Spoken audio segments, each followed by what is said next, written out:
One of Ours ********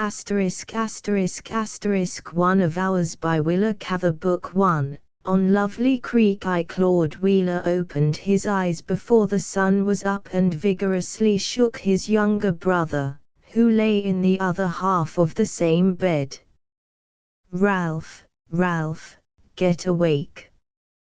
Come down and help me wash the car." "What for?"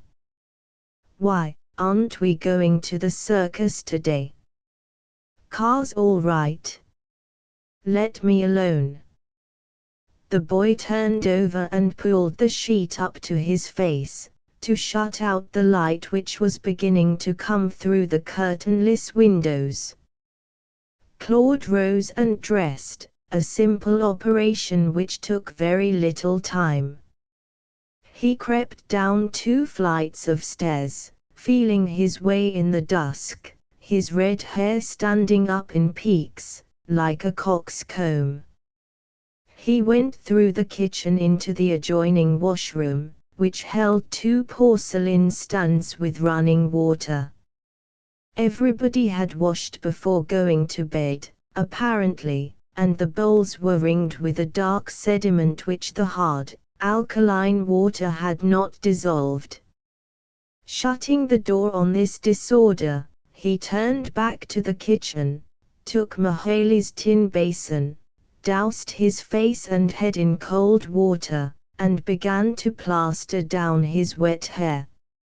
Old Mahaley herself came in from the yard, with her apron full of corn cobs to start a fire in the kitchen stove. She smiled at him in the foolish fond way she often had with him when they were alone.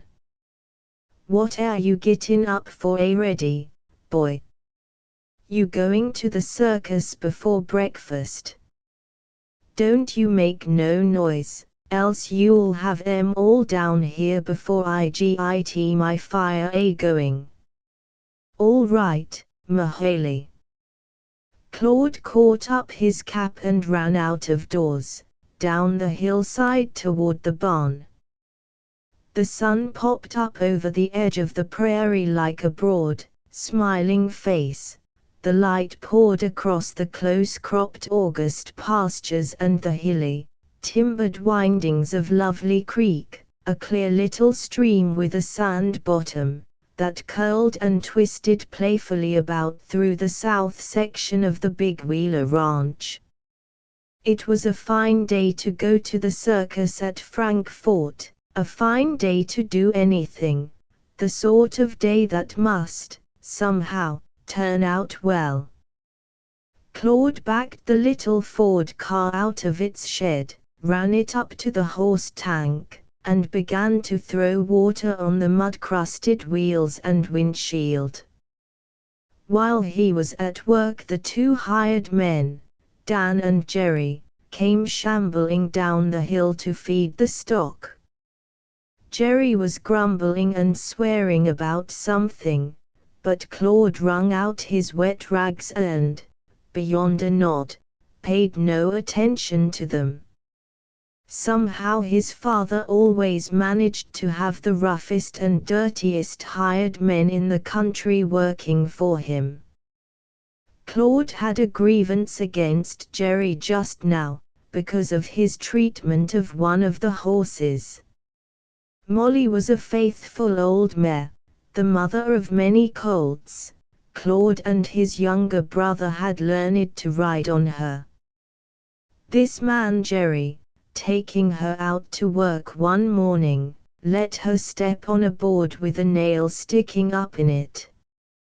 He pulled the nail out of her foot, said nothing to anybody, and drove her to the cultivator all day. Now she had been standing in her stall for weeks, patiently suffering, her body wretchedly thin, and her leg swollen until it looked like an elephant's. She would have to stand there, the veterinary said, until her hoof came off and she grew a new one, and she would always be stiff. Jerry had not been discharged, and he exhibited the poor animal as if she were a credit to him. Mahaley came out on the hilltop and rang the breakfast bell. After the hired men went up to the house, Claude slipped into the barn to see that Molly had got her share of oats. She was eating quietly, her head hanging, and her scaly, dead-looking foot lifted just a little from the ground.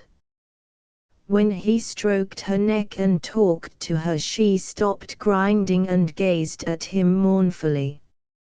She knew him, and wrinkled her nose and drew her upper lip back from her worn teeth, to show that she liked being petted.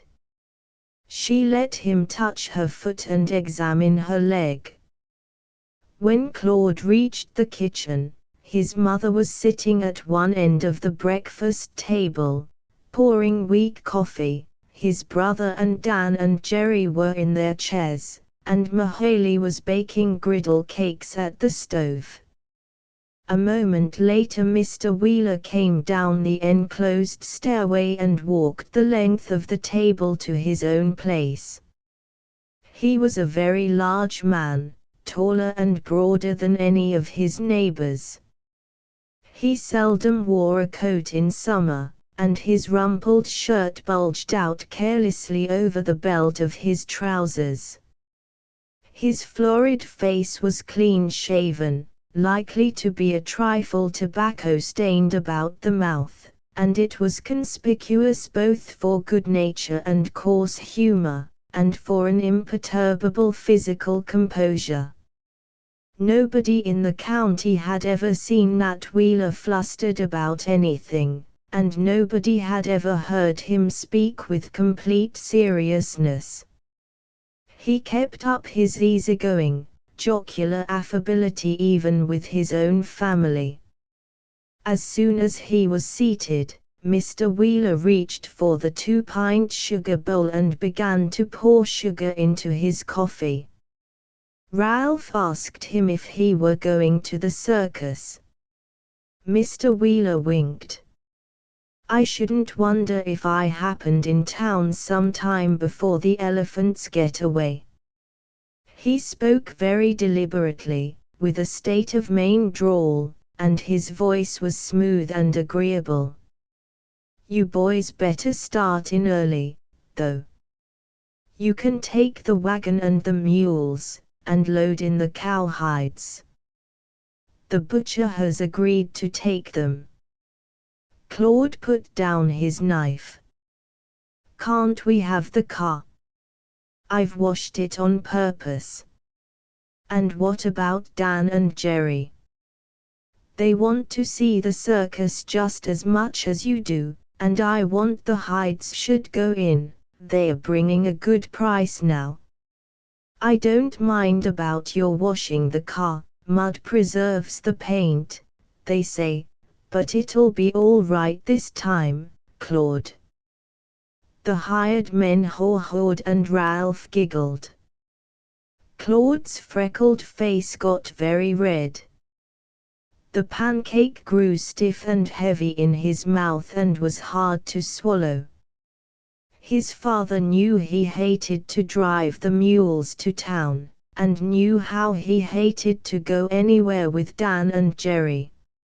As for the hides, they were the skins of 4 steers that had perished in the blizzard last winter through the wanton carelessness of these same hired men, and the price they would bring would not half pay for the time his father had spent in stripping and curing them. They had lain in a shed loft all summer, and the wagon had been to town a dozen times. But today, when he wanted to go to Frankfort clean and carefree, he must take these stinking hides and 2 coarse-mouthed men, and drive a pair of mules that always brayed and balked and behaved ridiculously in a crowd. Probably his father had looked out of the window and seen him washing the car, and had put this up on him while he dressed. It was like his father's idea of a joke. Mrs. Wheeler looked at Claude sympathetically, feeling that he was disappointed. perhaps she, too, suspected a joke. She had learned that humor might wear almost any guise. When Claude started for the barn after breakfast, she came running down the path, calling to him faintly. Hurrying always made her short of breath. Overtaking him, she looked up with solicitude, shading her eyes with her delicately formed hand. "If you want I should do up your linen coat, Claude. I can iron it while you're hitching," she said wistfully. Claude stood kicking at a bunch of mottled feathers that had once been a young chicken. His shoulders were drawn high, his mother saw, and his figure suggested energy and determined self-control. "You needn't mind, Mother." He spoke rapidly, muttering his words. "I'd better wear my old clothes if I have to take the hides. They're greasy, and in the sun they'll smell worse than fertilizer. The men can handle the hides, I should think. Wouldn't you feel better in town to be dressed?" She was still blinking up at him. "Don't bother about it. Put me out a clean-colored shirt, if you want to." "That's all right." He turned toward the barn, and his mother went slowly back the path up to the house. She was so plucky and so stooped, his dear mother. He guessed if she could stand having these men about, could cook and wash for them, he could drive them to town. Half an hour after the wagon left, Nat Wheeler put on an alpaca coat and went off in the rattling buckboard in which, though he kept 2 automobiles, he still drove about the country. He said nothing to his wife. It was her business to guess whether or not he would be home for dinner. She and Mahaley could have a good time scrubbing and sweeping all day, with no men around to bother them. There were few days in the year when Wheeler did not drive off somewhere, to an auction sale, or a political convention, or a meeting of the farmers' telephone directors, to see how his neighbors were getting on with their work, if there was nothing else to look after. He preferred his buckboard to a car because it was light, went easily over heavy or rough roads, and was so rickety that he never felt he must suggest his wife's accompanying him. Besides, he could see the country better when he didn't have to keep his mind on the road.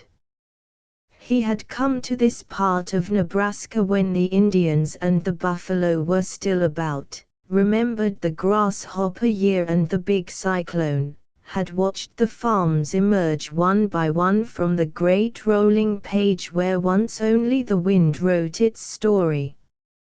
He had encouraged new settlers to take up homesteads, urged on courtships, lent young fellows the money to marry on, seen families grow and prosper, until he felt a little as if all this were his own enterprise.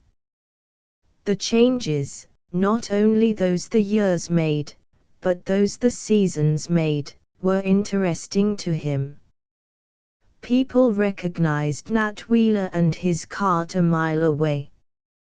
He sat massive and comfortable, weighing down one end of the slanting seat, his driving hand lying on his knee. Even his German neighbors, the Yodas, who hated to stop work for a quarter of an hour on any account, were glad to see him coming. The merchants in the little towns about the county missed him if he didn't drop in once a week or so. He was active in politics, never ran for an office himself, but often took up the cause of a friend and conducted his campaign for him.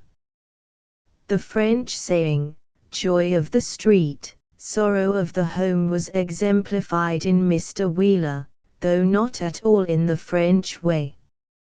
His own affairs were of secondary importance to him. In the early days he had homesteaded and bought and leased enough land to make him rich.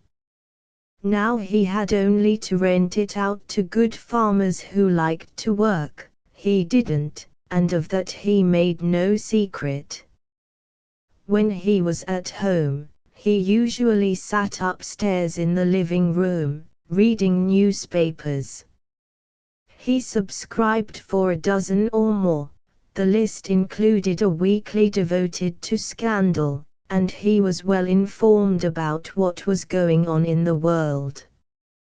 He had magnificent health, and illness in himself or in other people struck him as humorous. To be sure, he never suffered from anything more perplexing than toothache or boils, or an occasional bilious attack. Wheeler gave liberally to churches and charities, was always ready to lend money or machinery to a neighbor who was short of anything. He liked to tease and shock diffident people, and had an inexhaustible supply of funny stories. Everybody marveled that he got on so well with his oldest son, Baylis Wheeler. Not that Baylis was exactly diffident, but he was a narrow-gauge fellow, the sort of prudent young man one wouldn't expect Nat Wheeler to like. Baylis had a farm implement business in Frankfort, and though he was still under 30 he had made a very considerable financial success. Perhaps Wheeler was proud of his son's business acumen. At any rate, he drove to town to see Baylis several times a week, went to sales and stock exhibits with him, and sat about his store for hours at a stretch, joking with the farmers who came in. Wheeler had been a heavy drinker in his day, and was still a heavy feeder. Baylis was thin and dyspeptic, and a virulent prohibitionist. He would have liked to regulate everybody's diet by his own feeble constitution. Even Mrs. Wheeler, who took the men God had apportioned her for granted, wondered how Baylis and his father could go off to conventions together and have a good time, since their ideas of what made a good time were so different. Once every few years, Mr. Wheeler bought a new suit and a dozen stiff shirts and went back to Maine to visit his brothers and sisters, who were very quiet, conventional people. But he was always glad to get home to his old clothes, his big farm, his buckboard, and Baylis. Mrs. Wheeler had come out from Vermont to be principal of the high school, when Frankfort was a frontier town and Nat Wheeler was a prosperous bachelor. He must have fancied her for the same reason he liked his son Baylis, because she was so different. There was this to be said for Nat Wheeler, that he liked every sort of human creature. He liked good people and honest people, and he liked rascals and hypocrites almost to the point of loving them.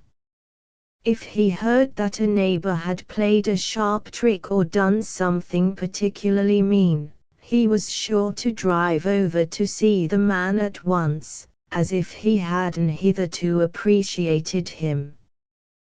There was a large, loafing dignity about Claude's father.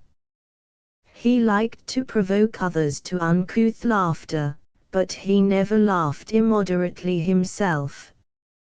In telling stories about him, people often tried to imitate his smooth, senatorial voice, robust but never loud.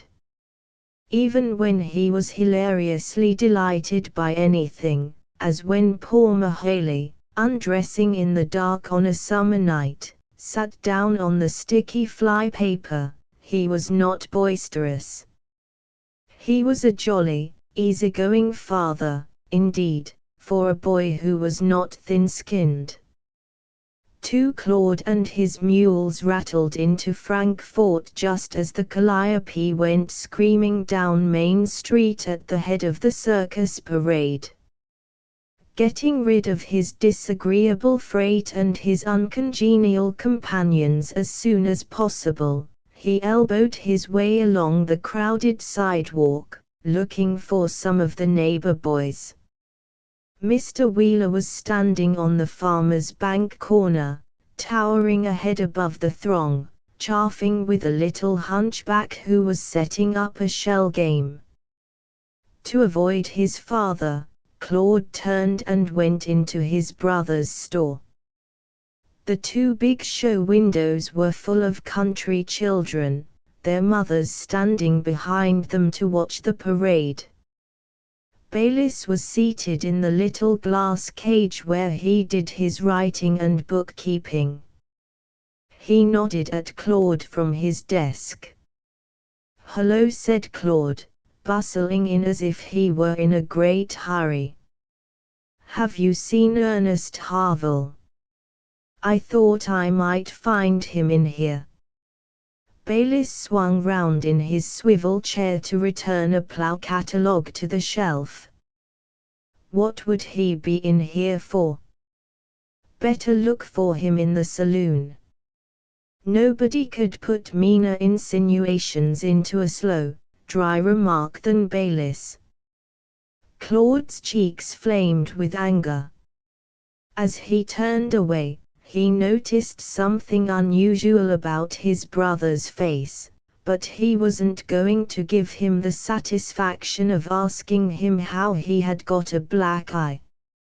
Ernest Harville was a bohemian, and he usually drank a glass of beer when he came to town, but he was sober and thoughtful beyond the wont of young men. From Baylis' drawl one might have supposed that the boy was a drunken loafer. At that very moment Claude saw his friend on the other side of the street, following the wagon of trained dogs that brought up the rear of the procession.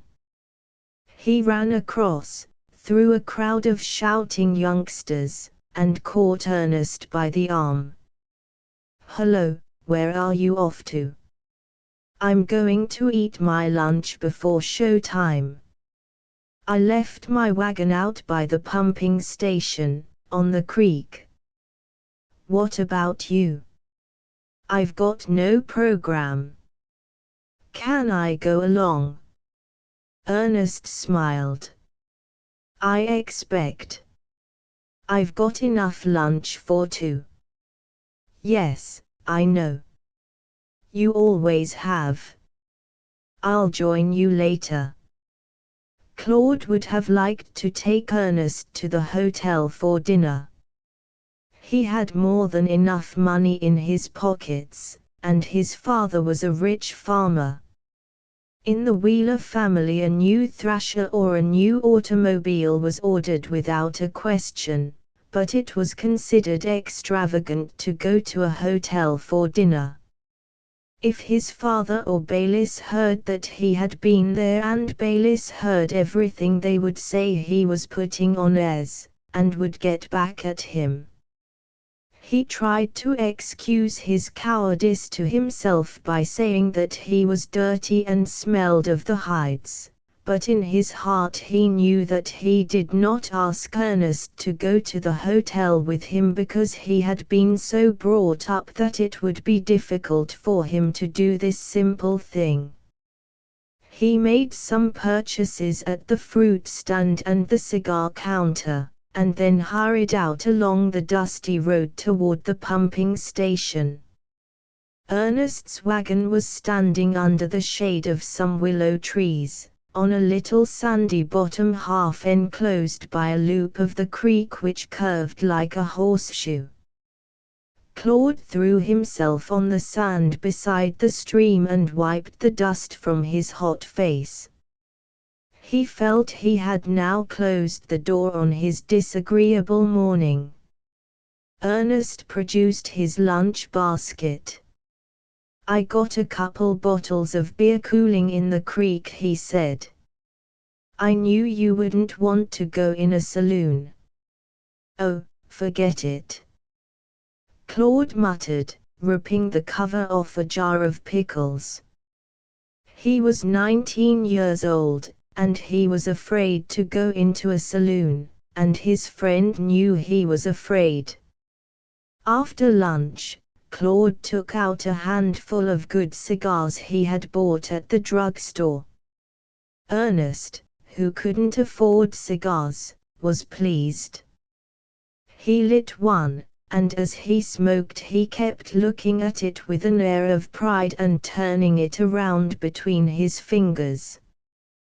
The horses stood with their heads over the wagon box, munching their oats. The stream trickled by under the willow roots with a cool, persuasive sound. Claude and Ernest lay in the shade, their coats under their heads, talking very little. Occasionally a motor dashed along the road toward town, and a cloud of dust and a smell of gasoline blew in over the creek bottom, but for the most part the silence of the warm, lazy summer noon was undisturbed. Claude could usually forget his own vexations and chagrins when he was with Ernest.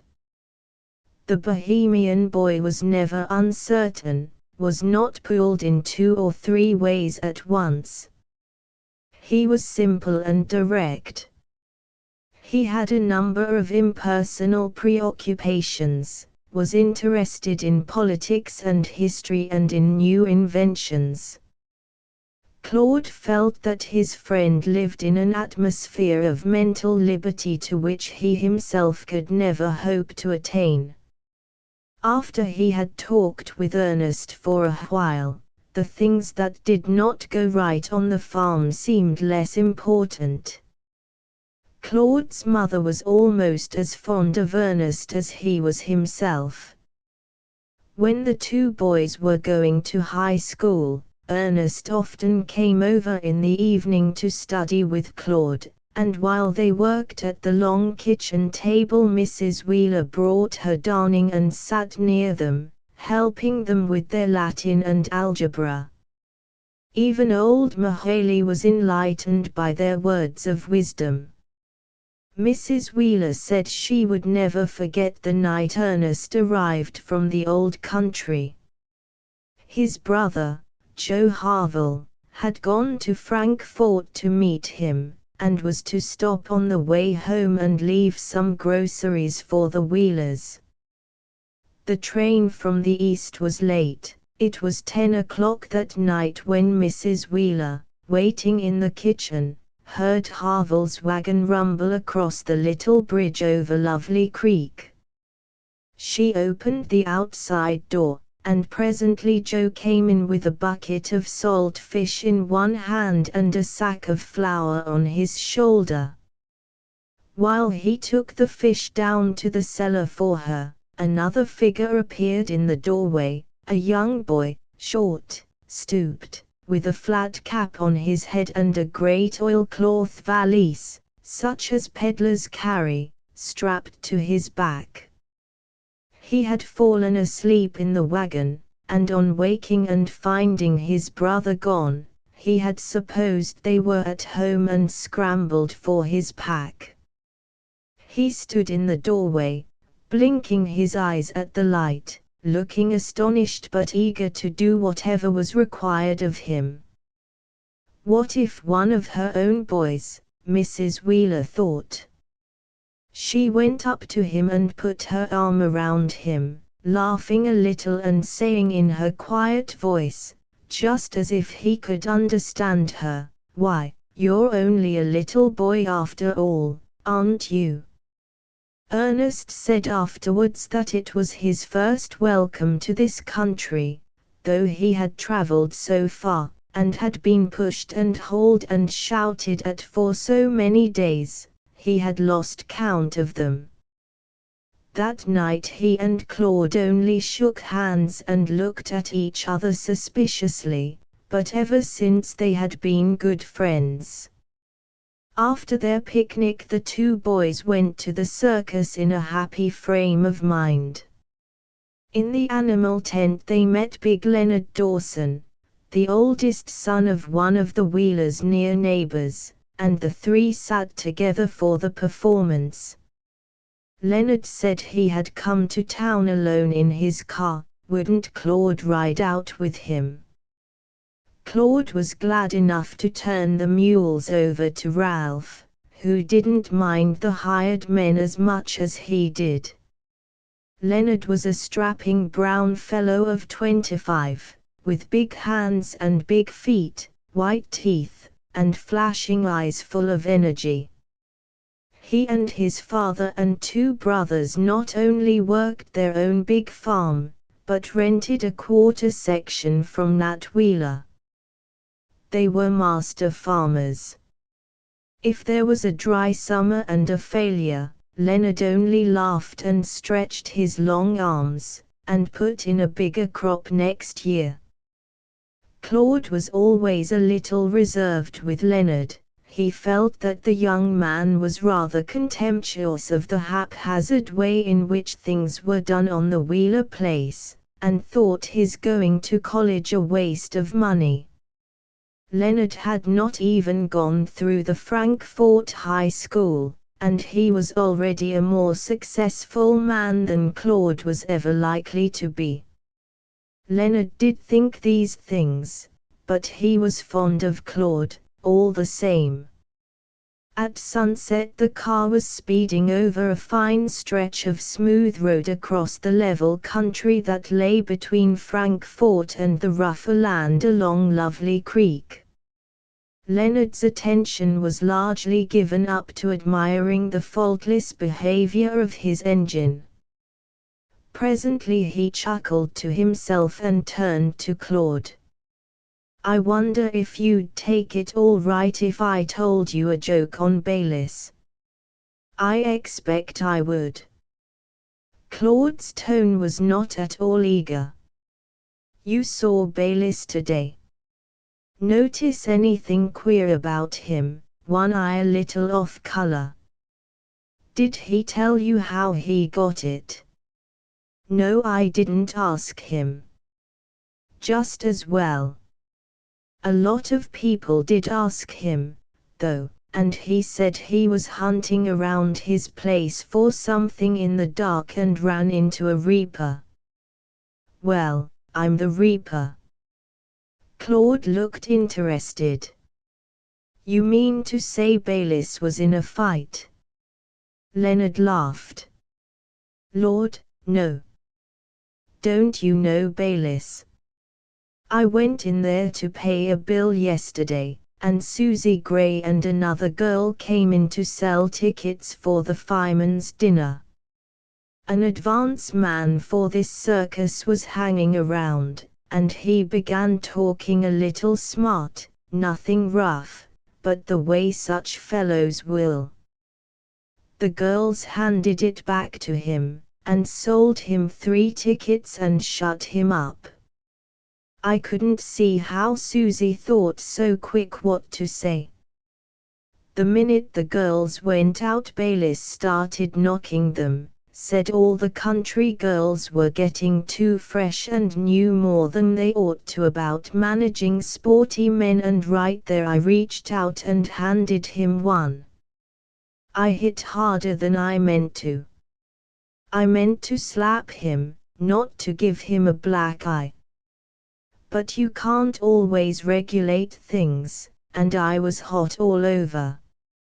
I waited for him to come back at me. I'm bigger than he is, and I wanted to give him satisfaction. Well, sir, he never moved a muscle. He stood there getting redder and redder, and his eyes watered. I don't say he cried, but his eyes watered. All right, Bayliss said, I slow with your fists, if that's your principle, but slow with your tongue, too, especially when the parties mentioned aren't present. Baylis will never get over that, was Claude's only comment. He don't have to. Leonard threw up his head. I'm a good customer, he can like it or lump it, till the price of binding twine goes down. For the next few minutes the driver was occupied with trying to get up a long, rough hill on high gear. Sometimes he could make that hill, and sometimes he couldn't, and he was not able to account for the difference. After he pulled the second lever with some disgust and let the car amble on as she would, he noticed that his companion was disconcerted. I'll tell you what, Leonard, Claude spoke in a strained voice, I think the fair thing for you to do is to get out here by the road and give me a chance. Leonard swung his steering wheel savagely to pass a wagon on the downside of the hill. What the devil are you talking about, boy? You think you've got our measure all right, but you ought to give me a chance first. Leonard looked down in amazement at his own big brown hands, lying on the wheel. You mortal fool, kid. What would I be telling you all this for, if I didn't know you were another breed of cats? I never thought you got on too well with Baylis yourself. I don't, but I won't have you thinking you can slap the men in my family whenever you feel like it. Claude knew that his explanation sounded foolish, and his voice, in spite of all he could do, was weak and angry. Young Leonard Dawson saw he had hurt the boy's feelings. Lord, Claude, I know you're a fighter. Baylis never was. I went to school with him. The ride ended amicably, but Claude wouldn't let Leonard take him home. He jumped out of the car with a curt good night, and ran across the dusky fields toward the light that shone from the house on the hill. At the little bridge over the creek, he stopped to get his breath and to be sure that he was outwardly composed before he went in to see his mother. Ran against a reaper in the dark, he muttered aloud, clenching his fist. Listening to the deep singing of the frogs, and to the distant barking of the dogs up at the house, he grew calmer. Nevertheless, he wondered why it was that one had sometimes to feel responsible for the behavior of people whose natures were wholly antipathetic to one's own. 3. The circus was on Saturday. The next morning Claude was standing at his dresser, shaving. His beard was already strong, a shade darker than his hair and not so red as his skin. His eyebrows and long lashes were a pale corn color, made his blue eyes seem lighter than they were, and, he thought, gave a look of shyness and weakness to the upper part of his face.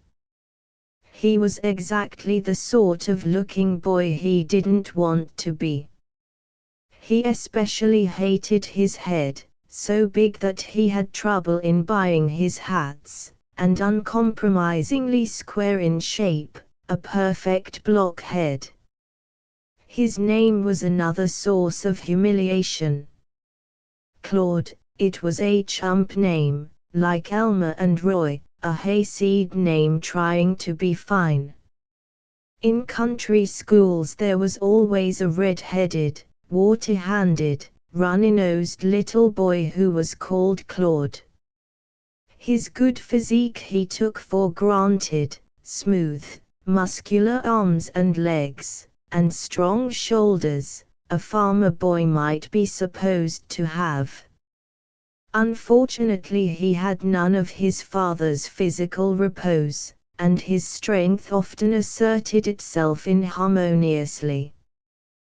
The storms that went on in his mind sometimes made him rise, or sit down, or lift something, more violently than there was any apparent reason for his doing. The household slept late on Sunday morning. Even Mahaley did not get up until 7. The general signal for breakfast was the smell of doughnuts frying. This morning Ralph rolled out of bed at the last minute and callously put on his clean underwear without taking a bath. This cost him not one regret, though he took time to polish his new oxblood shoes tenderly with a pocket handkerchief. He reached the table when all the others were half through breakfast, and made his peace by genially asking his mother if she didn't want him to drive her to church in the car. "I'd like to go if I can get the work done in time," she said, doubtfully glancing at the clock. "Can't Mahaley tend to things for you this morning?" Mrs. Wheeler hesitated. "Everything but the separator, she can. But she can't fit all the parts together. It's a good deal of work, you know."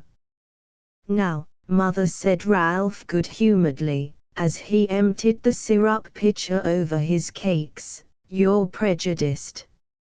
Nobody ever thinks of skimming milk nowadays. Every up-to-date farmer uses a separator." Mrs. Wheeler's pale eyes twinkled. "Mahaley and I will never be quite up-to-date, Ralph. We're old-fashioned, and I don't know but you'd better let us be. I could see the advantage of a separator if we milked half a dozen cows. It's a very ingenious machine. But it's a great deal more work to scald it and fit it together than it was to take care of the milk in the old way." "It won't be when you get used to it," Ralph assured her. He was the chief mechanic of the Wheeler farm, and when the farm implements and the automobiles did not give him enough to do, he went to town and bought machines for the house. As soon as Mahaley got used to a washing machine or a churn, Ralph, to keep up with the bristling march of invention, brought home a still newer one. The mechanical dishwasher she had never been able to use, and patent flat irons and oil stoves drove her wild. Claude told his mother to go upstairs and dress. He would scald the separator while Ralph got the car ready. He was still working at it when his brother came in from the garage to wash his hands. "You really oughtn't to load Mother up with things like this, Ralph," he exclaimed fretfully. "Did you ever try washing this damned thing yourself?" "Of course I have. If Mrs. Dawson can manage it, I should think Mother could." "Mrs. Dawson is a younger woman. Anyhow, there's no point in trying to make machinists of Mahaley and Mother." Ralph lifted his eyebrows to excuse Claude's bluntness. "See here," he said persuasively, "don't you go encouraging her into thinking she can't change her ways. Mother's entitled to all the labor-saving devices we can get her." Claude rattled the 30-odd graduated metal funnels which he was trying to fit together in their proper sequence. "Well, if this is labor-saving," the younger boy giggled and ran upstairs for his Panama hat. He never quarreled. Mrs. Wheeler sometimes said it was wonderful how much Ralph would take from Claude. After Ralph and his mother had gone off in the car, Mr. Wheeler drove to see his German neighbor, Gus Yoder, who had just bought a blooded bull. Dan and Jerry were pitching horseshoes down behind the barn. Claude told Mahaley he was going to the cellar to put up the swinging shelf she had been wanting, so that the rats couldn't get at her vegetables. "Thank you, Mr. Claude. I don't know what does make the rats so bad. The cats catches one most every day, too. I guess they come up from the barn. I've got a nice whiteboard down at the garage for your shelf." The cellar was cemented, cool and dry, with deep closets for canned fruit and flour and groceries, bins for coal and cobs, and a dark room full of photographer's apparatus. Claude took his place at the carpenter's bench under one of the square windows. Mysterious objects stood about him in the grey twilight: electric batteries, old bicycles and typewriters, a machine for making cement fence posts, a vulcanizer, a stereopticon with a broken lens. The mechanical toys Ralph could not operate successfully, as well as those he had got tired of, were stored away here. If they were left in the barn, Mr. Wheeler saw them too often, and sometimes, when they happened to be in his way, he made sarcastic comments.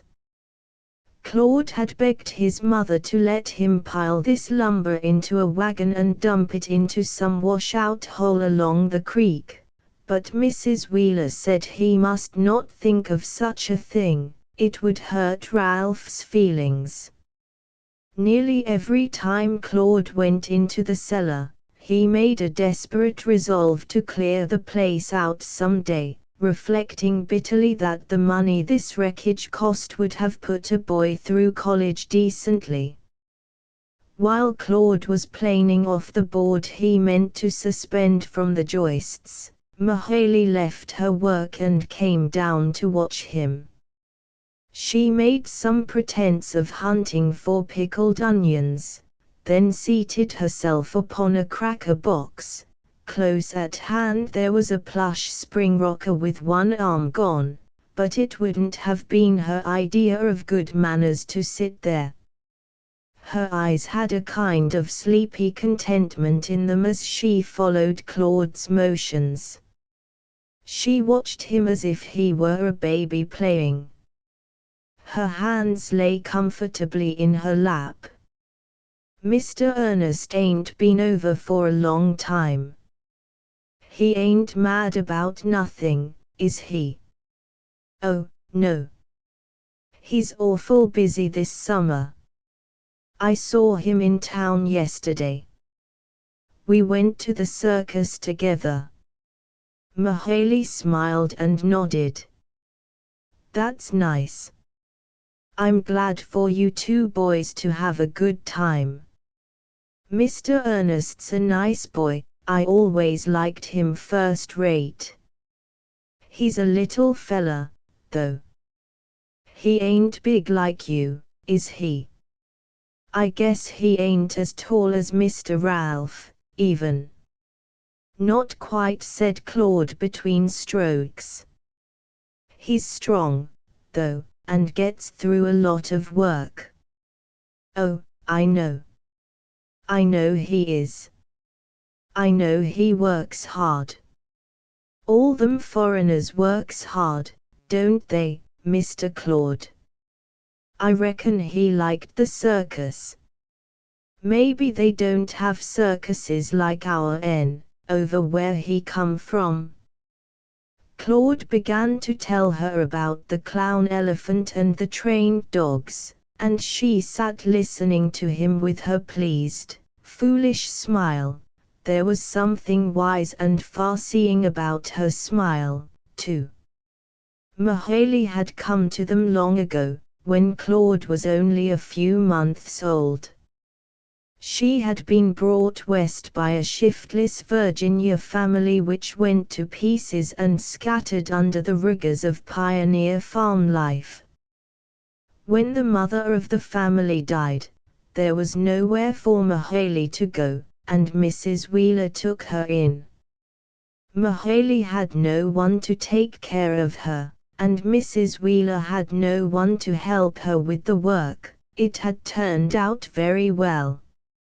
Mahalie had had a hard life in her young days, married to a savage mountaineer who often abused her and never provided for her.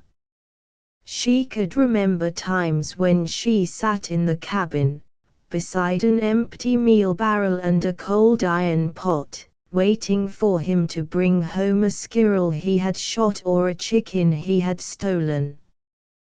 Too often he brought nothing but a jug of mountain whiskey and a pair of brutal fists. She thought herself well off now, never to have to beg for food or go off into the woods to gather firing, to be sure of a warm bed and shoes and decent clothes. Mahalie was one of 18 children, most of them grew up lawless or half-witted, and 2 of her brothers, like her husband, ended their lives in jail. She had never been sent to school, and could not read or write. Claude, when he was a little boy, tried to teach her to read, but what she learned one night she had forgotten by the next. She could count, and tell the time of day by the clock, and she was very proud of knowing the alphabet and of being able to spell out letters on the flour sacks and coffee packages. "That's a big A," she would murmur, "and that there's a little A." Mahalie was shrewd in her estimate of people, and Claude thought her judgment sound in a good many things. He knew she sensed all the shades of personal feeling, the accords and antipathies in the household, as keenly as he did, and he would have hated to lose her good opinion. She consulted him in all her little difficulties. If the leg of the kitchen table got wobbly, she knew he would put in new screws for her. When she broke a handle off her rolling pin, he put on another, and he fitted a haft to her favorite butcher knife after everyone else said it must be thrown away.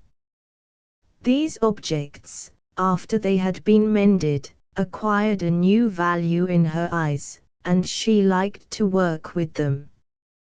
When Claude helped her lift or carry anything, he never avoided touching her.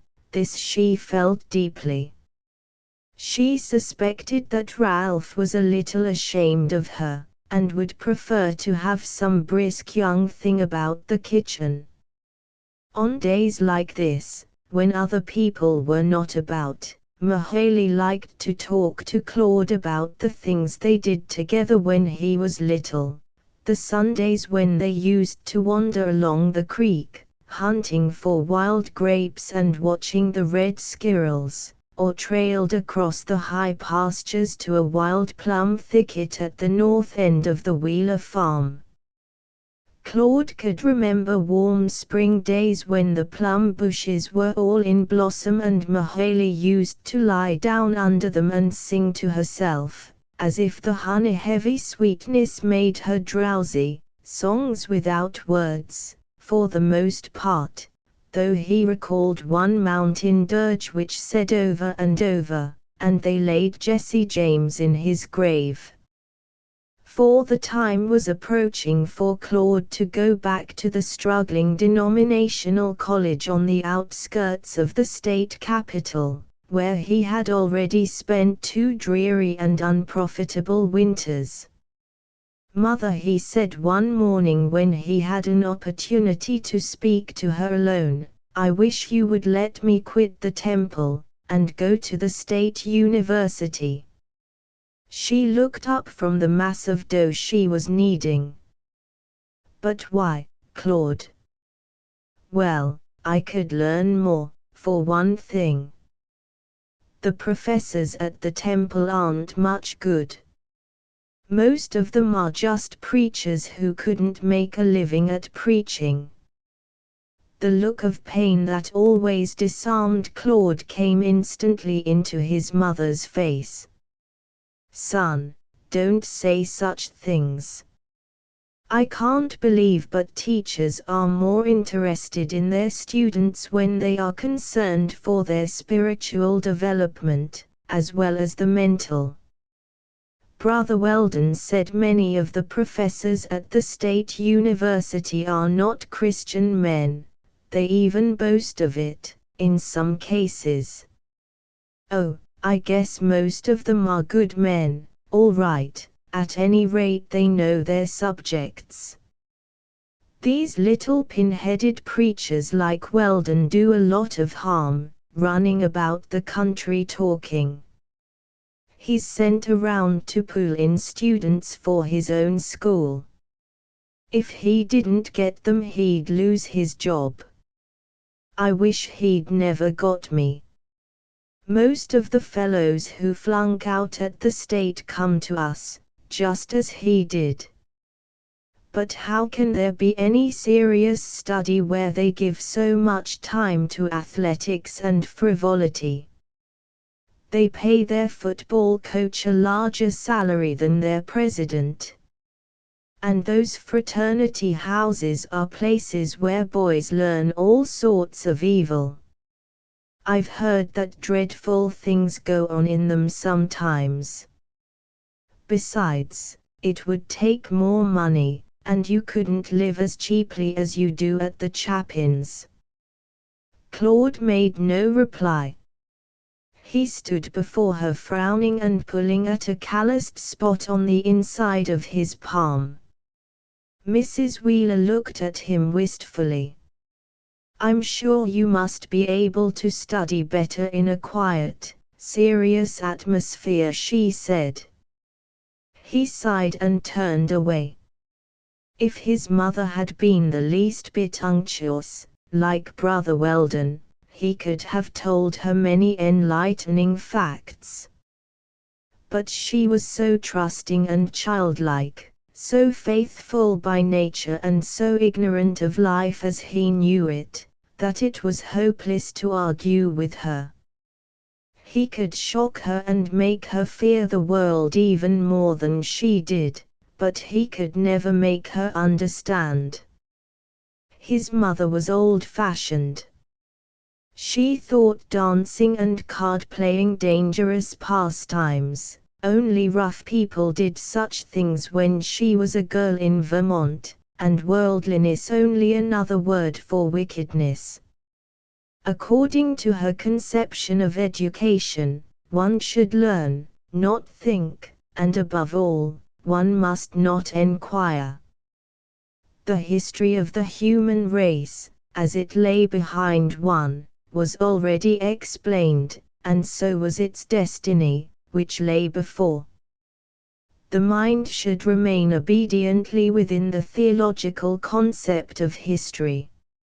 Nat Wheeler didn't care where his son went to school, but he, too, took it for granted that the religious institution was cheaper than the state university, and that because the students there looked shabbier they were less likely to become too knowing, and to be offensively intelligent at home. However, he referred the matter to Bayliss one day when he was in town. "Claude's got some notion he wants to go to the state university this winter." Bayliss at once assumed that wise, better be prepared for the worst expression which had made him seem shrewd and seasoned from boyhood. "I don't see any point in changing unless he's got good reasons." "Well, he thinks that bunch of parsons at the temple don't make first-rate teachers. I expect they can teach Claude quite a bit yet. If he gets in with that fast football crowd at the state, there'll be no holding him." For some reason Bayliss detested football. "This athletic business is a good deal overdone," If Claude wants exercise, he might put in the fall wheat. That night Mr. Wheeler brought the subject up at supper, questioned Claude, and tried to get at the cause of his discontent. His manner was jocular, as usual, and Claude hated any public discussion of his personal affairs. He was afraid of his father's humor when it got too near him. Claude might have enjoyed the large and somewhat gross cartoons with which Mr. Wheeler enlivened daily life, had they been of any other authorship. But he unreasonably wanted his father to be the most dignified, as he was certainly the handsomest and most intelligent man in the community. Moreover, Claude couldn't bear ridicule very well. He squirmed before he was hit, saw it coming, invited it.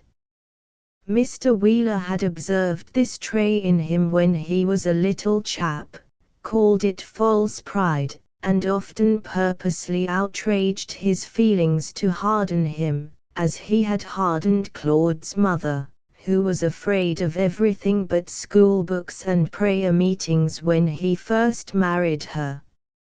She was still more or less bewildered, but she had long ago got over any fear of him and any dread of living with him. She accepted everything about her husband as part of his rugged masculinity, and of that she was proud, in her quiet way. Claude had never quite forgiven his father for some of his practical jokes. One warm spring day, when he was a boisterous little boy of 5, playing in and out of the house, he heard his mother entreating Mr. Wheeler to go down to the orchard and pick the cherries from a tree that hung loaded.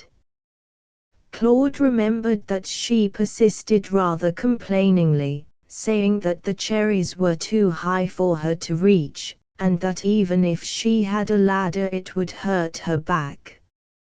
Mr. Wheeler was always annoyed if his wife referred to any physical weakness, especially if she complained about her back.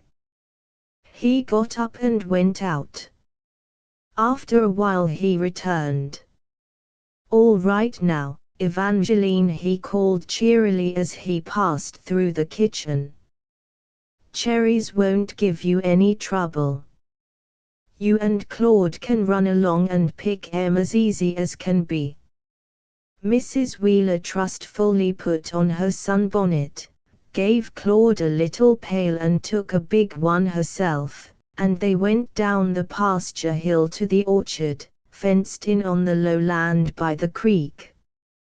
The ground had been plowed that spring to make it hold moisture, and Claude was running happily along in one of the furrows, when he looked up and beheld a sight he could never forget.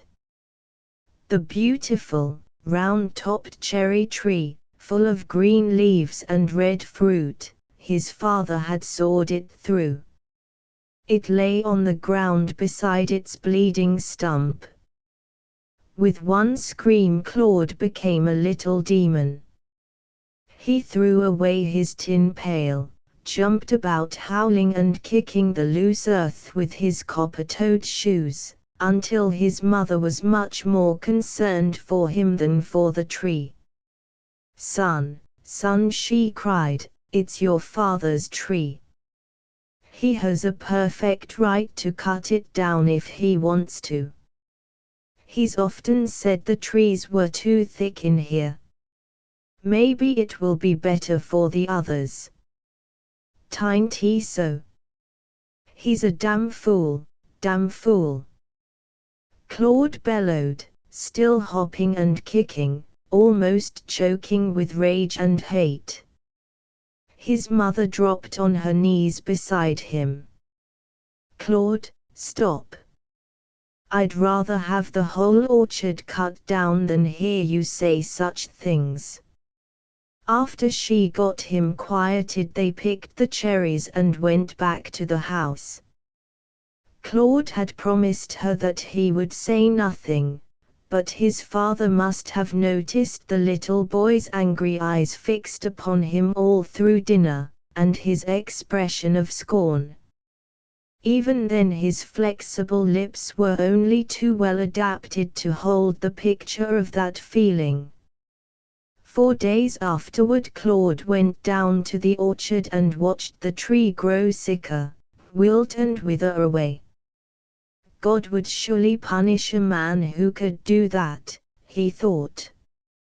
A violent temper and physical restlessness were the most conspicuous things about Claude when he was a little boy. Ralph was docile, and had a precocious sagacity for keeping out of trouble. Quiet in manner, he was fertile in devising mischief, and easily persuaded his older brother, who was always looking for something to do, to execute his plans. It was usually Claude who was caught red-handed.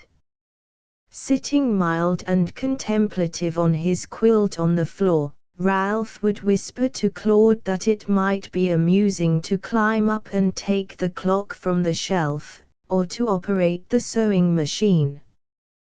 When they were older, and played out of doors, he had only to insinuate that Claude was afraid, to make him try a frosted axe with his tongue, or jump from the shed roof. The usual hardships of country boyhood were not enough for Claude. He imposed physical tests and penances upon himself. Whenever he burned his finger, he followed Mahaley's advice and held his hand close to the stove to draw out the fire. One year he went to school all winter in his jacket, to make himself tough.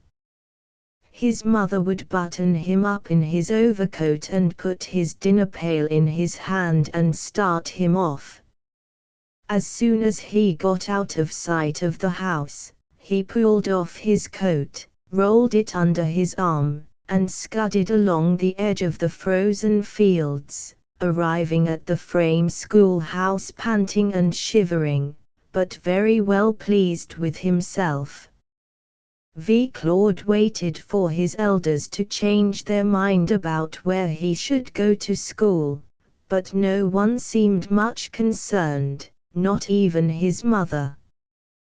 2 years ago, the young man whom Mrs. Wheeler called Brother Weldon had come out from Lincoln, preaching in little towns and country churches, and recruiting students for the institution at which he taught in the winter. He had convinced Mrs. Wheeler that his college was the safest possible place for a boy who was leaving home for the first time. Claude's mother was not discriminating about preachers. She believed them all chosen and sanctified, and was never happier than when she had one in the house to cook for and wait upon. She made young Mr. Weldon so comfortable that he remained under her roof for several weeks, occupying the spare room, where he spent the mornings in study and meditation. He appeared regularly at mealtime to ask a blessing upon the food and to sit with devout, downcast eyes while the chicken was being dismembered. His top-shaped head hung a little to one side, the thin hair was parted precisely over his high forehead and brushed in little ripples. He was soft-spoken and apologetic in manner and took up as little room as possible. His meekness amused Mr. Wheeler, who liked to ply him with food and never failed to ask him gravely what part of the chicken he would prefer in order to hear him murmur, "A little of the white meat, if you please," while he drew his elbows close, as if he were adroitly sliding over a dangerous place. In the afternoon Brother Weldon usually put on a fresh lawn necktie and a hard, glistening straw hat which left a red streak across his forehead, tucked his Bible under his arm, and went out to make calls. If he went far, Ralph took him in the automobile. Claude disliked this young man from the moment he first met him, and could scarcely answer him civilly. Mrs. Wheeler, always absent-minded, and now absorbed in her cherishing care of the visitor, did not notice Claude's scornful silences until Mahalie, whom such things never escaped, whispered to her over the stove one day, "Mr. Claude, he don't like the preacher. He just ain't got no use for him, but don't you let on." As a result of Brother Weldon's sojourn at the farm, Claude was sent to the Temple College. Claude had come to believe that the things and people he most disliked were the ones that were to shape his destiny. When the second week of September came round, he threw a few clothes and books into his trunk and said goodbye to his mother and Mahalie. Ralph took him into Frankfort to catch the train for Lincoln. After settling himself in the dirty day coach, Claude fell to meditating upon his prospects. There was a Pullman car on the train, but to take a Pullman for a daylight journey was one of the things a Wheeler did not do. Claude knew that he was going back to the wrong school, that he was wasting both time and money. He sneered at himself for his lack of spirit.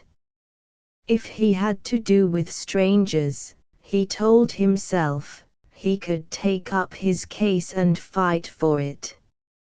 He could not assert himself against his father or mother, but he could be bold enough with the rest of the world.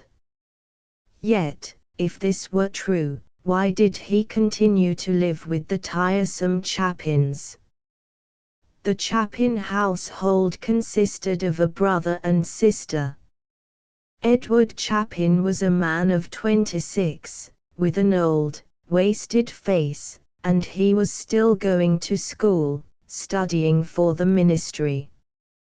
His sister Annabel kept house for him, that is to say, she did whatever housework was done. The brother supported himself and his sister by getting odd jobs from churches and religious societies. He supplied the pulpit when a minister was ill, did secretarial work for the college and the Young Men's Christian Association. Claude's weekly payment for room and board, though a small sum, was very necessary to their comfort. Chapin had been going to the Temple College for 4 years, and it would probably take him 2 years more to complete the course. He conned his book on trolley cars, or while he waited by the track on windy corners, and studied far into the night. His natural stupidity must have been something quite out of the ordinary. After years of reverential study, he could not read the Greek Testament without a lexicon and grammar at his elbow. He gave a great deal of time to the practice of elocution and oratory. At certain hours their frail domicile, it had been thinly built for the academic poor and sat upon concrete blocks in lieu of a foundation, re-echoed with his hoarse, overstrained voice, declaiming his own orations or those of Wendell Phillips. Annabel Chapin was one of Claude's classmates. She was not as dull as her brother. She could learn a conjugation and recognize the forms when she met with them again. But she was a gushing, silly girl, who found almost everything in their grubby life too good to be true, and she was, unfortunately, sentimental about Claude. Annabel chanted her lessons over and over to herself while she cooked and scrubbed. She was one of those people who can make the finest things seem tame and flat merely by alluding to them. Last winter she had recited the odes of Horace about the house. It was exactly her notion of the student-like thing to do, until Claude feared he would always associate that poet with the heaviness of hurriedly prepared luncheons. Mrs. Wheeler liked to feel that Claude was assisting this worthy pair in their struggle for an education, but he had long ago decided that since neither of the Chapins got anything out of their efforts but a kind of messy inefficiency, the struggle might better have been relinquished in the beginning. He took care of his own room, kept it bare and habitable, free from Annabel's attentions and decorations. But the flimsy pretenses of light housekeeping were very distasteful to him. He was born with a love of order, just as he was born with red hair. It was a personal attribute. The boy felt bitterly about the way in which he had been brought up, and about his hair and his freckles and his awkwardness.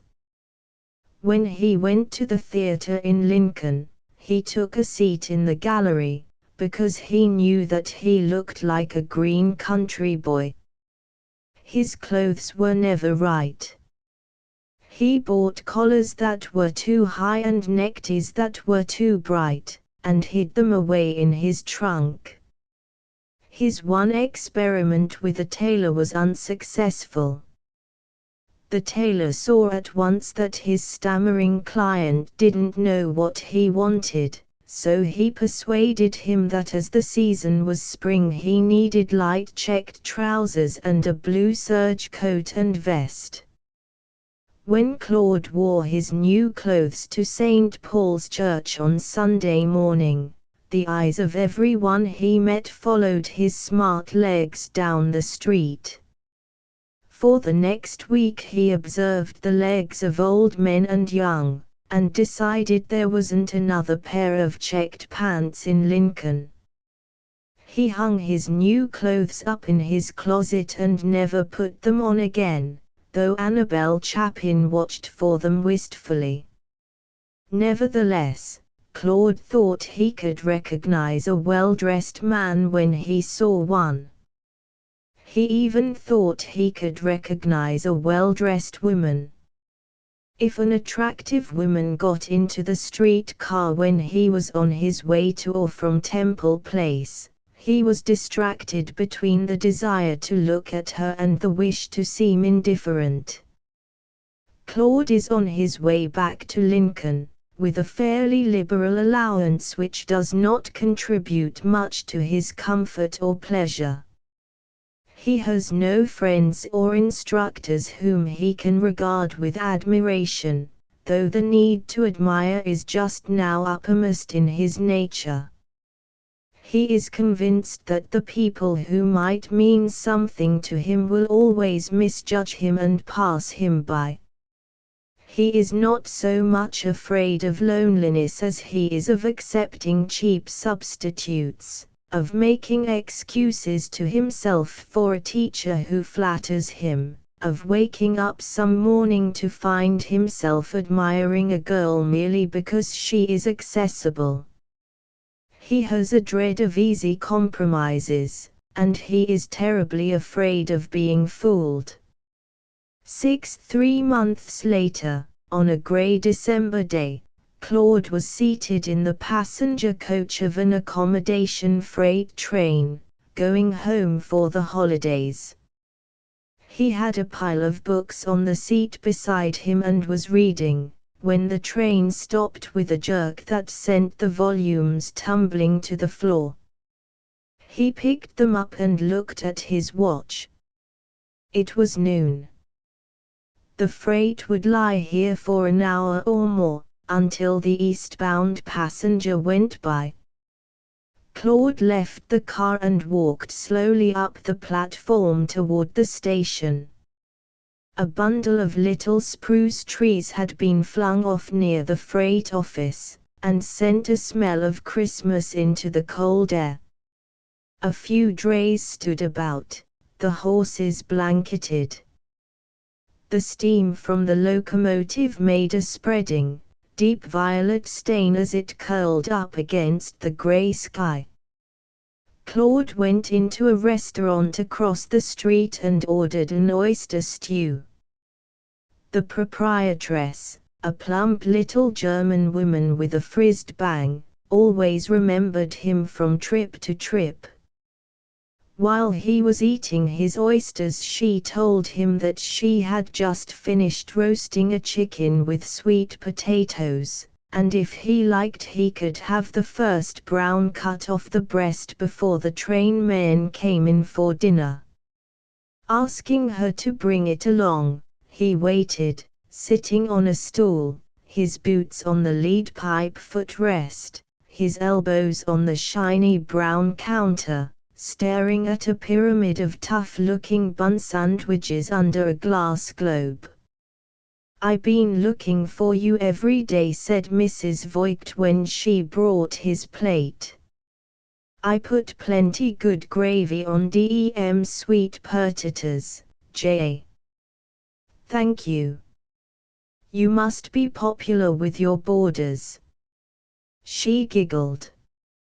"J.A. all the train men is friends mit me. Sometimes they bring me a little Schweizer case from one of dem big saloons in Omaha what the German Bierbels patronize. I ain't got no boys mine own self, so I got to fix up little things for dem boys, eh?" She stood nursing her stumpy hands under her apron, watching every mouthful he ate so eagerly that she might have been tasting it herself. The train crew trooped in, shouting to her and asking what there was for dinner, and she ran about like an excited little hen, chuckling and cackling. Claude wondered whether working men were as nice as that to old women the world over. He didn't believe so. He liked to think that such geniality was common only in what he broadly called the West. He bought a big cigar, and strolled up and down the platform, enjoying the fresh air until the passenger whistled in. After his freight train got under steam he did not open his books again, but sat looking out at the grey homesteads as they unrolled before him, with their stripped, dry cornfields, and the great ploughed stretches where the winter wheat was asleep. A starry sprinkling of snow lay like hoarfrost along the crumbly ridges between the furrows. Claude believed he knew almost every farm between Frankfort and Lincoln. He had made the journey so often, on fast trains and slow. He went home for all the holidays, and had been again and again called back on various pretexts, when his mother was sick, when Ralph overturned the car and broke his shoulder, when his father was kicked by a vicious stallion. It was not a Wheeler custom to employ a nurse. If anyone in the household was ill, it was understood that some member of the family would act in that capacity. Claude was reflecting upon the fact that he had never gone home before in such good spirits. Two fortunate things had happened to him since he went over this road 3 months ago. As soon as he reached Lincoln in September, he had matriculated at the State University for special work in European history.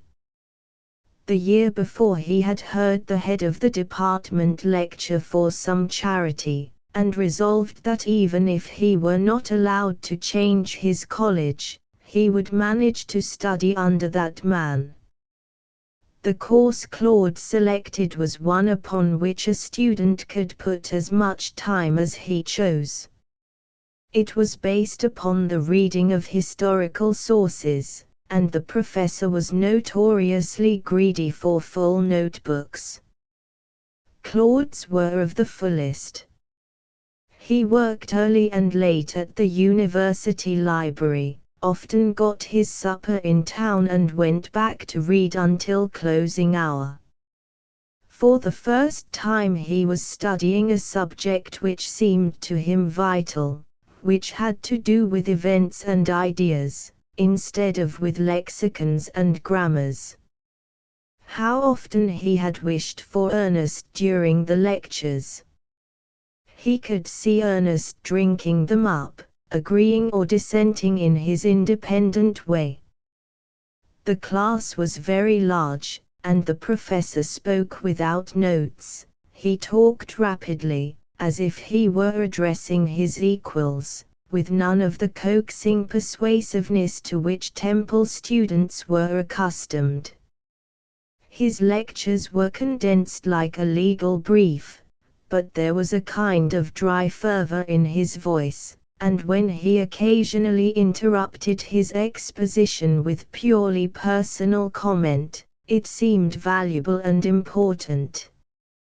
Claude usually came out from these lectures with the feeling that the world was full of stimulating things, and that one was fortunate to be alive and to be able to find out about them. His reading that autumn actually made the future look brighter to him, seemed to promise him something. One of his chief difficulties had always been that he could not make himself believe in the importance of making money or spending it. If that were all, then life was not worth the trouble.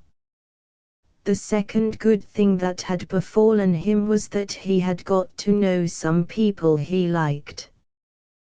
This came about accidentally, after a football game between the Temple 11 and the State University team, merely a practice game for the latter. Claude was playing half-back with the Temple. Toward the close of the first quarter, he followed his interference safely around the right end, dodged a tackle which threatened to end the play, and broke loose for a 90-yard run down the field for a touchdown. He brought his 11 off with a good showing. The state men congratulated him warmly, and their coach went so far as to hint that if he ever wanted to make a change, there would be a place for him on the university team. Claude had a proud moment, but even while Coach Ballinger was talking to him, the Temple students rushed howling from the grandstand, and Annabelle Chapin, ridiculous in a sports suit of her own construction, bedecked with the Temple colors and blowing a child's horn, positively threw herself upon his neck. He disengaged himself, not very gently, and stalked grimly away to the dressing shed. What was the use, if you were always with the wrong crowd? Julius Ehrlich, who played quarter on the state team, took him aside and said affably, "Come home to supper with me tonight, Wheeler, and meet my mother. Come along with us and dress in the armory. You have your clothes in your suitcase, haven't you?" "They're hardly clothes to go visiting in," Claude replied doubtfully. "Oh, that doesn't matter. We're all boys at home. Mother wouldn't mind if you came in your track things." Claude consented before he had time to frighten himself by imagining difficulties. The Ehrlich boy often sat next him in the history class, and they had several times talked together. Hitherto Claude had felt that he couldn't make Ehrlich out, but this afternoon, while they dressed after their shower, they became good friends, all in a few minutes. Claude was perhaps less tied up in mind and body than usual. He was so astonished at finding himself on easy, confidential terms with Ehrlich that he scarcely gave a thought to his second-day shirt and his collar with a broken edge, wretched economies he had been trained to observe. They had not walked more than 2 blocks from the armory when Julius turned in at a rambling wooden house with an unfenced, terraced lawn. He led Claude around to the wing, and through a glass door into a big room that was all windows on 3 sides, above the wainscoting. The room was full of boys and young men, seated on long divans or perched on the arms of easy chairs, and they were all talking at once. On one of the couches a young man in a smoking jacket lay reading as composedly as if he were alone. "5 of these are my brothers," said his host, "and the rest are friends." The company recognized Claude and included him in their talk about the game. When the visitors had gone, Julius introduced his brothers. They were all nice boys, Claude thought, and had easy, agreeable manners. The 3 older ones were in business, but they too had been to the game that afternoon. Claude had never before seen brothers who were so outspoken and frank with one another. To him they were very cordial. The one who was lying down came forward to shake hands, keeping the place in his book with his finger. On a table in the middle of the room were pipes and boxes of tobacco, cigars in a glass jar, and a big Chinese bowl full of cigarettes. This provisionment seemed the more remarkable to Claude because at home he had to smoke in the cowshed. The number of books astonished him almost as much. The wainscoting all around the room was built up in open bookcases, stuffed with volumes fat and thin, and they all looked interesting and hard-used. One of the brothers had been to a party the night before, and on coming home had put his dress tie about the neck of a little plaster bust of Byron that stood on the mantel. This head, with the tie at a rakish angle, drew Claude's attention more than anything else in the room, and for some reason instantly made him wish he lived there. Julius brought in his mother, and when they went to supper Claude was seated beside her at one end of the long table. Mrs. Ehrlich seemed to him very young to be the head of such a family. Her hair was still brown, and she wore it drawn over her ears and twisted in 2 little horns, like the ladies in old daguerreotypes. Her face, too, suggested a daguerreotype. There was something old-fashioned and picturesque about it. Her skin had the soft whiteness of white flowers that have been drenched by rain. She talked with quick gestures, and her decided little nod was quaint and very personal. Her hazel-colored eyes peered expectantly over her nose glasses, always watching to see things turn out wonderfully well, always looking for some good German fairy in the cupboard or the cake box, or in the steaming vapor of wash day. The boys were discussing an engagement that had just been announced, and Mrs. Ehrlich began to tell Claude a long story about how this brilliant young man had come to Lincoln and met this beautiful young girl, who was already engaged to a cold and academic youth, and how after many heartburnings the beautiful girl had broken with the wrong man and become betrothed to the right one, and now they were so happy, and everyone, she asked Claude to believe, was equally happy.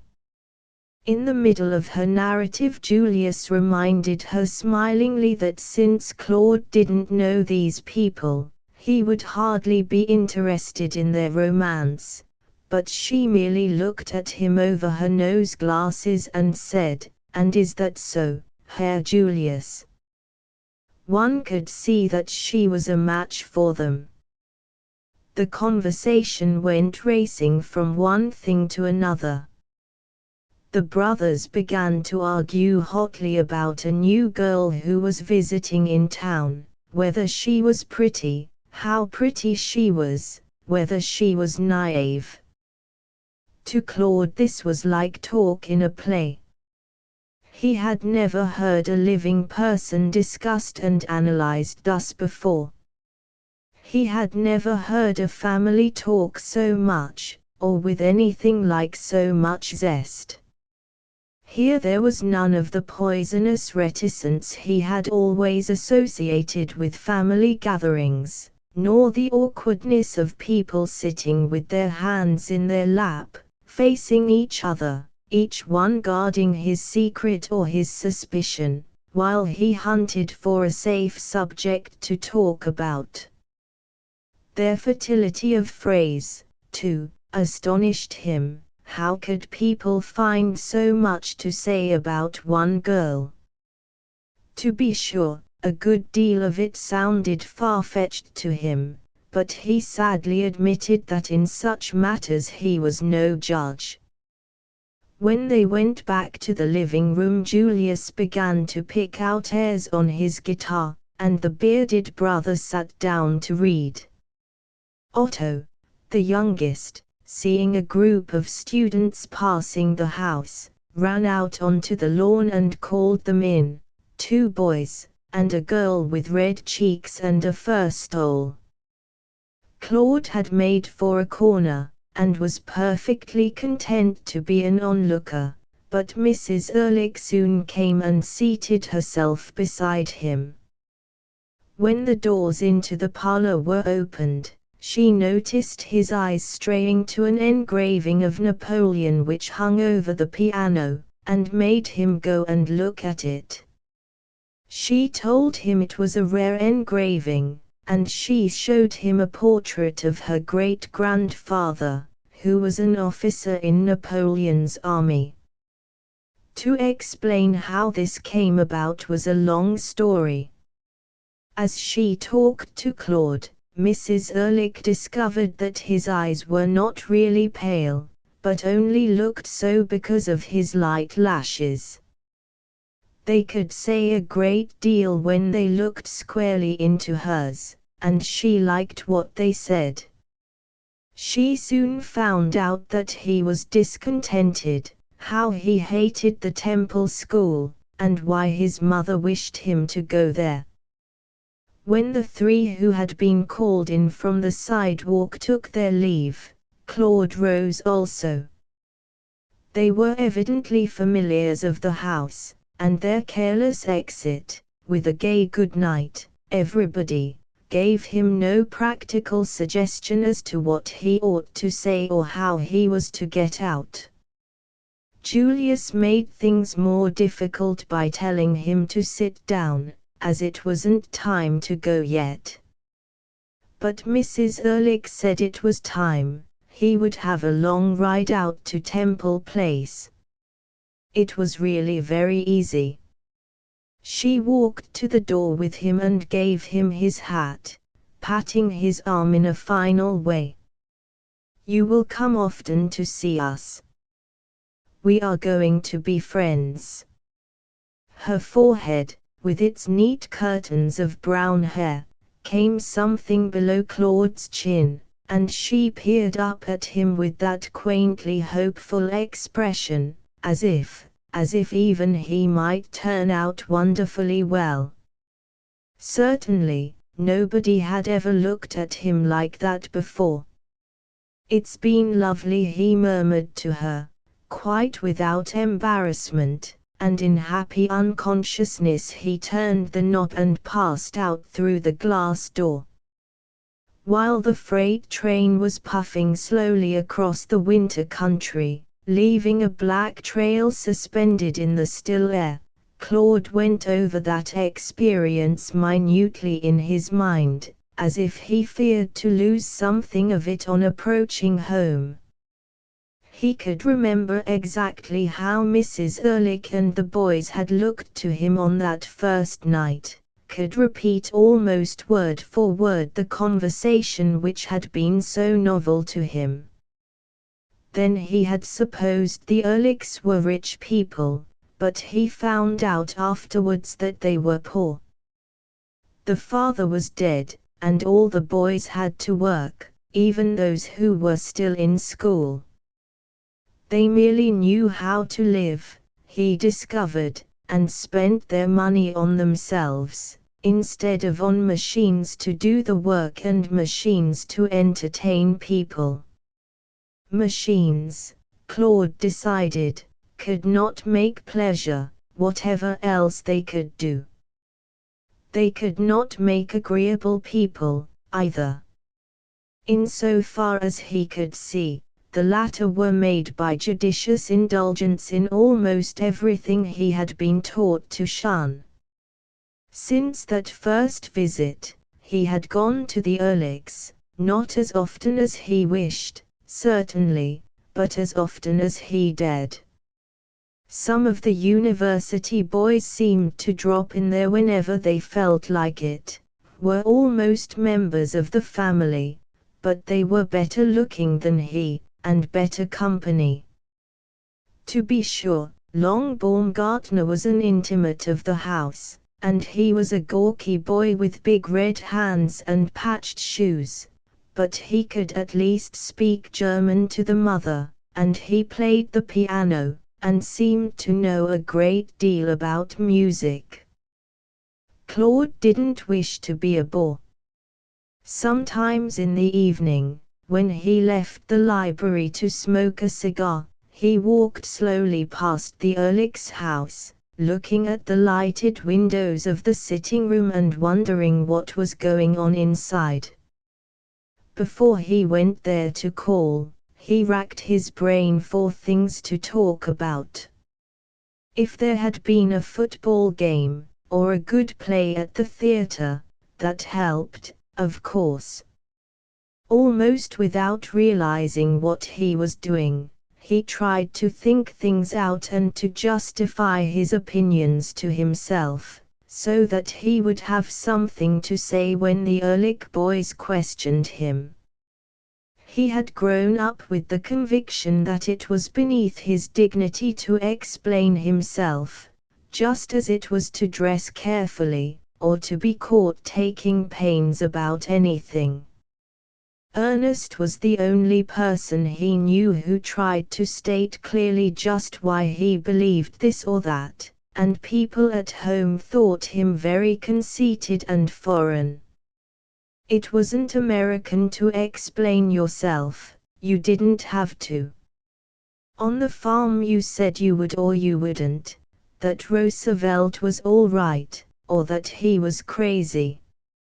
You weren't supposed to say more unless you were a stump speaker. If you tried to say more, it was because you liked to hear yourself talk.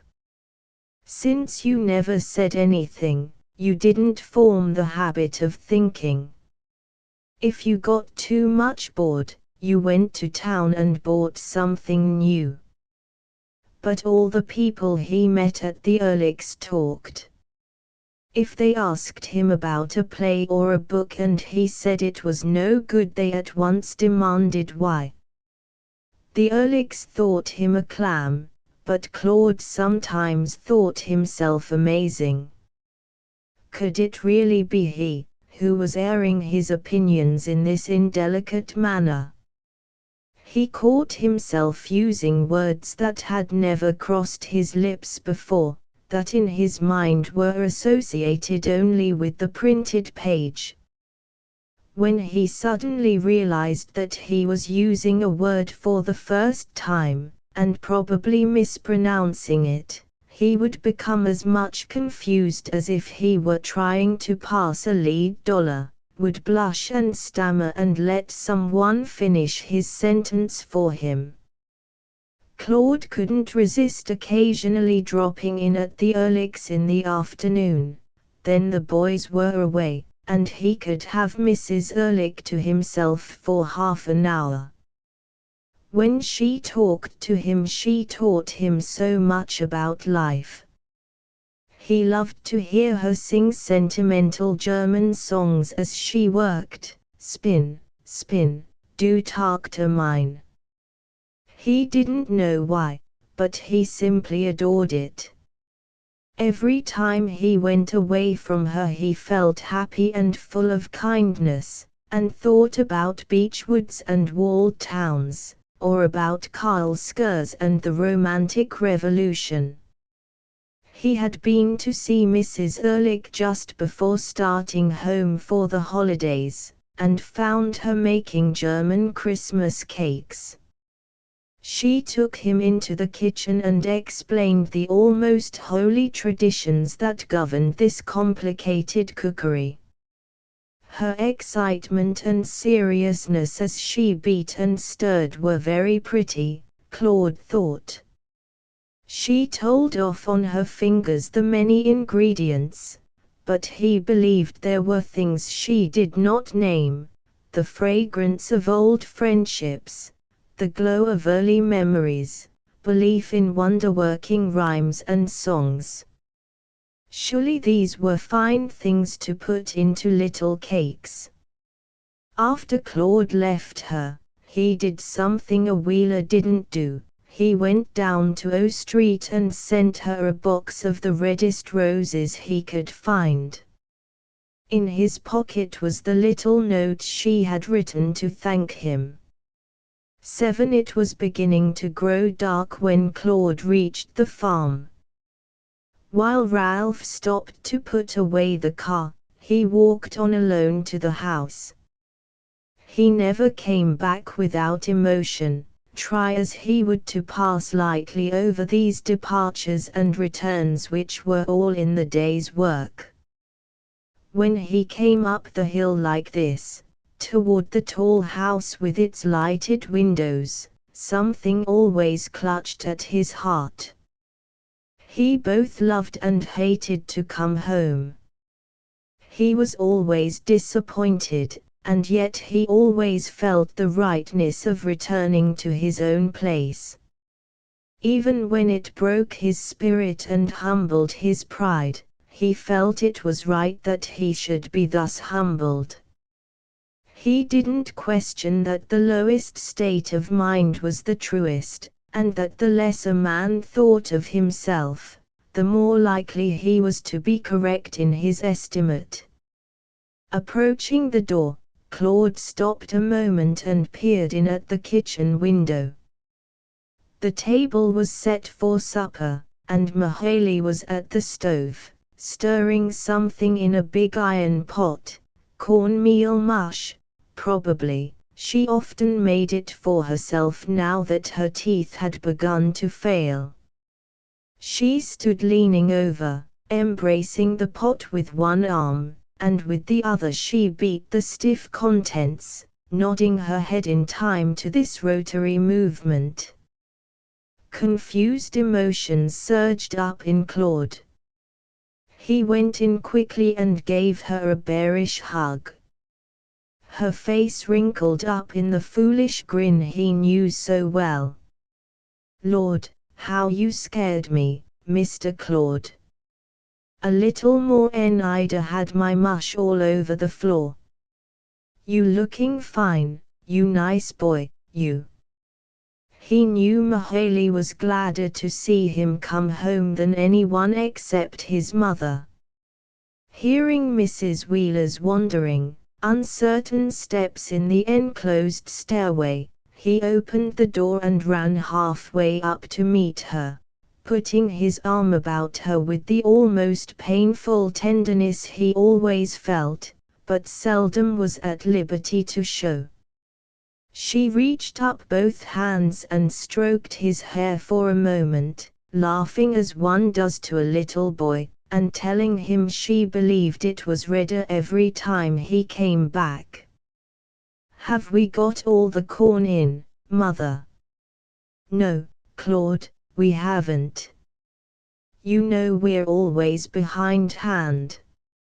It's been fine, open weather for husking, too. But at least we've got rid of that miserable Jerry, so there's something to be thankful for.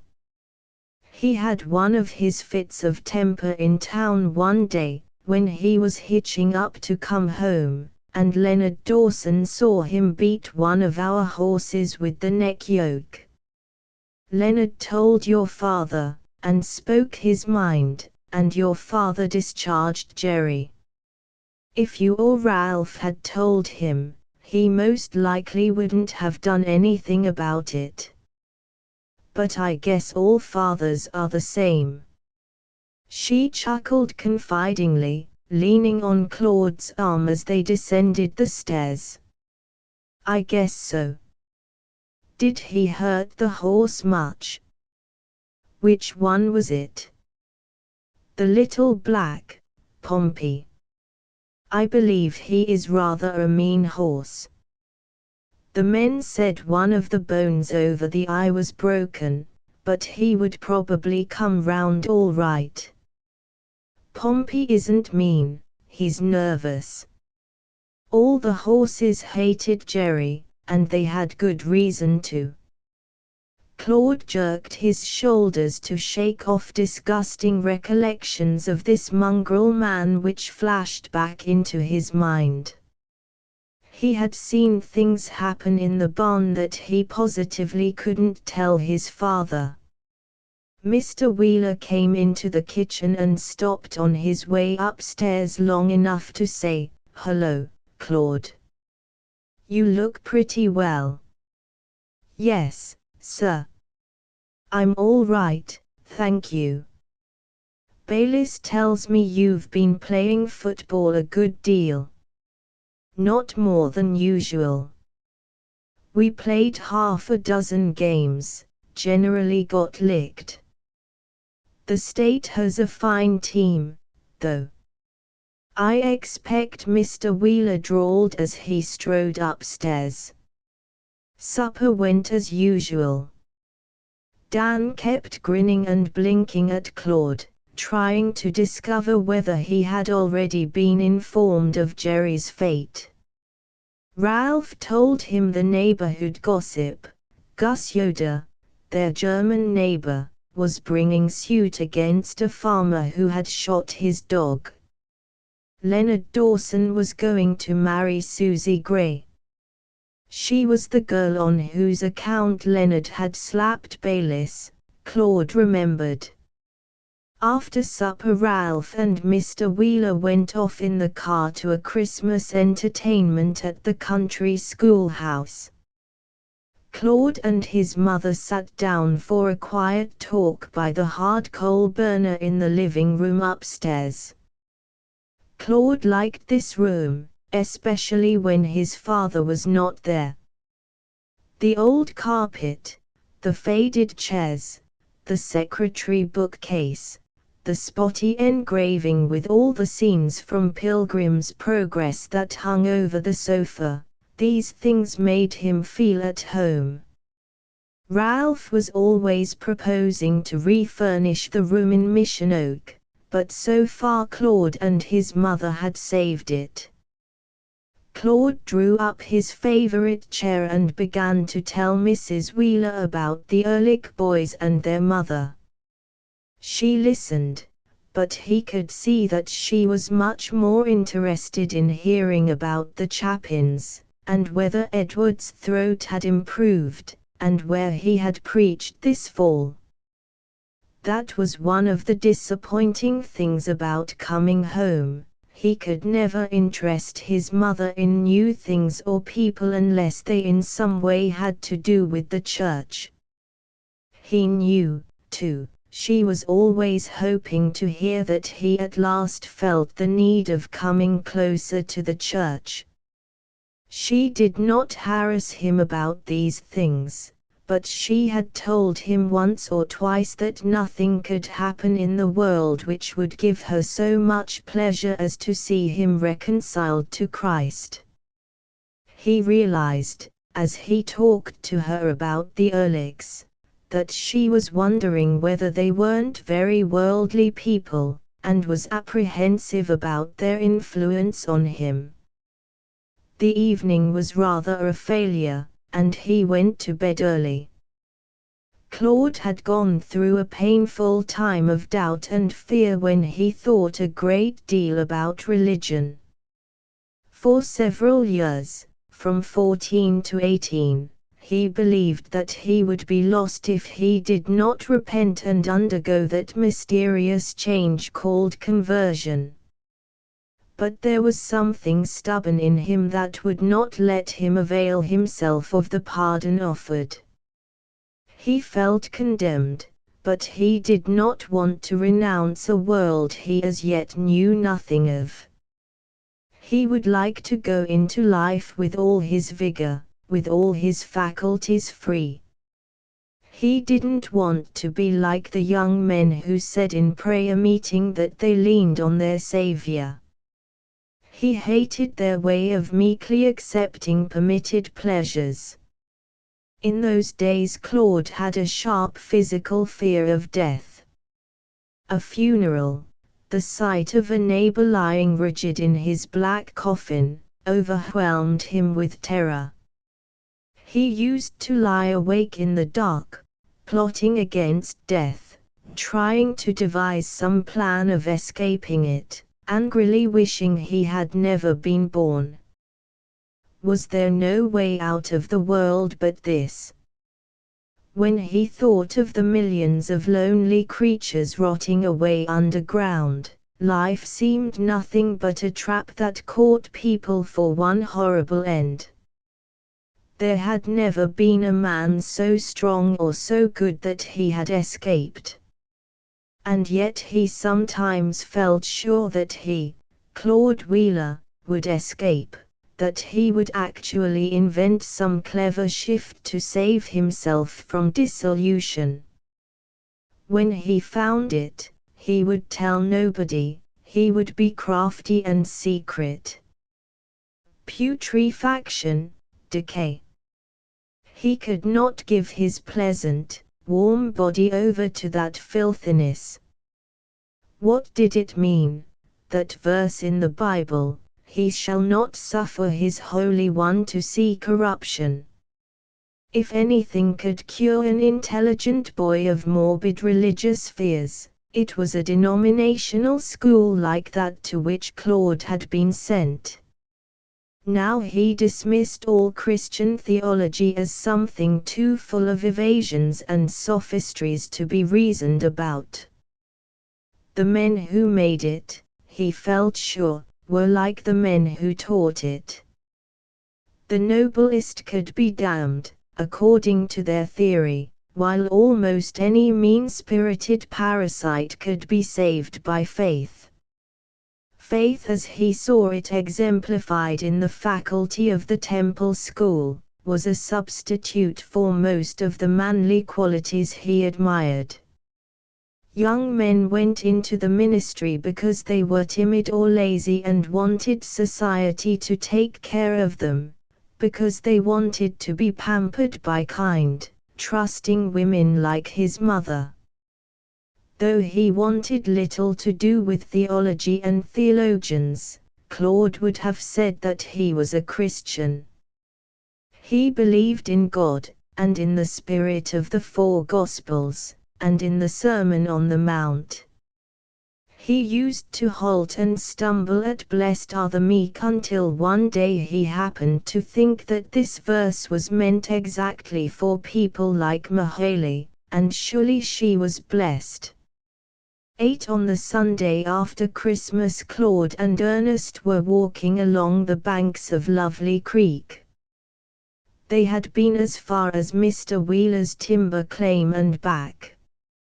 It was like an autumn afternoon, so warm that they left their overcoats on the limb of a crooked elm by the pasture fence.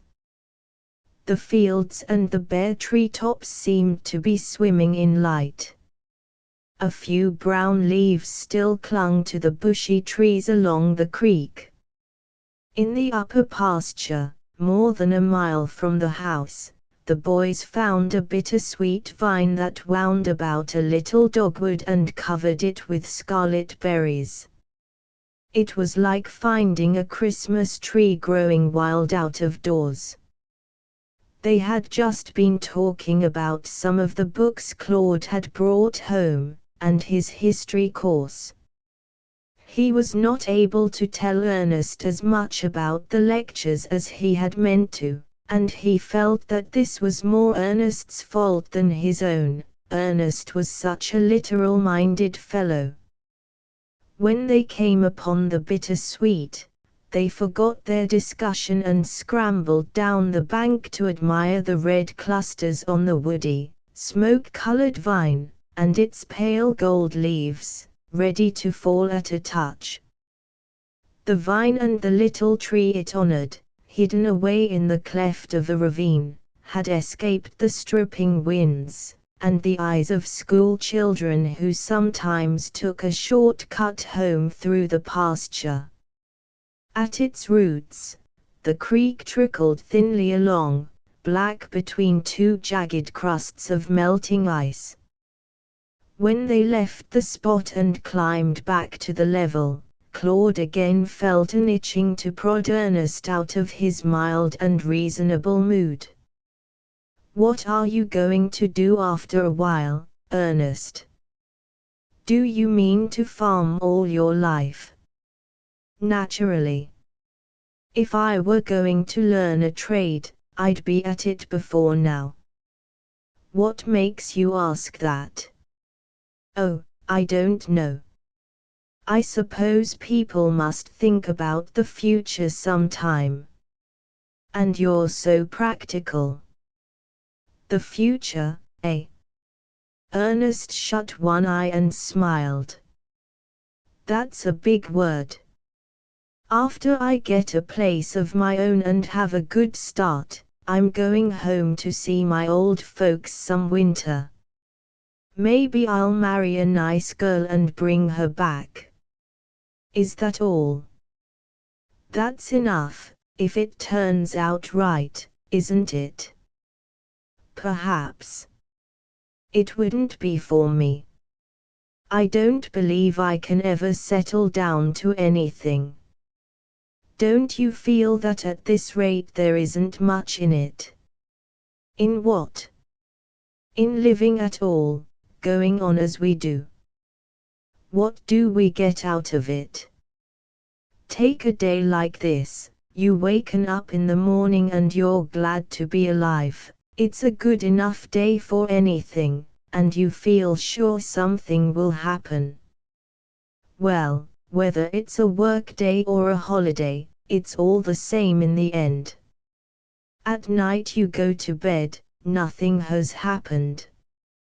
But what do you expect? What can happen to you, except in your own mind? If I get through my work, and get an afternoon off to see my friends like this, it's enough for me." "Is it?"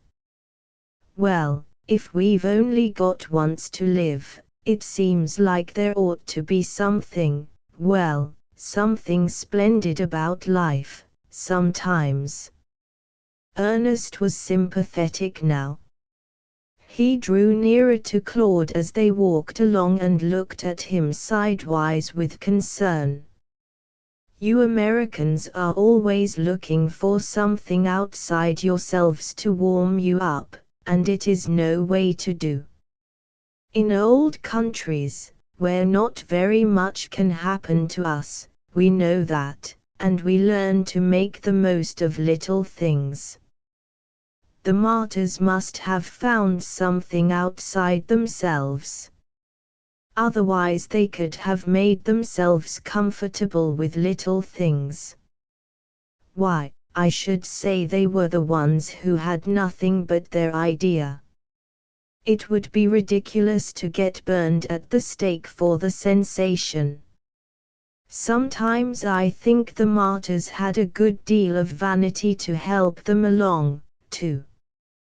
Claude thought Ernest had never been so tiresome. He squinted at a bright object across the fields and said cuttingly, "The fact is, Ernest, you think a man ought to be satisfied with his board and clothes and Sundays off, don't you?" Ernest laughed rather mournfully. "It doesn't matter much what I think about it, things are as they are. Nothing is going to reach down from the sky and pick a man up, I guess." Claude muttered something to himself, twisting his chin about over his collar as if he had a bridle bit in his mouth. The sun had dropped low, and the two boys, as Mrs. Wheeler watched them from the kitchen window, seemed to be walking beside a prairie fire. She smiled as she saw their black figures moving along on the crest of the hill against the golden sky. Even at that distance the one looked so adaptable, and the other so unyielding. They were arguing, probably, and probably Claude was on the wrong side. 9 After the vacation, Claude again settled down to his reading in the university library. He worked at a table next the alcove where the books on painting and sculpture were kept. The art students, all of whom were girls, read and whispered together in this enclosure, and he could enjoy their company without having to talk to them. They were lively and friendly. They often asked him to lift heavy books and portfolios from the shelves, and greeted him gaily when he met them in the street or on the campus, and talked to him with the easy cordiality usual between boys and girls in a coeducational school. One of these girls, Miss Peachy Milmore, was different from the others, different from any girl Claude had ever known. She came from Georgia, and was spending the winter with her aunt on B Street. Although she was short and plump, Miss Milmore moved with what might be called a carriage, and she had altogether more manner and more reserve than the Western girls. Her hair was yellow and curly, the short ringlets about her ears were just the color of a new chicken. Her vivid blue eyes were a trifle too prominent, and a generous blush of color mantled her cheeks. It seemed to pulsate there. One had a desire to touch her cheeks to see if they were hot. The Ehrlich brothers and their friends called her the Georgia Peach. She was considered very pretty, and the university boys had rushed her when she first came to town. Since then her vogue had somewhat declined. Miss Milmore often lingered about the campus to walk downtown with Claude. However he tried to adapt his long stride to her tripping gait, she was sure to get out of breath. She was always dropping her gloves or her sketchbook or her purse, and he liked to pick them up for her, and to pull on her rubbers, which kept slipping off at the heel. She was very kind to single him out and be so gracious to him, he thought. She even coaxed him to pose in his track clothes for the life class on Saturday morning, telling him that he had a magnificent physique, a compliment which covered him with confusion. But he posed, of course. Claude looked forward to seeing Peachy Milmore, missed her if she were not in the alcove, found it quite natural that she should explain her absences to him, tell him how often she washed her hair and how long it was when she uncoiled it. One Friday in February Julius Ehrlich overtook Claude on the campus and proposed that they should try the skating tomorrow. "Yes, I'm going out," Claude replied. "I've promised to teach Miss Milmore to skate. Won't you come along and help me?" Julius laughed indulgently. Oh, no. Some other time. I don't want to break in on that. Nonsense. You could teach her better than I. Oh, I haven't the courage. What do you mean? You know what I mean. No, I don't. Why do you always laugh about that girl, anyhow?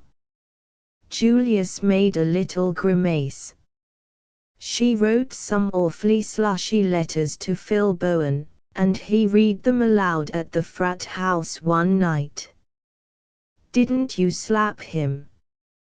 Claude demanded, turning red.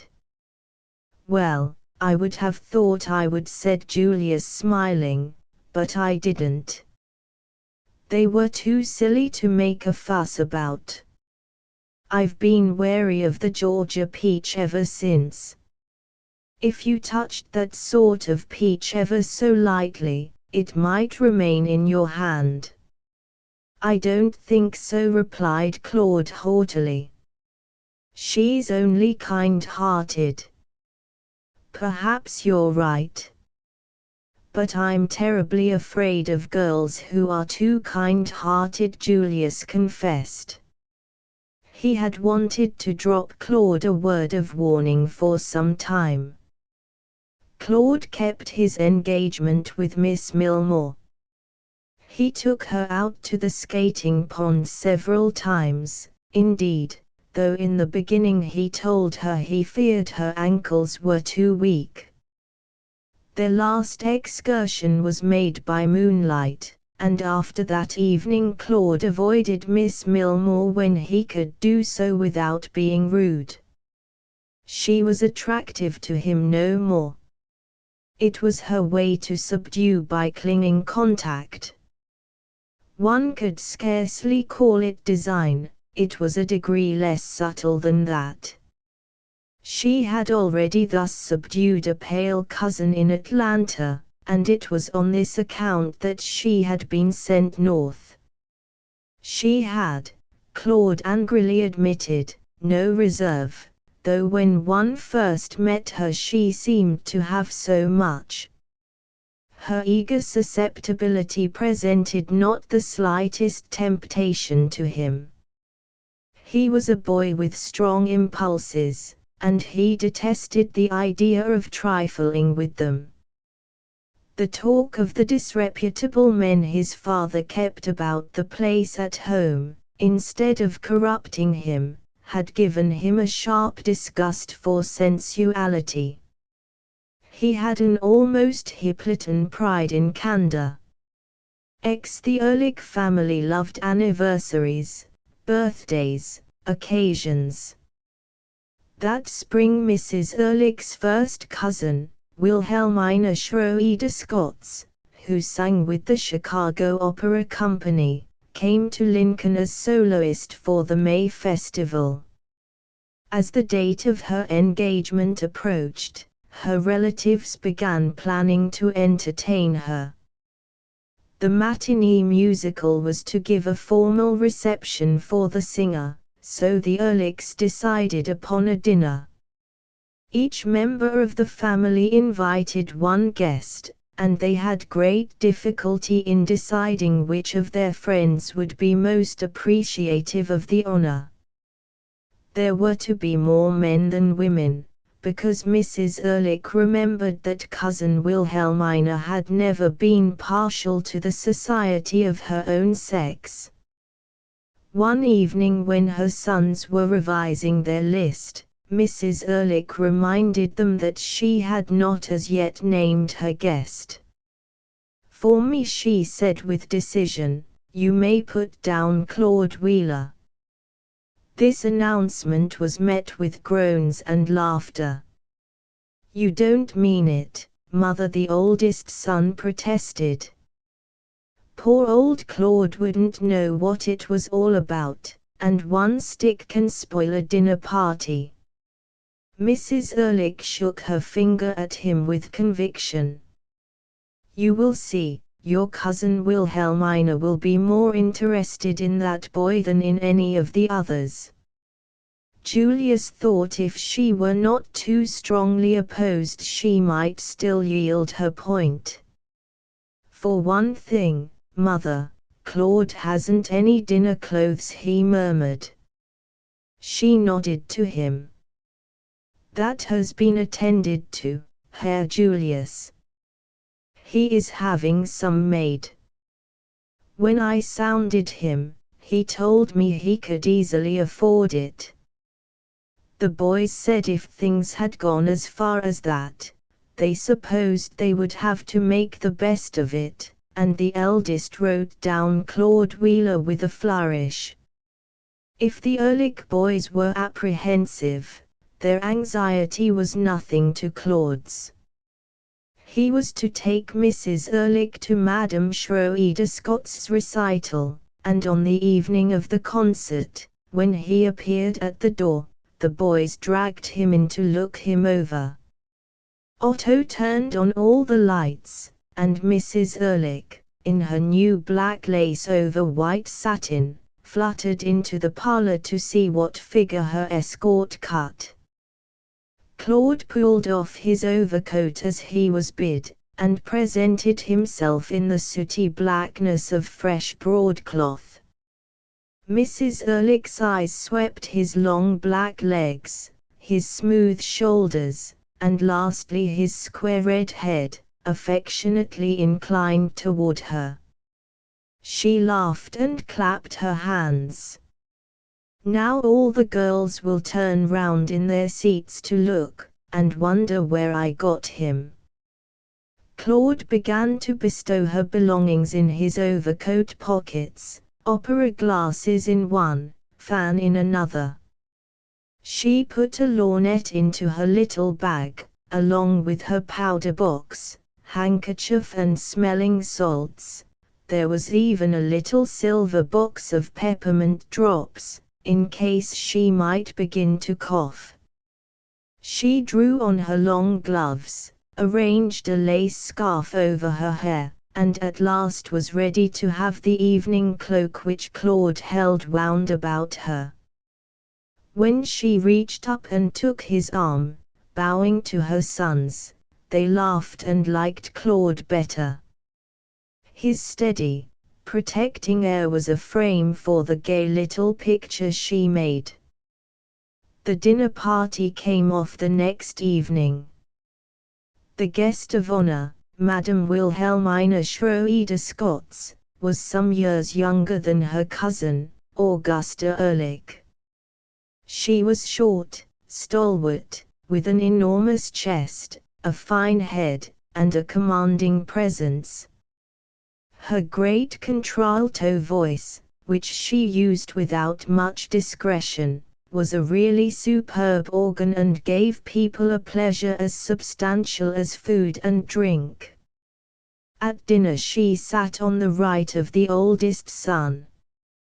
Claude, beside Mrs. Ehrlich at the other end of the table, watched attentively the lady attired in green velvet and blazing rhinestones. After dinner, as Madame Schroeder Scots swept out of the dining room, she dropped her cousin's arm and stopped before Claude, who stood at attention behind his chair. "If Cousin Augusta can spare you, we must have a little talk together. We have been very far separated," she said. She led Claude to one of the window seats in the living room, at once complained of a draught, and sent him to hunt for her green scarf. He brought it and carefully put it about her shoulders, but after a few moments, she threw it off with a slightly annoyed air, as if she had never wanted it. Claude with solicitude reminded her about the draught. "Draught," she said, lifting her chin, "there is no draught here." She asked Claude where he lived, how much land his father owned, what crops they raised, and about their poultry and dairy. When she was a child she had lived on a farm in Bavaria, and she seemed to know a good deal about farming and livestock. She was disapproving when Claude told her they rented half their land to other farmers. "If I were a young man, I would begin to acquire land, and I would not stop until I had a whole county," she declared. She said that when she met new people, she liked to find out the way they made their living. Her own way was a hard one. Later in the evening Madame Schroeder Scots graciously consented to sing for her cousins. When she sat down to the piano, she beckoned Claude and asked him to turn for her. He shook his head, smiling ruefully. "I'm sorry I'm so stupid, but I don't know one note from another." She tapped his sleeve. "Well, never mind. I may want the piano moved yet, you could do that for me, eh?" When Madame Schroeder Scots was in Mrs. Ehrlich's bedroom, powdering her nose before she put on her wraps, she remarked, "What a pity, Augusta, that you have not a daughter now, to marry to Claude Melnot. He would make you a perfect son-in-law." "Ah, if I only had," sighed Mrs. Ehrlich. "Or," continued Madame Schroeder Scots, energetically pulling on her large carriage shoes, "if you were but a few years younger, it might not yet be too late." "Oh, don't be a fool, Augusta. Such things have happened, and will happen again. However, better a widow than to be tied to a sick man, like a stone about my neck. What a husband to go home to! And I a woman in full vigor. Jazzistine Kreuzich Trage." She smote her bosom, on the left side. Having put on first a velvet coat, then a fur mantle, Madame Schroeder Scots moved like a galleon out into the living room and kissed all her cousins, and Claude Wheeler, good night. 11 One warm afternoon in May Claude sat in his upstairs room at the Chapins, copying his thesis, which was to take the place of an examination in history. It was a criticism of the testimony of Jeanne d'Arc in her 9 private examinations and the trial in ordinary. The professor had assigned him the subject with a flash of humor. Although this evidence had been pored over by so many hands since the 15th century, by the phlegmatic and the fiery, by rhapsodists and cynics, he felt sure that Wheeler would not dismiss the case lightly. Indeed, Claude put a great deal of time and thought upon the matter, and for the time being it seemed quite the most important thing in his life. He worked from an English translation of the Précis, but he kept the French text at his elbow, and some of her replies haunted him in the language in which they were spoken. It seemed to him that they were like the speech of her saints, of whom Jeanne said, "The voice is beautiful, sweet and low, and it speaks in the French tongue." Claude flattered himself that he had kept all personal feeling out of the paper, that it was a cold estimate of the girl's motives and character as indicated by the consistency and inconsistency of her replies, and of the change wrought in her by imprisonment and by the fear of the fire. When he had copied the last page of his manuscript and sat contemplating the pile of written sheets, he felt that after all his conscientious study he really knew very little more about the Maid of Orleans than when he first heard of her from his mother, one day when he was a little boy. He had been shut up in the house with a cold, he remembered, and he found a picture of her in armor, in an old book, and took it down to the kitchen where his mother was making apple pies. She glanced at the picture, and while she went on rolling out the dough and fitting it to the pans, she told him the story. He had forgotten what she said, it must have been very fragmentary, but from that time on he knew the essential facts about Joan of Arc, and she was a living figure in his mind.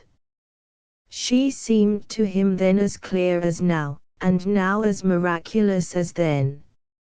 It was a curious thing, he reflected, that a character could perpetuate itself thus, by a picture, a word, a phrase. It could renew itself in every generation and be born over and over again in the minds of children. At that time he had never seen a map of France, and had a very poor opinion of any place farther away than Chicago, yet he was perfectly prepared for the legend of Joan of Arc, and often thought about her when he was bringing in his cobs in the evening, or when he was sent to the windmill for water and stood shaking in the cold while the chilled pump brought it slowly up. He pictured her then very much as he did now. About her figure there gathered a luminous cloud, like dust, with soldiers in it, the banner with lilies, a great church, cities with walls.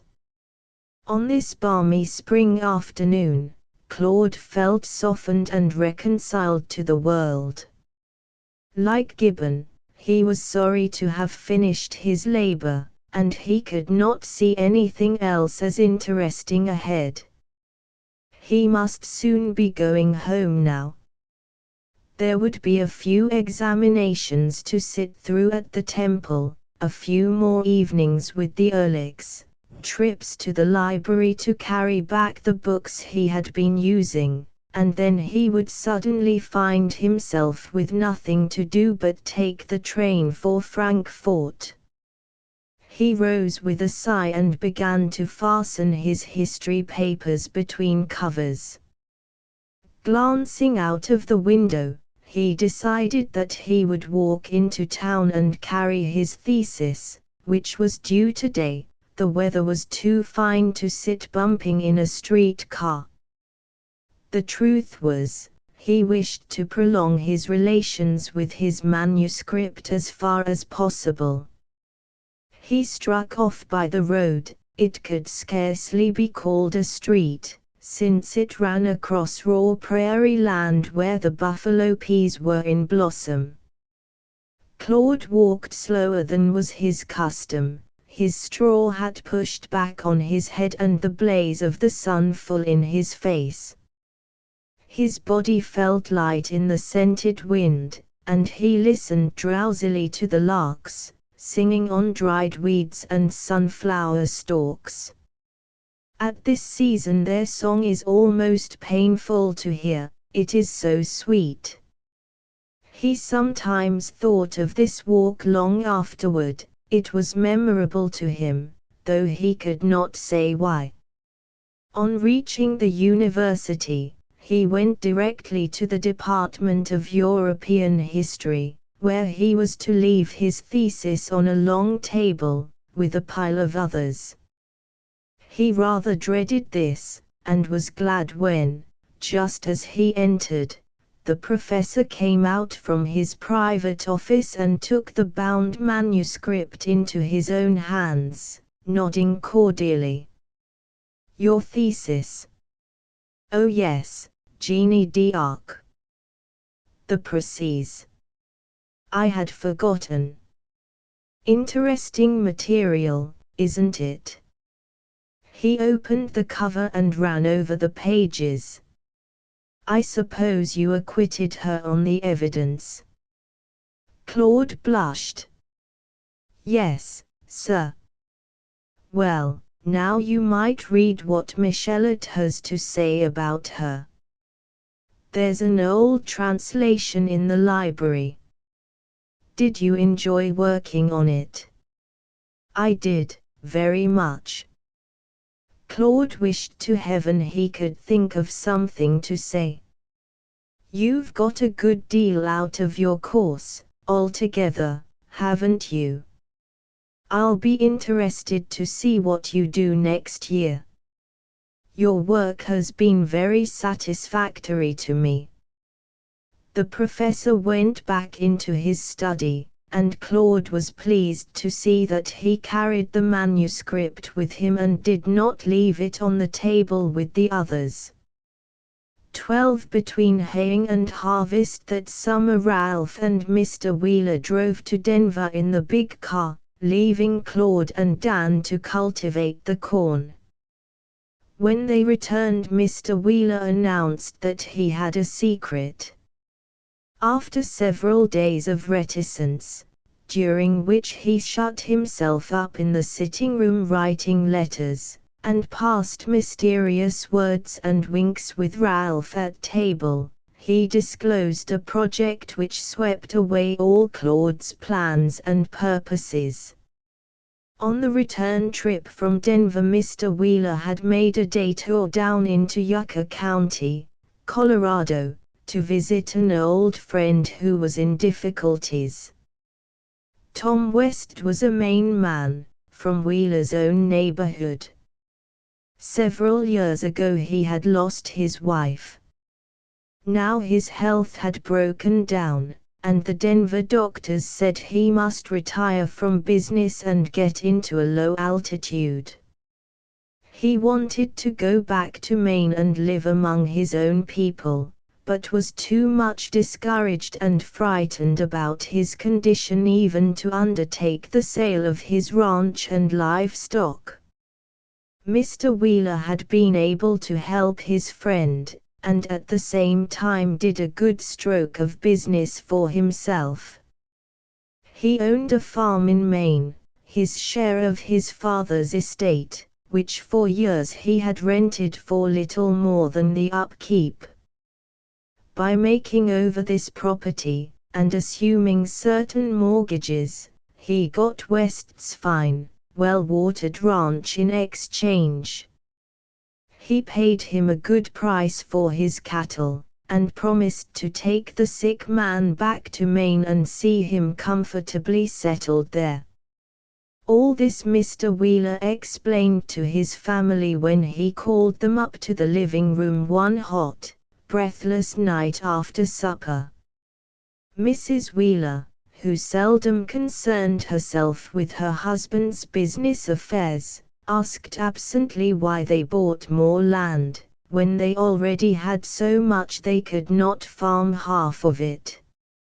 Just like a woman, Evangeline, just like a woman, Mr. Wheeler replied indulgently.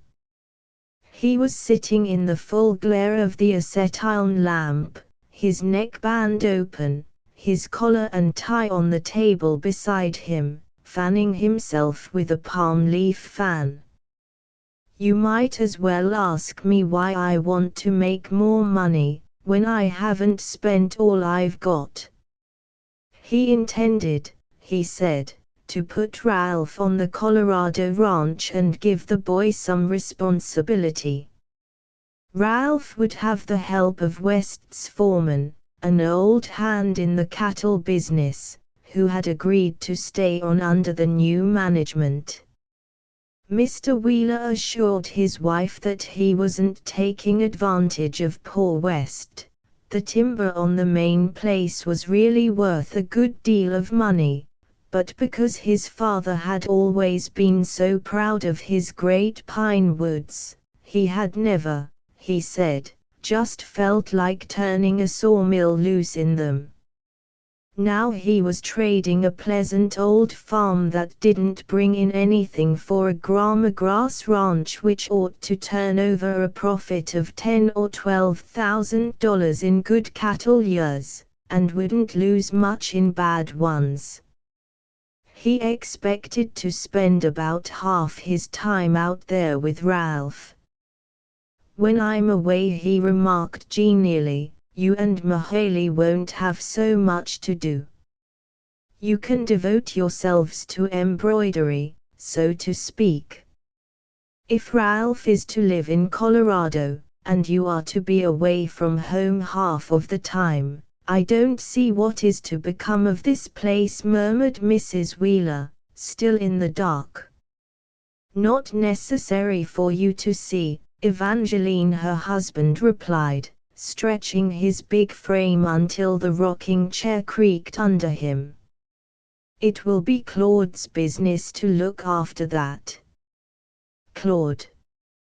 Mrs. Wheeler brushed a lock of hair back from her damp forehead in vague alarm. "Of course."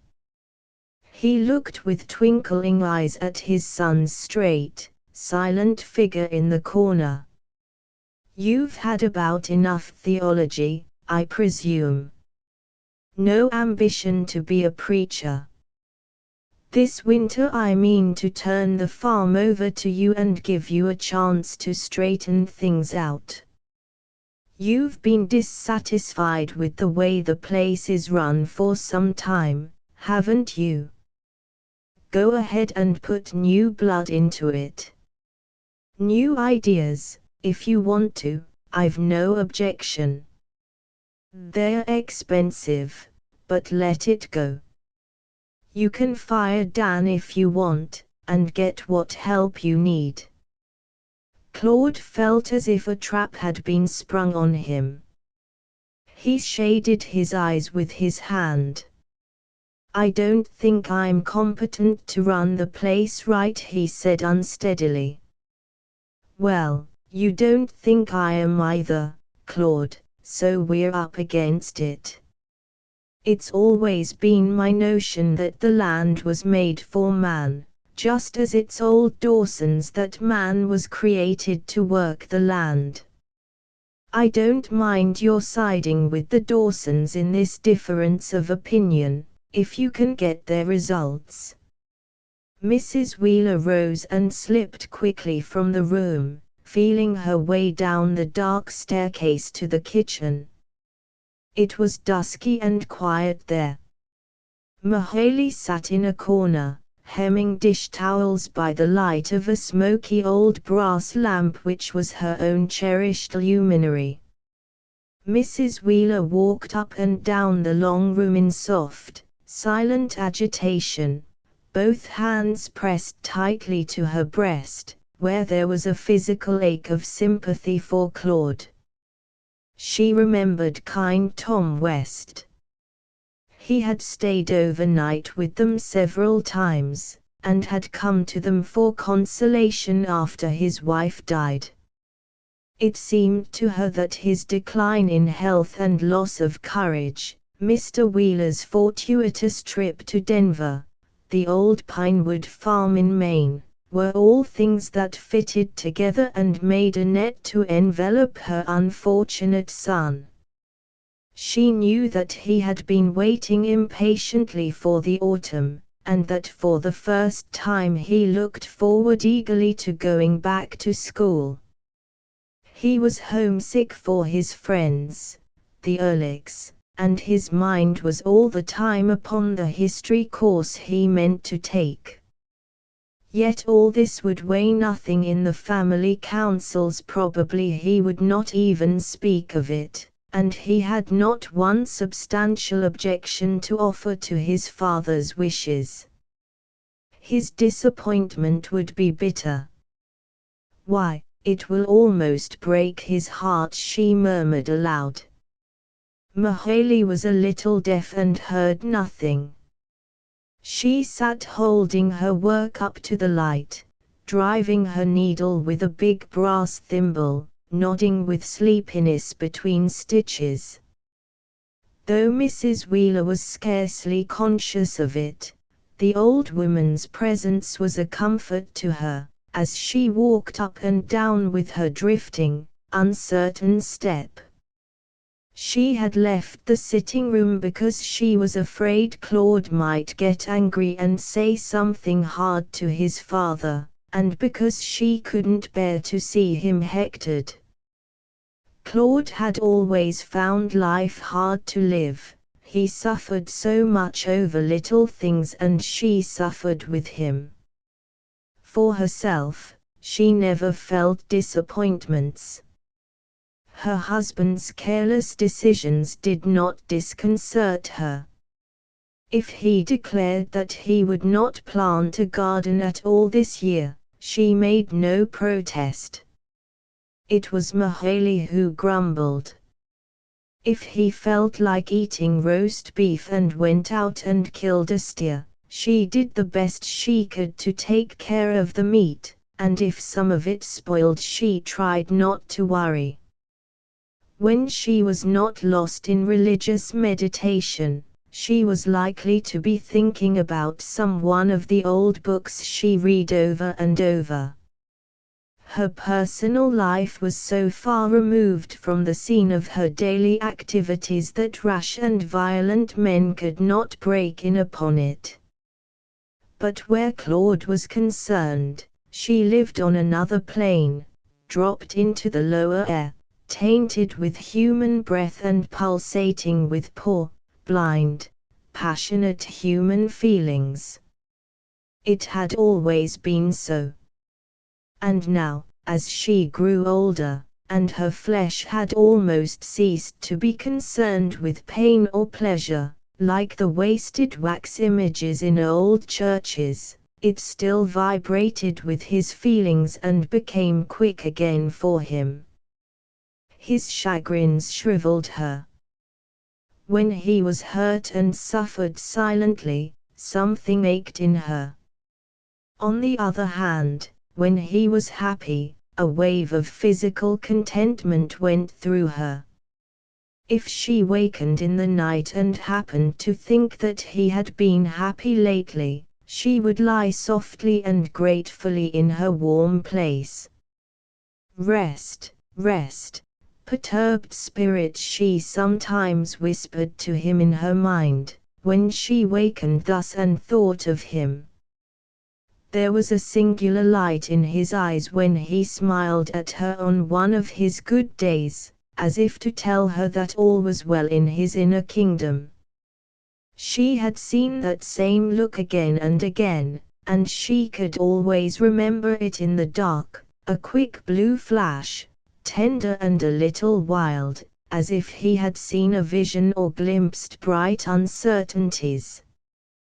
13 The next few weeks were busy ones on the farm. Before the wheat harvest was over, Nat Wheeler packed his leather trunk, put on his store clothes and set off to take Tom Welted back to Maine. During his absence, Ralph began to outfit for life in Yucca County. Ralph liked being a great man with the Frankfort merchants, and he had never before had such an opportunity as this. He bought a new shotgun, saddles, bridles, boots, long and short storm coats, a set of furniture for his own room, a fireless cooker, another music machine, and had them shipped to Colorado. His mother, who did not like phonograph music, and detested phonograph monologues, begged him to take the machine at home, but he assured her that she would be dull without it on winter evenings. He wanted one of the latest make, put out under the name of a great American inventor. Some of the ranches near West's were owned by New York men who brought their families out there in the summer. Ralph had heard about the dances they gave, and he was counting on being one of the guests. He asked Claude to give him his dress suit, since Claude wouldn't be needing it anymore. "You can have it if you want it," said Claude indifferently, "but it won't fit you." "I'll take it into Fritz and have the pants cut off a little and the shoulders taken in," his brother replied lightly. Claude was impassive. "Go ahead. But if that old Dutch man takes a whack at it, it will look like the devil." I think I'll let him try. Father won't say anything about what I've ordered for the house, but he isn't much for glad rags, you know. Without more ado he threw Claude's black clothes into the back seat of the Ford and ran into town to enlist the services of the German tailor. Mr. Wheeler, when he returned, thought Ralph had been rather free in expenditures, but Ralph told him it wouldn't do to take over the new place too modestly. The ranchers out there are all high flyers. If we go to squeezing nickels, they won't think we mean business. The country neighbors, who were always amused at the Wheelers' doings, got almost as much pleasure out of Ralph's lavishness as he did himself. One said Ralph had shipped a new piano out to Yucca County, another heard he had ordered a billiard table. August Yoder, their prosperous German neighbor, asked grimly whether he could, maybe, get a place as hired man with Ralph.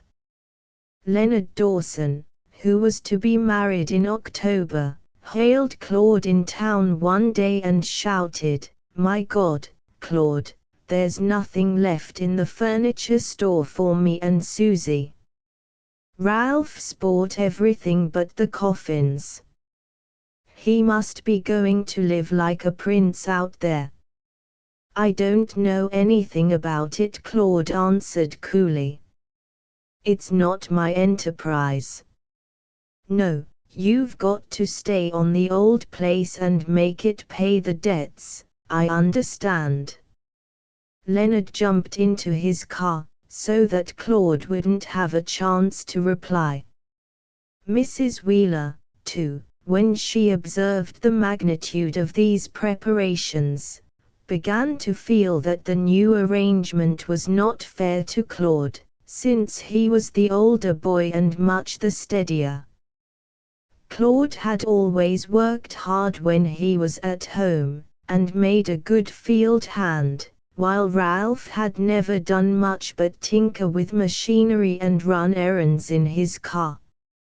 She couldn't understand why he was selected to manage an undertaking in which so much money was invested. "Why, Claude," she said dreamily one day, "if your father were an older man, I would almost think his judgment had begun to fail. Won't we get dreadfully into debt at this rate?" "Don't say anything, Mother. It's Father's money. He shan't think I want any of it. I wish I could talk to Bayliss." "Has he said anything?" "Not to me, he hasn't." Ralph and Mr. Wheeler took another flying trip to Colorado, and when they came back Ralph began coaxing his mother to give him bedding and table linen. He said he wasn't going to live like a savage, even in the sand hills. Mahaley was outraged to see the linen she had washed and ironed and taken care of for so many years packed into boxes. She was out of temper most of the time now, and went about muttering to herself. The only possessions Mahaley brought with her when she came to live with the Wheelers were a feather bed and 3 patchwork quilts, interlined with wool off the backs of Virginia sheep, washed and carded by hand. The quilts had been made by her old mother, and given to her for a marriage portion. The patchwork on each was done in a different design. One was the popular log cabin pattern, another the laurel leaf, the third the blazing star. This quilt Mahaley thought too good for use, and she had told Mrs. Wheeler that she was saving it to give Mr. Claude when he got married. She slept on her feather bed in winter, and in summer she put it away in the attic. The attic was reached by a ladder which, because of her weak back, Mrs. Wheeler very seldom climbed. Up there Mahaley had things her own way, and thither she often retired to air the bedding stored away there, or to look at the pictures in the piles of old magazines. Ralph facetiously called the attic Mahaley's library. One day, while things were being packed for the Western ranch, Mrs. Wheeler, going to the foot of the ladder to call Mahaley, narrowly escaped being knocked down by a large feather bed which came plumping through the trapdoor. A moment later Mahaley herself descended backwards, holding to the rungs with one hand, and in the other arm carrying her quilts. "Why, Mahaley," gasped Mrs. Wheeler. "It's not winter yet, whatever are you getting your bed for?" "I'm just going to lay on my feather bed," she broke out, "or directly I won't have none. I ain't going to have Mr. Ralph carryin' off my quilts," my mother pieced firmly. Mrs. Wheeler tried to reason with her, but the old woman took up her bed in her arms and staggered down the hall with it, muttering and tossing her head like a horse in fly time. That afternoon Ralph brought a barrel and a bundle of straw into the kitchen and told Mahaley to carry up preserves and canned fruit, and he would pack them. She went obediently to the cellar, and Ralph took off his coat and began to line the barrel with straw. He was some time in doing this, but still Mahaley had not returned. He went to the head of the stairs and whistled. "I'm a coming, Mr. Ralph, I'm a coming. Don't hurry me, I don't want to break nothing." Ralph waited a few minutes. "What are you doing down there, Mahaley?" he fumed. "I could have emptied the whole cellar by this time. I suppose I'll have to do it myself. I'm a coming. You'd get yourself all dusty down here." She came breathlessly up the stairs, carrying a hamper basket full of jars, her hands and face streaked with black. "Well, I should say it is dusty," Ralph snorted. "You might clean your fruit closet once in a while, you know, Mahaley. You ought to see how Mrs. Dawson keeps hers. Now, let's see." He sorted the jars on the table. "Take back the grape jelly. If there's anything I hate, it's grape jelly. I know you have lots of it, but you can't work it off on me. And when you come up, don't forget the pickled peaches. I told you particularly, the pickled peaches." "We ain't got no pickled peaches."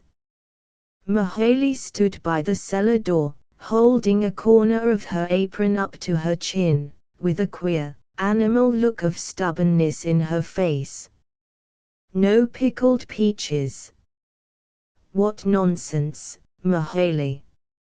I saw you making them here, only a few weeks ago." "I know you did, Mr. Ralph, but they ain't none now. I didn't have no luck with my peaches this year. I musta let the air git at 'em.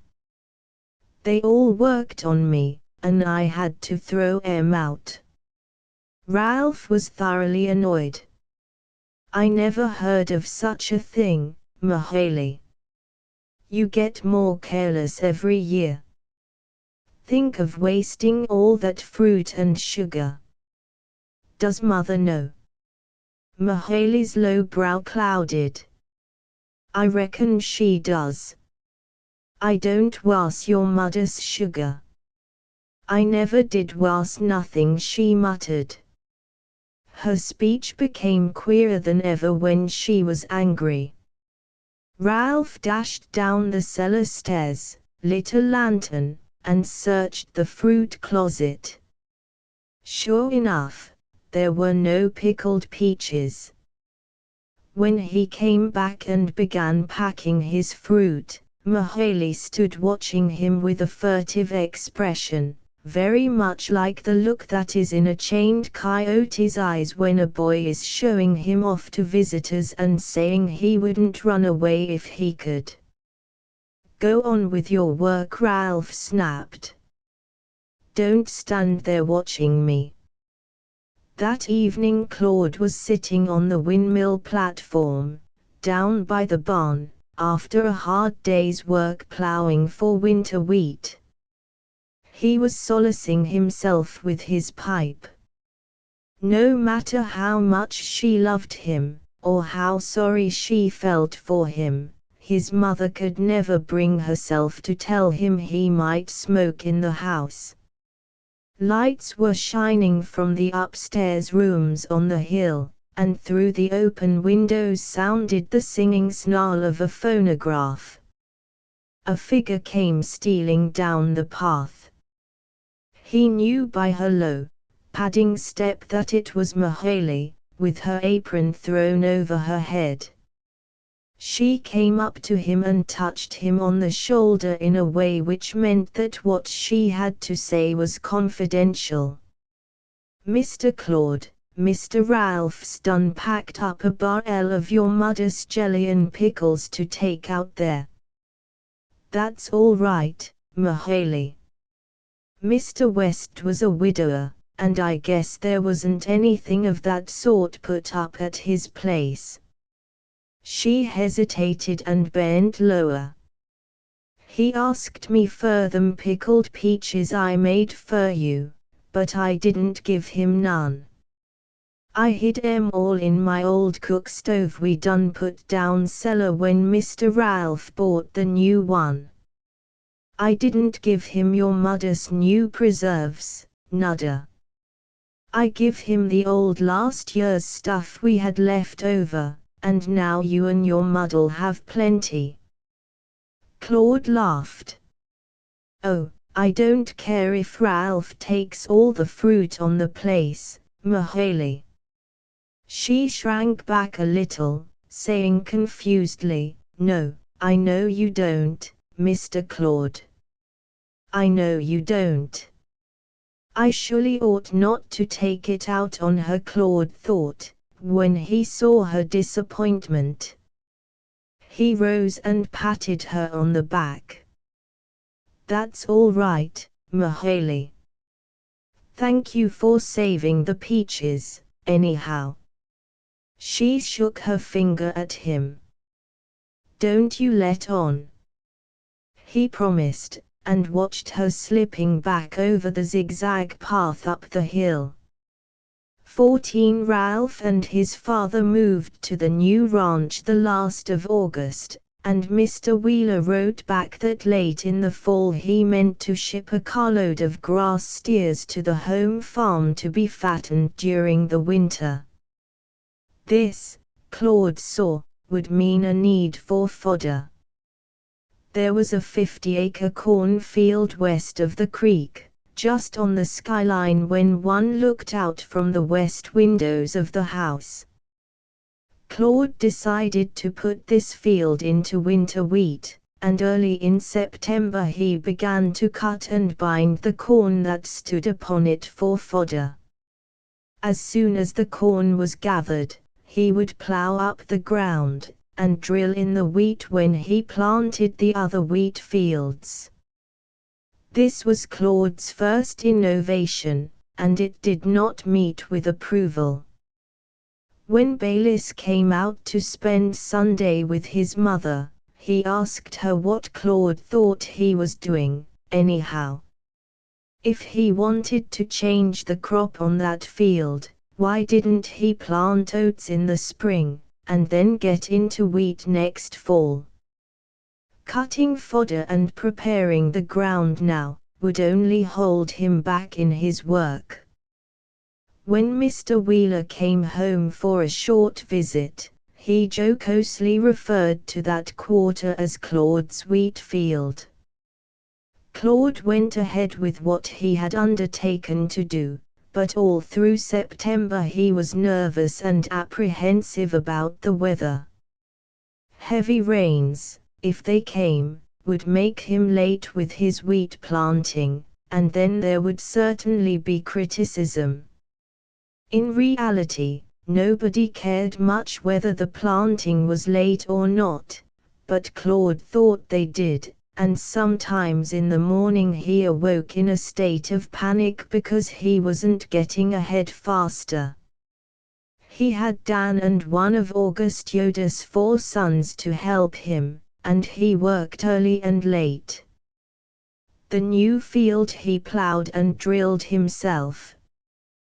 He put a great deal of young energy into it, and buried a great deal of discontent in its dark furrows. Day after day he flung himself upon the land and planted it with what was fermenting in him, glad to be so tired at night that he could not think. Ralph came home for Leonard Dawson's wedding, on the 1st of October. All the Wheelers went to the wedding, even Mahaley, and there was a great gathering of the country folk and townsmen.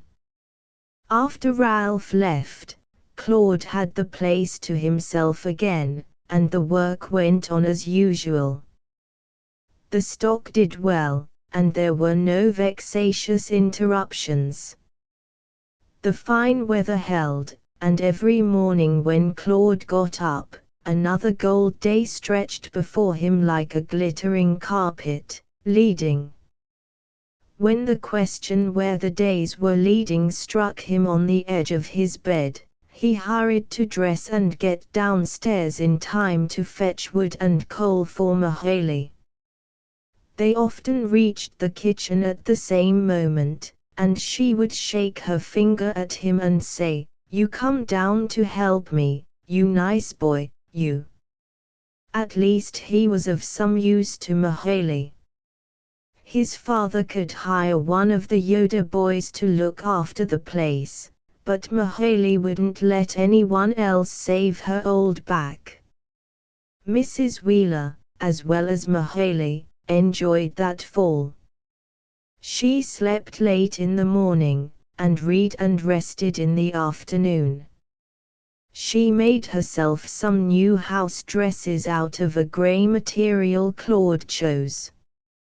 "It's almost like being a bride, keeping house for just you, Claude," she sometimes said. Soon Claude had the satisfaction of seeing a blush of green come up over his brown wheat fields, visible first in the dimples and little hollows, then flickering over the knobs and levels like a fugitive smile. He watched the green blades coming every day, when he and Dan went afield with their wagons to gather corn. Claude sent Dan to shuck on the north quarter, and he worked on the south. He always brought in one more load a day than Dan did. That was to be expected. Dan explained this very reasonably, Claude thought, one afternoon when they were hooking up their teams. "It's all right for you to jump at that corn like you was beating carpets, Claude, it's your corn, or anyways it's your paws. Them fields will always lay betwixt you and trouble. But a hired man's got no property but his back, and he has to save it.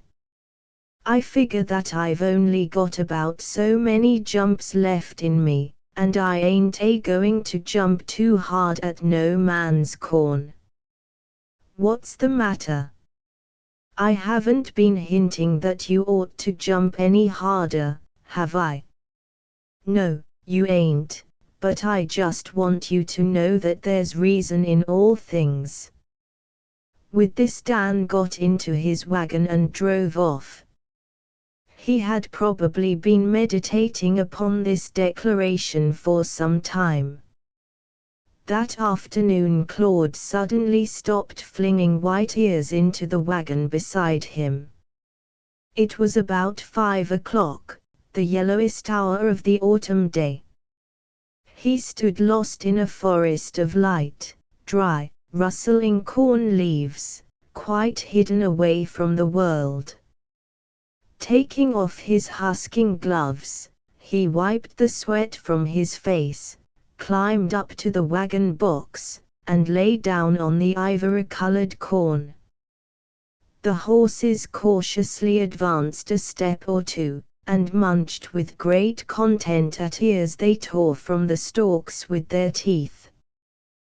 Claude lay still, his arms under his head, looking up at the hard, polished blue sky, watching the flocks of crows go over from the fields where they fed on shattered grain, to their nests in the trees along Lovely Creek.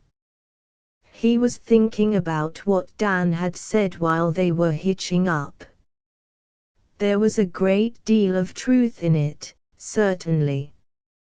Yet, as for him, he often felt that he would rather go out into the world and earn his bread among strangers than sweat under this half-responsibility for acres and crops that were not his own. He knew that his father was sometimes called a land hog by the country people, and he himself had begun to feel that it was not right they should have so much land, to farm, or to rent, or to leave idle, as they chose. It was strange that in all the centuries the world had been going, the question of property had not been better adjusted. The people who had it were slaves to it, and the people who didn't have it were slaves to them. He sprang down into the gold light to finish his load. Warm silence nestled over the cornfield. Sometimes a light breeze rose for a moment and rattled the stiff, dry leaves, and he himself made a great rustling and crackling as he tore the husks from the ears. Greedy crows were still cawing about before they flapped homeward. When he drove out to the highway, the sun was going down, and from his seat on the load he could see far and near. Yonder was Dan's wagon, coming in from the north quarter. Over there was the roof of Leonard Dawson's new house, and his windmill, standing up black in the declining day. Before him were the bluffs of the pasture, and the little trees, almost bare, huddled in violet shadow along the creek, and the Wheeler farmhouse on the hill, its windows all aflame with the last red fire of the sun. 15 Claude dreaded the inactivity of the winter, to which the farmer usually looks forward with pleasure. He made the Thanksgiving football game a pretext for going up to Lincoln, went intending to stay 3 days and stayed 10. The first night, when he knocked at the glass door of the Ehrlichs' sitting room and took them by surprise, he thought he could never go back to the farm. Approaching the house on that clear, frosty autumn evening, crossing the lawn strewn with crackling dry leaves, he told himself that he must not hope to find things the same. But they were the same. The boys were lounging and smoking about the square table with the lamp on it, and Mrs. Ehrlich was at the piano, playing one of Mendelssohn's songs without words. When he knocked, Otto opened the door and called, "A surprise for you, Mother. Guess who's here?" What a welcome she gave him, and how much she had to tell him. While they were all talking at once, Henry, the oldest son, came downstairs dressed for a colonial ball, with satin breeches and stockings and a sword. His brothers began to point out the inaccuracies of his costume, telling him that he couldn't possibly call himself a French emigrant unless he wore a powdered wig. Henry took a book of memoirs from the shelf to prove to them that at the time when the French émigrés were coming to Philadelphia, powder was going out of fashion. During this discussion, Mrs. Ehrlich drew Claude aside and told him in excited whispers that her cousin Wilhelmina, the singer, had at last been relieved of the invalid husband whom she had supported for so many years, and now was going to marry her accompanist, a man much younger than herself. After the French émigré had gone off to his party, 2 young instructors from the university dropped in, and Mrs. Ehrlich introduced Claude as her landed proprietor who managed a big ranch out in one of the western counties. The instructors took their leave early, but Claude stayed on. What was it that made life seem so much more interesting and attractive here than elsewhere? There was nothing wonderful about this room, a lot of books, a lamp, comfortable, hard-used furniture, some people whose lives were in no way remarkable, and yet he had the sense of being in a warm and gracious atmosphere, charged with generous enthusiasms and ennobled by romantic friendships. He was glad to see the same pictures on the wall, to find the Swiss woodcutter on the mantel, still bending under his load of faggots, to handle again the heavy brass paper knife that in its time had cut so many interesting pages. He picked it up from the cover of a red book lying there, one of Trevelyan's volumes on Garibaldi, which Julius told him he must read before he was another week older. The next afternoon Claude took Mrs. Ehrlich to the football game and came home with the family for dinner. He lingered on day after day, but after the first few evenings his heart was growing a little heavier all the time. The Ehrlich boys had so many new interests he couldn't keep up with them, they had been going on, and he had been standing still. He wasn't conceited enough to mind that. The thing that hurt was the feeling of being out of it, of being lost in another kind of life in which ideas played but little part. He was a stranger who walked in and sat down here, but he belonged out in the big, lonely country, where people worked hard with their backs and got tired like the horses, and were too sleepy at night to think of anything to say. If Mrs. Ehrlich and her Hungarian woman made lentil soup and potato dumplings and Wiener Schnitzel for him, it only made the plain fare on the farm seem the heavier.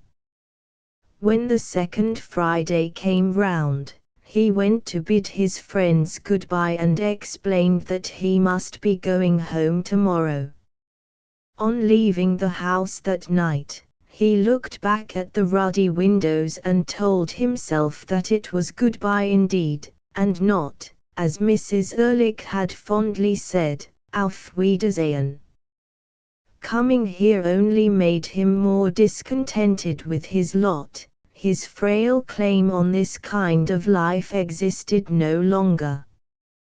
He must settle down into something that was his own. Take hold of it with both hands, no matter how grim it was. The next day, during his journey out through the bleak winter country, he felt that he was going deeper and deeper into reality. Claude had not written when he would be home, but on Saturday there were always some of the neighbors in town. He rode out with one of the Yoder boys, and from their place walked on the rest of the way. He told his mother he was glad to be back again. He sometimes felt as if it were disloyal to her for him to be so happy with Mrs. Ehrlich. His mother had been shut away from the world on a farm for so many years, and even before that, Vermont was no very stimulating place to grow up in, he guessed. She had not had a chance, any more than he had, at those things which make the mind more supple and keep the feeling young. The next morning it was snowing outside, and they had a long, pleasant Sunday breakfast. Mrs. Wheeler said they wouldn't try to go to church, as Claude must be tired. He worked about the place until noon, making the stock comfortable and looking after things that Dan had neglected in his absence. After dinner he sat down at the secretary and wrote a long letter to his friends in Lincoln. Whenever he lifted his eyes for a moment, he saw the pasture bluffs and the softly falling snow. There was something beautiful about the submissive way in which the country met winter. It made one contented, sad, too. He sealed his letter and lay down on the couch to read the paper, but was soon asleep. When he awoke the afternoon was already far gone.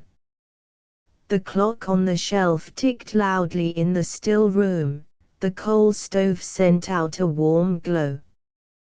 The blooming plants in the south bow window looked brighter and fresher than usual in the soft white light that came up from the snow.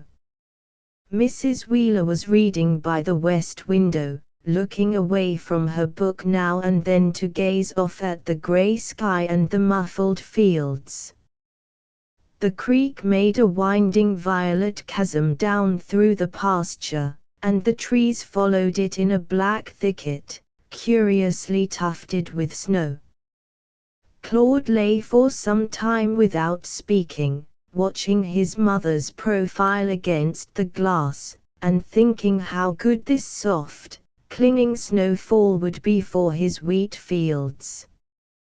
"What are you reading, Mother?" he asked presently. She turned her head toward him. "Nothing very new. I was just beginning Paradise Lost again. I haven't read it for a long while." "Read aloud, won't you?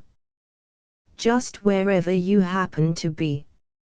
I like the sound of it." Mrs. Wheeler always read deliberately, giving each syllable its full value. Her voice, naturally soft and rather wistful, trailed over the long measures and the threatening biblical names, all familiar to her and full of meaning. A dungeon horrible, on all sides round as one great furnace flamed, yet from the flames no light, but rather darkness visible served only to discover sights of woe. Her voice groped as if she were trying to realize something. The room was growing grayer as she read on through the turgid catalogue of the heathen gods, so packed with stories and pictures, so unaccountably glorious. At last the light failed, and Mrs. Wheeler closed the book. "That's fine," Claude commented from the couch. "But Milton couldn't have got along without the wicked, could he?" Mrs. Wheeler looked up. "Is that a joke?" she asked slyly. "Oh no, not at all.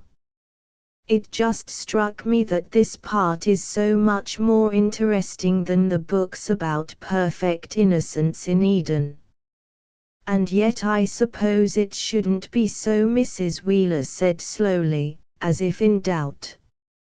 Her son laughed and sat up, smoothing his rumpled hair. "The fact remains that it is, dear mother. And if you took all the great sinners out of the Bible, you'd take out all the interesting characters, wouldn't you? Except Christ, she murmured. Yes, except Christ. But I suppose the Jews were honest when they thought him the most dangerous kind of criminal. Are you trying to tangle me up? His mother inquired, with both reproach and amusement in her voice. Claude went to the window where she was sitting, and looked out at the snowy fields, now becoming blue and desolate as the shadows deepened. I only mean that even in the Bible the people who were merely free from blame didn't amount to much. Ah, I see. Mrs. Wheeler chuckled softly. You are trying to get me back to faith and works. There's where you always balked when you were a little fellow. Well, Claude, I don't know as much about it as I did then. As I get older, I leave a good deal more to God. I believe He wants to save whatever is noble in this world, and that He knows more ways of doing it than I. She rose like a gentle shadow and rubbed her cheek against his flannel shirt sleeve, murmuring, I believe He is sometimes where we would least expect to find Him, even in proud, rebellious hearts. For a moment they clung together in the pale, clear square of the west window, as the two natures in one person sometimes meet and cling in a fated hour. 16 Ralph and his father came home to spend the holidays, and on Christmas Day Baylis drove out from town for dinner. He arrived early, and after greeting his mother in the kitchen, went up to the sitting room, which shone with a holiday neatness, and, for once, was warm enough for Baylis. Having a low circulation, he felt the cold acutely. He walked up and down, jingling the keys in his pockets and admiring his mother's winter chrysanthemums, which were still blooming.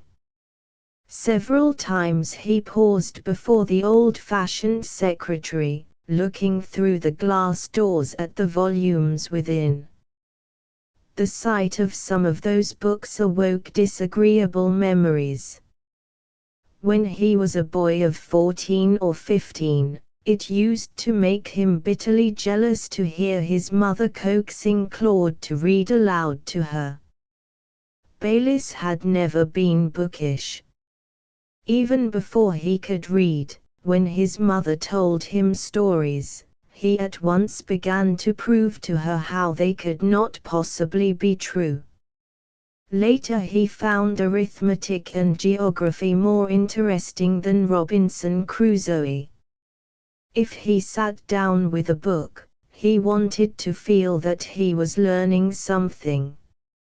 His mother and Claude were always talking over his head about the people in books and stories.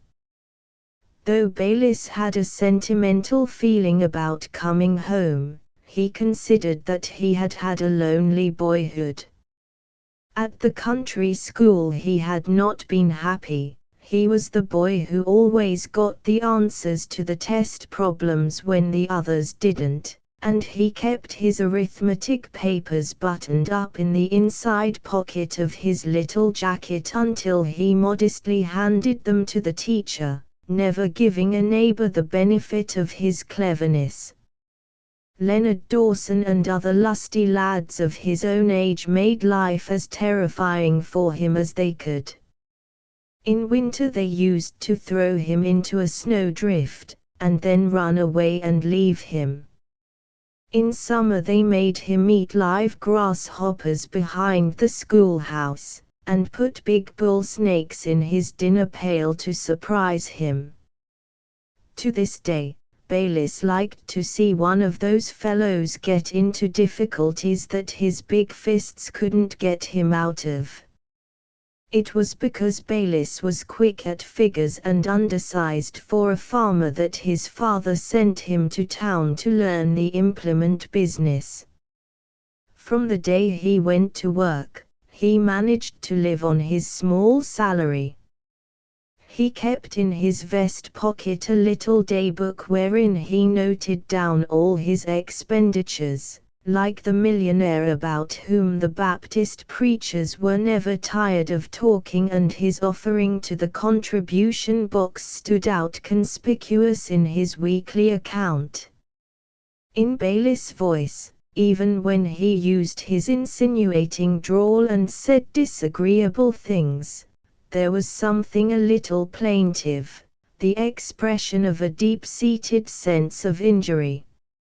He felt that he had always been misunderstood and underestimated.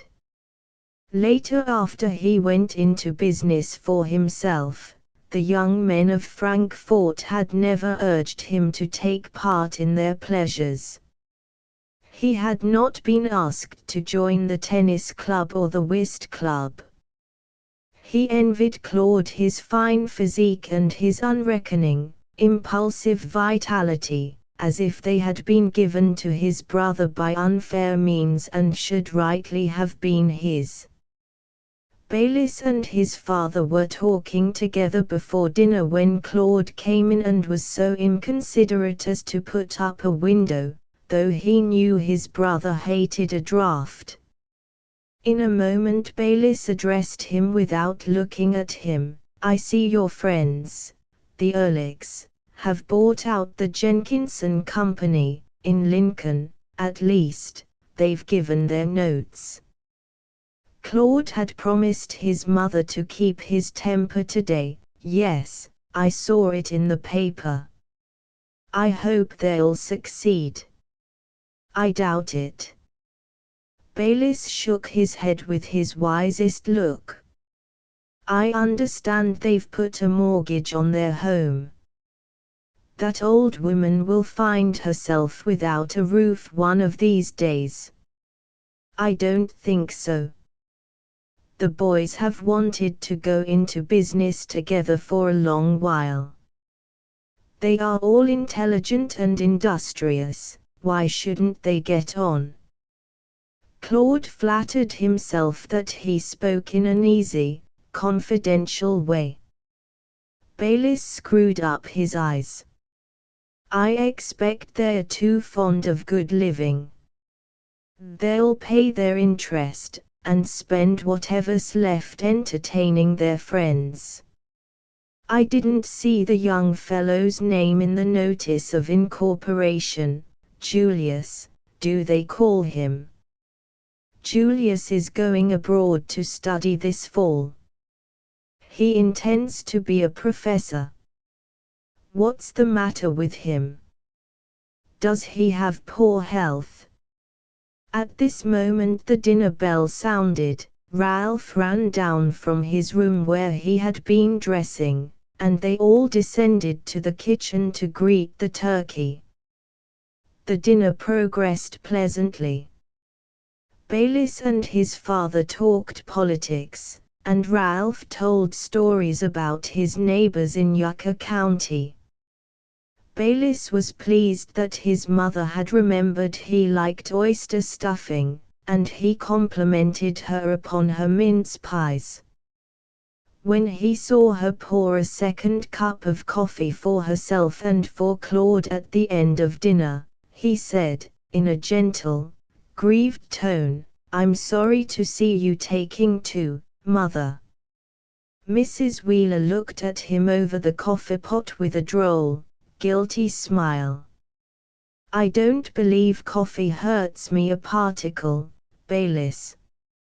"Of course it does, it's a stimulant." "What worse could it be?" his tone implied.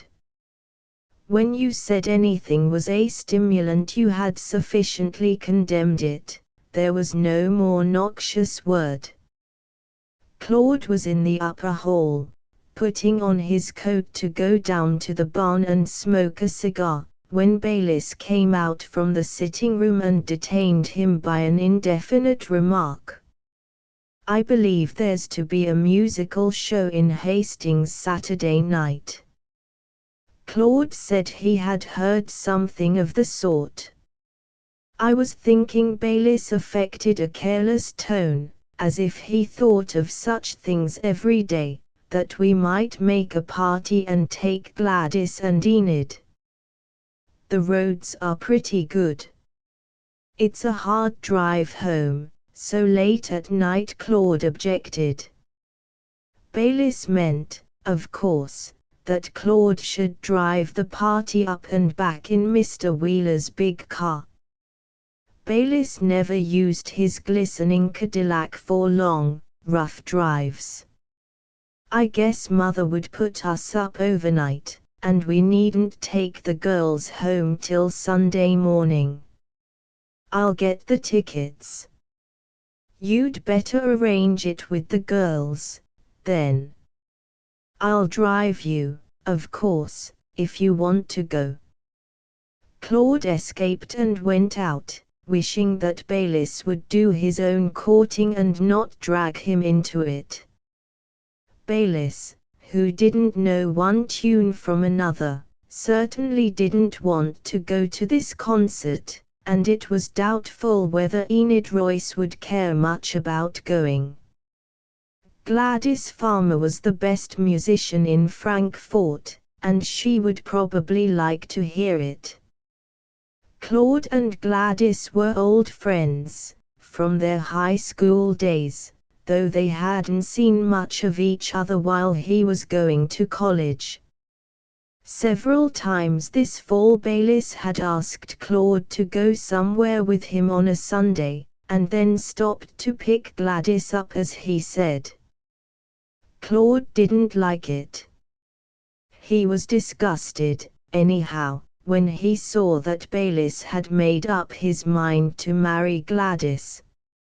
She and her mother were so poor that he would probably succeed in the end, though so far Gladys didn't seem to give him much encouragement. Marrying Baylis, he thought, would be no joke for any woman, but Gladys was the one girl in town whom he particularly ought not to marry. She was as extravagant as she was poor.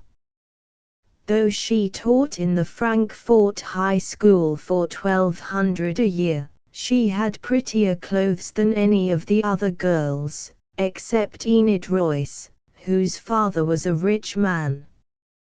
Her new hats and suede shoes were discussed and criticized year in and year out. People said if she married Baylis Wheeler, he would soon bring her down to hard facts. Some hoped she would, and some hoped she wouldn't. As for Claude, he had kept away from Mrs. Farmer's cheerful parlor ever since Baylis had begun to drop in there. He was disappointed in Gladys. When he was offended, he seldom stopped to reason about his state of feeling. He avoided the person and the thought of the person, as if it were a sore spot in his mind. 17 It had been Mr. Wheeler's intention to stay at home until spring, but Ralph wrote that he was having trouble with his foreman, so his father went out to the ranch in February. A few days after his departure there was a storm which gave people something to talk about for a year to come. The snow began to fall about noon on Street Valentine's Day, a soft, thick, wet snow that came down in billows and stuck to everything. Later in the afternoon the wind rose, and wherever there was a shed, a tree, a hedge, or even a clump of tall weeds, drifts began to pile up. Mrs. Wheeler, looking anxiously out from the sitting-room windows, could see nothing but driving waves of soft white, which cut the tall house off from the rest of the world. Claude and Dan, down in the corral, where they were provisioning the cattle against bad weather, found the air so thick that they could scarcely breathe. Their ears and mouths and nostrils were full of snow, their faces plastered with it. It melted constantly upon their clothing, and yet they were white from their boots to their caps as they worked. There was no shaking it off. The air was not cold, only a little below freezing. When they came in for supper, the drifts had piled against the house until they covered the lower sashes of the kitchen windows, and as they opened the door, a frail wall of snow fell in behind them. Mahalie came running with her broom and pail to sweep it up. "Ain't it a terrible storm, Mr. Claude? I reckon poor Mr. Ernest won't get over tonight, will he?" "You never mind, honey, I'll wipe up that water. Run along and get dry clothes on you, and take a bath, or you'll catch cold. Lay tanks full of hot water for you." Exceptional weather of any kind always delighted Mahalie. Mrs. Wheeler met Claude at the head of the stairs. "There's no danger of the steers getting snowed under along the creek, is there?" she asked anxiously. "No, I thought of that. We've driven them all into the little corral on the level, and shut the gates. It's over my head down in the creek bottom now. I haven't a dry stitch on me. I guess I'll follow Mahalie's advice and get in the tub, if you can wait supper for me. Put your clothes outside the bathroom door, and I'll see to drying them for you." "Yes, please. I'll need them tomorrow. I don't want to spoil my new corduroys. And, Mother, see if you can make Dan change. He's too wet and steamy to sit at the table with. Tell him if anybody has to go out after supper, I'll go." Mrs. Wheeler hurried downstairs. Dan, she knew, would rather sit all evening in wet clothes than take the trouble to put on dry ones. He tried to sneak past her to his own quarters behind the washroom, and looked aggrieved when he heard her message. "I ain't got no other outside clothes, except my Sunday ones," he objected. "Well, Claude says he'll go out if anybody has to. I guess you'll have to change for once, Dan, or go to bed without your supper." She laughed quietly at his dejected expression as he slunk away. Mrs. Wheeler Mahalie whispered, "Can't I run down to the cellar and get some of them nice strawberry preserves? Mr. Claude, he loves 'em on his hot biscuit. He don't eat the honey no more, he's got tired of it." "Very well. I'll make the coffee good and strong, that will please him more than anything." Claude came down feeling clean and warm and hungry. As he opened the stair door he sniffed the coffee and frying ham, and when Mahalie bent over the oven the warm smell of browning biscuit rushed out with the heat. These combined odors somewhat dispersed Dan's gloom when he came back in squeaky Sunday shoes and a bunglesome cutaway coat. The latter was not required of him, but he wore it for revenge. During supper Mrs. Wheeler told them once again how, long ago when she was first married, there were no roads or fences west of Frankfort. One winter night she sat on the roof of their first dugout nearly all night, holding up a lantern tied to a pole to guide Mr. Wheeler home through a snowstorm like this. Mahalie, moving about the stove, watched over the group at the table. She liked to see the men fill themselves with food, though she did not count Dan a man, by any means, and she looked out to see that Mrs. Wheeler did not forget to eat altogether, as she was apt to do when she fell to remembering things that had happened long ago. Mahalie was in a happy frame of mind because her weather predictions had come true. Only yesterday she had told Mrs. Wheeler there would be snow, because she had seen snowbirds. She regarded supper as more than usually important when Claude put on his velvet clothes, as she called his brown corduroys. After supper Claude lay on the couch in the sitting room, while his mother read aloud to him from Bleak House, one of the few novels she loved. Poor Joe was drawing toward his end when Claude suddenly sat up. "Mother, I believe I'm too sleepy. I'll have to turn in. Do you suppose it's still snowing?" He rose and went to look out, but the west windows were so plastered with snow that they were opaque. Even from the one on the south he could see nothing for a moment. Then Mahalie must have carried her lamp to the kitchen window beneath, for all at once a broad yellow beam shone out into the choked air, and down it millions of snowflakes hurried like armies, an unceasing progression, moving as close as they could without forming a solid mass. Claude struck the frozen window frame with his fist, lifted the lower sash, and thrusting out his head tried to look abroad into the engulfed night. There was a solemnity about a storm of such magnitude, it gave one a feeling of infinity.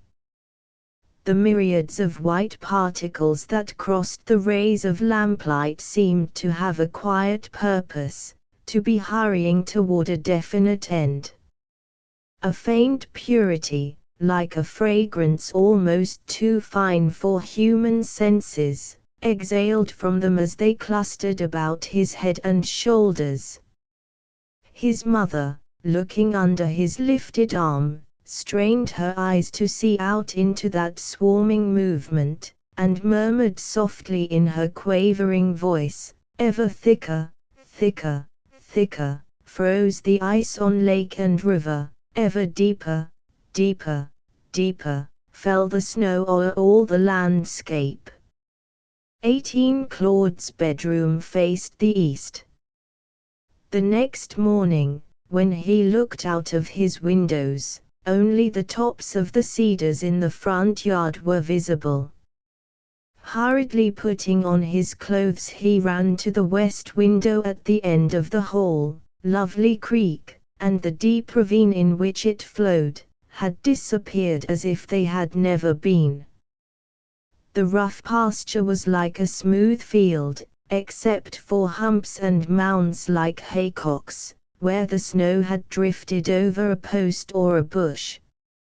At the kitchen stairs Mahalie met him in gleeful excitement. "Lord a mercy, Mr. Claude, I can't get the storm door open. We're snowed in fast." She looked like a tramp woman, in a jacket patched with many colors, her head tied up in an old black fascinator with raveled yarn hanging down over her face like wild locks of hair. She kept this costume for calamitous occasions, appeared in it when the water pipes were frozen and burst, or when spring storms flooded the coops and drowned her young chickens. The storm door opened outward. Claude put his shoulder to it and pushed it a little way. Then, with Mahalie's fire shovel he dislodged enough snow to enable him to force back the door. Dan came tramping in his stocking feet across the kitchen to his boots, which were still drying behind the stove. "She's sure a bad one, Claude," he remarked, blinking. "Yes. I guess we won't try to go out till after breakfast." We'll have to dig our way to the barn, and I never thought to bring the shovels up last night. Tho snow shovels is in the cellar. I'll get 'em. Not now, Mahaley. Give us our breakfast before you do anything else. Mrs. Wheeler came down, pinning on her little shawl, her shoulders more bent than usual. Claude, she said fearfully, the cedars in the front yard are all but covered. Do you suppose our cattle could be buried? He laughed. No, Mother. The cattle have been moving around all night, I expect. When the two men started out with the wooden snow shovels, Mrs. Wheeler and Mahaley stood in the doorway, watching them. For a short distance from the house the path they dug was like a tunnel, and the white walls on either side were higher than their heads. On the breast of the hill the snow was not so deep, and they made better headway. They had to fight through a second heavy drift before they reached the barn, where they went in and warmed themselves among the horses and cows. Dan was for getting next a warm cow and beginning to milk. Not yet, said Claude. I want to have a look at the hogs before we do anything here. The hog house was built down in a draw behind the barn. When Claude reached the edge of the gully, blown almost bare, he could look about him.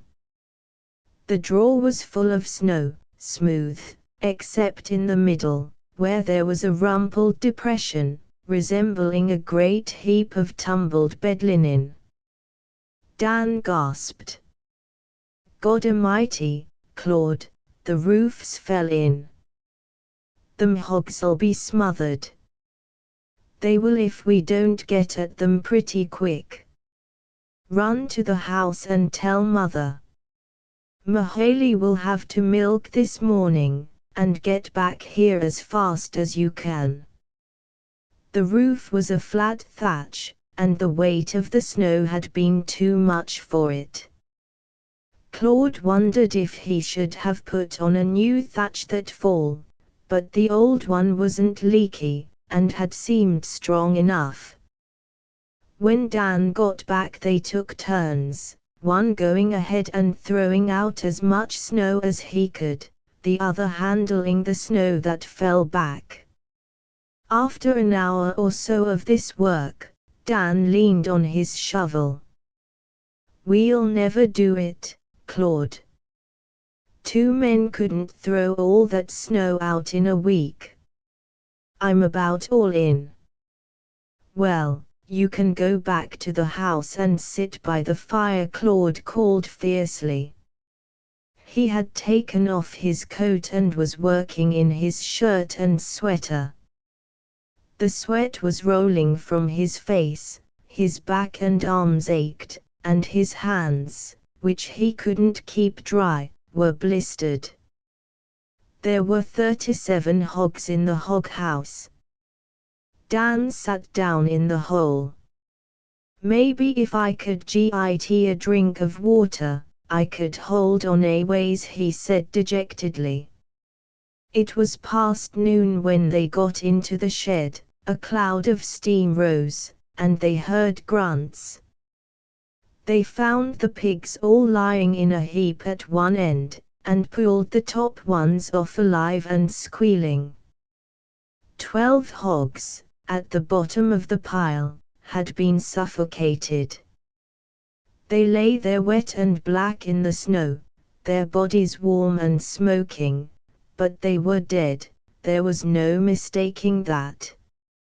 Mrs. Wheeler, in her husband's rubber boots and an old overcoat, came down with Mahaley to view the scene of disaster.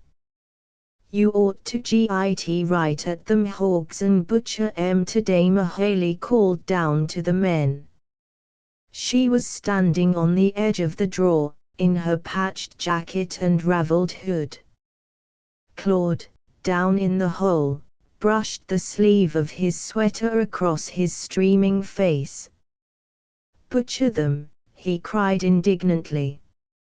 "I wouldn't butcher them if I never saw meat again." "You ain't going to let all that good hog meat go to waste, are you, Mr. Claude?" Mahaley pleaded. "They didn't have no sickness nor nothing. Only you'll have to git right at 'em, or the meat won't be healthy." "It wouldn't be healthy for me, anyhow. I don't know what I will do with them, but I'm mighty sure I won't butcher them." "Don't bother him," Mahaley Mrs. Wheeler cautioned her. "He's tired, and he has to fix some place for the live hogs." "I know he is, ma'am, but I could easy cut up one of them hogs myself. I butchered my own little pig onct, in Virginia. I could save the hams, anyways, and the spare ribs." "We ain't had no spare ribs for ever so long." What with the ache in his back and his chagrin at losing the pigs, Claude was feeling desperate. "Mother," he shouted, "if you don't take Mahaley into the house, I'll go crazy." That evening Mrs. Wheeler asked him how much the 12 hogs would have been worth in money. He looked a little startled. "Oh, I don't know exactly, $300, anyway." "Would it really be as much as that?" "I don't see how we could have prevented it, do you?" Her face looked troubled. Claude went to bed immediately after supper, but he had no sooner stretched his aching body between the sheets than he began to feel wakeful. He was humiliated at losing the pigs, because they had been left in his charge, but for the loss in money, about which even his mother was grieved, he didn't seem to care.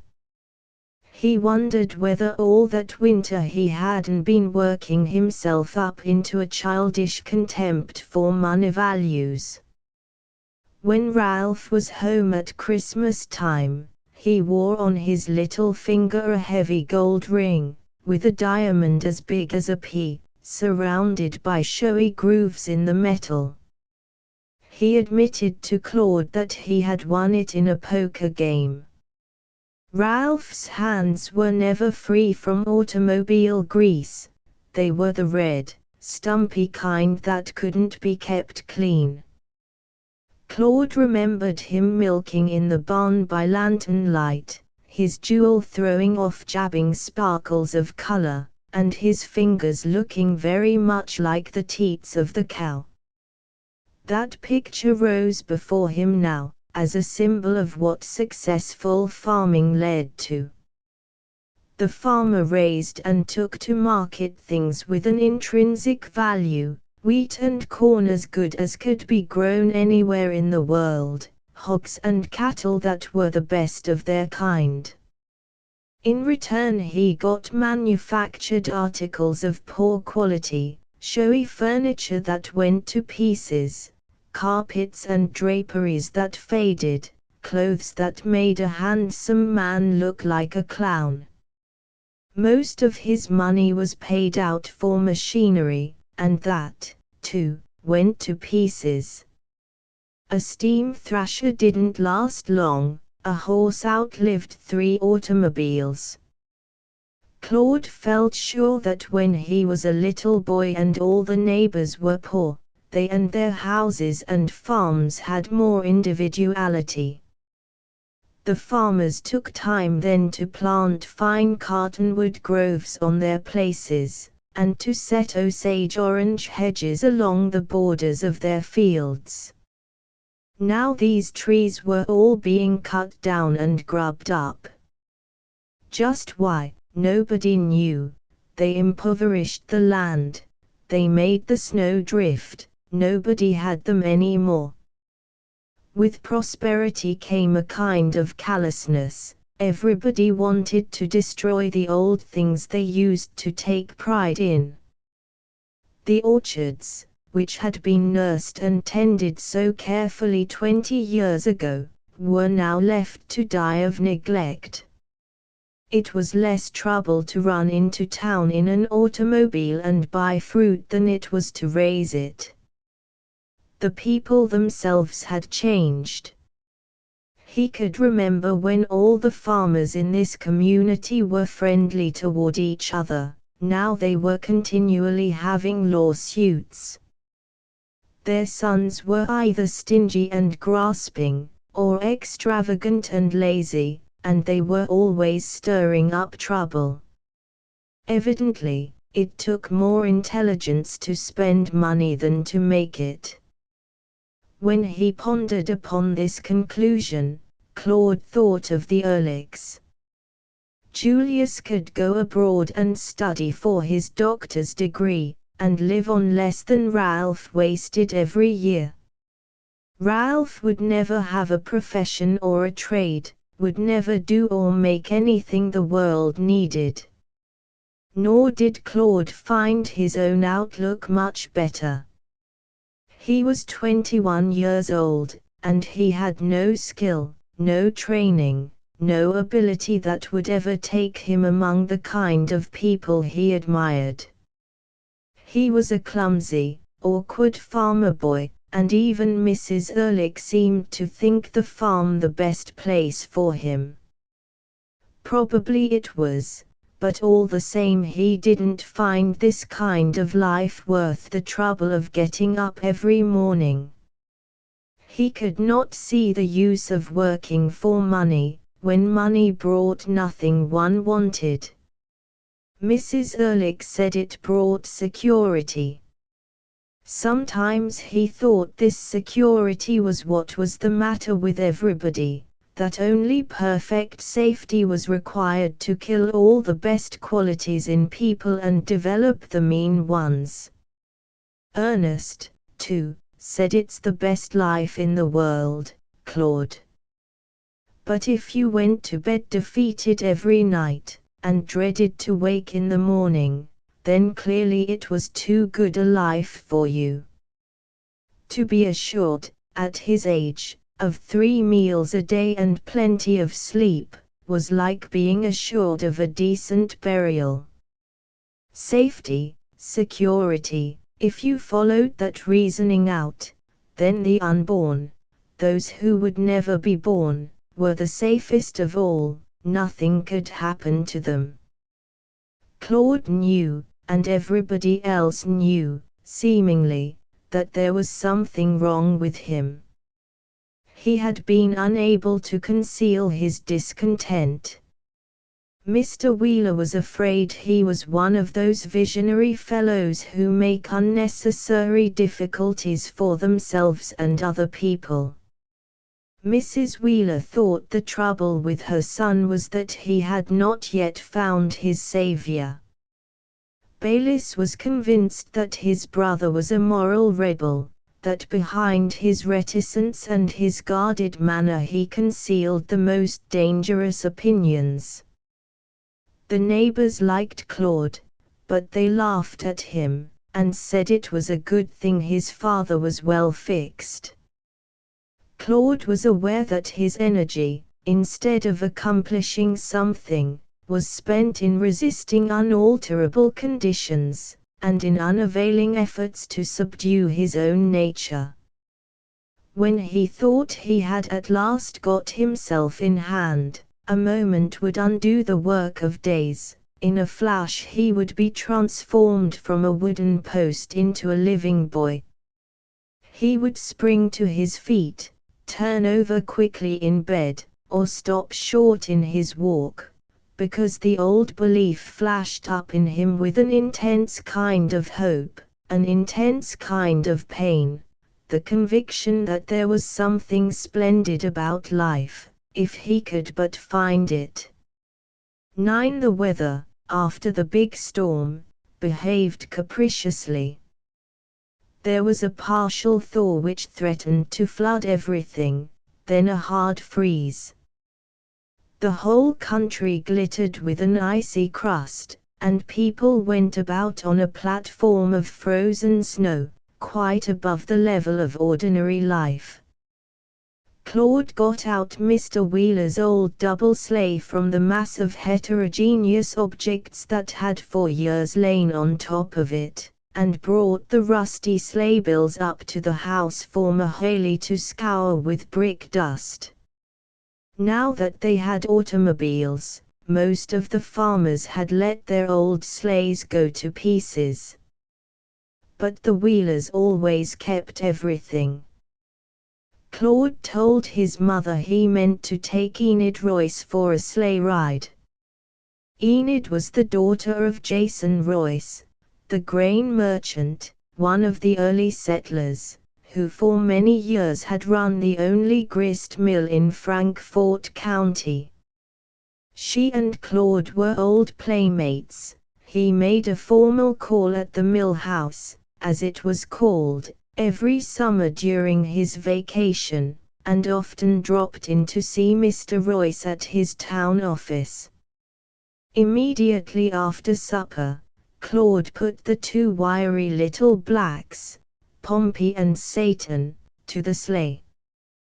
The moon had been up since long before the sun went down, had been hanging pale in the sky most of the afternoon, and now it flooded the snow-terraced land with silver. It was one of those sparkling winter nights when a boy feels that though the world is very big, he himself is bigger, that under the whole crystalline blue sky there is no one quite so warm and sentient as himself, and that all this magnificence is for him. The sleigh bells rang out with a kind of musical light-heartedness, as if they were glad to sing again, after the many winters they had hung rusty and dust-choked in the barn. The mill road, that led off the highway and down to the river, had pleasant associations for Claude. When he was a youngster, every time his father went to mill, he begged to go along. He liked the mill and the miller and the miller's little girl. He had never liked the miller's house, however, and he was afraid of Enid's mother. Even now, as he tied his horses to the long hitch bar down by the engine room, he resolved that he would not be persuaded to enter that formal parlor, full of new-looking, expensive furniture, where his energy always deserted him and he could never think of anything to talk about. If he moved, his shoes squeaked in the silence, and Mrs. Royce sat and blinked her sharp little eyes at him, and the longer he stayed, the harder it was to go. Enid herself came to the door. "Why, it's Claude," she exclaimed. "Won't you come in?" "No, I want you to go riding. I've got the old sleigh out. Come on, it's a fine night. I thought I heard bells. Won't you come in and see Mother while I get my things on?"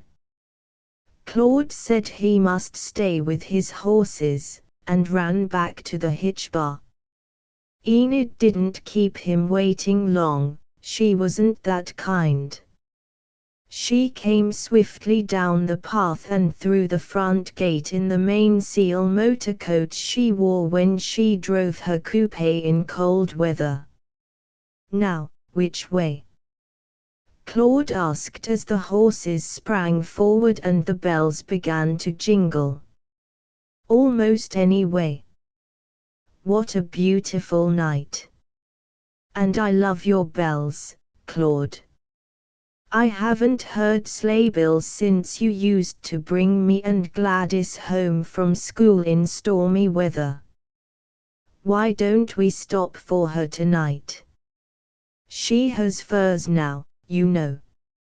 Here Enid laughed. All the old ladies are so terribly puzzled about them, they can't find out whether your brother really gave them to her for Christmas or not. If they were sure she bought them for herself, I believe they'd hold a public meeting." Claude cracked his whip over his eager little blacks. "Doesn't it make you tired, the way they are always nagging at Gladys?" "It would, if she minded. But she's just as serene. They must have something to fuss about, and of course poor Mrs. Farmer's back taxes are piling up. I certainly suspect Baylis of the furs." Claude did not feel as eager to stop for Gladys as he had been a few moments before. They were approaching the town now, and lighted windows shone softly across the blue whiteness of the snow. Even in progressive Frankfort, the street lights were turned off on a night so glorious as this. Mrs. Farmer and her daughter had a little white cottage down in the south part of the town, where only people of modest means lived. "We must stop to see Gladys, mother, if only for a minute," Enid said as they drew up before the fence. "She is so fond of company." Claude tied his team to a tree, and they went up to the narrow, sloping porch, hung with vines that were full of frozen snow. Mrs. Farmer met them, a large, rosy woman of 50, with a pleasant Kentucky voice. She took Enid's arm affectionately, and Claude followed them into the long, low sitting room, which had an uneven floor and a lamp at either end, and was scantily furnished in rickety mahogany. There, close beside the hard coal burner, sat Baylis Wheeler. He did not rise when they entered, but said, "Hello, folks," in a rather sheepish voice. On a little table, beside Mrs. Farmer's work basket, was the box of candy he had lately taken out of his overcoat pocket, still tied up with its gold cord. A tall lamp stood beside the piano, where Gladys had evidently been practicing. Claude wondered whether Baylis actually pretended to an interest in music. At this moment Gladys was in the kitchen, Mrs. Farmer explained, looking for her mother's glasses, mislaid when she was copying a recipe for a cheese souffle. "Are you still getting new recipes, Mrs. Farmer?" Enid asked her. "I thought you could make every dish in the world already." "Oh, not quite." Mrs. Farmer laughed modestly and showed that she liked compliments. "Do sit down, Claude," she besought of the stiff image by the door. "Daughter will be here directly." At that moment Gladys Farmer appeared. "Why, I didn't know you had company, Mother," she said, coming in to greet them. This meant, Claude supposed, that Baylis was not company. He scarcely glanced at Gladys as he took the hand she held out to him. One of Gladys' grandfathers had come from Antwerp, and she had the settled composure, the full red lips, brown eyes, and dimpled white hands which occur so often in Flemish portraits of young women.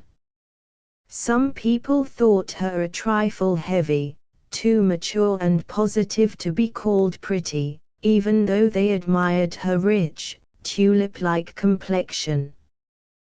Gladys never seemed aware that her looks and her poverty and her extravagance were the subject of perpetual argument, but went to and from school every day with the air of one whose position is assured.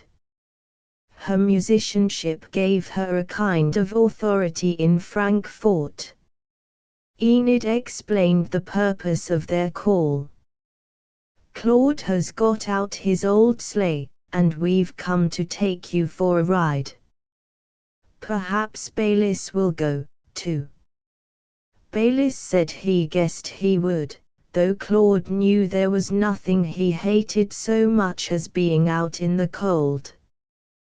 Gladys ran upstairs to put on a warm dress, and Enid accompanied her, leaving Mrs. Farmer to make agreeable conversation between her two incompatible guests.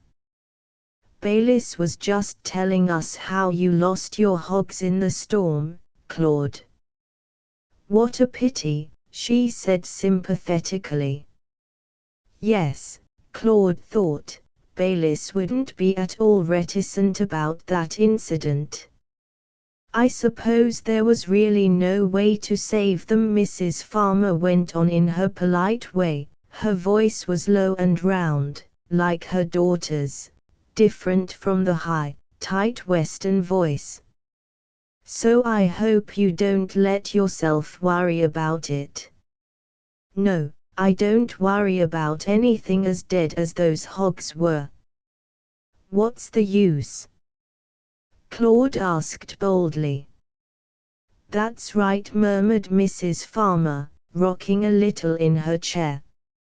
"Such things will happen sometimes, and we ought not to take them too hard. It isn't as if a person had been hurt, is it?" Claude shook himself and tried to respond to her cordiality, and to the shabby comfort of her long parlor, so evidently doing its best to be attractive to her friends. There weren't 4 steady legs on any of the stuffed chairs or little folding tables she had brought up from the south, and the heavy gold molding was half broken away from the oil portrait of her father, the judge. But she carried her poverty lightly, as Southern people did after the Civil War, and she didn't fret half so much about her back taxes as her neighbors did. Claude tried to talk agreeably to her, but he was distracted by the sound of stifled laughter upstairs. Probably Gladys and Enid were joking about Baylis being there. How shameless girls were, anyhow. People came to their front windows to look out as the sleigh dashed jingling up and down the village streets.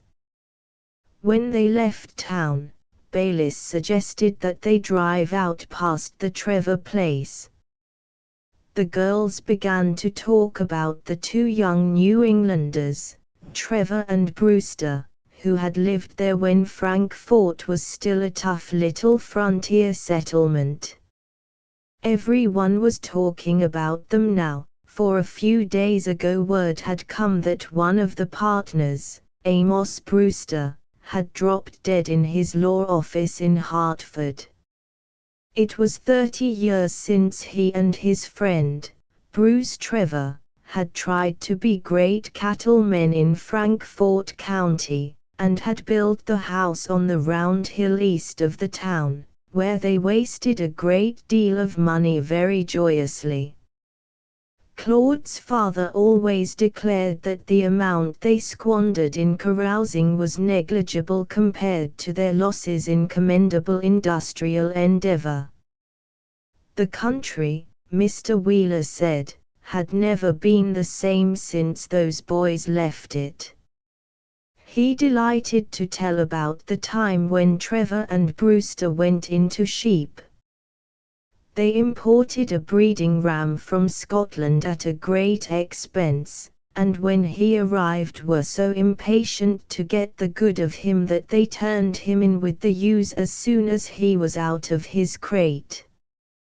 Consequently all the lambs were born at the wrong season, came at the beginning of March, in a blinding blizzard, and the mothers died from exposure. The gallant Trevor took horse and spurred all over the county, from one little settlement to another, buying up nursing bottles and nipples to feed the orphan lambs. The rich bottom land about the Trevor place had been rented out to a truck gardener for years now. The comfortable house with its billiard room annex, a wonder for that part of the country in its day, remained closed, its windows boarded up. It sat on the top of a round knoll, a fine cottonwood grove behind it. Tonight, as Claude drove toward it, the hill with its tall straight trees looked like a big fur cap put down on the snow. Why hasn't someone bought that house long ago and fixed it up? Enid remarked. There is no building site around here to compare with it. It looks like the place where the leading citizen of the town ought to live. I'm glad you like it, Enid said Baylis in a guarded voice. I've always had a sneaking fancy for the place myself. Those fellows back there never wanted to sell it. But now the estate's got to be settled up. I bought it yesterday. The deed is on its way to Hartford for signature. Enid turned round in her seat. Why, Baylis, are you in earnest? Think of just buying the Trevor place offhand, as if it were any ordinary piece of real estate. Will you make over the house, and live there someday? I don't know about living there. It's too far to walk to my business, and the road across this bottom gets pretty muddy for a car in the spring. But it's not far, less than a mile. If I once owned that spot, I'd surely never let anybody else live there. Even Carrie remembers it. She often asks in her letters whether anyone has bought the Trevor place yet. Carrie Royce, Enid's older sister, was a missionary in China. Well, Baylis admitted, I didn't buy it for an investment, exactly. I paid all it was worth. Enid turned to Gladys, who was apparently not listening. You'd be the one who could plan a mansion for Trevor Hill, Gladys. You always have such original ideas about houses. Yes, people who have no houses of their own often seem to have ideas about buildings, said Gladys quietly. But I like the Trevor place as it is. I hate to think that one of them is dead. People say they did have such good times up there. Baylis grunted. Call it good times if you like. The kids were still grubbing whiskey bottles out of the cellar when I first came to town. Of course, if I decide to live there, I'll pull down that old trap and put up something modern. He often took this gruff tone with Gladys in public. Enid tried to draw the driver into the conversation. There seems to be a difference of opinion here, Claude. Oh, said Gladys carelessly, it's Baylis' property, or soon will be. He will build what he likes. I've always known somebody would get that place away from me, so I'm prepared. Get it away from you, muttered Baylis, amazed. Yes. As long as no one bought it and spoiled it, it was mine as much as it was anybody's. Claude, said Enid banteringly, now both your brothers have houses. Where are you going to have yours? I don't know that I'll ever have one. I think I'll run about the world a little before I draw my plans, he replied sarcastically. Take me with you, Claude, said Gladys in a tone of sudden weariness. From that spiritless murmur Enid suspected that Baylis had captured Gladys' hand under the buffalo robe. Grimness had settled down over the sleighing party. Even Enid, who was not highly sensitive to unuttered feelings, saw that there was an uncomfortable constraint. A sharp wind had come up. Baylis twice suggested turning back, but his brother answered, pretty soon, and drove on. He meant that Baylis should have enough of it. Not until Enid whispered reproachfully, I really think you ought to turn, we're all getting cold, did he realize that he had made his sleighing party into a punishment. There was certainly nothing to punish Enid for. She had done her best, and had tried to make his own bad manners less conspicuous. He muttered a blundering apology to her when he lifted her from the sleigh at the mill house. On his long drive home he had bitter thoughts for company. He was so angry with Gladys that he hadn't been able to bid her good night. Everything she said on the ride had nettled him. If she meant to marry Baylis, then she ought to throw off this affectation of freedom and independence. If she did not mean to, why did she accept favors from him and let him get into the habit of walking into her house and putting his box of candy on the table, as all Frankfort fellows did when they were courting? Certainly she couldn't make herself believe that she liked his society. When they were classmates at the Frankfort High School, Gladys was Claude's aesthetic proxy. It wasn't the proper thing for a boy to be too clean, or too careful about his dress and manners. But if he selected a girl who was irreproachable in these respects, got his Latin and did his laboratory work with her, then all her personal attractions redounded to his credit. Gladys had seemed to appreciate the honor Claude did her, and it was not all on her own account that she wore such beautifully ironed muslin dresses when they went on botanical expeditions.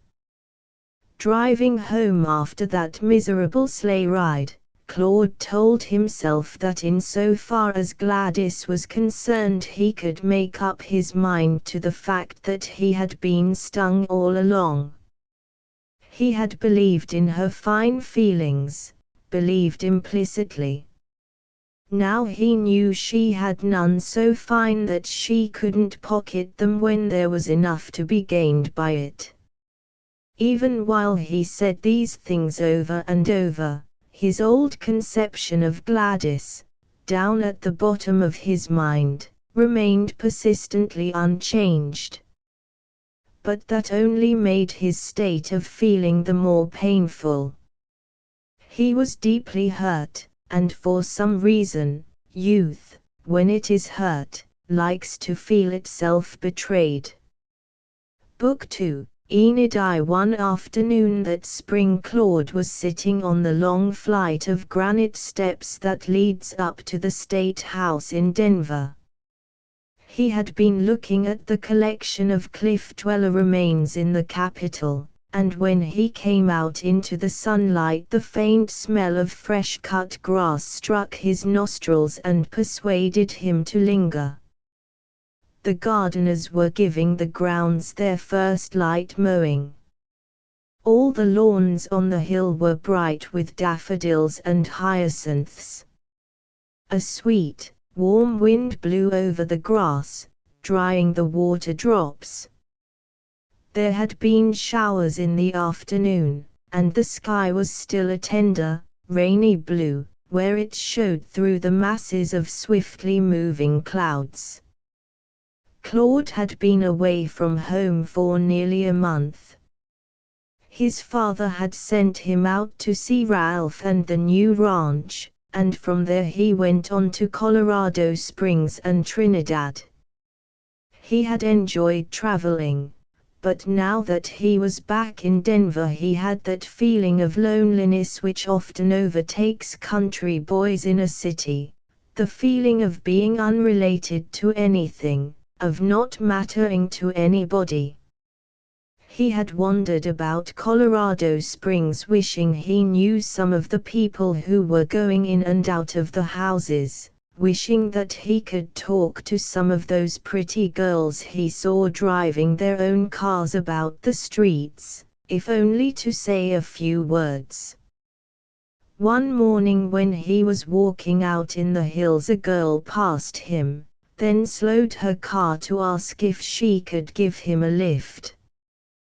Claude would have said that she was just the sort who would never stop to pick him up, yet she did, and she talked to him pleasantly all the way back to town. It was only 20 minutes or so, but it was worth everything else that happened on his trip. When she asked him where she should put him down, he said at the Antlers, and blushed so furiously that she must have known at once he wasn't staying there.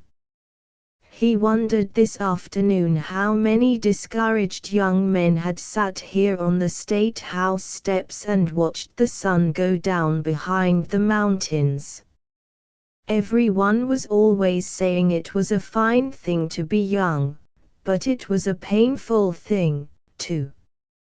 He didn't believe older people were ever so wretched.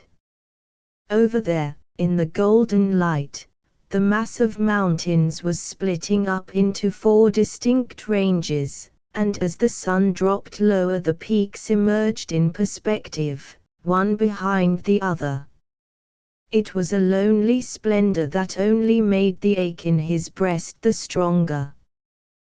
What was the matter with him? He asked himself entreatingly.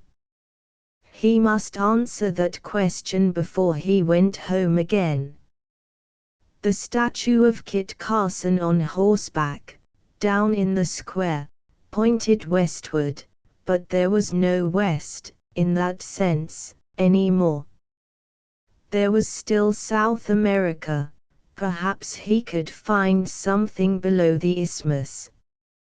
Here the sky was like a lid shut down over the world, his mother could see saints and martyrs behind it. Well, in time he would get over all this, he supposed. Even his father had been restless as a young man, and had run away into a new country. It was a storm that died down at last, but what a pity not to do anything with it. A waste of power, for it was a kind of power. He sprang to his feet and stood frowning against the ruddy light, so deep in his struggling thoughts that he did not notice a man, mounting from the lower terraces, who stopped to look at him. The stranger scrutinized Claude with interest. He saw a young man standing bareheaded on the long flight of steps, his fists clenched in an attitude of arrested action, his sandy hair, his tanned face, his tense figure copper-colored in the oblique rays. Claude would have been astonished if he could have known how he seemed to this stranger. The next morning Claude stepped off the train at Frankfort and had his breakfast at the station before the town was awake. His family were not expecting him, so he thought he would walk home and stop at the mill to see Enid Royce. After all, old friends were best. He left town by the low road that wound along the creek. The willows were all out in new yellow leaves, and the sticky cottonwood buds were on the point of bursting. Birds were calling everywhere, and now and then, through the studded willow wands, flashed the dazzling wing of a cardinal. All over the dusty, tan-colored wheat fields there was a tender mist of green, millions of little fingers reaching up and waving lightly in the sun. To the north and south Claude could see the corn planters, moving in straight lines over the brown acres where the earth had been harrowed so fine that it blew off in clouds of dust to the roadside. When a gust of wind rose, gay little twisters came across the open fields, corkscrews of powdered earth that whirled through the air and suddenly fell again. It seemed as if there were a lark on every fence post, singing for everything that was dumb, for the great ploughed lands, and the heavy horses in the rows, and the men guiding the horses. Along the roadsides, from under the dead weeds and wisps of dried bluestem, the dandelions thrust up their clean, bright faces. If Claude happened to step on one, the acrid smell made him think of Mahalie, who had probably been out this very morning, gouging the sod with her broken butcher knife and stuffing dandelion greens into her apron. She always went for greens with an air of secrecy, very early, and sneaked along the roadsides stooping close to the ground, as if she might be detected and driven away, or as if the dandelions were wild things and had to be caught sleeping. Claude was thinking, as he walked, of how he used to like to come to mill with his father. The whole process of milling was mysterious to him then, and the mill house and the miller's wife were mysterious, even Enid was, a little, until he got her down in the bright sun among the cattails. They used to play in the bins of clean wheat, watch the flour coming out of the hopper and get themselves covered with white dust. Best of all he liked going in where the water wheel hung dripping in its dark cave, and quivering streaks of sunlight came in through the cracks to play on the green slime and the spotted jewelweed growing in the shale. The mill was a place of sharp contrasts, bright sun and deep shade, roaring sound and heavy, dripping silence. He remembered how astonished he was one day, when he found Mr. Royce in gloves and goggles, cleaning the millstones, and discovered what harmless-looking things they were. The miller picked away at them with a sharp hammer until the sparks flew, and Claude still had on his hand a blue spot where a chip of flint went under the skin when he got too near. Jason Royce must have kept his mill going out of sentiment, for there was not much money in it now. But milling had been his first business, and he had not found many things in life to be sentimental about. Sometimes one still came upon him in dusty miller's clothes, giving his man a day off. He had long ago ceased to depend on the risings and fallings of Lovely Creek for his power, and had put in a gasoline engine. The old dam now lay like a hollow tooth, as one of his men said, grown up with weeds and willow brush. Mr. Royce's family affairs had never gone as well as his business. He had not been blessed with a son, and out of 5 daughters he had succeeded in bringing up only 2. People thought the mill house damp and unwholesome. Until he built a tenant's cottage and got a married man to take charge of the mill, Mr. Royce was never able to keep his millers long. They complained of the gloom of the house, and said they could not get enough to eat. Mrs. Royce went every summer to a vegetarian sanatorium in Michigan, where she learned to live on nuts and toasted cereals. She gave her family nourishment, to be sure, but there was never during the day a meal that a man could look forward to with pleasure, or sit down to with satisfaction. Mr. Royce usually dined at the hotel in town. Nevertheless, his wife was distinguished for certain brilliant culinary accomplishments. Her bread was faultless. When a church supper was toward, she was always called upon for her wonderful mayonnaise dressing, or her angel food cake, sure to be the lightest and spongiest in any assemblage of cakes. A deep preoccupation about her health made Mrs. Royce like a woman who has a hidden grief, or is preyed upon by a consuming regret. It wrapped her in a kind of insensibility. She lived differently from other people, and that fact made her distrustful and reserved. Only when she was at the sanatorium, under the care of her idolized doctors, did she feel that she was understood and surrounded by sympathy. Her distrust had communicated itself to her daughters and in countless little ways had colored their feelings about life. They grew up under the shadow of being different and formed no close friendships. Gladys Farmer was the only Frankfort girl who had ever gone much to the mill house. Nobody was surprised when Caroline Royce, the older daughter, went out to China to be a missionary, or that her mother let her go without a protest. The Royce women were strange, anyhow, people said. With Carrie gone, they hoped Enid would grow up to be more like other folk. She dressed well, came to town often in her car, and was always ready to work for the church or the public library. Besides, in Frankfort, Enid was thought very pretty, in itself a humanizing attribute. She was slender, with a small, well-shaped head, a smooth, pale skin, and large, dark, opaque eyes with heavy lashes.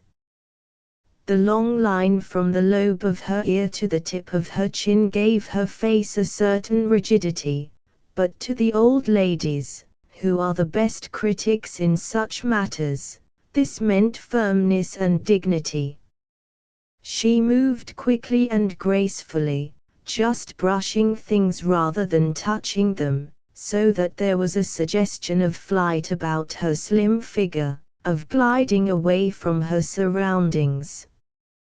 When the Sunday school gave tableaux vivants, Enid was chosen for Nydia, the blind girl of Pompeii, and for the Martyr in Christ or Diana. The pallor of her skin, the submissive inclination of her forehead, and her dark, unchanging eyes, made one think of something early Christian. On this May morning when Claude Wheeler came striding up the mill road, Enid was in the yard, standing by a trellis for vines built near the fence, out from under the heavy shade of the trees. She was raking the earth that had been spaded up the day before, and making furrows in which to drop seeds. From the turn of the road, by the knotty old willows, Claude saw her pink starched dress and little white sunbonnet. He hurried forward. "Hello, are you farming?" he called as he came up to the fence. Enid, who was bending over at that moment, rose quickly, but without a start. "Why, Claude? I thought you were out west somewhere. This is a surprise." She brushed the earth from her hands and gave him her limp white fingers.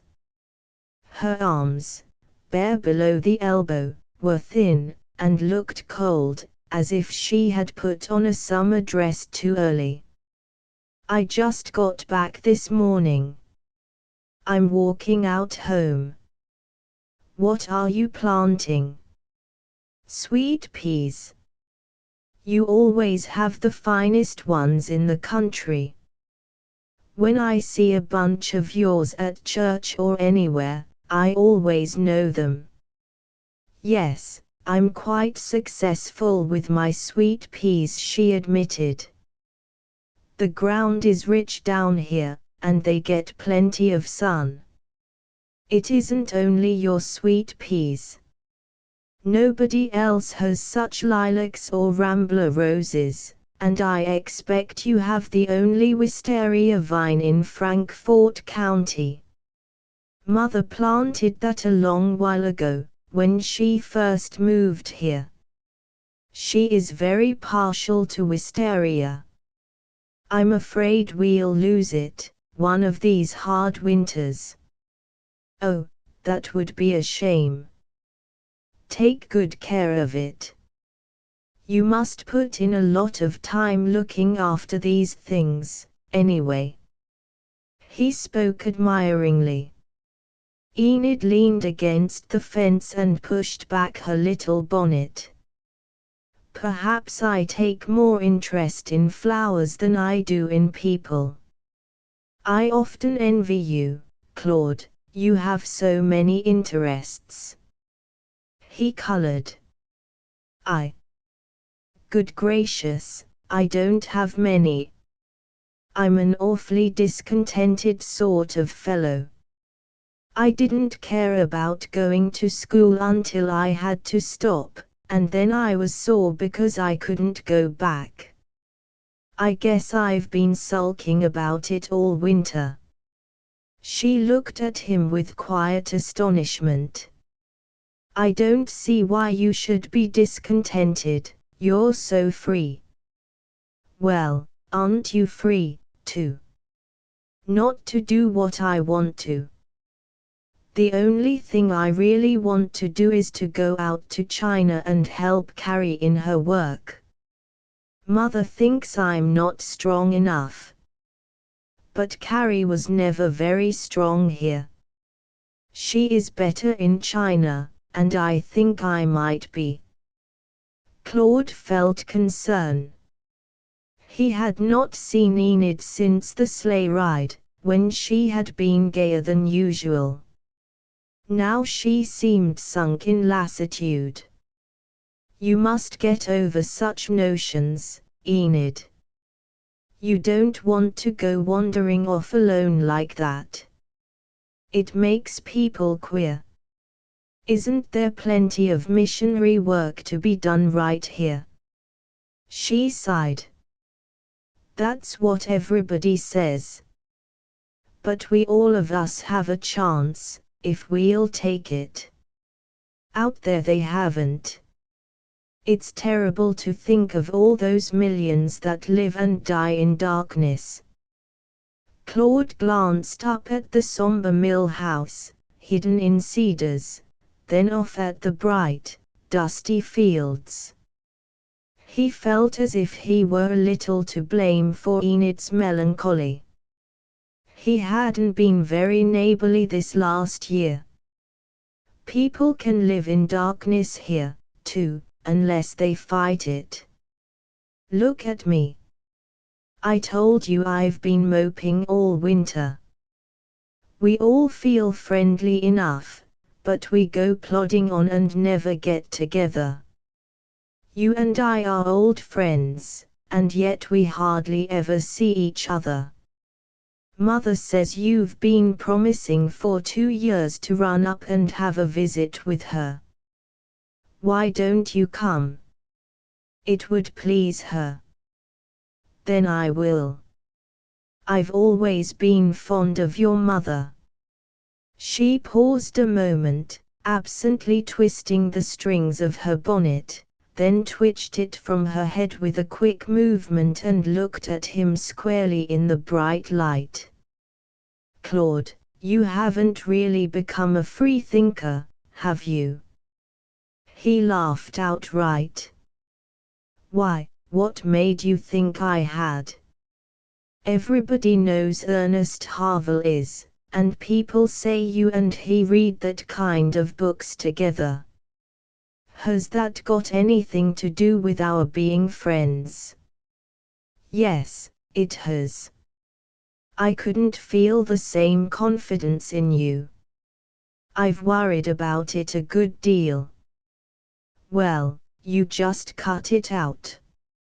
For one thing, I'm not worth it, he said quickly. Oh, yes, you are.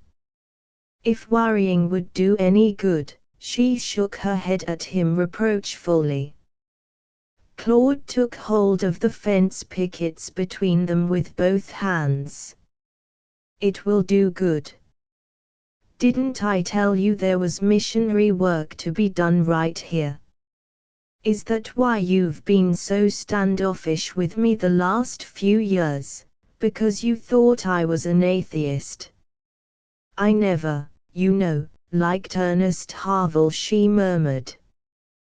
When Claude left the mill and started homeward, he felt that he had found something which would help him through the summer. How fortunate he had been to come upon Enid alone and talk to her without interruption, without once seeing Mrs. Royce's face, always masked in powder, peering at him from behind a drawn blind.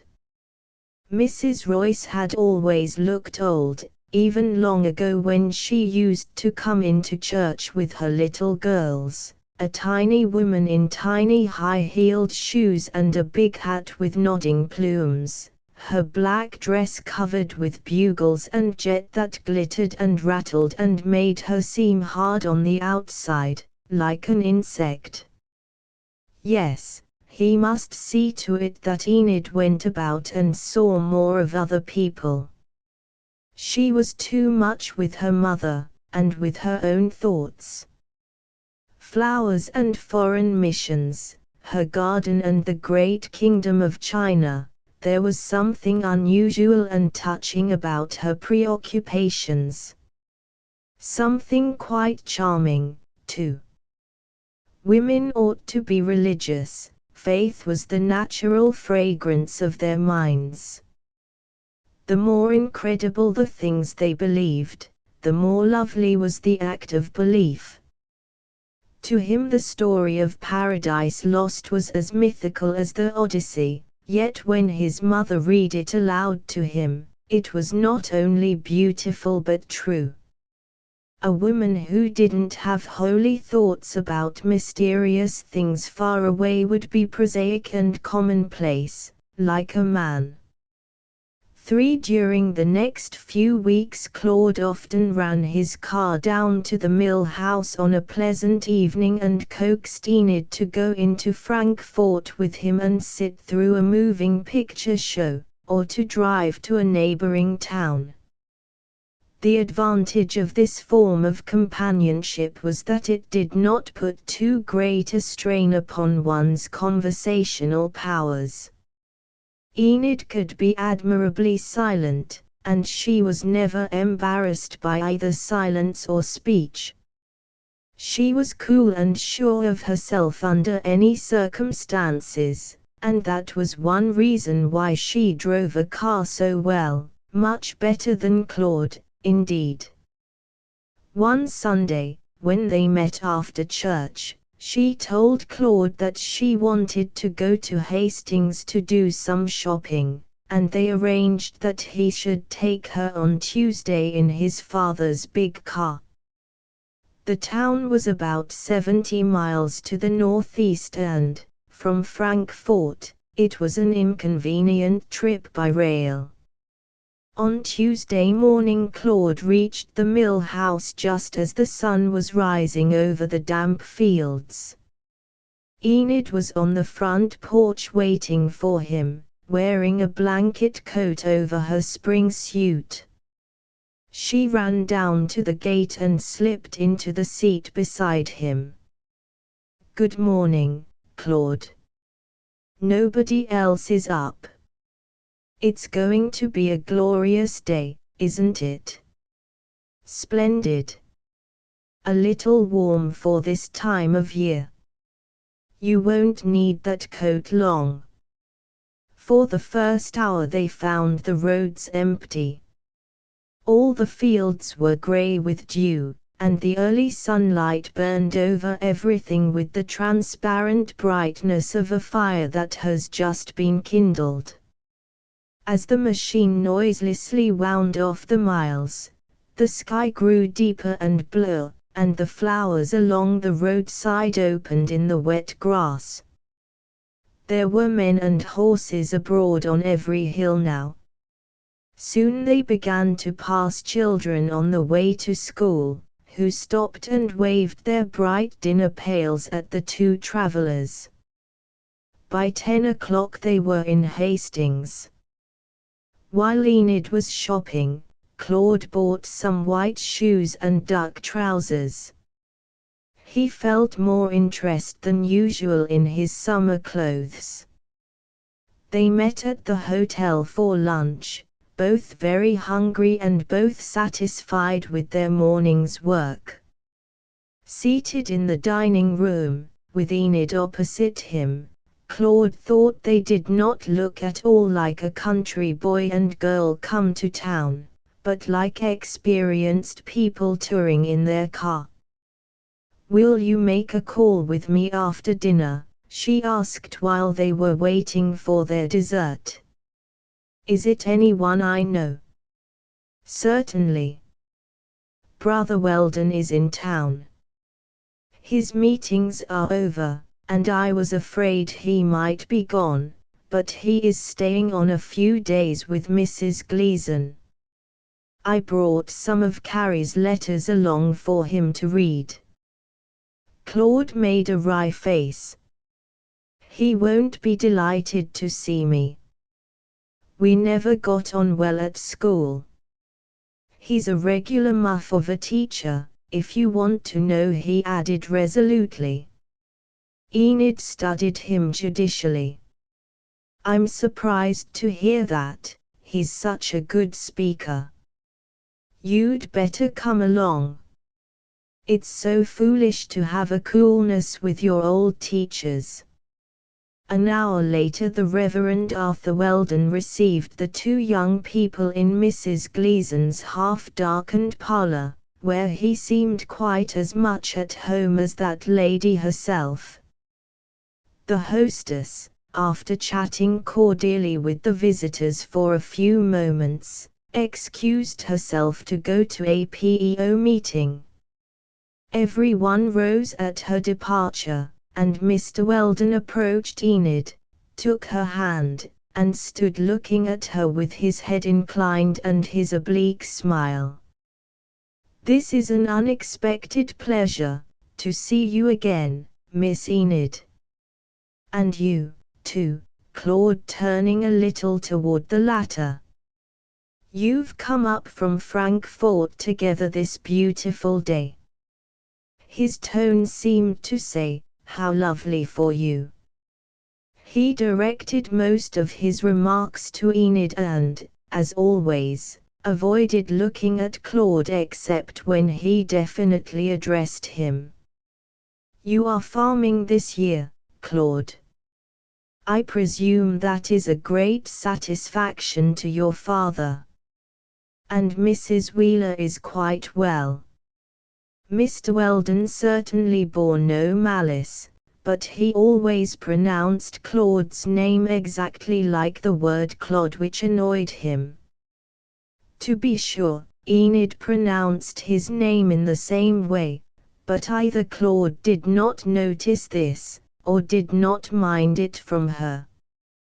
He sank into a deep, dark sofa, and sat with his driving cap on his knee while Brother Weldon drew a chair up to the one open window of the dusky room and began to read Carrie Royce's letters. Without being asked to do so, he read them aloud, and stopped to comment from time to time. Claude observed with disappointment that Enid drank in all his platitudes just as Mrs. Wheeler did. He had never looked at Weldon so long before. The light fell full on the young man's pear-shaped head and his thin, rippled hair. What in the world could sensible women like his mother and Enid Royce find to admire in this purring, white-necktied fellow? Enid's dark eyes rested upon him with an expression of profound respect. She both looked at him and spoke to him with more feeling than she ever showed toward Claude. "You see, Brother Weldon," she said earnestly, "I am not naturally much drawn to people.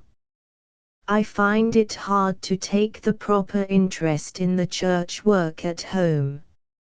It seems as if I had always been holding myself in reserve for the foreign field, by not making personal ties, I mean. If Gladys Farmer went to China, everybody would miss her.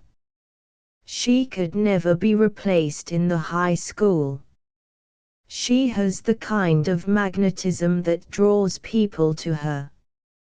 But I have always been keeping myself free to do what Carrie is doing. There I know I could be of use."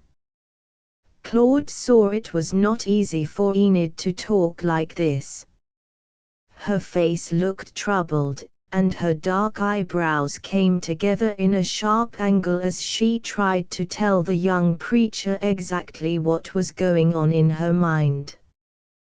He listened with his habitual, smiling attention, smoothing the paper of the folded letter pages and murmuring, "Yes, I understand. Indeed, Miss Enid." When she pressed him for advice, he said it was not always easy to know in what field one could be most useful. Perhaps this very restraint was giving her some spiritual discipline that she particularly needed. He was careful not to commit himself, not to advise anything unconditionally, except prayer. "I believe that all things are made clear to us in prayer, Miss Enid." Enid clasped her hands. Her perplexity made her features look sharper.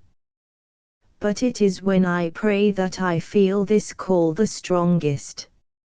It seems as if a finger were pointing me over there. Sometimes when I ask for guidance in little things, I get none, and only get the feeling that my work lies far away, and that for it, strength would be given me.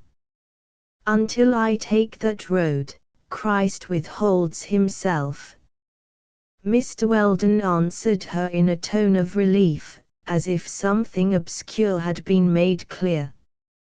"If that is the case, Miss Enid, I think we need have no anxiety. If the call recurs to you in prayer, and it is your Saviour's will, then we can be sure that the way and the means will be revealed. A passage from one of the prophets occurs to me at this moment, and behold, a way shall be opened up before thy feet, walk thou in it." We might say that this promise was originally meant for Enid Royce. I believe God likes us to appropriate passages of His Word personally. This last remark was made playfully, as if it were a kind of Christian Endeavor jest. He rose and handed Enid back the letters. Clearly, the interview was over.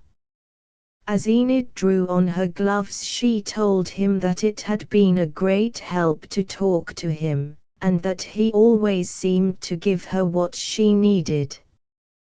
Claude wondered what it was. He hadn't seen Weldon do anything but retreat before her eager questions. He, an atheist, could have given her stronger reinforcement. Claude's car stood under the maple trees in front of Mrs. Gleason's house. Before they got into it, he called Enid's attention to a mass of thunderheads in the west. "That looks to me like a storm. It might be a wise thing to stay at the hotel tonight." "Oh, no. I don't want to do that. I haven't come prepared. He reminded her that it wouldn't be impossible to buy whatever she might need for the night. I don't like to stay in a strange place without my own things, she said decidedly. I'm afraid we'll be going straight into it. We may be in for something pretty rough, but it's as you say. He still hesitated, with his hand on the door. I think we'd better try it, she said with quiet determination. Claude had not yet learned that Enid always opposed the unexpected, and could not bear to have her plans changed by people or circumstances. For an hour he drove at his best speed, watching the clouds anxiously. The tableland, from horizon to horizon, was glowing in sunlight, and the sky itself seemed only the more brilliant for the mass of purple vapors rolling in the west, with bright edges, like new-cut lead. He had made 50-odd miles when the air suddenly grew cold, and in 10 minutes the whole shining sky was blotted out. He sprang to the ground and began to jack up his wheels. As soon as a wheel left the earth, Enid adjusted the chain. Claude told her he had never got the chains on so quickly before. He covered the packages in the back seat with an oilcloth and drove forward to meet the storm. The rain swept over them in waves, seemed to rise from the sod as well as to fall from the clouds. They made another 5 miles, plowing through puddles and sliding over liquefied roads. Suddenly the heavy car, chains and all, bounded up a 2-foot bank, shot over the sod a dozen yards before the brake caught it, then swung a half-circle and stood still. Enid sat calm and motionless. Claude drew a long breath. If that had happened on a culvert, we'd be in the ditch with the car on top of us. I simply can't control the thing. The whole topsoil is loose, and there's nothing to hold to. That's Tommy Rice's place over there. We'd better get him to take us in for the night. But that would be worse than the hotel, Enid objected. They are not very clean people, and there are a lot of children. Better be crowded than dead, he murmured. From here on, it would be a matter of luck. We might land anywhere. We are only about 10 miles from your place. I can stay with your mother tonight. It's too dangerous, Enid. I don't like the responsibility. Your father would blame me for taking such a chance. I know, it's on my account you're nervous. Enid spoke reasonably enough. Do you mind letting me drive for a while? There are only 3 bad hills left, and I think I can slide down them sideways. I've often tried it. Claude got out and let her slip into his seat, but after she took the wheel he put his hand on her arm. Don't do anything so foolish, he pleaded. Enid smiled and shook her head. She was amiable, but inflexible. He folded his arms. Go on. He was chafed by her stubbornness, but he had to admire her resourcefulness in handling the car. At the bottom of one of the worst hills was a new cement culvert, overlaid with liquid mud, where there was nothing for the chains to grip. The car slid to the edge of the culvert and stopped on the very brink. While they were plowing up the other side of the hill, Enid remarked, "It's a good thing your starter works well, a little jar would have thrown us over." They pulled up at the Wheeler farm just before dark, and Mrs. Wheeler came running out to meet them with a rubber coat over her head. "You poor drowned children," she cried, taking Enid in her arms. "How did you ever get home? I so hoped you had stayed in Hastings." "It was Enid who got us home," Claude told her. "She's a dreadfully foolhardy girl, and somebody ought to shake her, but she's a fine driver."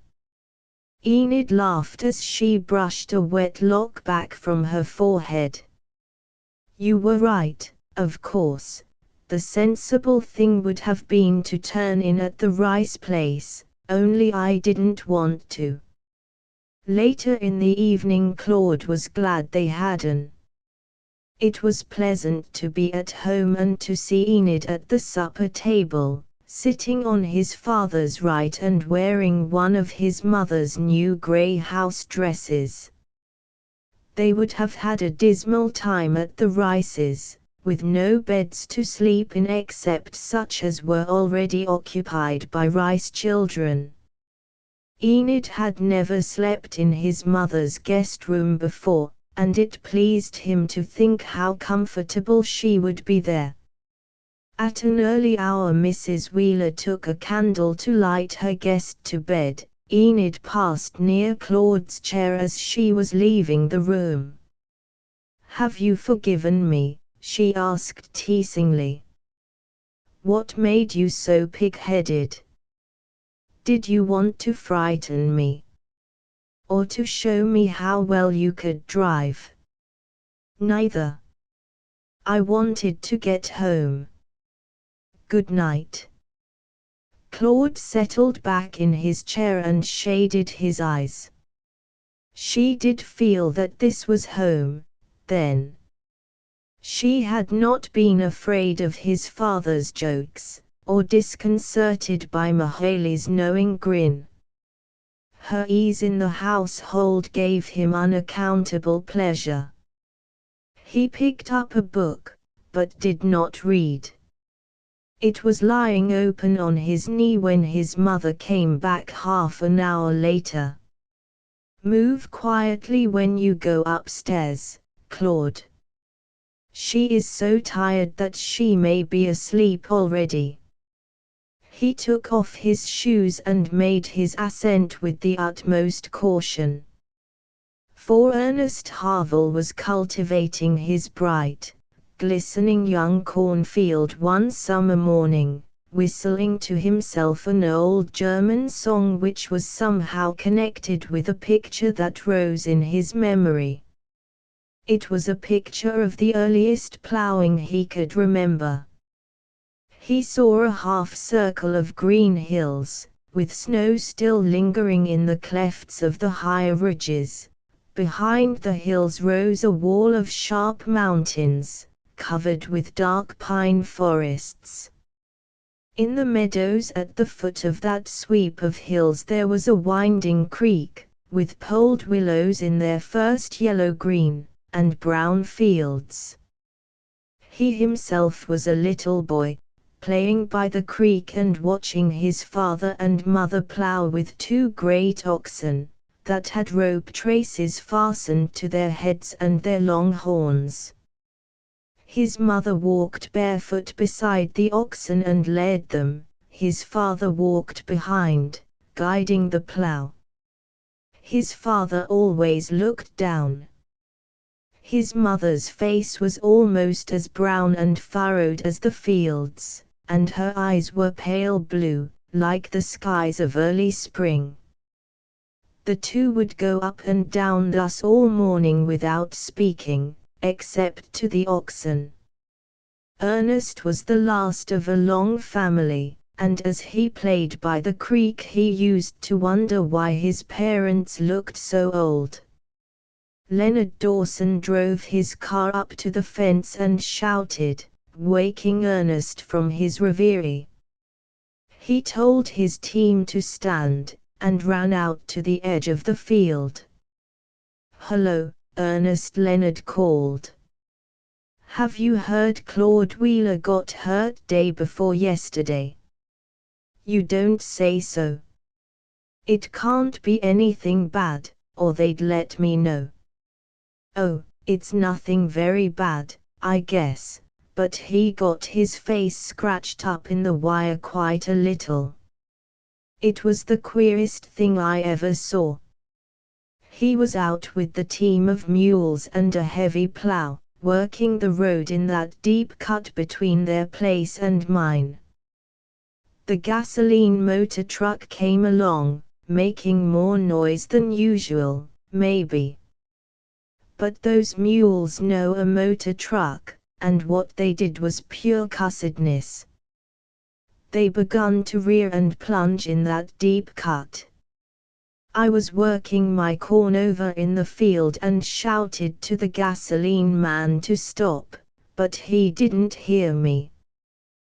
Claude jumped for the critters' heads and got 'em by the bits, but by that time he was all tangled up in the lines. Those damned mules lifted him off his feet and started to run. Down the draw and up the bank and across the fields they went, with that big plow blade jumping 3 or 4 feet in the air every clip. I was sure it would cut one of the mules open, or go clean through Claude. It would have got him, too, if he hadn't kept his hold on the bits. They carried him right along, swinging in the air, and finally ran him into the barbed wire fence and cut his face and neck up. My goodness! Did he get cut bad? No, not very, but yesterday morning he was out cultivating corn, all stuck up with court plaster. I knew that was a fool thing to do. A wire cut's nasty if you get overheated out in the dust. But you can't tell a Wheeler anything.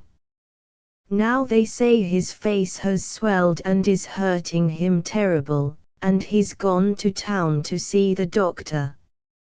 You'd better go over there tonight, and see if you can make him take care of himself."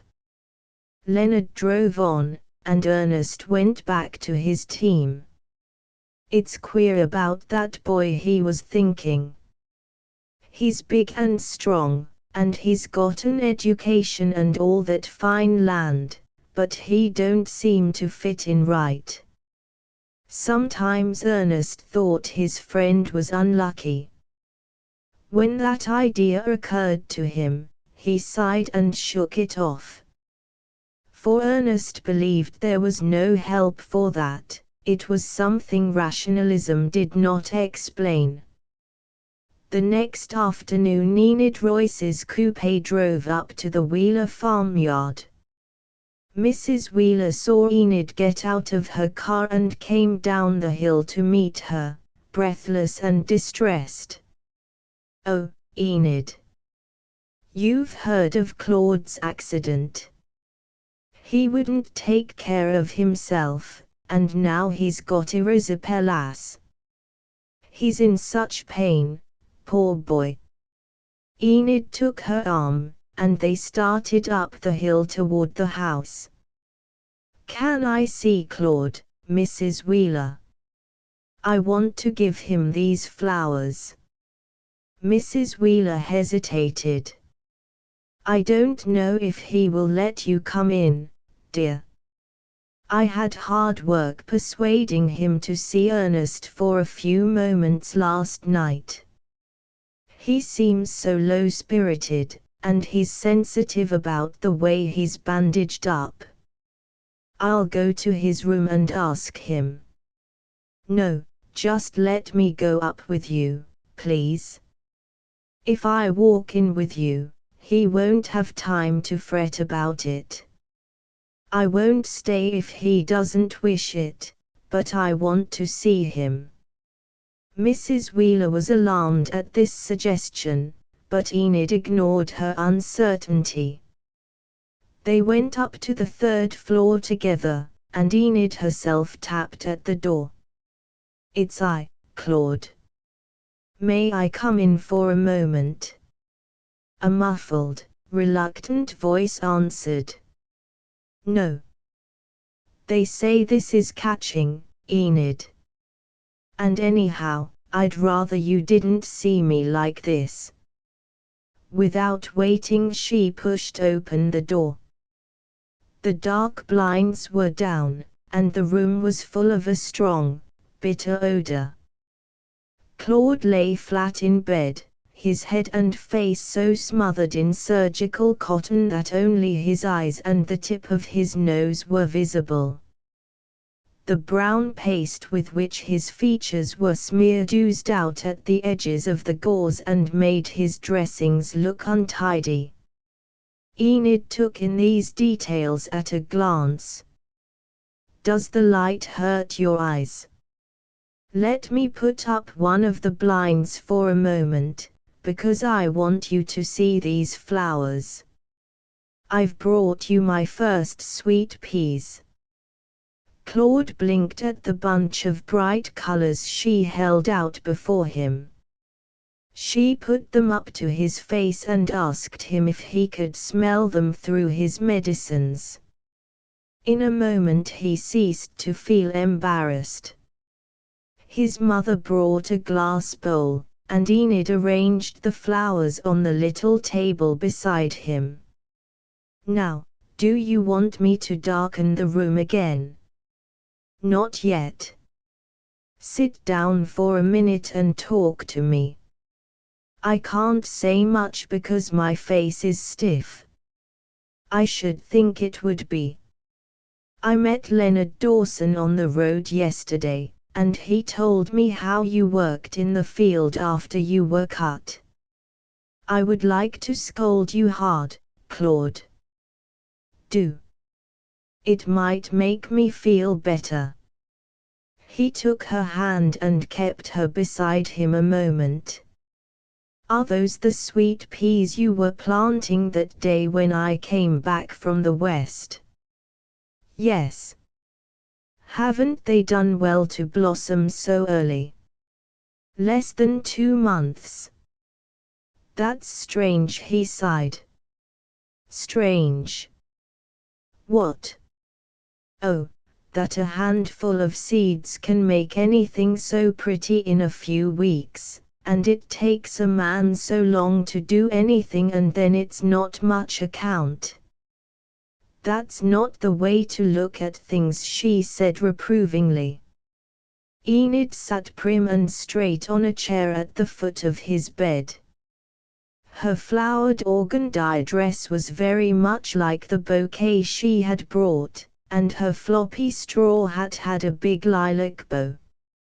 She began to tell Claude about her father's several attacks of erysipelas. He listened but absently. He would never have believed that Enid, with her severe notions of decorum, would come into his room and sit with him like this. He noticed that his mother was quite as much astonished as he. She hovered about the visitor for a few moments, and then, seeing that Enid was quite at her ease, went downstairs to her work. Claude wished that Enid would not talk at all, but would sit there and let him look at her. The sunshine she had let into the room, and her tranquil, fragrant presence, soothed him. Presently he realized that she was asking him something. "What is it, Enid?" "The medicine they give me makes me stupid. I don't catch things." "I was asking whether you play chess." "Very badly." "Father says I play passably well." "When you are better you must let me bring up my ivory chessmen that Carrie sent me from China. They are beautifully carved. And now it's time for me to go." She rose and patted his hand, telling him he must not be foolish about seeing people. I didn't know you were so vain. Bandages are as becoming to you as they are to anybody. Shall I pull the dark blind again for you? Yes, please. There won't be anything to look at now. Why, Claude, you are getting to be quite a ladies' man. Something in the way Enid said this made him wince a little. He felt his burning face grow a shade warmer. Even after she went downstairs he kept wishing she had not said that. His mother came to give him his medicine. She stood beside him while he swallowed it. Enid Royce is a real sensible girl, she said as she took the glass. Her upward inflection expressed not conviction but bewilderment. Enid came every afternoon, and Claude looked forward to her visits restlessly. They were the only pleasant things that happened to him, and made him forget the humiliation of his poisoned and disfigured face. He was disgusting to himself. When he touched the welts on his forehead and under his hair, he felt unclean and abject. At night, when his fever ran high, and the pain began to tighten in his head and neck, it wrought him to a distressing pitch of excitement. He fought with it as one bulldog fights with another. His mind prowled about among dark legends of torture, everything he had ever read about the Inquisition, the rack and the wheel. When Enid entered his room, cool and fresh in her pretty summer clothes, his mind leaped to meet her. He could not talk much, but he lay looking at her and breathing in a sweet contentment.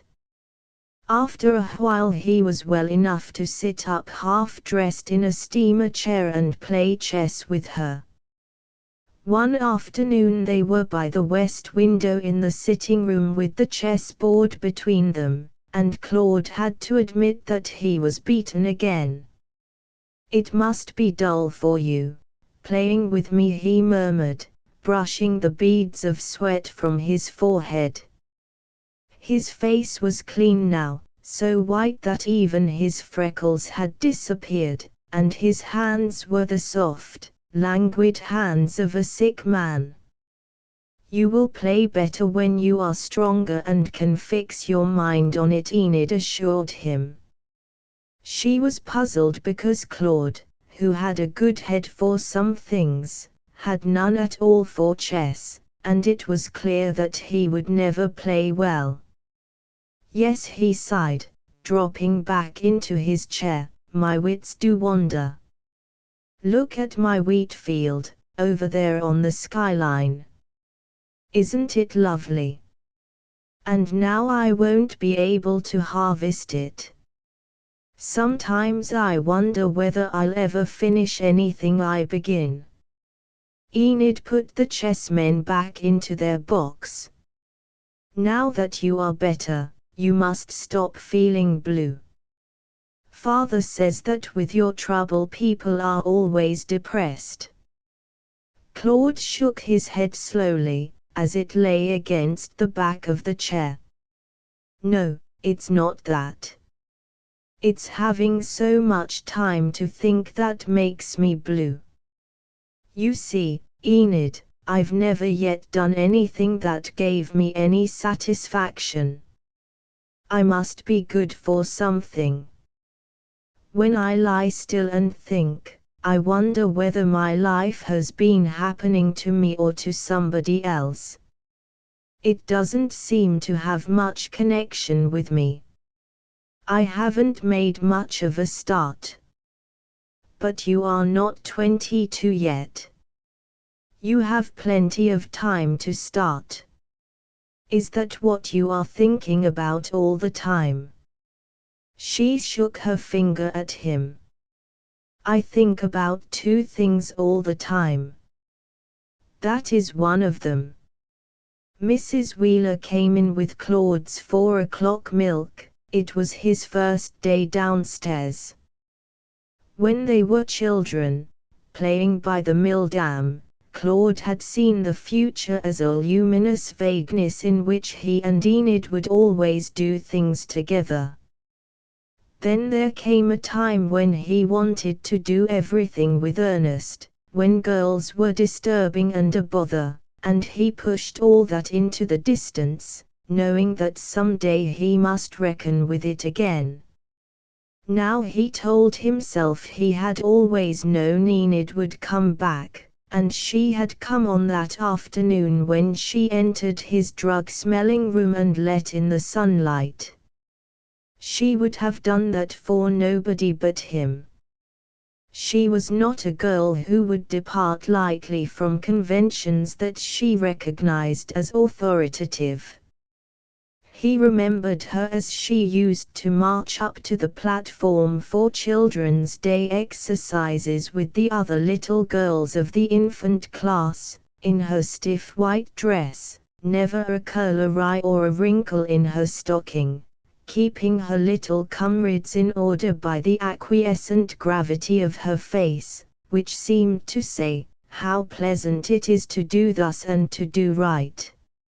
Old Mr. Smith was the minister in those days, a good man who had been much tossed about by a stormy and temperamental wife, and his eyes used to rest yearningly upon little Enid Royce, seeing in her the promise of virtuous and comely Christian womanhood, to use one of his own phrases.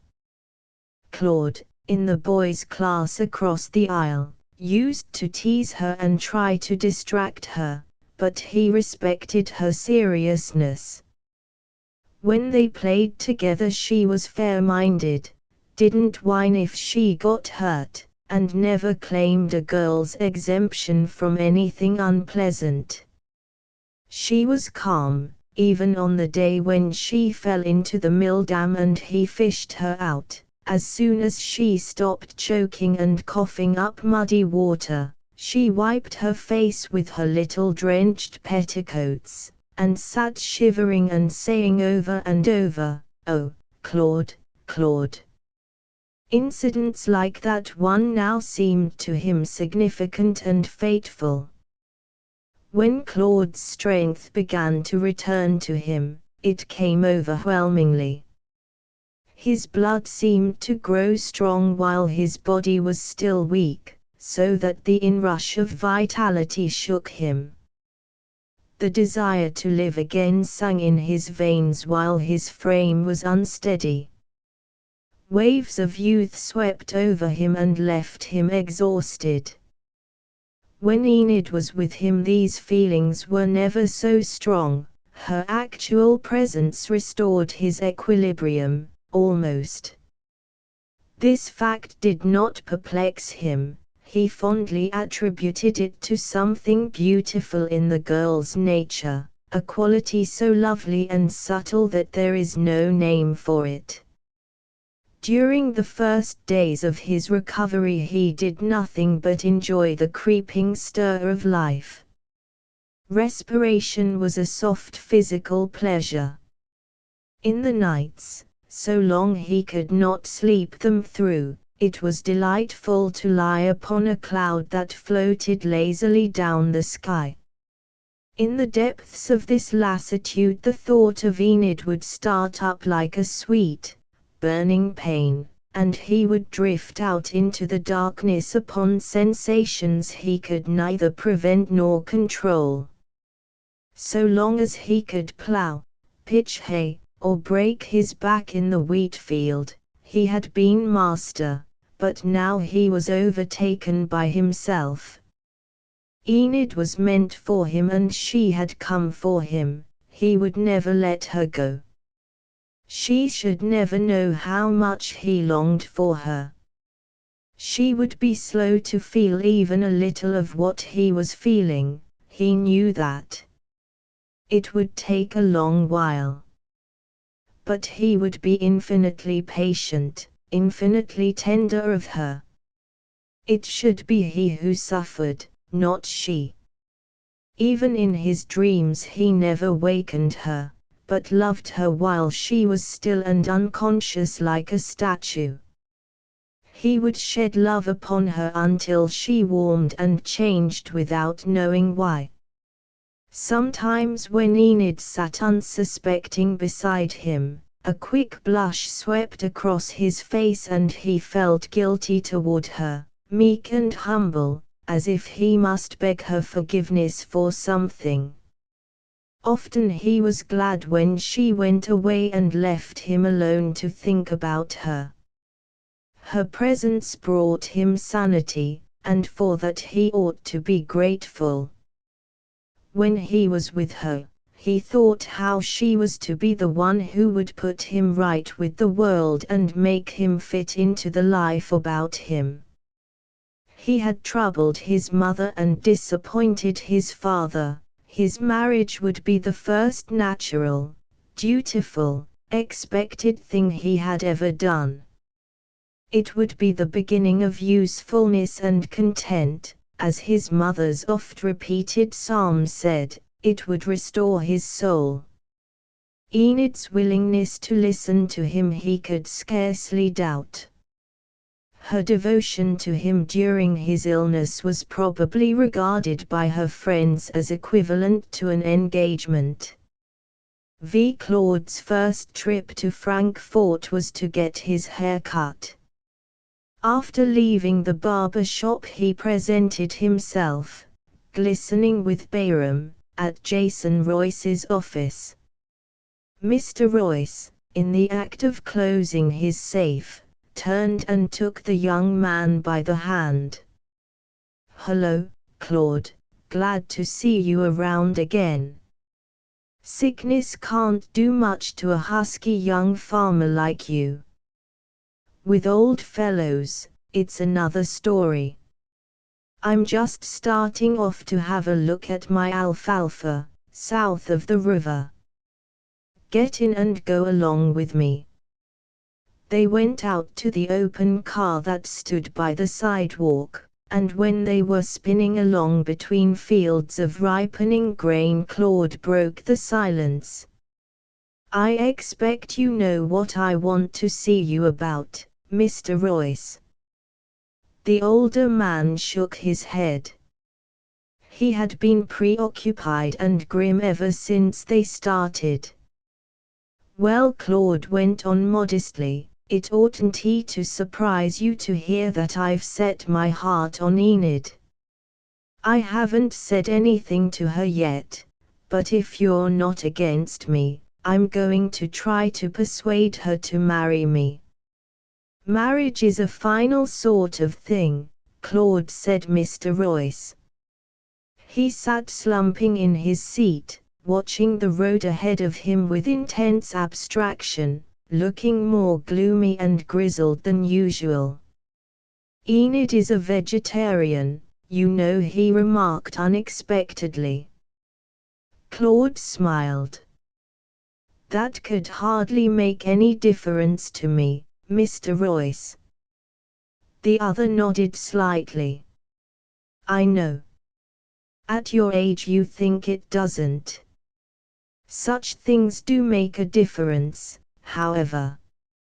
His lips closed over his half-dead cigar, and for some time he did not open them. "Enid is a good girl," he said at last. "Strictly speaking, she has more brains than a girl needs.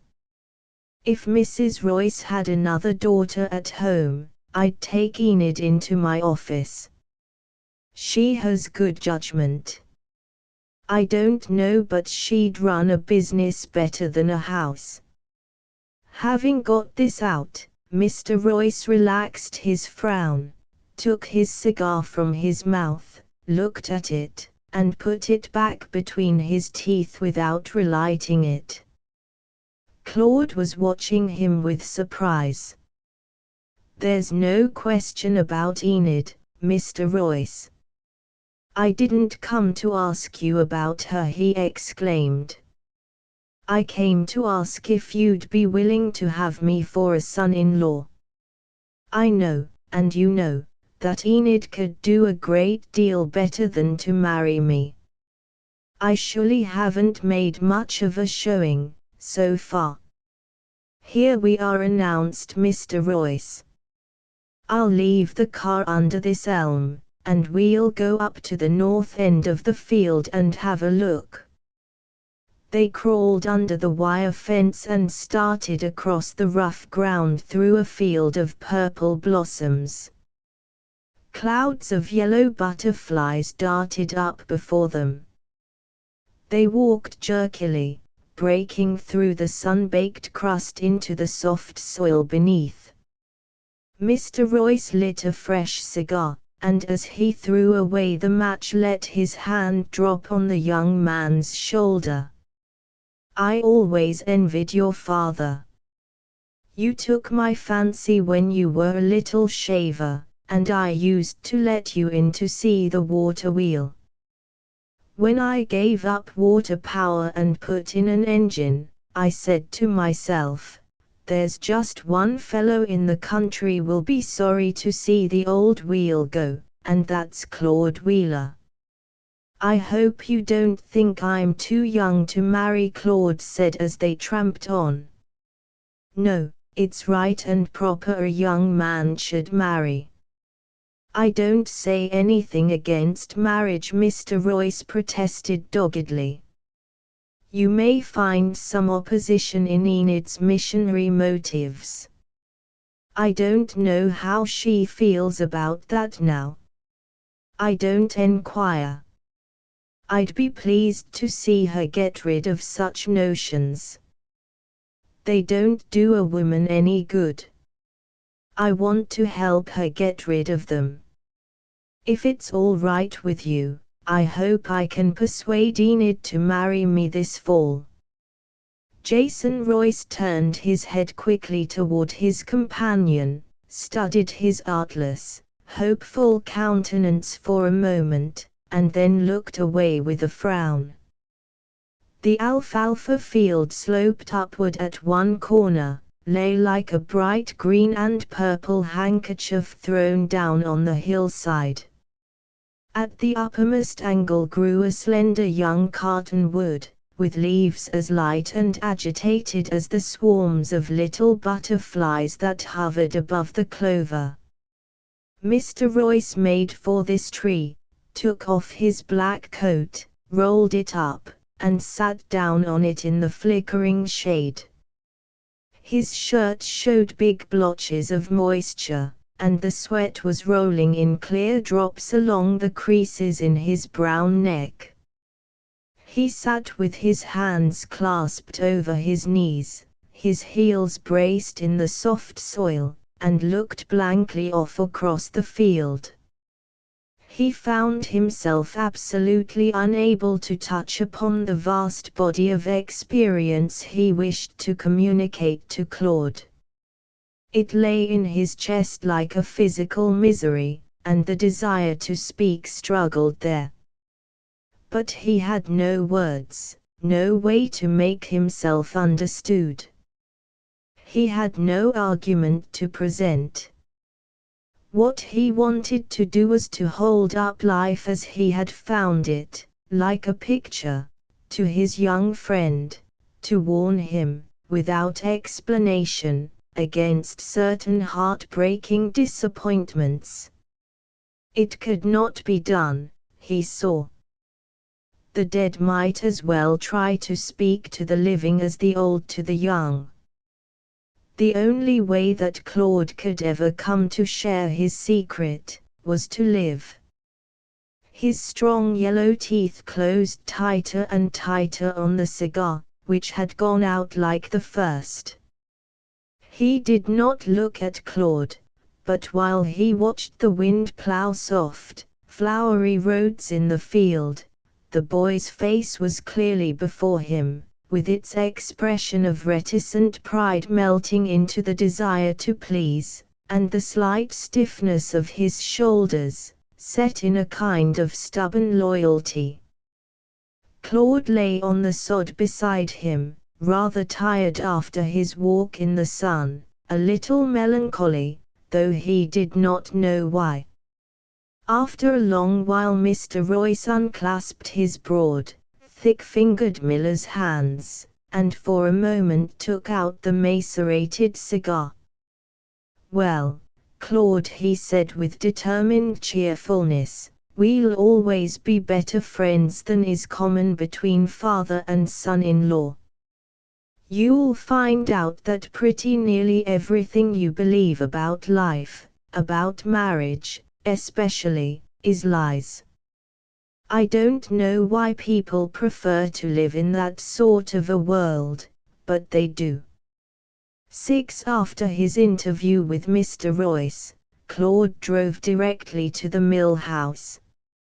As he came up the shady road, he saw with disappointment the flash of 2 white dresses instead of one, moving about in the sunny flower garden. The visitor was Gladys Farmer. This was her vacation time.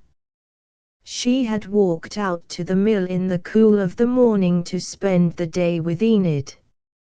Now they were starting off to gather watercresses, and had stopped in the garden to smell the heliotrope. On this scorching afternoon the purple sprays gave out a fragrance that hung over the flower bed and brushed their cheeks like a warm breath. The girls looked up at the same moment and recognized Claude. They waved to him and hurried down to the gate to congratulate him on his recovery. He took their little tin pails and followed them around the old dam head and up a sandy gorge, along a clear thread of water that trickled into Lovely Creek just above the mill.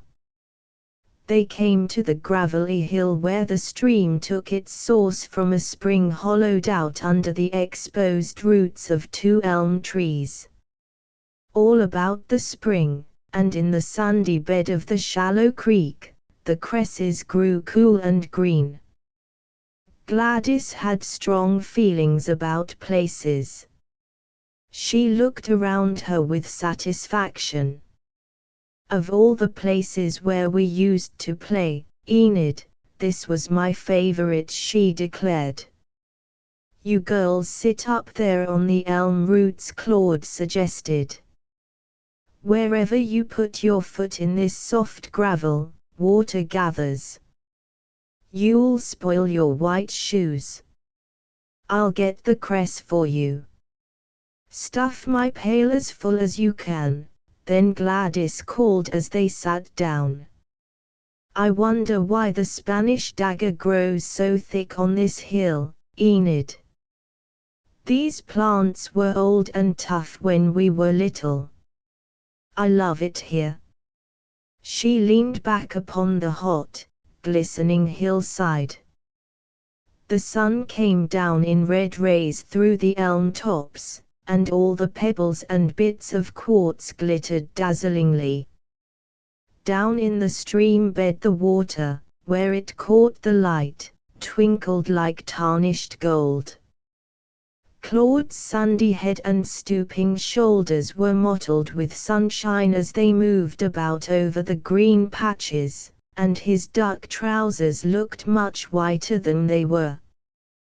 Gladys was too poor to travel, but she had the good fortune to be able to see a great deal within a few miles of Frankfort, and a warm imagination helped her to find life interesting.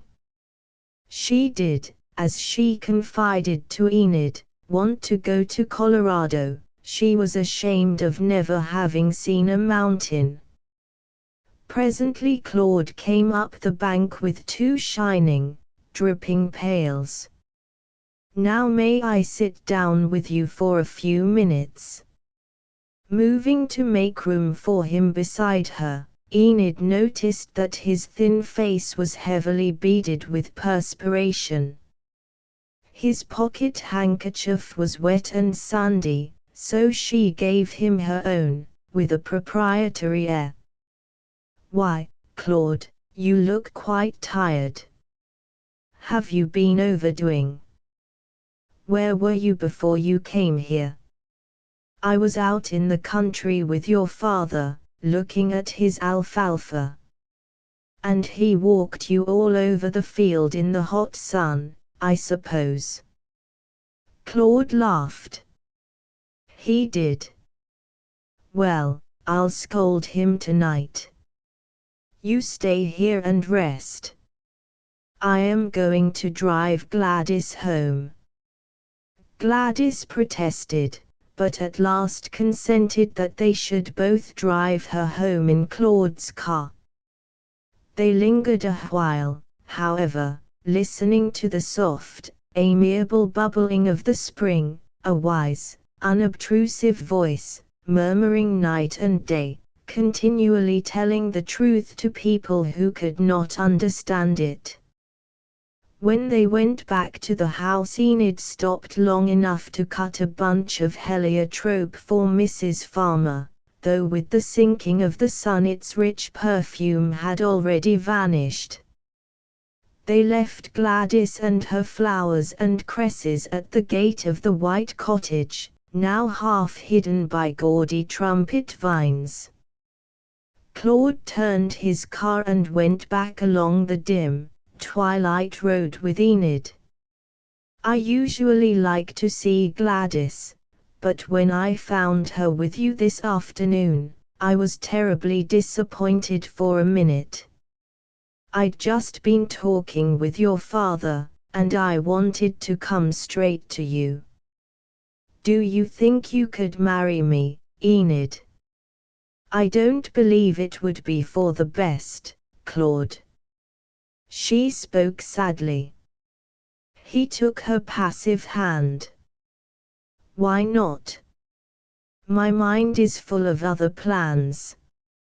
Marriage is for most girls, but not for all. Enid had taken off her hat. In the low evening light, Claude studied her pale face under her brown hair. There was something graceful and charming about the way she held her head, something that suggested both submissiveness and great firmness. I've had those faraway dreams, too, Enid, but now my thoughts don't get any further than you. If you could care ever so little for me to start on, I'd be willing to risk the rest. She sighed. You know I care for you. I've never made any secret of it. But we're happy as we are, aren't we? No, I'm not. I've got to have some life of my own, or I'll go to pieces. If you won't have me, I'll try South America, and I won't come back until I am an old man and you are an old woman. Enid looked at him, and they both smiled. The mill house was black except for a light in one upstairs window. Claude sprang out of his car and lifted Enid gently to the ground. She let him kiss her soft cool mouth, and her long lashes.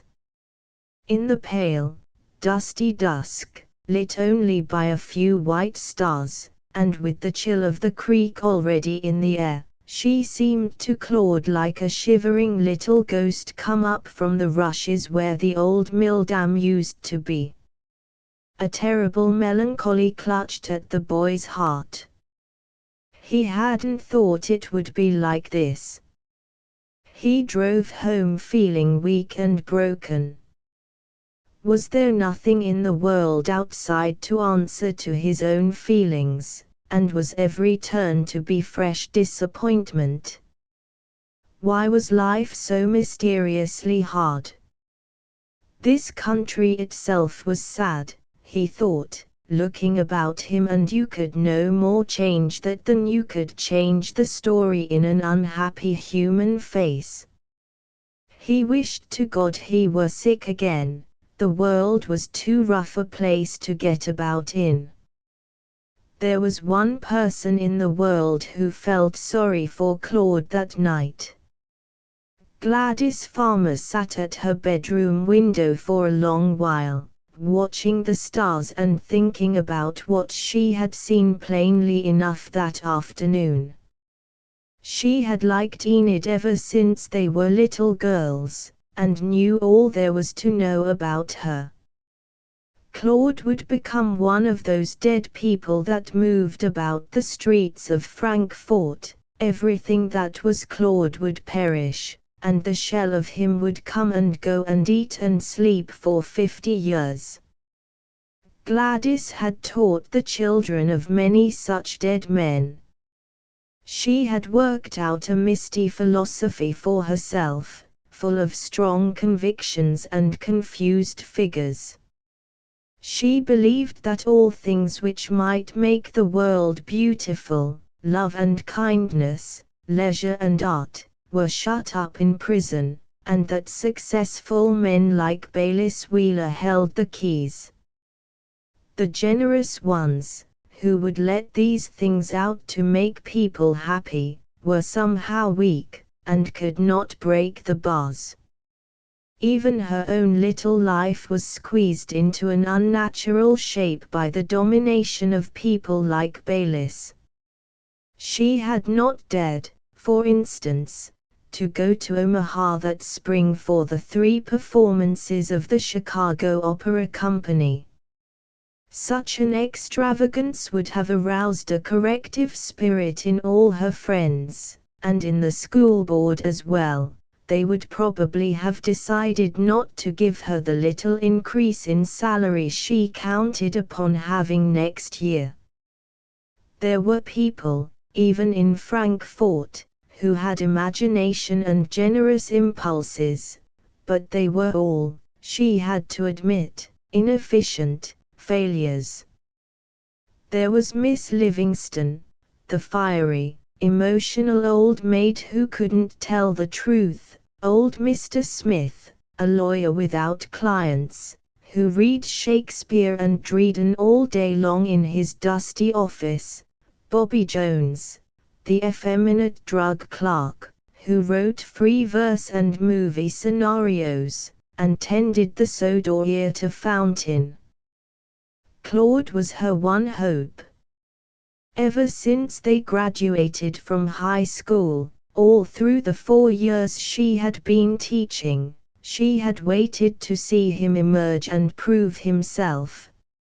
She wanted him to be more successful than Baylis and still be Claude. She would have made any sacrifice to help him on. If a strong boy like Claude, so well endowed and so fearless, must fail, simply because he had that finer strain in his nature, then life was not worth the chagrin it held for a passionate heart like hers. At last Gladys threw herself upon the bed. If he married Enid, that would be the end. He would go about strong and heavy, like Mr. Royce, a big machine with the springs broken inside. 7 Claude was well enough to go into the fields before the harvest was over. The middle of July came, and the farmers were still cutting grain. The yield of wheat and oats was so heavy that there were not machines enough to thrash it within the usual time. Men had to await their turn, letting their grain stand in shock until a belching black engine lumbered into the field. Rains would have been disastrous, but this was one of those good years which farmers tell about, when everything goes well. At the time they needed rain, there was plenty of it, and now the days were miracles of dry, glittering heat. Every morning the sun came up a red ball, quickly drank the dew, and started a quivering excitement in all living things. In great harvest seasons like that one, the heat, the intense light, and the important work in hand draw people together and make them friendly. Neighbors helped each other to cope with the burdensome abundance of malnourishing grain. Women and children and old men fell to and did what they could to save and house it. Even the horses had a more varied and sociable existence than usual, going about from one farm to another to help neighbor horses drag wagons and binders and headers. They nosed the colts of old friends, ate out of strange mangers, and drank, or refused to drink, out of strange water troughs. Decrepit horses that lived on a pension, like the Wheelers' stiff-legged Molly and Leonard Dawson's Billy with the heaves, his asthmatic cough could be heard for a quarter of a mile, were pressed into service now. It was wonderful, too, how well these invalided beasts managed to keep up with the strong young mares and geldings. They bent their willing heads and pulled as if the chafing of the collar on their necks was sweet to them. The sun was like a great visiting presence that stimulated and took its due from all animal energy. When it flung wide its cloak and stepped down over the edge of the fields at evening, it left behind it a spent and exhausted world. Horses and men and women grew thin, seethed all day in their own sweat. After supper they dropped over and slept anywhere at all, until the red dawn broke clear in the east again, like the fanfare of trumpets, and nerves and muscles began to quiver with the solar heat. For several weeks Claude did not have time to read the newspapers. They lay about the house in bundles, unopened, for Nat Wheeler was in the field now, working like a giant. Almost every evening Claude ran down to the mill to see Enid for a few minutes. He did not get out of his car, and she sat on the old stile, left over from horseback days, while she chatted with him. She said frankly that she didn't like men who had just come out of the harvest field, and Claude did not blame her. He didn't like himself very well after his clothes began to dry on him. But the hour or two between supper and bed was the only time he had to see anybody. He slept like the heroes of old, sank upon his bed as the thing he desired most on earth, and for a blissful moment felt the sweetness of sleep before it overpowered him. In the morning, he seemed to hear the shriek of his alarm clock for hours before he could come up from the deep places into which he had plunged. All sorts of incongruous adventures happened to him between the first buzz of the alarm and the moment when he was enough awake to put out his hand and stop it. He dreamed, for instance, that it was evening, and he had gone to see Enid as usual. While she was coming down the path from the house, he discovered that he had no clothes on at all. Then, with wonderful agility, he jumped over the picket fence into a clump of castor beans, and stood in the dusk, trying to cover himself with the leaves, like Adam in the garden, talking commonplaces to Enid through chattering teeth, afraid lest at any moment she might discover his plight. Mrs. Wheeler and Mahaley always lost weight in thrashing time, just as the horses did. This year Nat Wheeler had 600 acres of winter wheat that would run close upon 30 bushels to the acre. Such a harvest was as hard on the women as it was on the men. Leonard Dawson's wife, Susie, came over to help Mrs. Wheeler, but she was expecting a baby in the fall, and the heat proved too much for her. Then one of the Yoder daughters came, but the methodical German girl was so distracted by Mihaly's queer ways that Mrs. Wheeler said it was easier to do the work herself than to keep explaining Mihaly's psychology. Day after day 10 ravenous men sat down at the long dinner table in the kitchen. Mrs. Wheeler baked pies and cakes and bread loaves as fast as the oven would hold them, and from morning till night the range was stoked like the firebox of a locomotive. Mihaly wrung the necks of chickens until her wrist swelled up, as she said, like a puffadder. By the end of July the excitement quieted down. The extra leaves were taken out of the dining table, the Wheeler horses had their barn to themselves again, and the reign of terror in the hen house was over. One evening Mr. Wheeler came down to supper with a bundle of newspapers under his arm. "Claude, I see this war scare in Europe has hit the market. Wheat's taken a jump. They're paying 88 cents in Chicago. We might as well get rid of a few hundred bushel before it drops again. We'd better begin hauling tomorrow.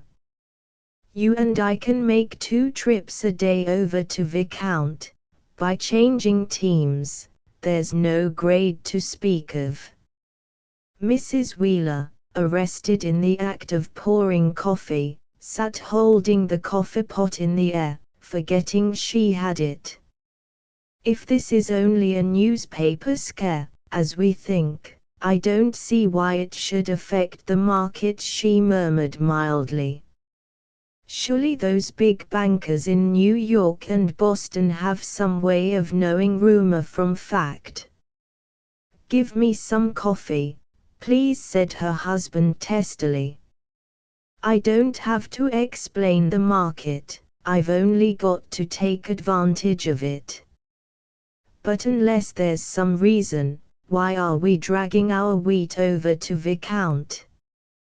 Do you suppose it's some scheme the grain men are hiding under a war rumor? Have the financiers and the press ever deceived the public like this before?" "I don't know a thing in the world about it, Evangeline, and I don't suppose. I telephoned the elevator at Viscount an hour ago, and they said they'd pay me 70 cents. Subject to change in the morning quotations." Claude, with a twinkle in his eye, "You'd better not go to mill tonight. Turn in early. If we are on the road by 6 tomorrow, we'll be in town before the heat of the day." "All right, sir. I want to look at the papers after supper. I haven't read anything but the headlines since before thrashing." Ernest was stirred up about the murder of that Grand Duke and said the Austrians would make trouble. "But I never thought there was anything in it." "There's 70 cents a bushel in it, anyway," said his father, reaching for a hot biscuit. "If there's that much, I'm somehow afraid there will be more," said Mrs. Wheeler thoughtfully. She had picked up the paper fly brush and sat waving it irregularly, as if she were trying to brush away a swarm of confusing ideas. "You might call up Ernest, and ask him what the Bohemian papers say about it," Mr. Wheeler suggested. Claude went to the telephone, but was unable to get any answer from the Harvilles. They had probably gone to a barn dance down in the Bohemian township. He went upstairs and sat down before an armchair full of newspapers. He could make nothing reasonable out of the smeary telegrams in big type on the front page of the Omaha World Herald. The German army was entering Luxembourg. He didn't know where Luxembourg was, whether it was a city or a country. he seemed to have some vague idea that it was a palace. His mother had gone up to Mihaly's library, the attic, to hunt for a map of Europe, a thing for which Nebraska farmers had never had much need.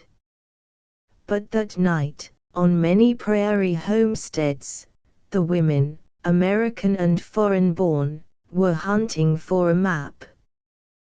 Claude was so sleepy that he did not wait for his mother's return. He stumbled upstairs and undressed in the dark. The night was sultry, with thunder clouds in the sky and an unceasing play of sheet lightning all along the western horizon. Mosquitoes had got into his room during the day, and after he threw himself upon the bed they began sailing over him with their high, excruciating note. He turned from side to side and tried to muffle his ears with the pillow. The disquieting sound became merged, in his sleepy brain, with the big type on the front page of the paper. Those black letters seemed to be flying about his head with a soft, high, sing-song whiz. 8 late in the afternoon of the 6th of August. Claude and his empty wagon were bumping along the level road over the flat country between Viscount and the lovely Creek Valley. He had made 2 trips to town that day. Though he had kept his heaviest team for the hot afternoon pull, his horses were too tired to be urged off a walk. Their necks were marbled with sweat stains, and their flanks were plastered with the white dust that rose at every step. Their heads hung down, and their breathing was deep and slow. The wood of the green-painted wagon seat was blistering hot to the touch. Claude sat at one end of it, his head bared to catch the faint stir of air that sometimes dried his neck and chin and saved him the trouble of pulling out a handkerchief. On every side the wheat stubble stretched for miles and miles. Lonely straw stacks stood up yellow in the sun and cast long shadows. Claude peered anxiously along the distant locust hedges which told where the road ran. Ernest Harville had promised to meet him somewhere on the way home. He had not seen Ernest for a week, since then time had brought prodigies to birth. At last he recognized the Harvilles' team a long way off, and he stopped and waited for Ernest beside a thorny hedge, looking thoughtfully about him. The sun was already low. It hung above the stubble, all milky and rosy with the heat, like the image of a sun reflected in grey water. In the east the full moon had just risen, and its thin silver surface was flushed with pink until it looked exactly like the setting sun. Except for the place each occupied in the heavens, Claude could not have told which was which. They rested upon opposite rims of the world, 2 bright shields, and regarded each other, as if they, too, had met by appointment. Claude and Ernest sprang to the ground at the same instant and shook hands, feeling that they had not seen each other for a long while. "Well, what do you make of it, Ernest?" The young man shook his head cautiously, but replied no further. He patted his horses and eased the collars on their necks. "I waited in town for the Hastings paper," Claude went on impatiently. "England declared war last night." "The Germans," said Ernest, "are at Liege. I know where that is. I sailed from Antwerp when I came over here." "Yes, I saw that." "Can the Belgians do anything?" "Nothing. Ernest leaned against the wagon wheel and drawing his pipe from his pocket slowly filled it. Nobody can do anything. The German army will go where it pleases. If it's as bad as that, why are the Belgians putting up a fight? I don't know. It's fine, but it will come to nothing in the end. Let me tell you something about the German army, Claude. Pacing up and down beside the locust hedge, Ernest rehearsed the great argument: preparation, organization, concentration, inexhaustible resources, inexhaustible men. While he talked, the sun disappeared, the moon contracted, solidified, and slowly climbed the pale sky. The fields were still glimmering with the bland reflection left over from daylight, and the distance grew shadowy, not dark, but seemingly full of sleep. If I were at home, Ernest concluded, I would be in the Austrian army this minute. I guess all my cousins and nephews are fighting the Russians or the Belgians already. How would you like it yourself, to be marched into a peaceful country like this, in the middle of harvest, and begin to destroy it? I wouldn't do it, of course. I'd desert and be shot. Then your family would be persecuted. Your brothers, maybe even your father, would be made orderlies to Austrian officers and be kicked in the mouth. I wouldn't bother about that. I'd let my male relatives decide for themselves how often they would be kicked. Ernest shrugged his shoulders. You Americans brag like little boys, you would and you wouldn't. I tell you, nobody's will has anything to do with this. It is the harvest of all that has been planted. I never thought it would come in my lifetime, but I knew it would come. The boys lingered a little while, looking up at the soft radiance of the sky. There was not a cloud anywhere, and the low glimmer in the fields had imperceptibly changed to full, pure moonlight. Presently the two wagons began to creep along the white road, and on the backless seat of each the driver sat drooping forward, lost in thought. When they reached the corner where Ernest turned south, they said good night without raising their voices. Claude's horses went on as if they were walking in their sleep. They did not even sneeze at the low cloud of dust beaten up by their heavy footfalls, the only sounds in the vast quiet of the night. Why was Ernest so impatient with him, Claude wondered. He could not pretend to feel as Ernest did.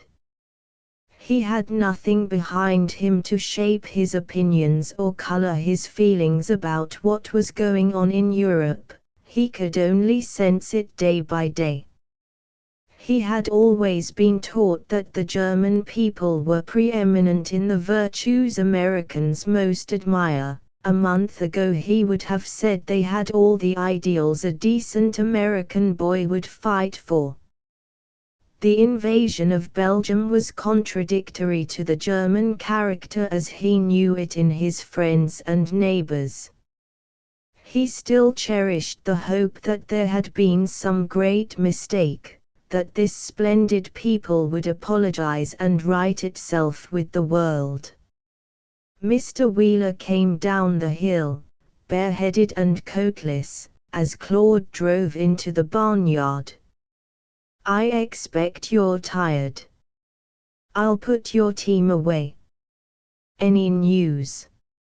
England has declared war. Mr. Wheeler stood still a moment and scratched his head. I guess you needn't get up early tomorrow. If this is to be a sure enough war, wheat will go higher. I've thought it was a bluff until now. You take the papers up to your mother. Enid and Mrs. Royce had gone away to the Michigan sanatorium where they spent part of every summer, and would not be back until October. Claude and his mother gave all their attention to the war dispatches. Day after day, through the first 2 weeks of August, the bewildering news trickled from the little towns out into the farming country. About the middle of the month came the story of the fall of the forts at Liege, battered at for 9 days and finally reduced in a few hours by siege guns brought up from the rear, guns which evidently could destroy any fortifications that ever had been, or ever could be constructed. Even to these quiet wheat-growing people, the siege guns before Liege were a menace, not to their safety or their goods, but to their comfortable, established way of thinking.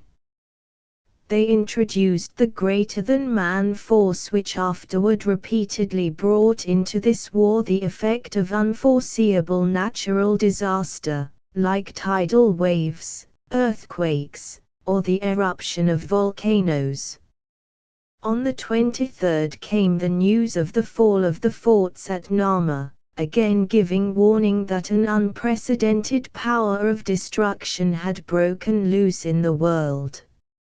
A few days later the story of the wiping out of the ancient and peaceful seat of learning at Louvain made it clear that this force was being directed toward incredible ends. By this time, too, the papers were full of accounts of the destruction of civilian populations. Something new, and certainly evil, was at work among mankind. Nobody was ready with a name for it. None of the well-worn words descriptive of human behavior seemed adequate. The epithets grouped about the name of Attila were too personal, too dramatic, too full of old, familiar human passion. One afternoon in the first week of September Mrs. Wheeler was in the kitchen making cucumber pickles, when she heard Claude's car coming back from Frankfurt. In a moment he entered, letting the screen door slam behind him, and threw a bundle of mail on the table. "What do you think, Mother? The French have moved the seat of government to Bordeaux. Evidently, they don't think they can hold Paris." Mrs. Wheeler wiped her pale, perspiring face with the hem of her apron and sat down in the nearest chair. "You mean that Paris is not the capital of France anymore? Can that be true?" "That's what it looks like. Though the papers say it's only a precautionary measure." She rose. "Let's go up to the map. I don't remember exactly where Bordeaux is. Mahaley, you won't let my vinegar burn, will you?" Claude followed her to the sitting room, where her new map hung on the wall above the carpet lounge. Leaning against the back of a willow rocking chair, she began to move her hand about over the brightly colored, shiny surface, murmuring, "Yes, there is Bordeaux, so far to the south, and there is Paris." Claude, behind her, looked over her shoulder. "Do you suppose they are going to hand their city over to the Germans, like a Christmas present? I should think they'd burn it first, the way the Russians did Moscow. They can do better than that now, they can dynamite it." "Don't say such things." Mrs. Wheeler dropped into the deep willow chair, realizing that she was very tired, now that she had left the stove and the heat of the kitchen. She began weakly to wave the palm leaf fan before her face. It's said to be such a beautiful city. Perhaps the Germans will spare it, as they did Brussels. They must be sick of destruction by now. Get the encyclopedia and see what it says. I've left my glasses downstairs. Claude brought a volume from the bookcase and sat down on the lounge. He began, Paris, the capital city of France and the Department of the Seine. Shall I skip the history? No. Read it all. He cleared his throat and began again. At its first appearance in history, there was nothing to foreshadow the important part which Paris was to play in Europe and in the world, etc. Mrs. Wheeler rocked and fanned, forgetting the kitchen and the cucumbers as if they had never been. Her tired body was resting, and her mind, which was never tired, was occupied with the account of early religious foundations under the Merovingian kings. Her eyes were always agreeably employed when they rested upon the sunburned neck and catapult shoulders of her red-headed son. Claude read faster and faster until he stopped with a gasp. Mother, there are pages of kings. We'll read that some other time. I want to find out what it's like now, and whether it's going to have any more history. He ran his finger up and down the columns. Here, this looks like business. Defenses, Paris, in a recent German account of the greatest fortresses of the world, possesses 3 distinct rings of defenses. Here he broke off. Now what do you think of that? A German account, and this is an English book. The world simply made a mistake about the Germans all along.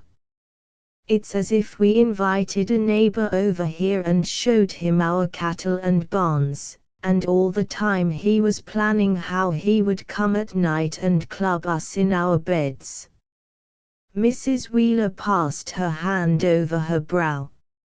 Yet we have had so many German neighbors, and never one that wasn't kind and helpful. I know it. Everything Mrs. Ehrlich ever told me about Germany made me want to go there.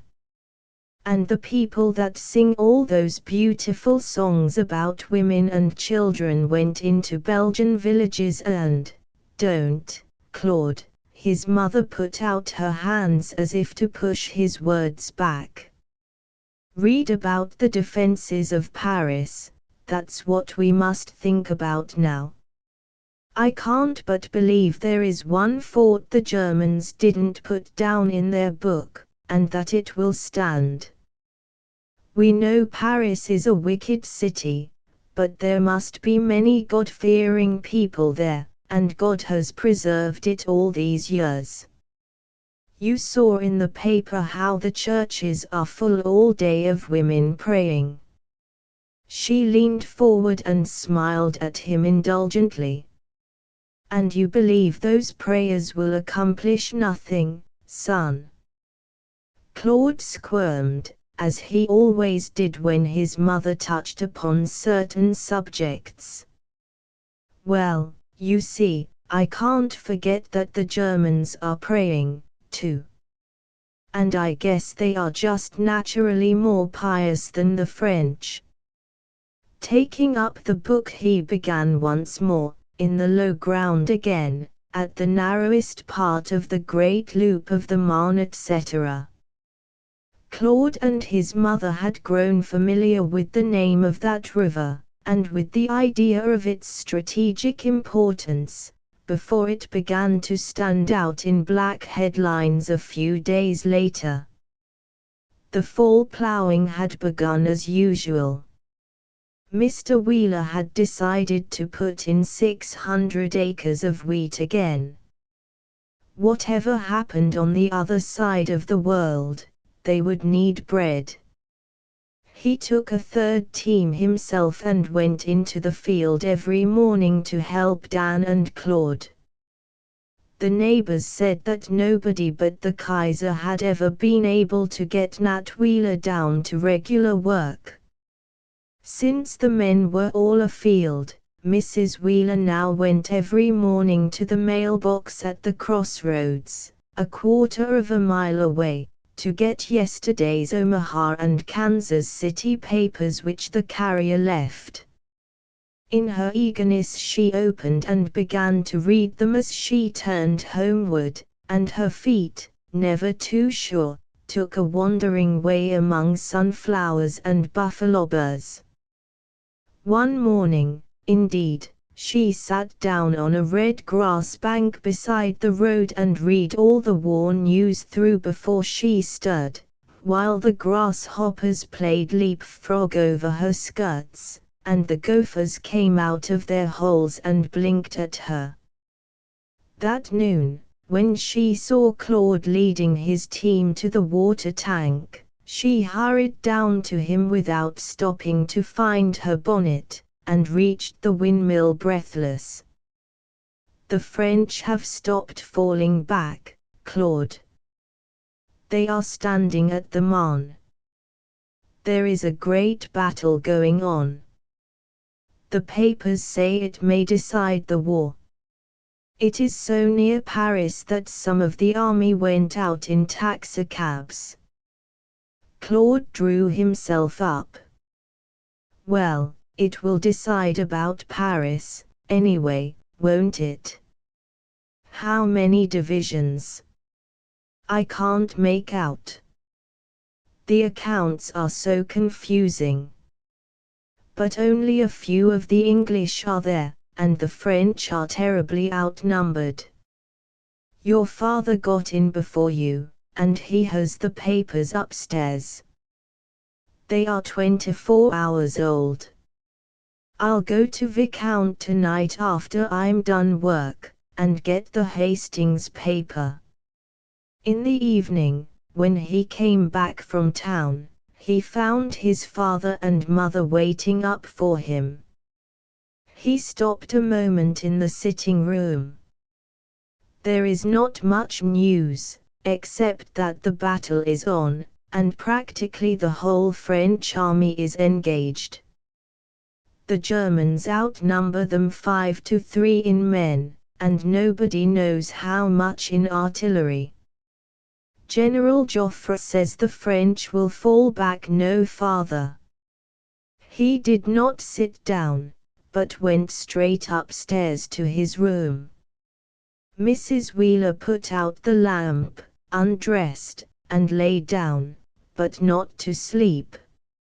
Long afterward, Claude heard her gently closing a window, and he smiled to himself in the dark.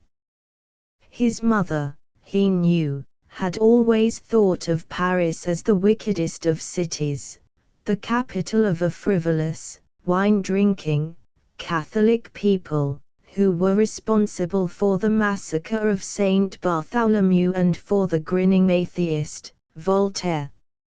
For the last 2 weeks, ever since the French began to fall back in Lorraine, he had noticed with amusement her growing solicitude for Paris.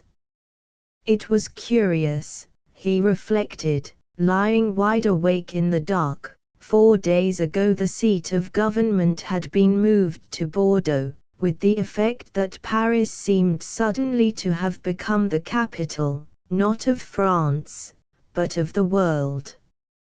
He knew he was not the only farmer boy who wished himself tonight beside the Marne. The fact that the river had a pronounceable name, with a hard western R standing like a keystone in the middle of it, somehow gave one's imagination a firmer hold on the situation. Lying still and thinking fast, Claude felt that even he could clear the bar of French politeness, so much more terrifying than German bullets, and slip unnoticed into that outnumbered army. One's manners wouldn't matter on the Marne tonight, the night of the 8th of September, 1914. There was nothing on earth he would so gladly be as an atom in that wall of flesh and blood that rose and melted and rose again before the city which had meant so much through all the centuries, but had never meant so much before. Its name had come to have the purity of an abstract idea. In great sleepy continents, in landlocked harvest towns, in the little islands of the sea, for 4 days men watched that name as they might stand out at night to watch a comet, or to see a star fall. It was Sunday afternoon and Claude had gone down to the mill house, as Enid and her mother had returned from Michigan the day before. Mrs. Wheeler, propped back in a rocking chair, was reading, and Mr. Wheeler, in his shirt sleeves, his Sunday collar unbuttoned, was sitting at his walnut secretary, amusing himself with columns of figures.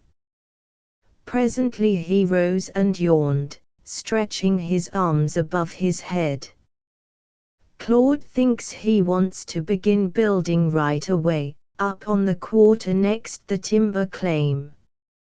I've been figuring on the lumber. Building materials are cheap just now, so I suppose I'd better let him go ahead. Mrs. Wheeler looked up absently from the page. Why, I suppose so. Her husband sat down astride a chair, and leaning his arms on the back of it, looked at her. What do you think of this match, anyway? I don't know as I've heard you say. Enid is a good, Christian girl. Mrs. Wheeler began resolutely, but her sentence hung in the air like a question. He moved impatiently. Yes, I know. But what does a husky boy like Claude want to pick out a girl like that for? Why, Evangeline, she'll be the old woman over again. Apparently these misgivings were not new to Mrs. Wheeler, for she put out her hand to stop him and whispered in solemn agitation, "Don't say anything. Don't breathe. Oh, I won't interfere. I never do. I'd rather have her for a daughter-in-law than a wife, by a long shot. Claude's more of a fool than I thought him." He picked up his hat and strolled down to the barn, but his wife did not recover her composure so easily. She left the chair where she had hopefully settled herself for comfort, took up a feather duster and began moving distractedly about the room, brushing the surface of the furniture. When the war news was bad, or when she felt troubled about Claude, she set to cleaning house or overhauling the closets, thankful to be able to put some little thing to rights in such a disordered world. As soon as the fall planting was done, Claude got the well borers out from town to drill his new well, and while they were at work he began digging his cellar. He was building his house on the level stretch beside his father's timber claim because, when he was a little boy, he had thought that grove of trees the most beautiful spot in the world. It was a square of about 30 acres, set out in ash and box elder and cotton woods, with a thick mulberry hedge on the south side. The trees had been neglected of late years, but if he lived up there he could manage to trim them and care for them at odd moments. Every morning now he ran up in the Ford and worked at his cellar. He had heard that the deeper a cellar was, the better it was, and he meant that this one should be deep enough. One day Leonard Dawson stopped to see what progress he was making. Standing on the edge of the hole, he shouted to the lad who was sweating below. "My God, Claude, what do you want of a cellar as deep as that? When your wife takes a notion to go to China, you can open a trapdoor and drop her through." Claude flung down his pick and ran up the ladder. "Enid's not going to have notions of that sort," he said wrathfully. "Well, you needn't get mad. I'm glad to hear it. I was sorry when the other girl went. It always looked to me like Enid had her face set for China, but I haven't seen her for a good while, not since before she went off to Michigan with the old lady." After Leonard was gone, Claude returned to his work, still out of humor. He was not altogether happy in his mind about Enid. When he went down to the mill, it was usually Mr. Royce, not Enid, who sought to detain him, followed him down the path to the gate and seemed sorry to see him go. He could not blame Enid with any lack of interest in what he was doing. She talked and thought of nothing but the new house, and most of her suggestions were good. He often wished she would ask for something unreasonable and extravagant. But she had no selfish whims, and even insisted that the comfortable upstairs sleeping room he had planned with such care should be reserved for a guest chamber. As the house began to take shape, Enid came up often in her car, to watch its growth, to show Claude samples of wallpapers and draperies, or a design for a window seat she had cut from some magazine. There could be no question of her pride in every detail. The disappointing thing was that she seemed more interested in the house than in him. These months when they could be together as much as they pleased, she treated merely as a period of time in which they were building a house. Everything would be all right when they were married, Claude told himself. He believed in the transforming power of marriage, as his mother believed in the miraculous effects of conversion. Marriage reduced all women to a common denominator, changed a cool, self-satisfied girl into a loving and generous one. It was quite right that Enid should be unconscious now of everything that she was to be when she was his wife. He told himself he wouldn't want it otherwise. But he was lonely, all the same. He lavished upon the little house the solicitude and cherishing care that Enid seemed not to need.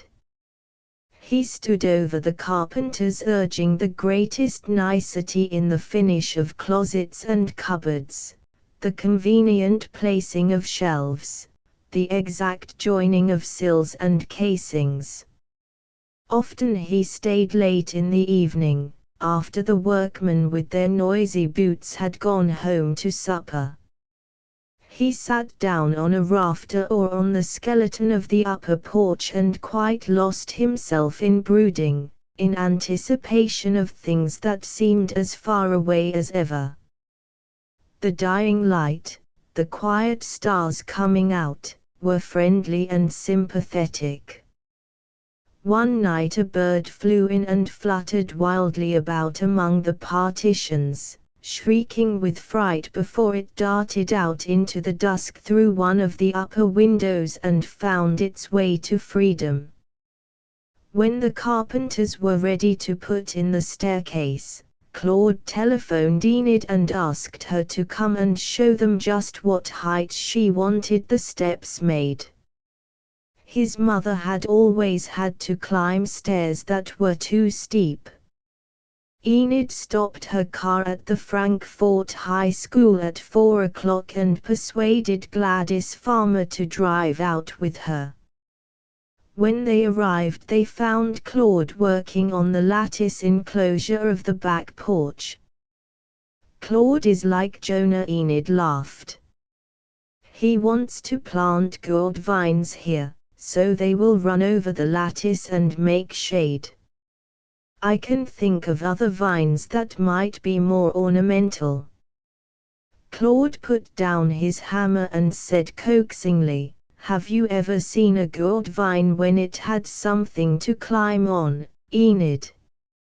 You wouldn't believe how pretty they are, big green leaves, and gourds and yellow blossoms hanging all over them at the same time.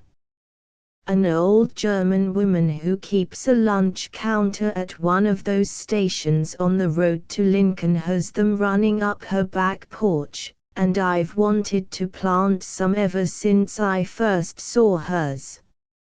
Enid smiled indulgently. "Well, I suppose you'll let me have clematis for the front porch, anyway. The men are getting ready to leave, so we'd better see about the steps." After the workmen had gone, Claude took the girls upstairs by the ladder. They emerged from a little entry into a large room which extended over both the front and back parlors. The carpenters called it the pool hall.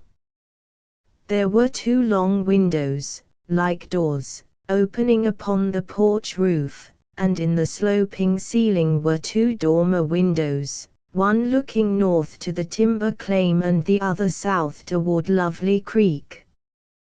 Gladys at once felt a singular pleasantness about this chamber, empty and unplastered as it was. "What a lovely room," she exclaimed. Claude took her up eagerly. "Don't you think so? You see, it's my idea to have the second floor for ourselves, instead of cutting it up into little boxes as people usually do. We can come up here and forget the farm and the kitchen and all our troubles. I've made a big closet for each of us, and got everything just right. And now Enid wants to keep this room for preachers." Enid laughed. "Not only for preachers, Claude. For Gladys, when she comes to visit us, you see she likes it, and for your mother when she comes to spend a week and rest. I don't think we ought to take the best room for ourselves." "Why not?"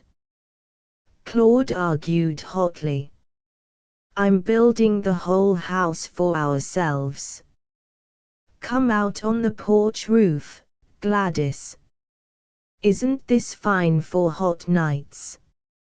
I want to put a railing round and make this into a balcony, where we can have chairs and a hammock." Gladys sat down on the low window-sill.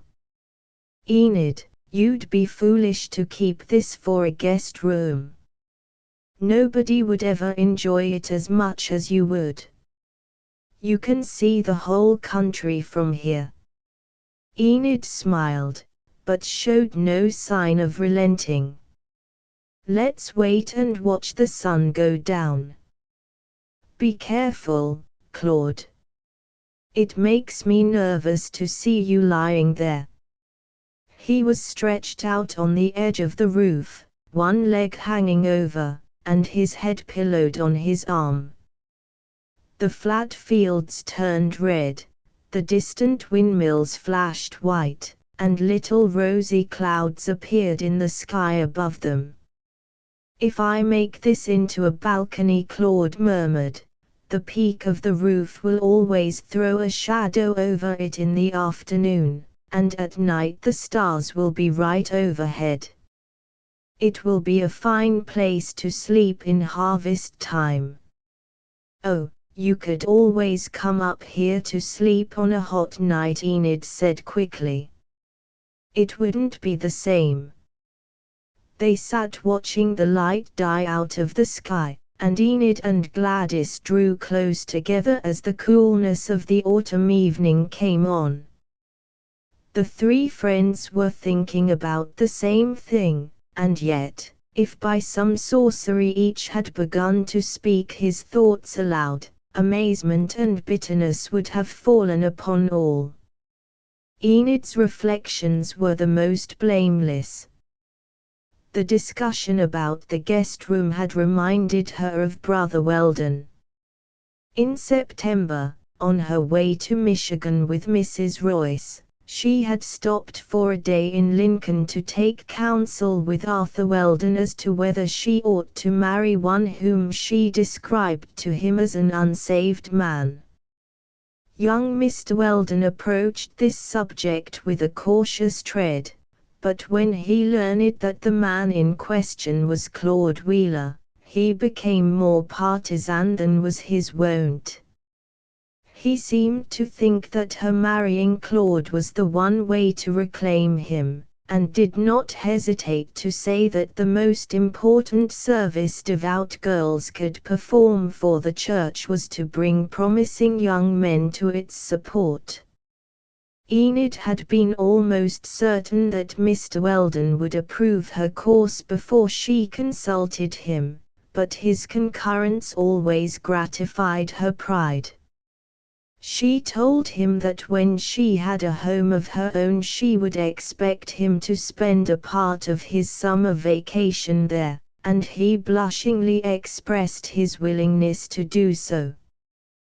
Gladys, too, was lost in her own thoughts, sitting with that ease which made her seem rather indolent, her head resting against the empty window frame, facing the setting sun. The rosy light made her brown eyes gleam like old copper, and there was a moody look in them, as if in her mind she were defying something. When he happened to glance at her, it occurred to Claude that it was a hard destiny to be the exceptional person in a community, to be more gifted or more intelligent than the rest. For a girl it must be doubly hard. He sat up suddenly and broke the long silence. I forgot, Enid, I have a secret to tell you. Over in the timber claim the other day I started up a flock of quail. They must be the only ones left in all this neighborhood, and I doubt if they ever come out of the timber. The bluegrass hasn't been mowed in there for years, not since I first went away to school, and maybe they live on the grass seeds. In summer, of course, there are mulberries. Enid wondered whether the birds could have learned enough about the world to stay hidden in the timber lot. Claude was sure they had. Nobody ever goes near the place except Father, he stops there sometimes. Maybe he has seen them and never said a word. It would be just like him. He told them he had scattered shelled corn in the grass, so that the birds would not be tempted to fly over into Leonard Dawson's cornfield. If Leonard saw them, he'd likely take a shot at them. Why don't you ask him not to? Enid suggested. Claude laughed. That would be asking a good deal. When a bunch of quail rise out of a cornfield they are a mighty tempting sight, if a man likes hunting. We'll have a picnic for you when you come out next summer, Gladys. There are some pretty places over there in the timber. Gladys started up. Why, it's night already. It's lovely here, but you must get me home, Enid. They found it dark inside. Claude took Enid down the ladder and out to her car, and then went back for Gladys. She was sitting on the floor at the top of the ladder. Giving her his hand, he helped her to rise. "So you like my little house?" he said gratefully. "Yes." "Oh, yes." Her voice was full of feeling, but she did not exert herself to say more. Claude descended in front of her to keep her from slipping. She hung back while he led her through confusing doorways and helped her over the piles of laths that littered the floors. At the edge of the gaping cellar entrance she stopped and leaned wearily on his arm for a moment. She did not speak, but he understood that his new house made her sad, that she, too, had come to the place where she must turn out of the old path. He longed to whisper to her and beg her not to marry his brother. He lingered and hesitated, fumbling in the dark. She had his own cursed kind of sensibility. She would expect too much from life and be disappointed. He was reluctant to lead her out into the chilly evening without some word of entreaty. He would willingly have prolonged their passage, through many rooms and corridors. Perhaps, had that been possible, the strength in him would have found what it was seeking. Even in this short interval it had stirred and made itself felt, had uttered a confused appeal. Claude was greatly surprised at himself. 11 Enid decided that she would be married in the first week of June. Early in May the plasterers and painters began to be busy in the new house. The walls began to shine, and Claude went about all day, oiling and polishing the hard pine floors and wainscoting. He hated to have anybody step on his floors. He planted gourd vines about the back porch, set out clematis and lilac bushes, and put in a kitchen garden. He and Enid were going to Denver and Colorado Springs for their wedding trip, but Ralph would be at home then, and he had promised to come over and water the flowers and shrubs if the weather was dry.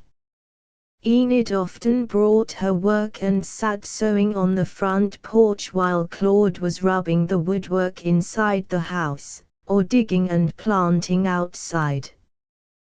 This was the best part of his courtship. It seemed to him that he had never spent such happy days before. If Enid did not come, he kept looking down the road and listening, went from one thing to another and made no progress. He felt full of energy, so long as she sat there on the porch, with lace and ribbons and muslin in her lap. When he passed by, going in or out, and stopped to be near her for a moment, she seemed glad to have him tarry. She liked him to admire her needlework, and did not hesitate to show him the feather stitching and embroidery she was putting on her new underclothes.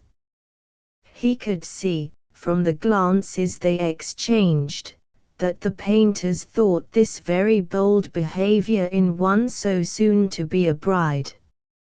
He thought it very charming behavior himself, though he would never have expected it of Enid. His heart beat hard when he realized how far she confided in him, how little she was afraid of him.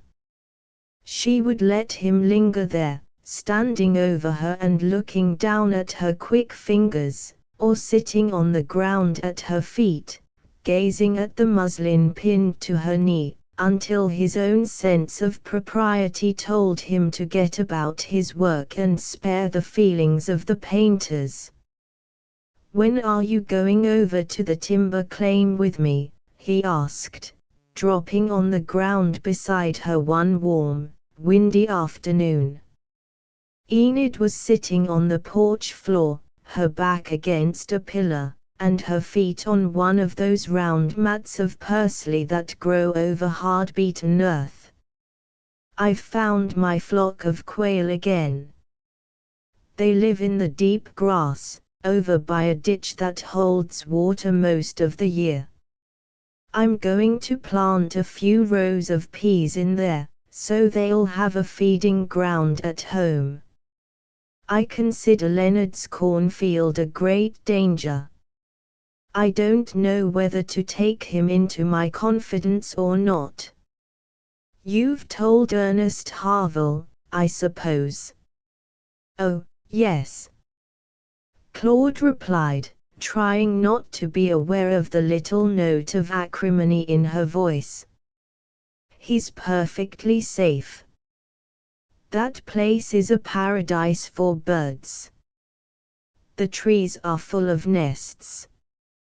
You can stand over there in the morning and hear the young robins squawking for their breakfast. Come up early tomorrow morning and go over with me, won't you? But wear heavy shoes, it's wet in the long grass." While they were talking, a sudden whirlwind swept round the corner of the house, caught up the little mound of folded lace corset covers and strewed them over the dusty yard. Claude ran after them with Enid's flowered work bag and thrust them into it as he came upon one after another, fluttering in the weeds. When he returned, Enid had folded her needle case and was putting on her hat. "Thank you," she said with a smile. "Did you find everything?" "I think so." He hurried toward the car to hide his guilty face. One little lace thing he had not put into the bag, but had thrust into his pocket. The next morning Enid came up early to hear the birds in the timber. 12 on the night before his wedding, Claude went to bed early. He had been dashing about with Ralph all day in the car, making final preparations, and was worn out. He fell asleep almost at once. The women of the household could not so easily forget the great event of tomorrow. After the supper dishes were washed, Mahalie clambered up to the attic to get the quilt she had so long been saving for a wedding present for Claude. She took it out of the chest, unfolded it, and counted the stars in the pattern. Counting was an accomplishment she was proud of. Before she wrapped it up, it was to go down to the mill house with the other presents tomorrow. Mrs. Wheeler went to bed many times that night. She kept thinking of things that ought to be looked after, getting up and going to make sure that Claude's heavy underwear had been put into his trunk, against the chance of cold in the mountains, or creeping downstairs to see that the 6 roasted chickens which were to help out at the wedding supper were securely covered from the cats. As she went about these tasks, she prayed constantly. She had not prayed so long and fervently since the Battle of the Marne. Early the next morning Ralph loaded the big car with the presents and baskets of food and ran down to the Royces. 2 motors from town were already standing in the mill yard. They had brought a company of girls who came with all the June roses in Frankfort to trim the house for the wedding. When Ralph tooted his horn, half a dozen of them ran out to greet him, reproaching him because he had not brought his brother along. Ralph was immediately pressed into service. He carried the step ladder wherever he was told, drove nails, and wound thorny sprays of rambler roses around the pillars between the front and back parlors, making the arch under which the ceremony was to take place. Gladys Farmer had not been able to leave her classes at the high school to help in this friendly work, but at 11 o'clock a livery automobile drove up, laden with white and pink ponies from her front yard, and bringing a box of hothouse flowers she had ordered for Enid from Hastings. The girls admired them, but declared that Gladys was extravagant. As usual, the flowers from her own yard would really have been enough. The car was driven by a lank, ragged boy who worked about the town garage, and who was called Silent Irv because nobody could ever get a word out of him. He had almost no voice at all, a thin little squeak in the top of his throat, like the gasping whisper of a medium in her trance state. When he came to the front door, both arms full of ponies, he managed to wheeze out, "These are from Miss Farmer. There are some more down there." The girls went back to his car with him, and he took out a square box, tied up with white ribbons and little silver bells, containing the bridal bouquet. "How did you happen to get these?" Ralph asked the thin boy. "I was to go to town for them." The messenger swallowed. "Miss Farmer told me if there were any other flowers at the station marked for here, I should bring them along." "That was nice of her." Ralph thrust his hand into his trousers pocket. "How much?" "I'll settle with you before I forget." A pink flush swept over the boy's pale face, a delicate face under ragged hair, contracted by a kind of shrinking unhappiness. His eyes were always half closed, as if he did not want to see the world around him, or to be seen by it. He went about like somebody in a dream. "Miss Farmer," he whispered, "has paid me." "Well, she thinks of everything," exclaimed one of the girls.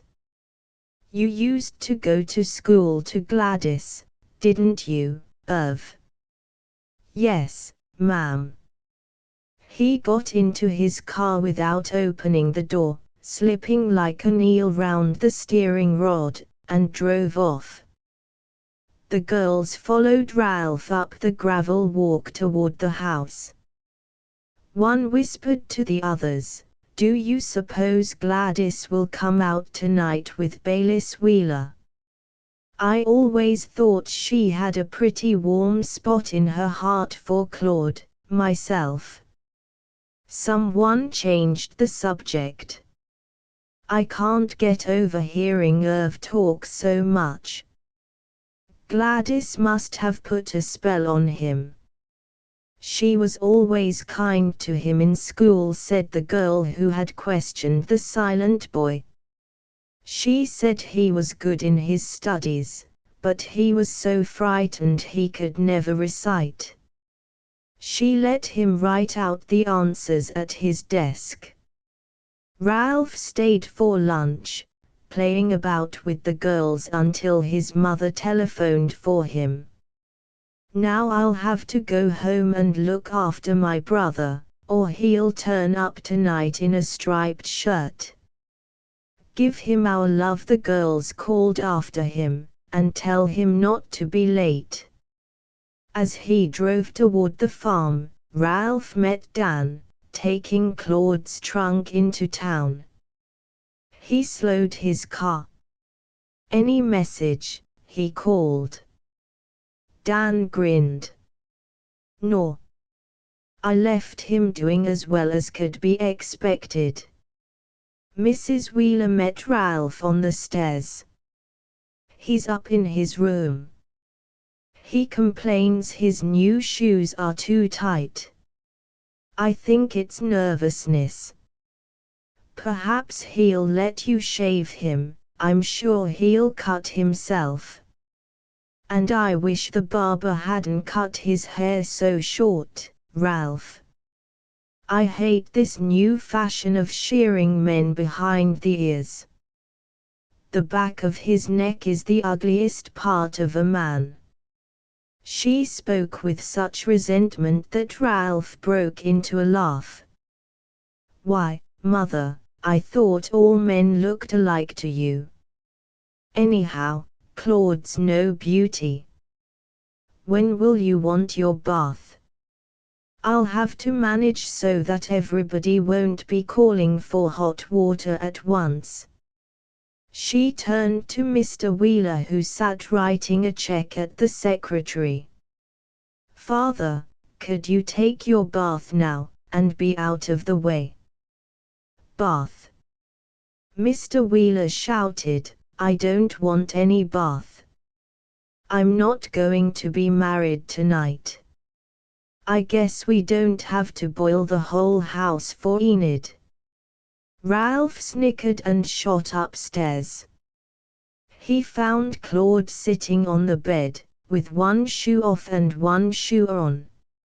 A pile of socks lay scattered on the rug. A suitcase stood open on one chair and a black traveling bag on another. Are you sure they're too small? Ralph asked. About 4 sizes. Well, why didn't you get them big enough? I did.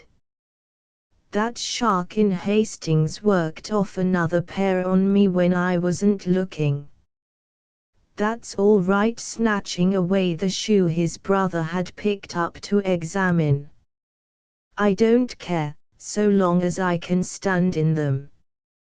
You'd better go telephone the depot and ask if the train's on time. They won't know yet. It's 7 hours till it's due. Then telephone later. But find out, somehow. I don't want to stand around that station, waiting for the train. Ralph whistled. Clearly, his young man was going to be hard to manage. He proposed a bath as a soothing measure. No, Claude had had his bath. Had he, then, packed his suitcase? How the devil can I pack it when I don't know what I'm going to put on? You'll put on one shirt and one pair of socks. I'm going to get some of this stuff out of the way for you. Ralph caught up a handful of socks and fell to sorting them. Several had bright red spots on the toe. He began to laugh. I know why your shoe hurts, you've cut your foot. Claude sprang up as if a hornet had stung him. Will you get out of here, he shouted, and let me alone. Ralph vanished. He told his mother he would dress at once, as they might have to use force with Claude at the last moment. The wedding ceremony was to be at 8, supper was to follow, and Claude and Enid were to leave Frankfort at 10:25, on the Denver Express. At 6 o'clock, when Ralph knocked at his brother's door, he found him shaved and brushed, and dressed, except for his coat. His tucked shirt was not rumpled, and his tie was properly knotted. Whatever pain they concealed, his patent leather shoes were smooth and glistening and resolutely pointed. Are you packed? Ralph asked in astonishment. Nearly. I wish you'd go over things and make them look a little neater, if you can. I'd hate to have a girl see the inside of that suitcase, the way it is. Where shall I put my cigars? They'll make everything smell, wherever I put them. All my clothes seem to smell of cooking, or starch, or something. I don't know what Mahaley does to them," he ended bitterly. Ralph looked outraged. "Well, of all ingratitude. Mahaley's been ironing your damned old shirts for a week." Yes, I know. Don't rattle me. I forgot to put any handkerchiefs in my trunk, so you'll have to get the whole bunch in somewhere." Mr. Wheeler appeared in the doorway, his Sunday black trousers gallowsed up high over a white shirt, wafting a rich odor of bayrum from his tumbled hair. He held a thin folded paper delicately between his thick fingers. "Where is your bill book, son?" Claude caught up his discarded trousers and extracted a square of leather from the pocket. His father took it and placed the bit of paper inside with the bank notes. "You may want to pick up some trifle your wife fancies," he said. "Have you got your railroad tickets in here?" "Here is your trunk check Dan brought back. Don't forget, I've put it in with your tickets and marked it CW, so you'll know which is your check and which is Enid's." "Yes, sir." "Thank you, sir." Claude had already drawn from the bank all the money he would need. This additional bank check was Mr. Wheeler's admission that he was sorry for some sarcastic remarks he had made a few days ago, when he discovered that Claude had reserved a stateroom on the Denver Express. Claude had answered curtly that when Enid and her mother went to Michigan they always had a stateroom, and he wasn't going to ask her to travel less comfortably with him. At 7 o'clock the Wheeler family set out in the two cars that stood waiting by the windmill. Mr. Wheeler drove the big Cadillac, and Ralph took Mahaley and Dan in the Ford. When they reached the mill house the outer yard was already black with motors, and the porch and parlors were full of people talking and moving about. Claude went directly upstairs. Ralph began to seat the guests, arranging the folding chairs in such a way as to leave a passage from the foot of the stairs to the floral arch he had constructed that morning. The preacher had his Bible in his hand and was standing under the light, hunting for his chapter. Enid would have preferred to have Mr. Weldon come down from Lincoln to marry her, but that would have wounded Mr. Snowberry deeply. After all, he was her minister, though he was not eloquent and persuasive like Arthur Weldon. He had fewer English words at his command than most human beings, and even those did not come to him readily. In his pulpit he sought for them and struggled with them until drops of perspiration rolled from his forehead and fell upon his coarse, matted brown beard. But he believed what he said, and language was so little an accomplishment with him that he was not tempted to say more than he believed. He had been a drummer boy in the Civil War, on the losing side, and he was a simple, courageous man. Ralph was to be both usher and best man. Gladys Farmer could not be one of the bridesmaids because she was to play the wedding march. At 8 o'clock Enid and Claude came downstairs together, conducted by Ralph and followed by 4 girls dressed in white, like the bride. They took their places under the arch before the preacher. He began with the chapter from Genesis about the creation of man, and Adam's rib, reading in a labored manner, as if he did not quite know why he had selected that passage and was looking for something he did not find. His nose glasses kept falling off and dropping upon the open book. Throughout this prolonged fumbling Enid stood calm, looking at him respectfully, very pretty in her short veil. Claude was so pale that he looked unnatural. Nobody had ever seen him like that before. His face, between his very black clothes and his smooth, sandy hair, was white and severe, and he uttered his responses in a hollow voice. Mahaley, at the back of the room, in a black hat with green gooseberries on it, was standing, in order to miss nothing. She watched Mr. Snowberry as if she hoped to catch some visible sign of the miracle he was performing. She always wondered just what it was the preacher did to make the wrongest thing in the world the rightest thing in the world. When it was over, Enid went upstairs to put on her traveling dress, and Ralph and Gladys began seating the guests for supper. Just 20 minutes later Enid came down and took her place beside Claude at the head of the long table.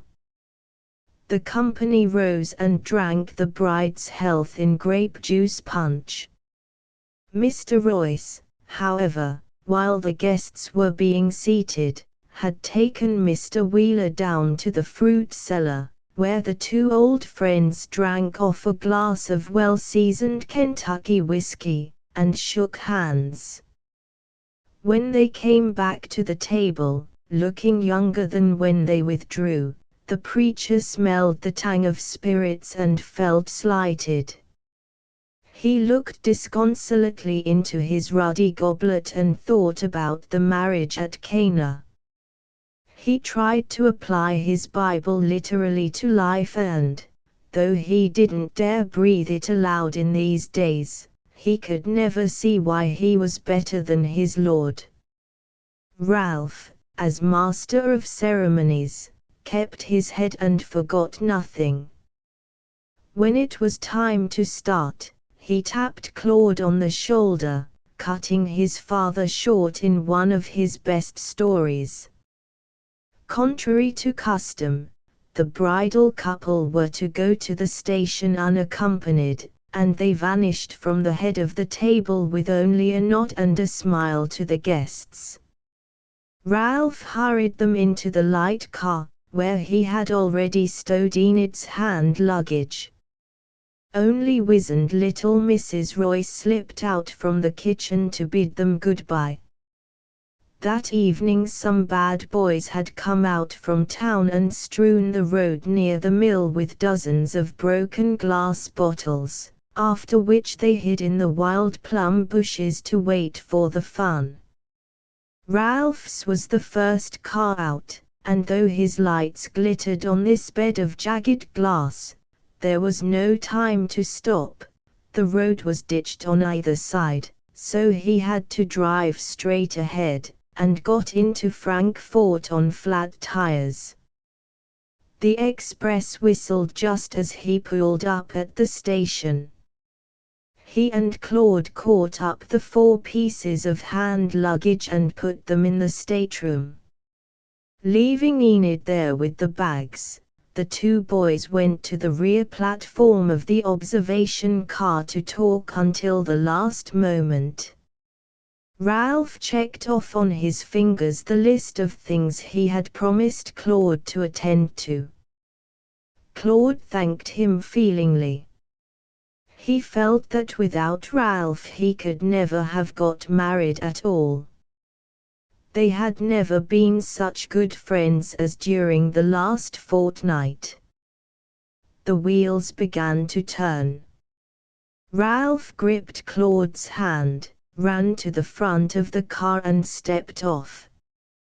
As Claude passed him, he stood waving his handkerchief, a rather funny figure under the station lights, in his black clothes and his stiff straw hat, his short legs well apart, wearing his incurably jaunty air.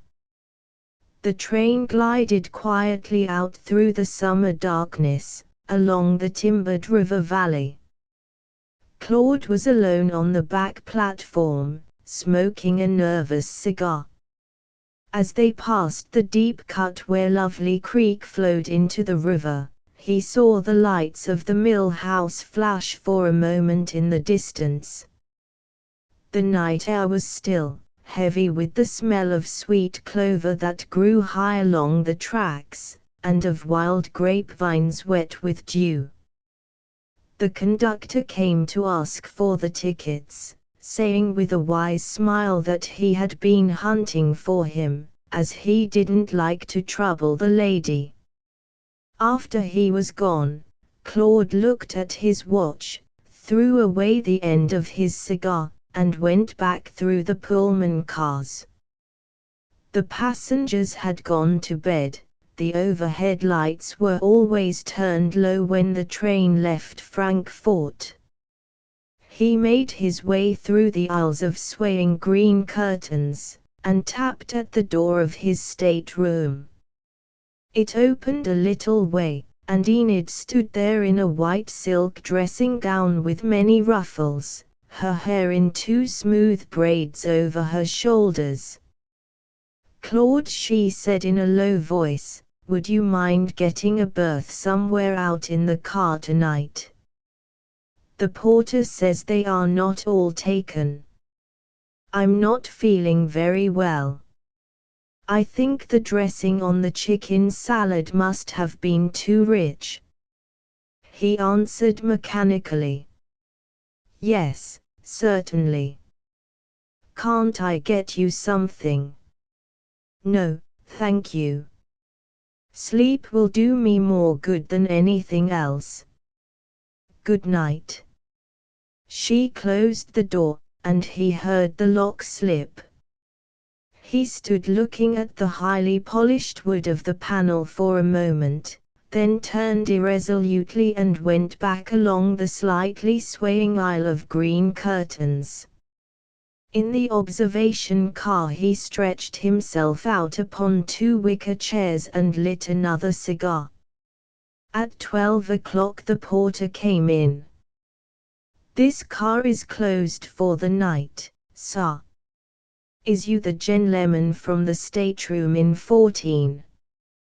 Do you want a lower?" "No, thank you." "Is there a smoking car?" "There is the day coach smoker, but it ain't likely very clean at this time o' night." "That's all right. It's forward." Claude absently handed him a coin, and the porter conducted him to a very dirty car where the floor was littered with newspapers and cigar stumps, and the leather cushions were grey with dust. A few desperate-looking men lay about with their shoes off and their suspenders hanging down their backs. The sight of them reminded Claude that his left foot was very sore, and that his shoes must have been hurting him for some time. He pulled them off, and thrust his feet, in their silk socks, on the opposite seat. On that long, dirty, uncomfortable ride Claude felt many things, but the paramount feeling was homesickness. His hurt was of a kind that made him turn with a sort of aching cowardice to the old, familiar things that were as sure as the sunrise. If only the sagebrush plain, over which the stars were shining, could suddenly break up and resolve itself into the windings of Lovely Creek, with his father's house on the hill, dark and silent in the summer night. When he closed his eyes he could see the light in his mother's window, and, lower down, the glow of Mahali's lamp, where she sat nodding and mending his old shirts. Human love was a wonderful thing, he told himself, and it was most wonderful where it had least to gain. By morning the storm of anger, disappointment, and humiliation that was boiling in him when he first sat down in the observation car, had died out. One thing lingered, the peculiarly casual, indifferent, uninterested tone of his wife's voice when she sent him away. It was the flat tone in which people make commonplace remarks about common things. Day broke with silvery brightness on the summer sage. The sky grew pink, the sand grew gold. The dawn wind brought through the windows the acrid smell of the sagebrush, an odor that is peculiarly stimulating in the early morning, when it always seems to promise freedom, large spaces, new beginnings, better days. The train was due in Denver at 8 o'clock. Exactly at 7:30 Claude knocked at Enid's door, this time firmly. She was dressed, and greeted him with a fresh, smiling face, holding her hat in her hand. "Are you feeling better?" he asked. "Oh, yes. I am perfectly all right this morning. I've put out all your things for you, there on the seat." He glanced at them. "Thank you. But I won't have time to change, I'm afraid." "Oh, won't you? I'm so sorry I forgot to give you your bag last night. But you must put on another necktie, at least. You look too much like a groom." "Do I?" he asked, with a scarcely perceptible curl of his lip. Everything he needed was neatly arranged on the plush seat: shirt, collar, tie, brushes, even a handkerchief. Those in his pockets were black from dusting off the cinders that blew in all night, and he threw them down and took up the clean one. There was a damp spot on it, and as he unfolded it he recognized the scent of a cologne Enid often used. For some reason this attention unmanned him. He felt the smart of tears in his eyes, and to hide them bent over the metal basin and began to scrub his face. Enid stood behind him, adjusting her hat in the mirror. "How terribly smoky you are, Claude. I hope you don't smoke before breakfast." "No, I was in the smoking car a while. I suppose my clothes got full of it." "You are covered with dust and cinders, too." She took the clothes broom from the rack and began to brush him. Claude caught her hand. "Don't, please," he said sharply. "The porter can do that for me." Enid watched him furtively as he closed and strapped his suitcase. She had often heard that men were cross before breakfast. "Sure you've forgotten nothing?" he asked before he closed her bag. "Yes. I never lose things on the train, do you?" "Sometimes," he replied guardedly, not looking up as he snapped the catch. Book 3, Sunrise on the Prairie. Claude was to continue farming with his father, and after he returned from his wedding journey, he fell at once to work. The harvest was almost as abundant as that of the summer before, and he was busy in the fields 6 days a week. One afternoon in August he came home with his team, watered and fed the horses in a leisurely way, and then entered his house by the back door. Enid, he knew, would not be there. She had gone to Frankfort to a meeting of the Anti-Saloon League. The Prohibition Party was bestirring itself in Nebraska that summer, confident of voting the state dry the following year, which purpose it triumphantly accomplished. Enid's kitchen, full of the afternoon sun, glittered with new paint, spotless linoleum, and blue and white cooking vessels. In the dining room the cloth was laid, and the table was neatly set for one. Claude opened the icebox, where his supper was arranged for him, a dish of canned salmon with a white sauce, hard-boiled eggs, peeled and lying in a nest of lettuce leaves, a bowl of ripe tomatoes, a bit of cold rice pudding, cream and butter. He placed these things on the table, cut some bread, and after carelessly washing his face and hands, sat down to eat in his working shirt. He propped the newspaper against a red glass water pitcher and read the war news while he had his supper. He was annoyed when he heard heavy footsteps coming around the house.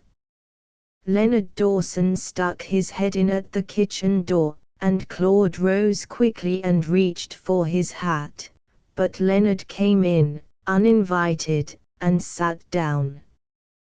His brown shirt was wet where his suspenders gripped his shoulders, and his face, under a white straw hat which he did not remove, was unshaven and streaked with dust. "Go ahead and finish your supper," he cried. "Having a wife with a car of her own is next thing to having no wife at all. How they do like to roll around. I've been mighty blamed careful to see that Susie never learned to drive a car. See here, Claude, how soon do you figure you'll be able to let me have the thrasher? My wheat will begin to sprout in the shock pretty soon. Do you reckon your father would be willing to work on Sunday, if I helped you, to let the machine off a day earlier? I'm afraid not. Mother wouldn't like it. We never have done that, even when we were crowded. Well, I think I'll go over and have a talk with your mother. If she could look inside my wheat shocks, maybe I could convince her it's pretty near a case of your neighbor's ox falling into a pit on the Sabbath day. That's a good idea. She's always reasonable." Leonard rose. "What's the news?" "The Germans have torpedoed an English passenger ship, the Arabic, coming this way, too." "That's all right," Leonard declared. "Maybe Americans will stay at home now, and mind their own business. I don't care how they chew each other up over there, not a bit. I'd as soon one got wiped off the map as another. Your grandparents were English people, weren't they?" "That's a long while ago." "Yes, my grandmother wore a cap and little white curls, and I tell Susie I wouldn't mind if the baby turned out to have my grandmother's skin. She had the finest complexion I ever saw." As they stepped out of the back door, a troop of white chickens with red combs ran squawking toward them. It was the hour at which the poultry was usually fed. Leonard stopped to admire them. "You've got a fine lot of hens. I always did like white leghorns. Where are all your roosters?" "We've only got one. He's shut up in the coop. The brood hens are setting. Enid is going to try raising winter fries. Only one rooster. And may I ask what these hens do?" Claude laughed. "They lay eggs, just the same, better. It's the fertile eggs that spoil in warm weather. This information seemed to make Leonard angry. I never heard of such damned nonsense, he blustered. I raise chickens on a natural basis, or I don't raise 'em at all. He jumped into his car for fear he would say more. When he got home, his wife was lifting supper, and the baby sat near her in its buggy, playing with a rattle. Dirty and sweaty as he was, Leonard picked up the clean baby and began to kiss it and smell it, rubbing his stubbly chin in the soft creases of its neck. The little girl was beside herself with delight. "Go and wash up for supper," Susie called from the stove. He put down the baby and began splashing in the tin basin, talking with his eyes shut.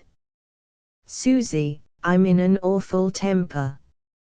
I can't stand that damned wife of Claude's."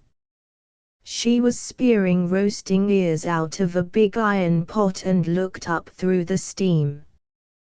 "Why, have you seen her?" "I was listening on the telephone this morning and heard her tell Baylis she would be in town until late." "Oh, yes. She went to town all right, and he's over there eating a cold supper by himself. That woman's a fanatic.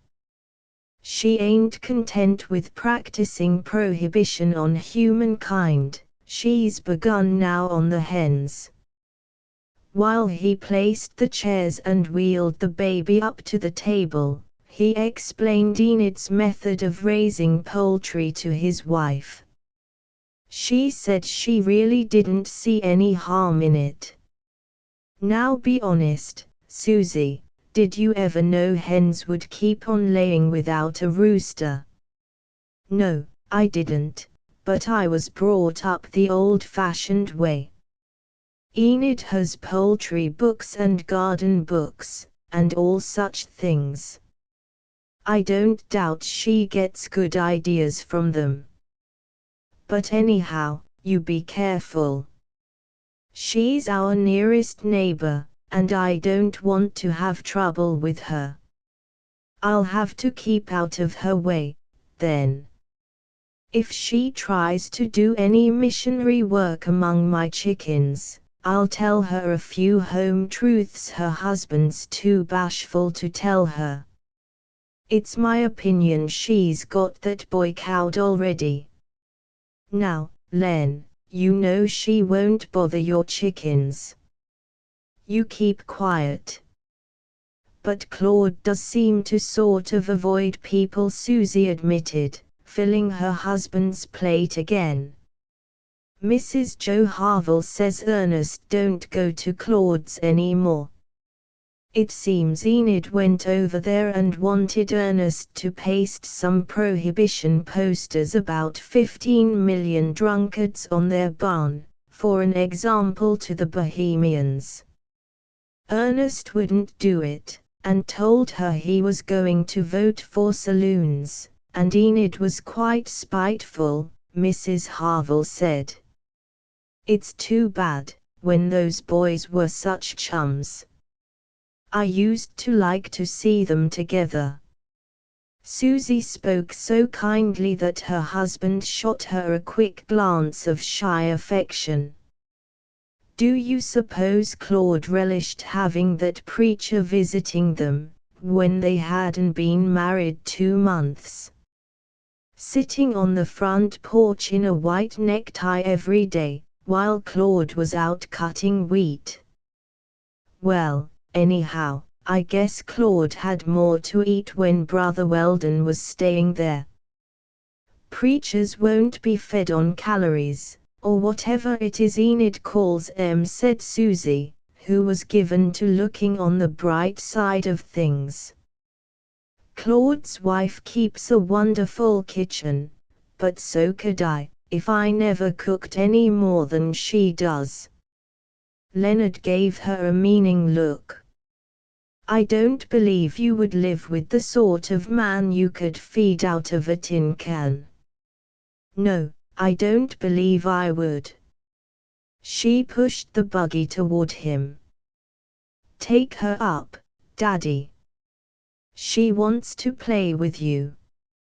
Leonard set the baby on his shoulder and carried her off to show her the pigs. Susie kept laughing to herself as she cleared the table and washed the dishes. She was much amused by what her husband had told her. Late that evening, when Leonard was starting for the barn to see that all was well before he went to bed, he observed a discreet black object rolling along the high road in the moonlight, a red spark winking in the rear. He called Susie to the door. See, there she goes, going home to report the success of the meeting to Claude. Wouldn't that be a nice way to have your wife coming in? Now, Leonard, if Claude likes it, likes it. Big Leonard drew himself up. What can he do, poor kid? He's stung. After Leonard left him, Claude cleared away the remains of his supper and watered the gourd vine before he went to milk. It was not really a gourd vine at all, but a summer squash, of the crook-necked, warty, orange-colored variety, and it was now full of ripe squashes, hanging by strong stems among the rough green leaves and prickly tendrils. Claude had watched its rapid growth and the opening of its splotchy yellow blossoms, feeling grateful to a thing that did so lustily what it was put there to do. He had the same feeling for his little Jersey cow, which came home every night with full udders and gave down her milk willingly, keeping her tail out of his face, as only a well-disposed cow will do. His milking done, he sat down on the front porch and lit a cigar. While he smoked, he did not think about anything but the quiet and the slow cooling of the atmosphere, and how good it was to sit still. The moon swam up over the bare wheat fields, big and magical, like a great flower. Presently he got some bath towels, went across the yard to the windmill, took off his clothes, and stepped into the tin horse tank. The water had been warmed by the sun all afternoon, and was not much cooler than his body. He stretched himself out in it, and resting his head on the metal rim, lay on his back, looking up at the moon. The sky was a midnight blue, like warm, deep, blue water, and the moon seemed to lie on it like a water lily, floating forward with an invisible current. One expected to see its great petals open.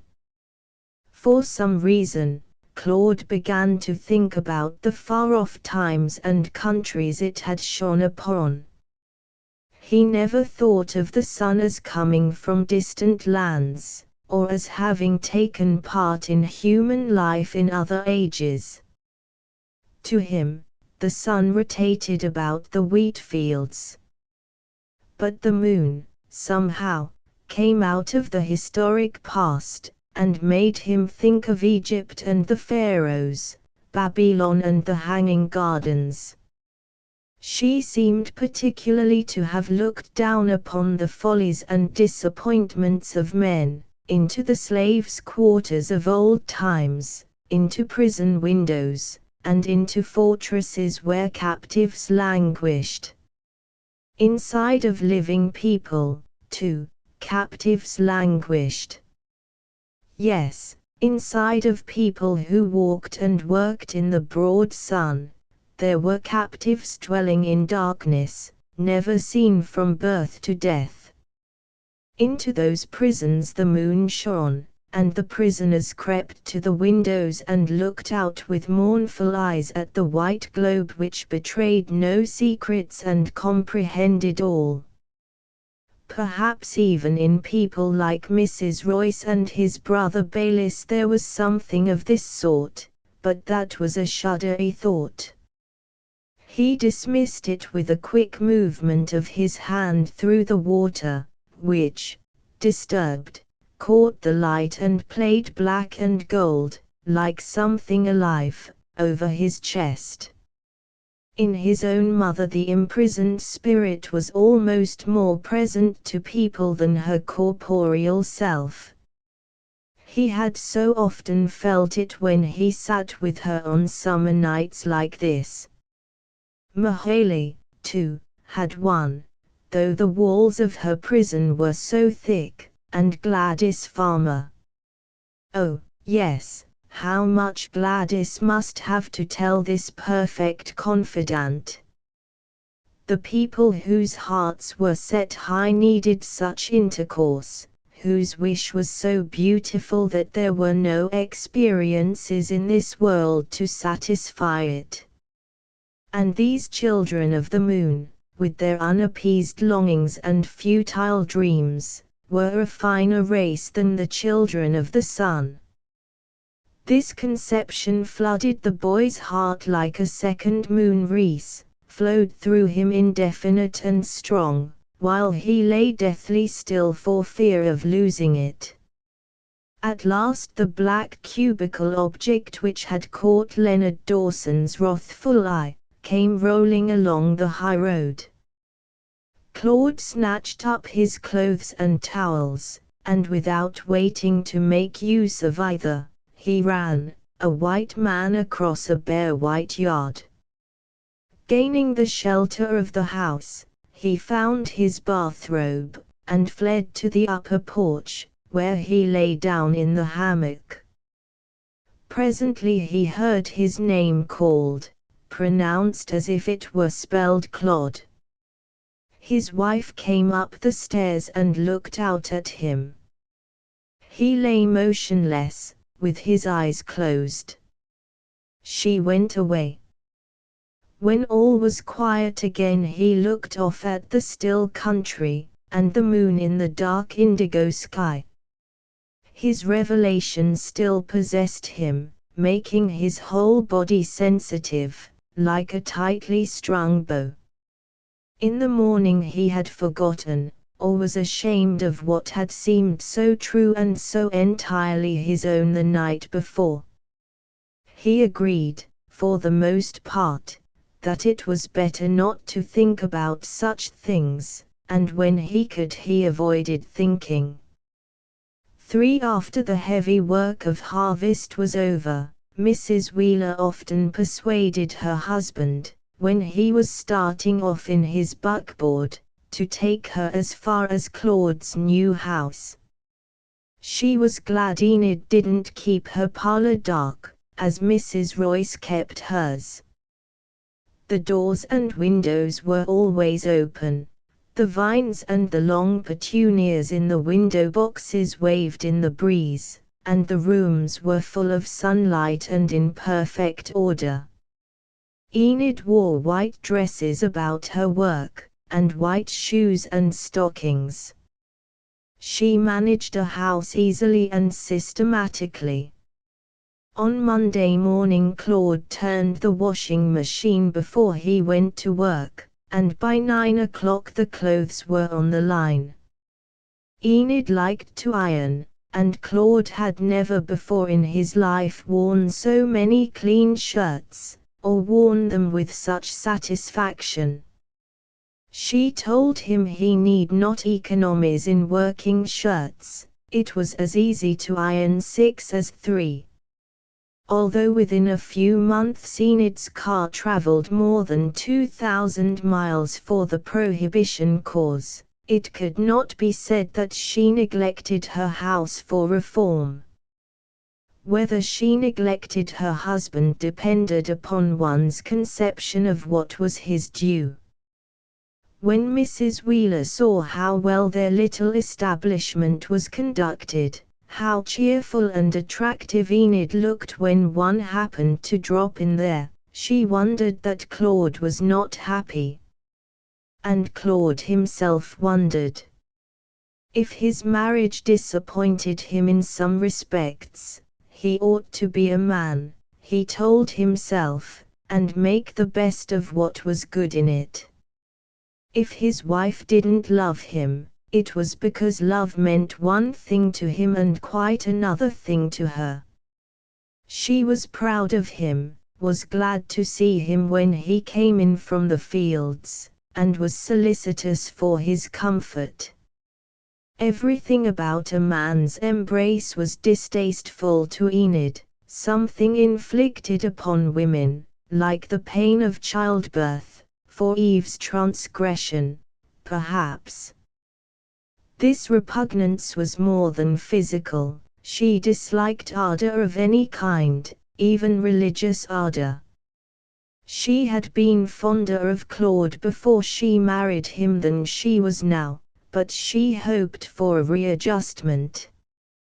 Perhaps sometime she could like him again in exactly the same way. Even Brother Weldon had hinted to her that for the sake of their future tranquility she must be lenient with the boy. And she thought she had been lenient.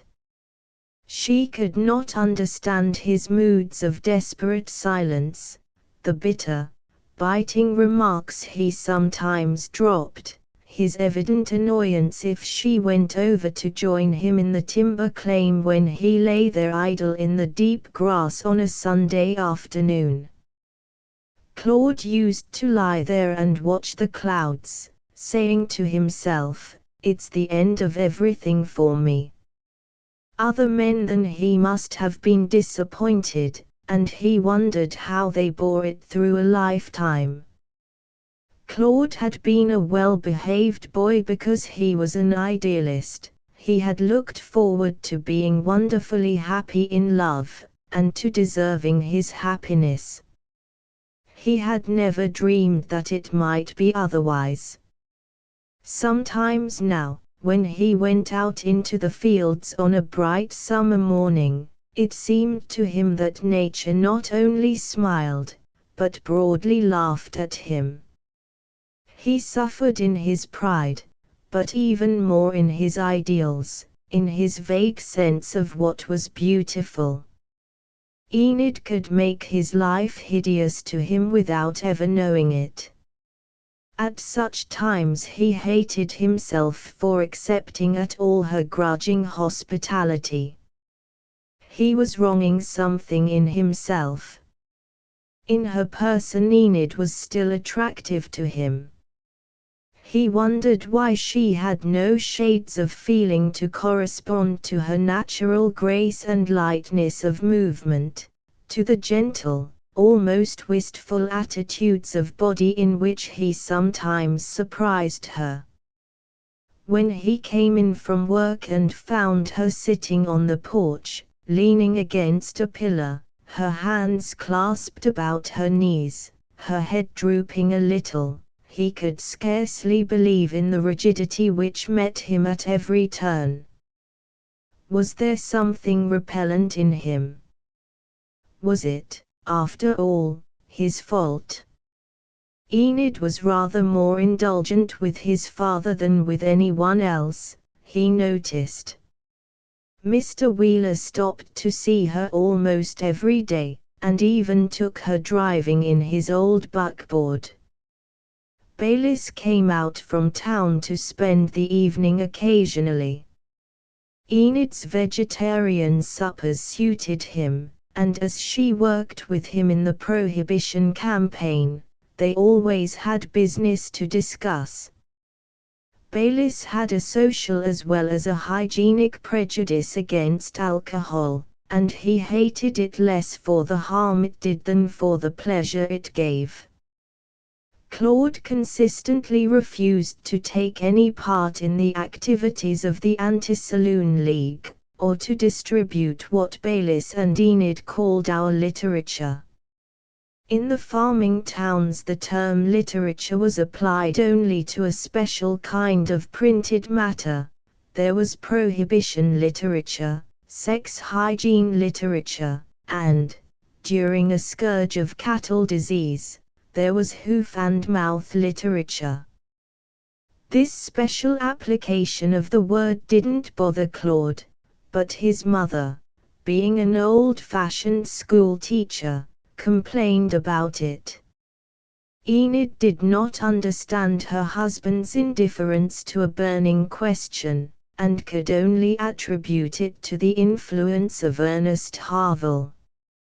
She sometimes asked Claude to go with her to one of her committee meetings. If it was a Sunday, he said he was tired and wanted to read the paper. If it was a weekday, he had something to do at the barn, or meant to clear out the timber claim. He did, indeed, saw off a few dead limbs, and cut down a tree the lightning had blasted. Further than that, he wouldn't have let anybody clear the timber lot, he would have died defending it.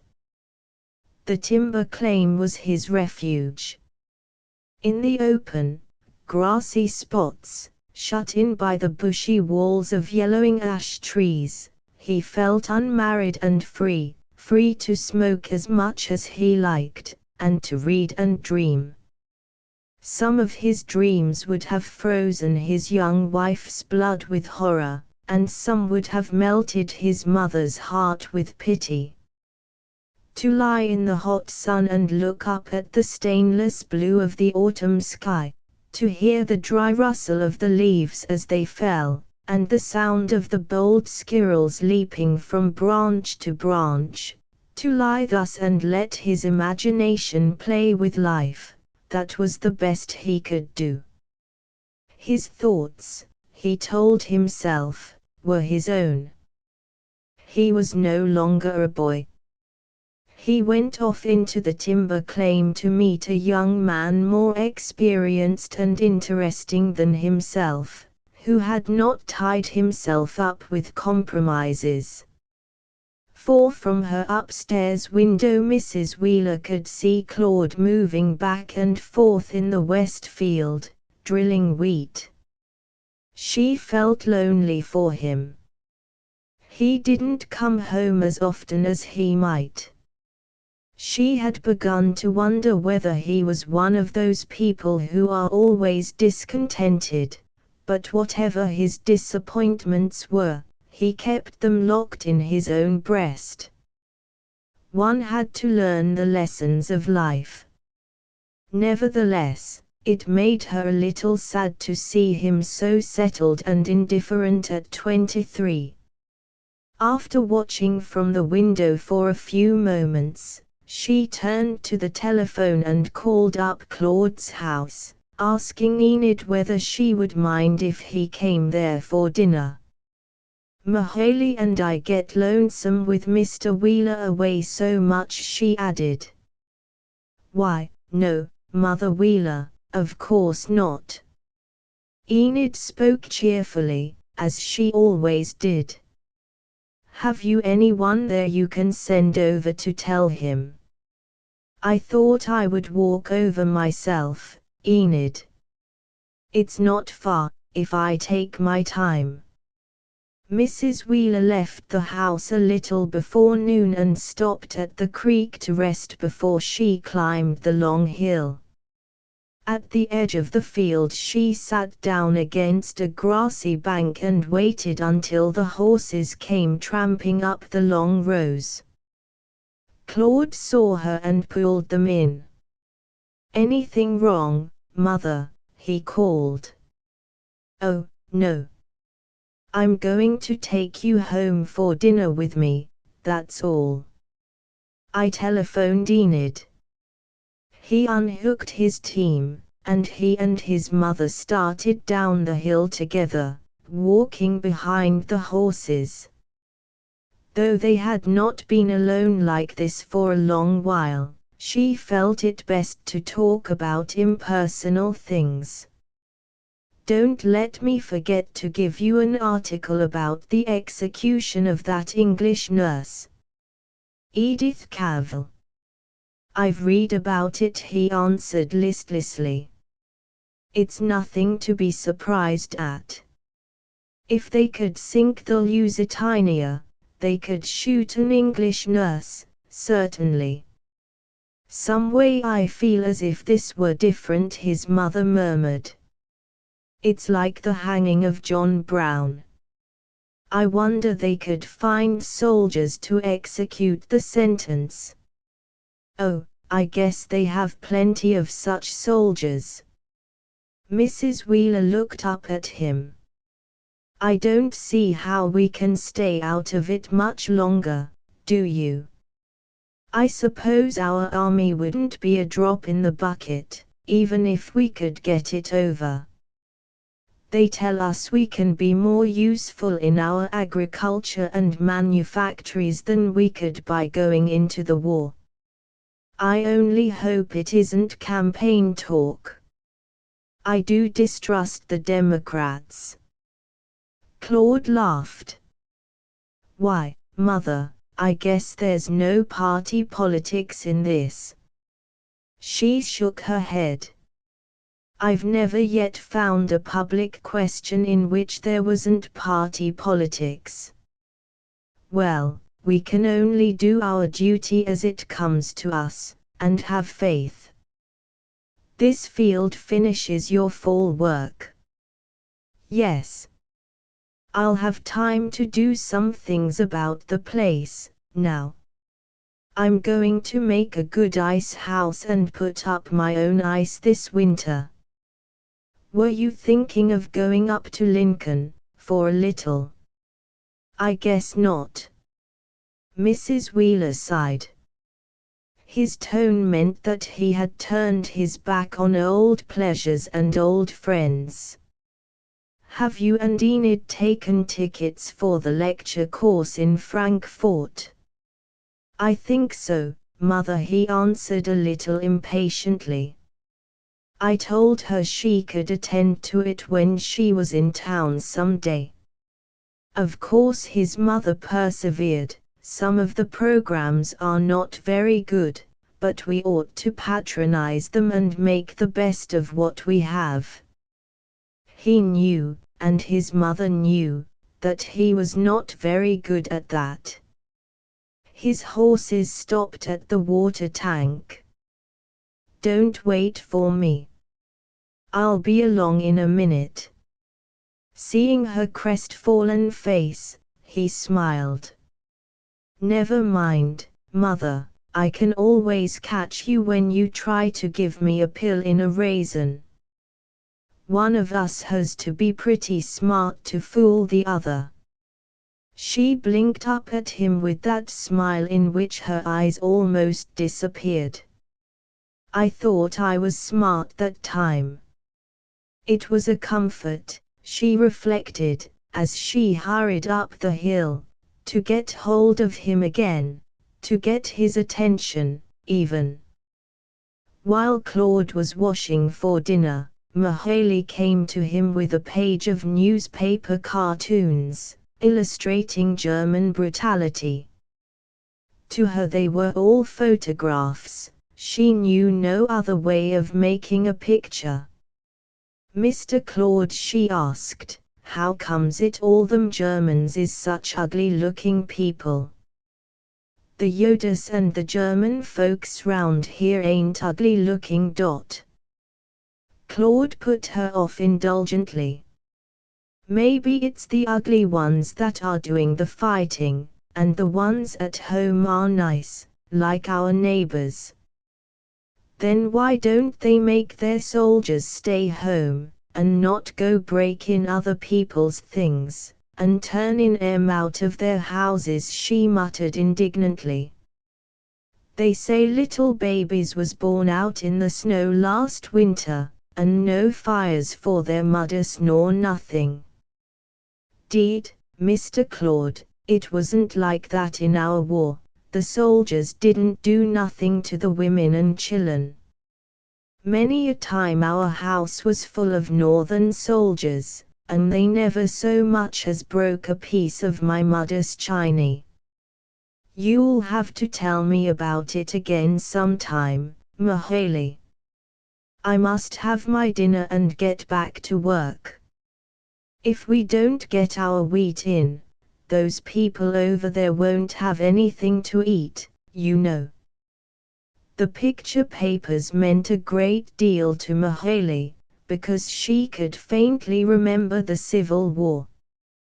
While she pored over photographs of camps and battlefields and devastated villages, things came back to her, the companies of dusty Union infantry that used to stop to drink at her mother's cold mountain spring. She had seen them take off their boots and wash their bleeding feet in the run. Her mother had given one louse-bitten boy a clean shirt, and she had never forgotten the sight of his back, as raw as beef where he'd scratched it. 5 of her brothers were in the Confederate Army. When one was wounded in the Second Battle of Bull Run, her mother had borrowed a wagon and horses, gone a 3 days' journey to the field hospital, and brought the boy home to the mountain. Mahaley could remember how her older sisters took turns pouring cold spring water on his gangrenous leg all day and all night.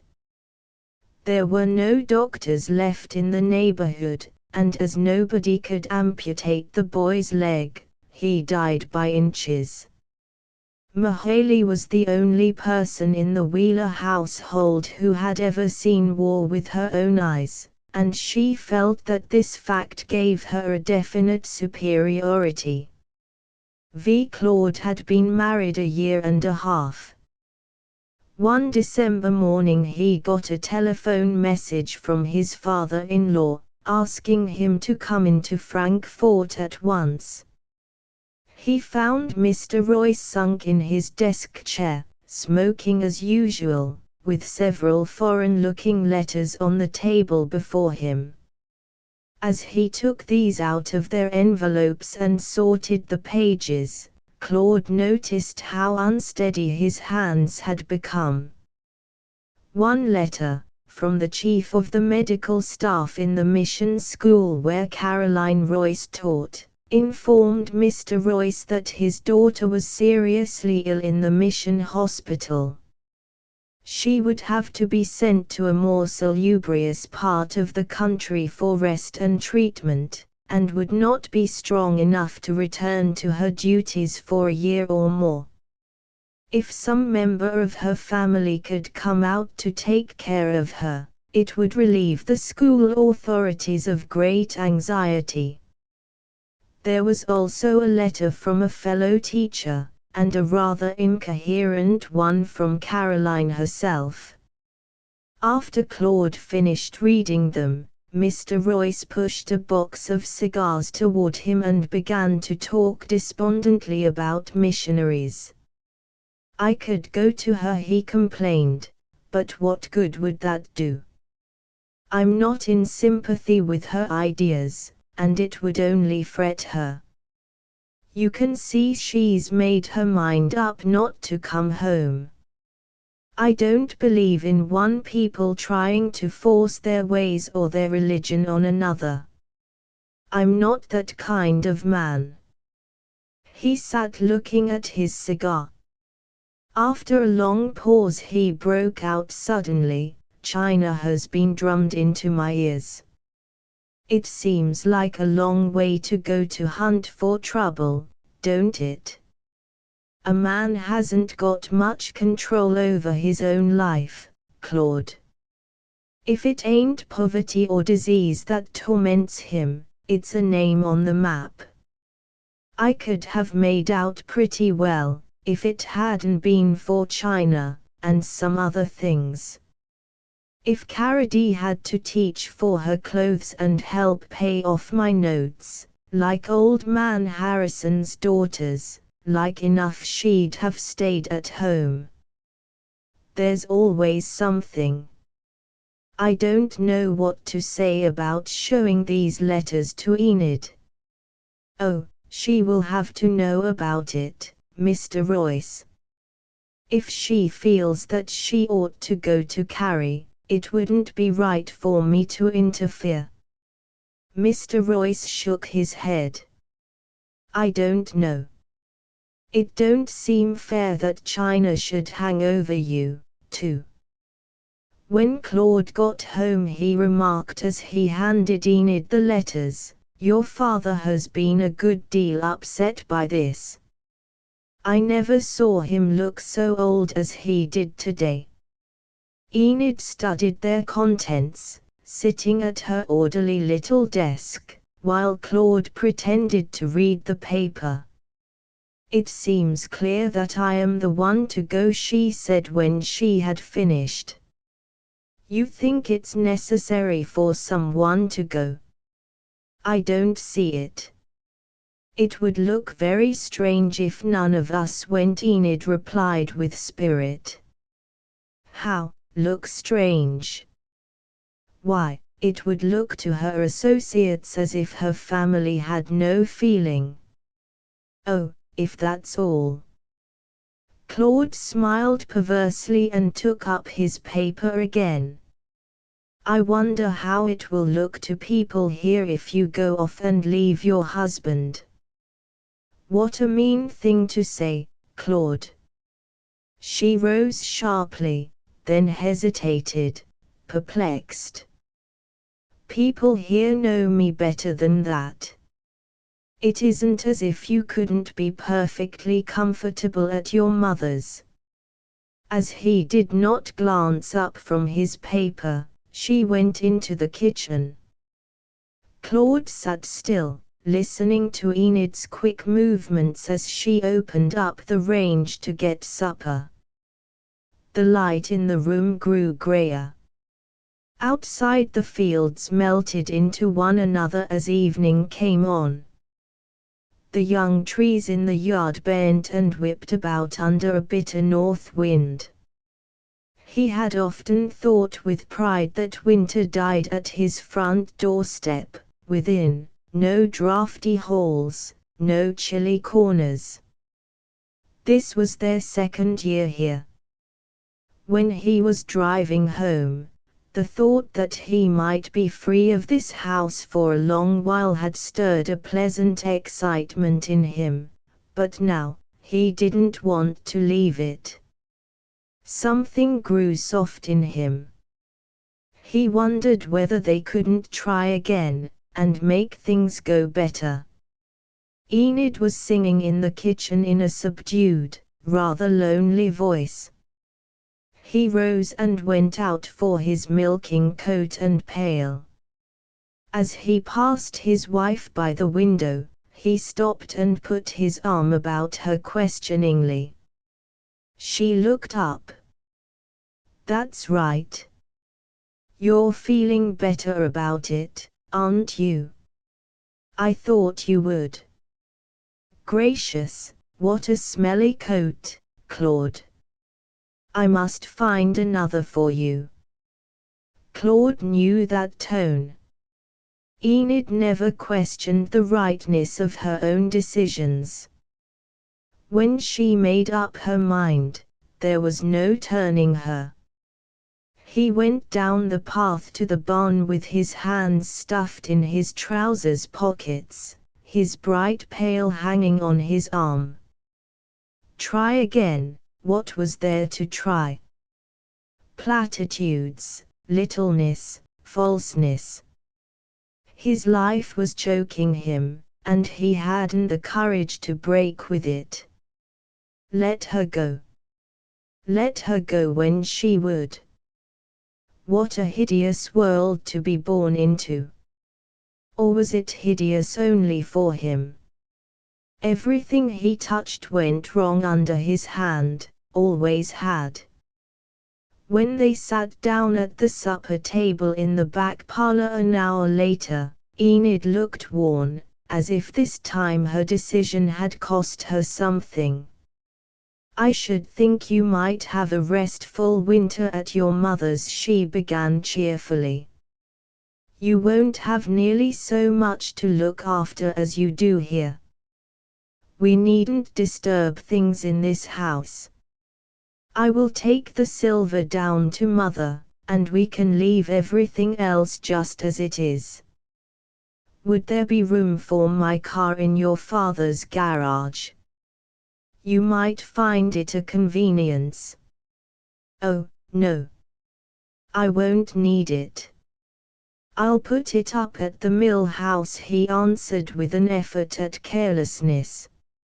All the familiar objects that stood about them in the lamplight seemed stiller and more solemn than usual, as if they were holding their breath. I suppose you had better take the chickens over to your mother's, Enid continued evenly. But I shouldn't like them to get mixed with her Plymouth Rocks. There's not a dark feather among them now. Do ask Mother Wheeler to use all the eggs, and not to let my hens set in the spring. In the spring?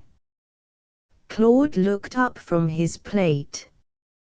Of course, Claude. I could hardly get back before next fall, if I'm to be of any help to poor Carrie. I might try to be home for harvest, if that would make it more convenient for you. She rose to bring in the dessert. Oh, don't hurry on my account, he muttered, staring after her disappearing figure. Enid came back with the hot pudding and the after-dinner coffee things. This has come on us so suddenly that we must make our plans at once, she explained. I should think your mother would be glad to keep Rose for us, she is such a good cow.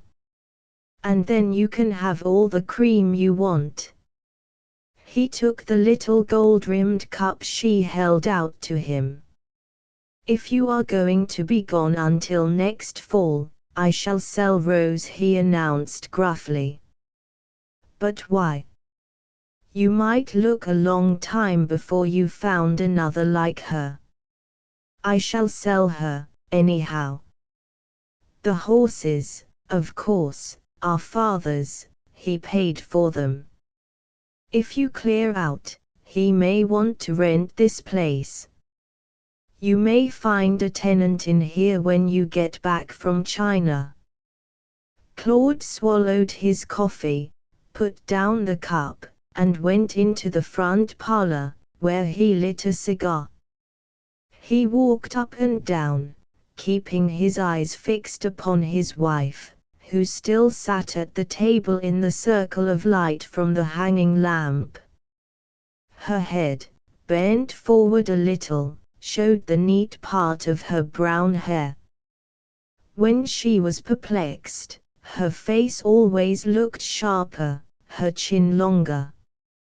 If you've no feeling for the place, said Claude from the other room, you can hardly expect me to hang around and take care of it. All the time you were campaigning, I played housekeeper here. Enid's eyes narrowed, but she did not flush. Claude had never seen a wave of color come over his wife's pale, smooth cheeks. Don't be childish. You know I care for this place, it's our home. But no feeling would be right that kept me from doing my duty. You are well, and you have your mother's house to go to. Carrie is ill and among strangers. She began to gather up the dishes. Claude stepped quickly out into the light and confronted her. It's not only you're going. You know what's the matter with me. It's because you want to go. You are glad of a chance to get away among all those preachers, with their smooth talk and make-believe. Enid took up the tray. If I am glad, it's because you are not willing to govern our lives by Christian ideals. There is something in you that rebels all the time. So many important questions have come up since our marriage, and you have been indifferent or sarcastic about every one of them. You want to lead a purely selfish life. She walked resolutely out of the room and shut the door behind her. Later, when she came back, Claude was not there. His hat and coat were gone from the hat rack. He must have let himself out quietly by the front door. Enid sat up until 11 and then went to bed. In the morning, on coming out from her bedroom, she found Claude asleep on the lounge, dressed, with his overcoat on. She had a moment of terror and bent over him, but she could not detect any smell of spirits. She began preparations for breakfast, moving quietly. Having once made up her mind to go out to her sister, Enid lost no time. She engaged passage and cabled the mission school. She left Frankfurt the week before Christmas. Claude and Ralph took her as far as Denver and put her on a transcontinental express. When Claude came home, he moved over to his mother's, and sold his cow and chickens to Leonard Dawson. Except when he went to see Mr. Royce, he seldom left the farm now, and he avoided the neighbors. He felt that they were discussing his domestic affairs, as, of course, they were. The Royces and the Wheelers, they said, couldn't behave like anybody else, and it was no use their trying. If Claude built the best house in the neighborhood, he just naturally wouldn't live in it.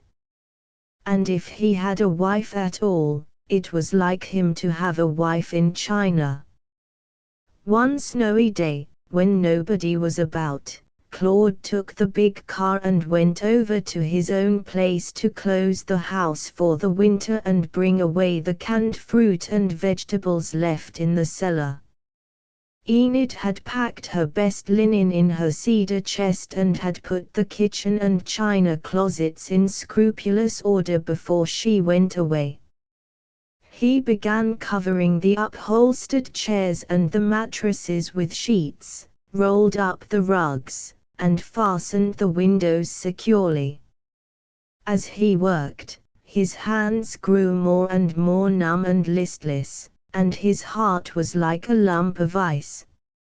All these things that he had selected with care and in which he had taken such pride, were no more to him now than the lumber piled in the shop of any second-hand dealer. How inherently mournful and ugly such objects were, when the feeling that had made them precious no longer existed. The debris of human life was more worthless and ugly than the dead and decaying things in nature. Rubbish, junk. His mind could not picture anything that so exposed and condemned all the dreary, weary, ever-repeated actions by which life is continued from day to day. Actions without meaning. As he looked out and saw the grey landscape through the gently falling snow, he could not help thinking how much better it would be if people could go to sleep like the fields, could be blanketed down under the snow, to wake with their hurts healed and their defeats forgotten. He wondered how he was to go on through the years ahead of him, unless he could get rid of this sick feeling in his soul. At last he locked the door, put the key in his pocket, and went over to the timber claim to smoke a cigar and say goodbye to the place. There he soberly walked about for more than an hour, under the crooked trees with empty birds' nests in their forks. Every time he came to a break in the hedge, he could see the little house, giving itself up so meekly to solitude. He did not believe that he would ever live there again. Well, at any rate, the money his father had put into the place would not be lost. He could always get a better tenant for having a comfortable house there. Several of the boys in the neighborhood were planning to be married within the year. The future of the house was safe. And he stopped short in his walk. His feet had made an uncertain, purposeless trail all over the white ground. It vexed him to see his own footsteps. What was it? What was the matter with him? Why, at least, could he not stop feeling things, and hoping? What was there to hope for now? He heard a sound of distress, and looking back, saw the barn cat, that had been left behind to pick up her living. She was standing inside the hedge, her jet black fur ruffled against the wet flakes, one paw lifted, mewing miserably. Claude went over and picked her up. "What's the matter, Blackie? Mice getting scarce in the barn. Mahaley will say you are bad luck. Maybe you are, but you can't help it, can you?" He slipped her into his overcoat pocket. Later, when he was getting into his car, he tried to dislodge her and put her in a basket, but she clung to her nest in his pocket and dug her claws into the lining. He laughed. "Well, if you are bad luck, I guess you are going to stay right with me." She looked up at him with startled yellow eyes and did not even mew. Mrs. Wheeler was afraid that Claude might not find the old place comfortable, after having had a house of his own. She put her best rocking chair and a reading lamp in his bedroom. He often sat there all evening, shading his eyes with his hand, pretending to read. When he stayed downstairs after supper, his mother and Mahaley were grateful. Besides collecting war pictures, Mahaley now hunted through the old magazines in the attic for pictures of China. She had marked on her big kitchen calendar the day when Enid would arrive in Hong Kong. "Mr. Claude," she would say as she stood at the sink washing the supper dishes, "it's broad daylight over where Miss Enid is, ain't it? 'Cause the world's round, and the old sun, he's a-shinin' over there for the yoller people." From time to time, when they were working together, Mrs. Wheeler told Mahaley what she knew about the customs of the Chinese. The old woman had never had two impersonal interests at the same time before, and she scarcely knew what to do with them. She would murmur on, half to Claude and half to herself, "They ain't fightin' over there where Miss Enid is they? And she won't have to wear their kind of clothes, 'cause she's a white woman. She won't let 'em kill their girl babies nor do such awful things like they always have, and she won't let 'em pray to them stony bowls, 'cause they can't help 'em none. I 'spect Miss Enid'll do a heap of good, all the time." Behind her diplomatic monologues, however, Mahaley had her own ideas, and she was greatly scandalized at Enid's departure. She was afraid people would say that Claude's wife had run off and left him, and in the Virginia mountains, where her social standards had been formed, a husband or wife thus deserted was the object of boisterous ridicule. She once stopped Mrs. Wheeler in a dark corner of the cellar to whisper, "Mr. Claude's wife ain't going to stay off there, like her sister, is she?" If one of the Yoder boys or Susie Dawson happened to be at the Wheelers for dinner, Mahaley never failed to refer to Enid in a loud voice. "Mr. Claude's wife, she cuts her potatoes up raw in the pan and fries 'em. She don't boil 'em first like I do. I know she's an awful good cook, I know she is." She felt that easy references to the absent wife made things look better. Ernest Harville came to see Claude now, but not often. They both felt it would be indelicate to renew their former intimacy. Ernest still felt aggrieved about his beer, as if Enid had snatched the tankard from his lips with her own corrective hand. Like Leonard, he believed that Claude had made a bad bargain in matrimony, but instead of feeling sorry for him, Ernest wanted to see him convinced and punished. When he married Enid, Claude had been false to liberal principles, and it was only right that he should pay for his apostasy.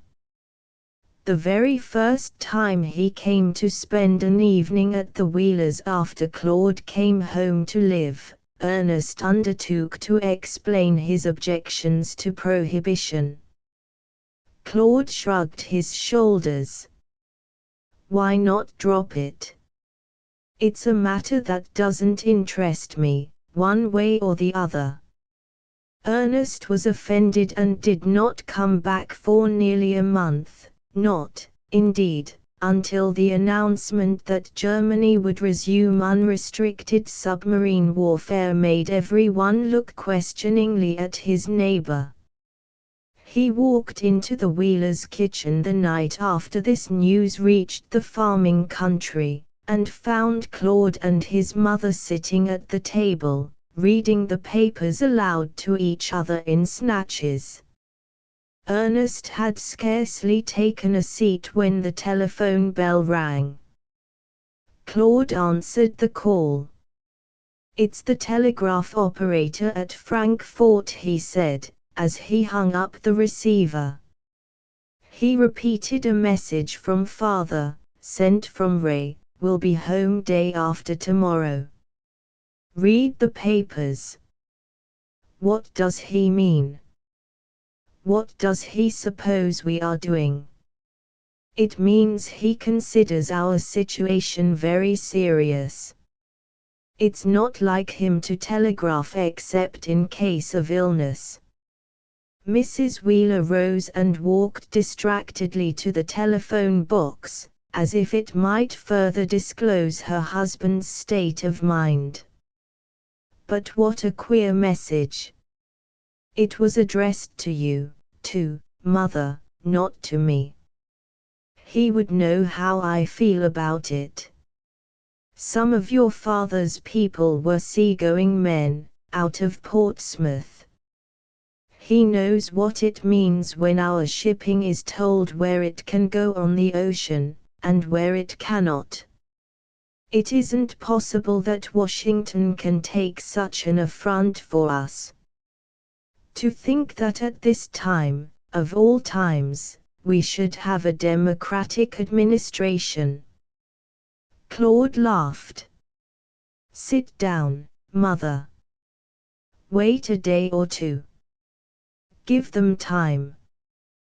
The war will be over before Washington can do anything," Mrs. Wheeler Ernest declared gloomily. "England will be starved out, and France will be beaten to a standstill.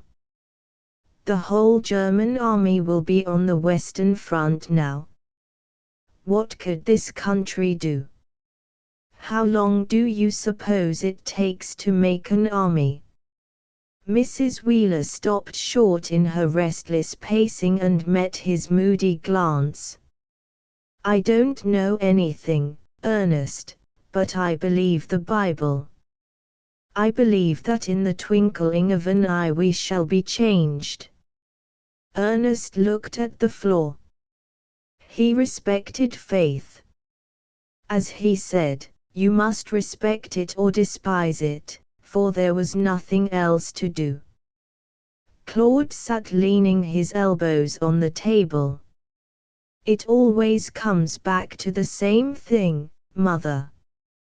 Even if a raw army could do anything, how would we get it over there? Here's one naval authority who says the Germans are turning out submarines at the rate of 3 a day. They probably didn't spring this on us until they had enough built to keep the ocean clear. I don't pretend to say what we could accomplish, son. But we must stand somewhere, morally. They have told us all along that we could be more helpful to the Allies out of the war than in it, because we could send munitions and supplies. If we agree to withdraw that aid, where are we? Helping Germany, all the time we are pretending to mind our own business. If our only alternative is to be at the bottom of the sea, we had better be there. Mother, do sit down. We can't settle it tonight. I never saw you so worked up. Your father is worked up, too, or he would never have sent that telegram. Mrs. Wheeler reluctantly took up her work basket, and the boys talked with their old, easy friendliness. When Ernest left, Claude walked as far as the Yoda's place with him, and came back across the snow-drifted fields, under the frosty brilliance of the winter stars. As he looked up at them, he felt more than ever that they must have something to do with the fate of nations, and with the incomprehensible things that were happening in the world. In the ordered universe there must be some mind that read the riddle of this one unhappy planet, that knew what was forming in the dark eclipse of this hour. A question hung in the air, over all this quiet land about him, over his mother, even. He was afraid for his country, as he had been that night on the State House steps in Denver, when this war was undreamed of, hidden in the womb of time. Claude and his mother had not long to wait. 3 days later they knew that the German ambassador had been dismissed, and the American ambassador recalled from Berlin. To older men these events were subjects to think and converse about, but to boys like Claude they were life and death, predestination. One stormy morning Claude was driving the big wagon to town to get a load of lumber. The roads were beginning to thaw out, and the country was black and dirty looking. Here and there on the dark mud, grey snow crusts lingered, perforated like honeycomb, with wet weed stalks sticking up through them.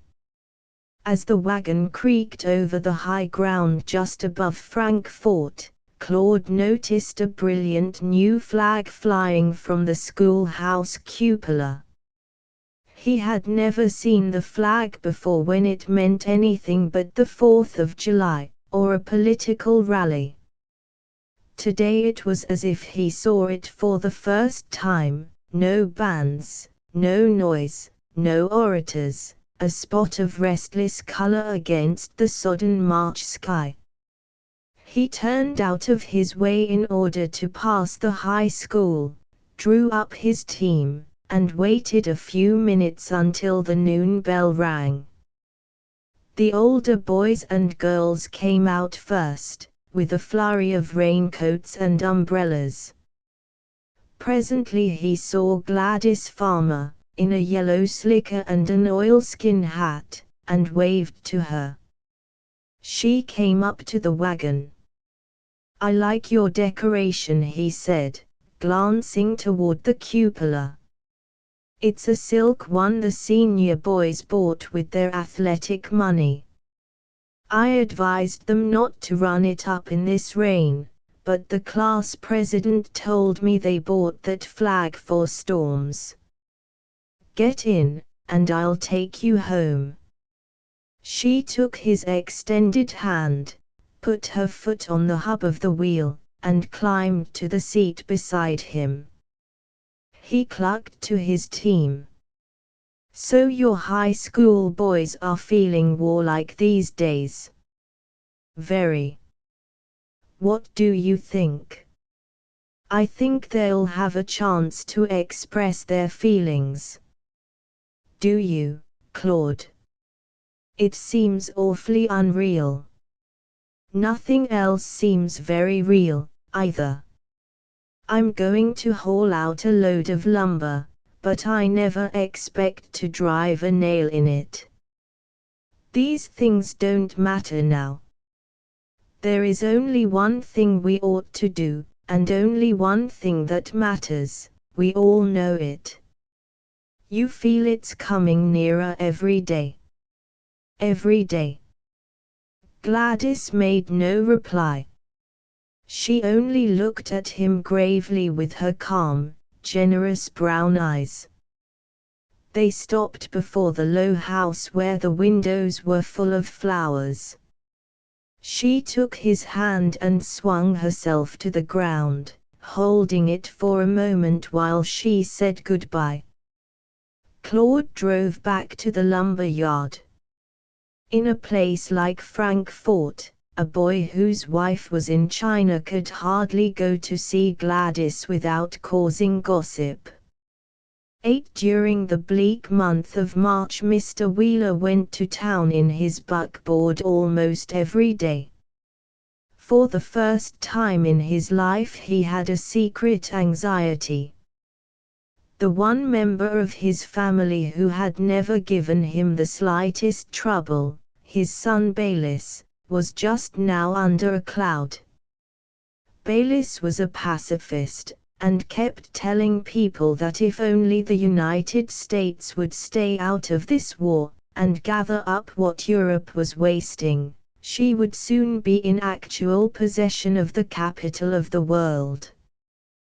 There was a kind of logic in Baylis' utterances that shook Nat Wheeler's imperturbable assumption that one point of view was as good as another.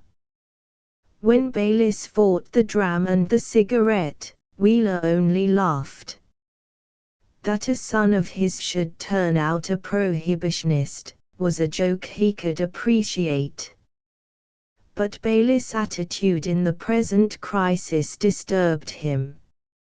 Day after day he sat about his son's place of business, interrupting his arguments with funny stories. Baylis did not go home at all that month. He said to his father, "No, Mother's too violent. I'd better not." Claude and his mother read the papers in the evening, but they talked so little about what they read that Mahalie inquired anxiously whether they weren't still fighting over yonder. When she could get Claude alone for a moment, she pulled out Sunday supplement pictures of the devastated countries and asked him to tell her what was to become of this family, photographed among the ruins of their home, of this old woman, who sat by the roadside with her bundles. "Where's she going to, anyways?" "See, Mr. Claude, she's got her iron cook pot, poor old thing, carrying it all the way." Pictures of soldiers in gas masks puzzled her. Gas was something she hadn't learned about in the Civil War, so she worked it out for herself that these masks were worn by the army cooks, to protect their eyes when they were cutting up onions. All the onions they have to cut up, it would put their eyes out if they didn't wear something, she argued. On the morning of the 8th of April, Claude came downstairs early and began to clean his boots, which were caked with dry mud. Mahalie was squatting down beside her stove, blowing and puffing into it. The fire was always slow to start in heavy weather. Claude got an old knife and a brush, and putting his foot on a chair over by the west window, began to scrape his shoe. He had said good morning to Mahalie, nothing more. He hadn't slept well, and was pale. "Mr. Claude," Mahalie grumbled, "this stove ain't never drawed good like my old one Mr. Ralph took away from me. I can't do nothing with it. Maybe you'll clean it out for me next Sunday." "I'll clean it today, if you say so." "I won't be here next Sunday. I'm going away." Something in his tone made Mahalie get up, her eyes still blinking with the smoke, and look at him sharply. "You ain't going off there where Miss Enid is?" she asked anxiously. "No, Mahalie." He had dropped the show brush and stood with one foot on the chair, his elbow on his knee, looking out of the window as if he had forgotten himself. "No, I'm not going to China. I'm going over to help fight the Germans." He was still staring out at the wet fields. Before he could stop her, before he knew what she was doing, she had caught and kissed his unworthy hand. "I knowed you would," she sobbed. "I always knowed you would, you nice boy, you." Old Mahalie knowed. Her upturned face was working all over, her mouth, her eyebrows, even the wrinkles on her low forehead were working and twitching. Claude felt a tightening in his throat as he tenderly regarded that face, behind the pale eyes, under the low brow where there was not room for many thoughts. An idea was struggling and tormenting her. The same idea that had been tormenting him. "You're all right, Mahalie," he muttered, patting her back and turning away. "Now hurry breakfast." "You ain't told your mother yet," she whispered. "No, not yet. But she'll be all right, too." He caught up his cap and went down to the barn to look after the horses. When Claude returned, the family were already at the breakfast table. He slipped into his seat and watched his mother while she drank her first cup of coffee. Then he addressed his father. "Father, I don't see any use of waiting for the draft. If you can spare me, I'd like to get into a training camp somewhere. I believe I'd stand a chance of getting a commission. I shouldn't wonder." Mr. Wheeler poured maple syrup on his pancakes with a liberal hand. "How do you feel about it, Evangeline?" Mrs. Wheeler had quietly put down her knife and fork. She looked at her husband in vague alarm, while her fingers moved restlessly about over the tablecloth. "I thought," Claude went on hastily, "that maybe I would go up to Omaha tomorrow and find out where the training camps are to be located, and have a talk with the men in charge of the enlistment station. Of course," he added lightly, "they may not want me. I haven't an idea what the requirements are. No, I don't understand much about it either." Mr. Wheeler rolled his top pancake and conveyed it to his mouth. After a moment of mastication he said, "You figure on going tomorrow?" "I'd like to. I won't bother with baggage, some shirts and underclothes in my suitcase. If the government wants me, it will clothe me. Mr. Wheeler pushed back his plate. Well, now I guess you'd better come out with me and look at the wheat. I don't know, but I'd best plow up that south quarter and put it in corn. I don't believe it will make anything much. When Claude and his father went out of the door, Dan sprang up with more alacrity than usual and plunged after them. He did not want to be left alone with Mrs. Wheeler. She remained sitting at the foot of the deserted breakfast table. She was not crying. Her eyes were utterly sightless. Her back was so stooped that she seemed to be bending under a burden. Mahaley cleared the dishes away quietly. Out in the muddy fields, Claude finished his talk with his father. He explained that he wanted to slip away without saying goodbye to anyone. I have a way, you know, he said, flushing, of beginning things and not getting very far with them. I don't want anything said about this until I'm sure. I may be rejected for one reason or another. Mr. Wheeler smiled. I guess not. However, I'll tell Dan to keep his mouth shut. Will you just go over to Leonard Dawson's and get that wrench he borrowed? It's about noon, and he'll likely be at home. Claude found Big Leonard watering his team at the windmill. When Leonard asked him what he thought of the president's message, he blurted out at once that he was going to Omaha to enlist. Leonard reached up and pulled the lever that controlled the almost motionless wheel. Better wait a few weeks and I'll go with you. I'm going to try for the Marines. They take my eye. Claude, standing on the edge of the tank, almost fell backward. Why, what for? Leonard looked him over. Good Lord, Claude, you ain't the only fellow around here that wears pants. What for?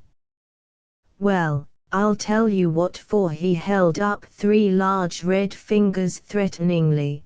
Belgium, the Lusitania, Edith Cavell. That dirt's got under my skin. I'll get my corn planted, and then Father'll look after Susie till I come back. Claude took a long breath. Well, Leonard, you fooled me. I believed all this chaff you've been giving me about not caring who chewed up who. And no more do I care, Leonard protested, not a damn. But there's a limit. I've been ready to go since the Lusitania. I don't get any satisfaction out of my place anymore. Susie feels the same way. Claude looked at his big neighbor. Well, I'm off tomorrow, Leonard. Don't mention it to my folks, but if I can't get into the army, I'm going to enlist in the Navy. They'll always take an able-bodied man. I'm not coming back here. He held out his hand and Leonard took it with a smack. Good luck, Claude. Maybe we'll meet in foreign parts. Wouldn't that be a joke? Give my love to Enid when you write. I always did think she was a fine girl, though I disagreed with her on prohibition. Claude crossed the fields mechanically, without looking where he went. His power of vision was turned inward upon scenes and events wholly imaginary as yet.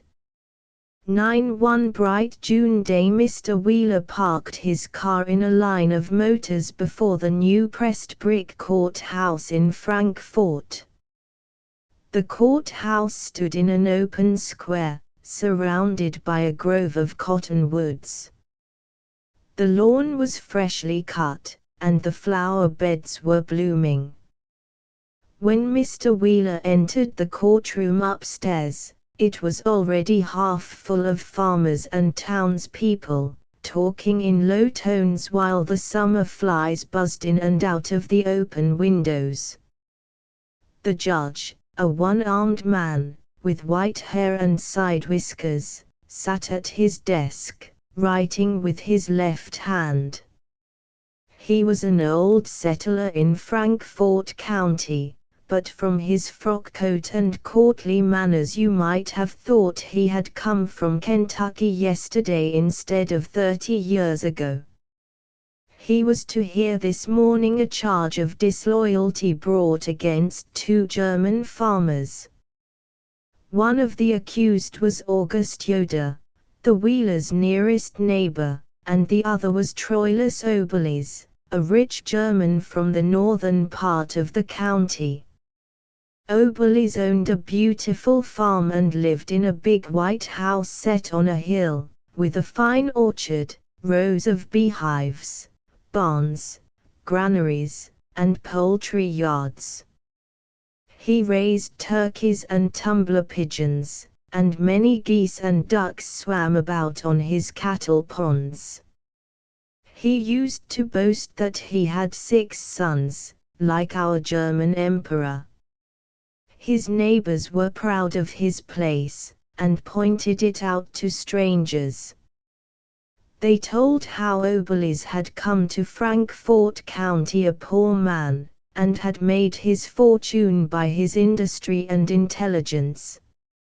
He had twice crossed the ocean to revisit his fatherland, and when he returned to his home on the prairies he brought presents for everyone, his lawyer, his banker, and the merchants with whom he dealt in Frankfort and Viscount. Each of his neighbors had in his parlor some piece of wood carving or weaving, or some ingenious mechanical toy that Oberles had picked up in Germany. He was an older man than Yoder, wore a short beard that was white and curly, like his hair, and though he was low in stature, his puffy red face and full blue eyes, and a certain swagger about his carriage, gave him a look of importance. He was boastful and quick-tempered, but until the war broke out in Europe nobody had ever had any trouble with him. Since then he had constantly found fault and complained, everything was better in the old country. Mr. Wheeler had come to town prepared to lend Yoder a hand if he needed one. They had worked adjoining fields for 30 years now. He was surprised that his neighbor had got into trouble. He was not a blusterer, like Oberles, but a big, quiet man, with a serious, large-featured face, and a stern mouth that seldom opened. His countenance might have been cut out of red sandstone, it was so heavy and fixed. He and Oberles sat on 2 wooden chairs outside the railing of the judge's desk. Presently the judge stopped writing and said he would hear the charges against Troilus Oberles. Several neighbors took the stand in succession. Their complaints were confused and almost humorous. Oberles had said the United States would be licked, and that would be a good thing. America was a great country, but it was run by fools, and to be governed by Germany was the best thing that could happen to it. The witness went on to say that since Oberles had made his money in this country, here the judge interrupted him. Please confine yourself to statements which you consider disloyal, made in your presence by the defendant." While the witness proceeded, the judge took off his glasses and laid them on the desk and began to polish the lenses with a silk handkerchief, trying them, and rubbing them again, as if he desired to see clearly. A second witness had heard Oberles say he hoped the German submarines would sink a few troopships, that would frighten the Americans and teach them to stay at home and mind their own business. A third complained that on Sunday afternoons the old man sat on his front porch and played Die Wattem Rhein on a slide trombone, to the great annoyance of his neighbors. Here Nat Wheeler slapped his knee with a loud guffaw, and a titter ran through the courtroom. The defendant's puffy red cheeks seemed fashioned by his maker to give voice to that piercing instrument. When asked if he had anything to say to these charges, the old man rose, threw back his shoulders, and cast a defiant glance at the courtroom. "You may take my property and imprison me, but I explain nothing, and I take back nothing," he declared in a loud voice. The judge regarded his inquel with a smile. "You mistake the nature of this occasion, Mr. Oberles. You are not asked to recant. You are merely asked to desist from further disloyal utterances, as much for your own protection and comfort as from consideration for the feelings of your neighbors. I will now hear the charges against Mr. Yoder." Mr. Yoder, a witness declared, had said he hoped the United States would go to hell, now that it had been bought over by England.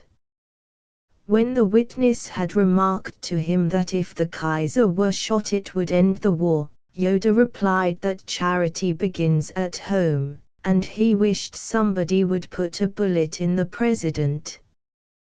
When he was called upon, Yoder rose and stood like a rock before the judge. "I have nothing to say. The charges are true. I thought this was a country where a man could speak his mind. Yes, a man can speak his mind, but even here he must take the consequences. Sit down, please." The judge leaned back in his chair, and looking at the two men in front of him, began with deliberation. "Mr. Oberles, and Mr. Yoder, you both know, and your friends and neighbors know, why you are here. You have not recognized the element of appropriateness, which must be regarded in nearly all the transactions of life. Many of our civil laws are founded upon it. You have allowed a sentiment, noble in itself, to carry you away and lead you to make extravagant statements which I am confident neither of you mean. No man can demand that you cease from loving the country of your birth, but while you enjoy the benefits of this country, you should not defame its government to extol another. You both admit to utterances which I can only adjudge disloyal. I shall fine you each $300, a very light fine under the circumstances. If I should have occasion to fix a penalty a second time, it will be much more severe." After the case was concluded, Mr. Wheeler joined his neighbor at the door and they went downstairs together. "Well, what do you hear from Claude?" Mr. Yoder asked. "He's still at Fort R. He expects to get home on leave before he sails. Gus, you'll have to lend me one of your boys to cultivate my corn. The weeds are getting away from me." "Yes, you can have any of my boys, till the draft gets 'em," said Yoder sourly. I wouldn't worry about it. A little military training is good for a boy. You fellows know that." Mr. Wheeler winked, and Yoda's grim mouth twitched at one corner. That evening at supper Mr. Wheeler gave his wife a full account of the court hearing, so that she could write it to Claude. Mrs. Wheeler, always more a school teacher than a housekeeper, wrote a rapid, easy hand, and her long letters to Claude reported all the neighborhood doings. Mr. Wheeler furnished much of the material for them. Like many long-married men, he had fallen into the way of withholding neighborhood news from his wife. But since Claude went away he reported to her everything in which he thought the boy would be interested. As she laconically said in one of her letters, "Your father talks a great deal more at home than formerly, and sometimes I think he is trying to take your place." On the first day of July Claude Wheeler found himself in the fast train from Omaha, going home for a week's leave. The uniform was still an unfamiliar sight in July, 1917. The first draft was not yet called, and the boys who had rushed off and enlisted were in training camps far away. Therefore a red-headed young man with long straight legs in puttees, and broad, energetic, responsible-looking shoulders in close-fitting khaki, made a conspicuous figure among the passengers. Little boys and young girls peered at him over the tops of seats, men stopped in the aisle to talk to him, old ladies put on their glasses and studied his clothes, his bulky canvas hold-all, and even the book he kept opening and forgetting to read. The country that rushed by him on each side of the track was more interesting to his trained eye than the pages of any book. He was glad to be going through it at harvest, the season when it is most itself. He noted that there was more corn than usual. Much of the winter wheat had been weather-killed, and the fields were plowed up in the spring and replanted in maize. The pastures were already burned brown, the alfalfa was coming green again after its first cutting. Binders and harvesters were abroad in the wheat and oats, gathering the soft-breathing billows of grain into wide, subduing arms. When the train slowed down for a trestle in a wheat field, harvesters in blue shirts and overalls and wide straw hats stopped working to wave at the passengers. Claude turned to the old man in the opposite seat. "When I see those fellows, I feel as if I'd wakened up in the wrong clothes." His neighbor looked pleased and smiled. "That the kind of uniform you're accustomed to?" "I surely never wore anything else in the month of July," Claude admitted.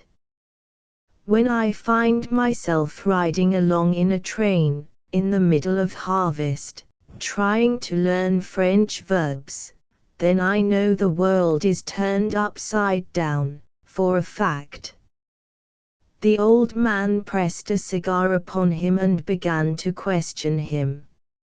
Like the hero of the Odyssey upon his homeward journey, Claude had often to tell what his country was, and who were the parents that begot him. He was constantly interrupted in his perusal of a French phrase book, made up of sentences chosen for their usefulness to soldiers, such as "Non, jamais je ne regarde les femmes," by the questions of curious strangers. Presently he gathered up his luggage, shook hands with his neighbor, and put on his hat, the same old Stetson, with a gold cord and 2 hard tassels added to its conical severity. I get off at this station and wait for the freight that goes down to Frankfurt, the Cottontail, we call it. The old man wished him a pleasant visit home, and the best of luck in days to come. Everyone in the car smiled at him as he stepped down to the platform with his suitcase in one hand and his canvas bag in the other. His old friend, Mrs. Voigt, the German woman, stood out in front of her restaurant, ringing her bell to announce that dinner was ready for travelers. A crowd of young boys stood about her on the sidewalk, laughing and shouting in disagreeable, jeering tones. As Claude approached, one of them snatched the bell from her hand, ran off across the tracks with it, and plunged into a cornfield. The other boys followed, and one of them shouted, "Don't go in there to eat, soldier. She's a German spy, and she'll put ground glass in your dinner." Claude swept into the lunchroom and threw his bags on the floor. "What's the matter, Mrs. Voigt? Can I do anything for you?" She was sitting on one of her own stools, crying piteously, her false frizzes awry. Looking up, she gave a little screech of recognition. "Oh, I thank God it was you, and no more trouble coming. You know I ain't no spy nor nodding, like what DEM boys say. DEM young fellas is dreadful rough me. I sell DEM candy since they was babies, and now they turn on me like this. Hindenburg, they calls me, and Kaiser Bill." She began to cry again, twisting her stumpy little fingers as if she would tear them off. "Give me some dinner, and then I'll go and settle with that gang. I've been away for a long time, and it seemed like getting home when I got off the train and saw your squaw vines running over the porch like they used to. Yeah. You remember that?" She wiped her eyes. "I got a pot pie today, and green peas, just a few, out of my own garden. Bring them along, please. We don't get anything but canned stuff in camp." Some railroad men came in for lunch. Mrs. Voigt beckoned Claude off to the end of the counter, where, after she had served her customers, she sat down and talked to him, in whispers. "My, you look good in DEM clothes," she said, patting his sleeve. "I can remember some wars, too, when we got back DEM provinces what Napoleon took away from us, Alsace and Lorraine. DEM boys is passed the word to come and put tar on me some night, and I am scared to go in my bed. I just wrap in a quilt and sit in my old chair. Don't pay any attention to them. You don't have trouble with the business people here, do you?" "No, not troubles, exactly." She hesitated, then leaned impulsively across the counter and spoke in his ear. "But it ain't all so bad in the old country like what they say. The poor people ain't slaves, and they ain't ground down like what they say here. Always the forester let the poor folks come into the wood and carry off the limbs that fall, and the dead trees. And if the rich farmer have maybe a little more manure than he need, he let the poor man come and take some for his land. The poor folks don't get such wages like here, but they lives just as comfortable. Dem wooden shoes, what they makes such fun of, is cleaner than what leather is, to go round in the mud and manure. They don't get so wet and they don't stink so. Claude could see that her heart was bursting with homesickness, full of tender memories of the faraway time and land of her youth. She had never talked to him of these things before, but now she poured out a flood of confidences about the big dairy farm on which she had worked as a girl, how she took care of 9 cows, and how the cows, though small, were very strong, drew a plough all day and yet gave as much milk at night as if they had been browsing in a pasture. The country people never had to spend money for doctors, but cured all diseases with roots and herbs, and when the old folks had the rheumatism they took one of them little guinea pigs to bed with them, and the guinea pig drew out all the pain. Claude would have liked to listen longer, but he wanted to find the old woman's tormentors before his train came in. Leaving his bags with her, he crossed the railroad tracks, guided by an occasional teasing tinkle of the bell in the cornfield. Presently he came upon the gang, a dozen or more, lying in a shallow draw that ran from the edge of the field out into an open pasture. He stood on the edge of the bank and looked down at them, while he slowly cut off the end of a cigar and lit it. The boys grinned at him, trying to appear indifferent and at ease. "Looking for anyone, soldier?" asked the one with the bell. "Yes, I am. I'm looking for that bell. You'll have to take it back where it belongs. You every one of you know there's no harm in that old woman. She's a German, and we're fighting the Germans, ain't we? I don't think you'll ever fight any. You'd last about 10 minutes in the American army. You're not our kind. There's only one army in the world that wants men who'll bully old women. You might get a job with them." The boys giggled. Claude beckoned impatiently.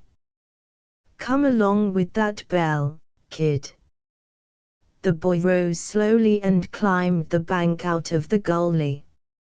As they tramped back through the cornfield, Claude turned to him abruptly. "See here, aren't you ashamed of yourself?" "Oh, I don't know about that," the boy replied airily, tossing the bell up like a ball and catching it. "Well, you ought to be. I didn't expect to see anything of this kind until I got to the front.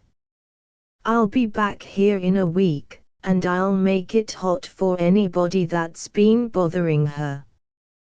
Claude's train was pulling in, and he ran for his baggage. Once seated in the cottontail, he began going down into his own country, where he knew every farm he passed, knew the land even when he did not know the owner, what sort of crops it yielded, and about how much it was worth. He did not recognize these farms with the pleasure he had anticipated, because he was so angry about the indignities Mrs. Voigt had suffered. He was still burning with the first ardor of the enlisted man. He believed that he was going abroad with an expeditionary force that would make war without rage, with uncompromising generosity and chivalry. Most of his friends at camp shared his quixotic ideas. They had come together from farms and shops and mills and mines, boys from college and boys from tough joints in big cities, sheep herders, street car drivers, plumbers' assistants, billiard markers. Claude had seen hundreds of them when they first came in, showmen in cheap, loud sport suits, ranch boys in knitted waistcoats, machinists with the grease still on their fingers, farm hands like Dan, in their one Sunday coat. Some of them carried paper suitcases tied up with rope, some brought all they had in a blue handkerchief. But they all came to give and not to ask, and what they offered was just themselves, their big red hands, their strong backs, the steady, honest, modest look in their eyes. Sometimes, when he had helped the medical examiner, Claude had noticed the anxious expression in the faces of the long lines of waiting men. They seemed to say, "If I'm good enough, take me. I'll stay by." He found them like that to work with, serviceable, good-natured, and eager to learn. If they talked about the war, or the enemy they were getting ready to fight, it was usually in a facetious tone. They were going to can the Kaiser or to make the Crown Prince work for a living. Claude loved the men he trained with, wouldn't choose to live in any better company. The freight train swung into the river valley that meant home, the place the mind always came back to, after its farthest quest. Rapidly the farms passed, the haystacks, the cornfields, the familiar red barns, then the long coal sheds and the water tank, and the train stopped. On the platform he saw Ralph and Mr. Royce, waiting to welcome him. Over there, in the automobile, were his father and mother, Mr. Wheeler in the driver's seat. A line of motors stood along the siding. He was the first soldier who had come home, and some of the townspeople had driven down to see him arrive in his uniform. From one car Susie Dawson waved to him, and from another Gladys Farmer. While he stopped and spoke to them, Ralph took his bags. "Come along, boys," Mr. Wheeler called, tooting his horn, and he hurried the soldier away, leaving only a cloud of dust behind. Mr. Royce went over to Old Man Dawson's car and said rather childishly, "It can't be that Claude's grown taller. I suppose it's the way they learn to carry themselves. He always was a manly-looking boy." "I expect his mother's a proud woman," said Susie, very much excited. "It's too bad Enid can't be here to see him. She would never have gone away if she'd known all that was to happen." Susie did not mean this as a thrust, but it took effect. Mr. Royce turned away and lit a cigar with some difficulty. His hands had grown very unsteady this last year, though he insisted that his general health was as good as ever. As he grew older, he was more depressed by the conviction that his womenfolk had added little to the warmth and comfort of the world. Women ought to do that, whatever else they did. He felt apologetic toward the Wheelers and toward his old friends. It seemed as if his daughters had no heart. 11 Camp habits persisted. On his first morning at home, Claude came downstairs before even Mahaley was stirring, and went out to have a look at the stock. The red sun came up just as he was going down the hill toward the cattle corral, and he had the pleasant feeling of being at home, on his father's land. Why was it so gratifying to be able to say "our hill and our creek down yonder"? to feel the crunch of this particular dried mud under his boots. When he went into the barn to see the horses, the first creatures to meet his eye were the two big mules that had run away with him, standing in the stalls next the door. It flashed upon Claude that these muscular quadrupeds were the actual authors of his fate. If they had not bolted with him and thrown him into the wire fence that morning, Enid would not have felt sorry for him and come to see him every day, and his life might have turned out differently. Perhaps if older people were a little more honest, and a boy were not taught to idealize in women the very qualities which can make him utterly unhappy, but there, he had got away from those regrets. But wasn't it just like him to be dragged into matrimony by a pair of mules? He laughed as he looked at them. You old devils, you're strong enough to play such tricks on green fellows for years to come. You're chock full of meanness. One of the animals wagged an ear and cleared his throat threateningly. Mules are capable of strong affections, but they hate snobs, are the enemies of caste, and this pair had always seemed to detect in Claude what his father used to call his false pride. When he was a young lad they had been a source of humiliation to him, braying and balking in public places, trying to show off at the lumber yard or in front of the post office. At the end manger Claude found old Molly, the grey mare with the stiff leg, who had grown a second hoof on her off forefoot, an achievement not many horses could boast of.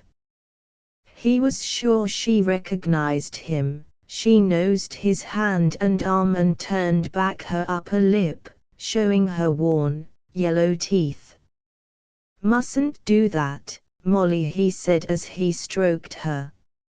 "A dog can laugh, but it makes a horse look foolish.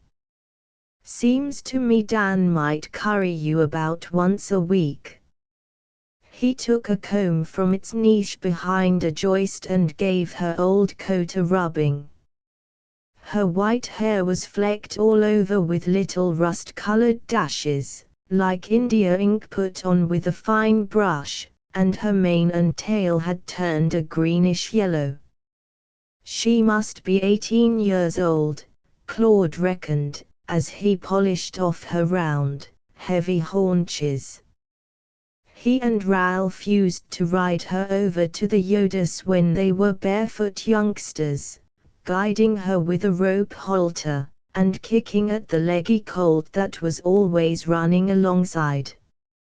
When he entered the kitchen and asked Mahaley for warm water to wash his hands, she sniffed him disapprovingly. "Why, Mr. Claude, you've been currying that old mare, and you've got white hairs all over your soldier clothes. You're just covered." If his uniform stirred feeling in people of sober judgment, over Mahaley it cast a spell. She was so dazzled by it that all the time Claude was at home she never once managed to examine it in detail. Before she got past his puttees, her powers of observation were befogged by excitement, and her wits began to jump about like monkeys in a cage.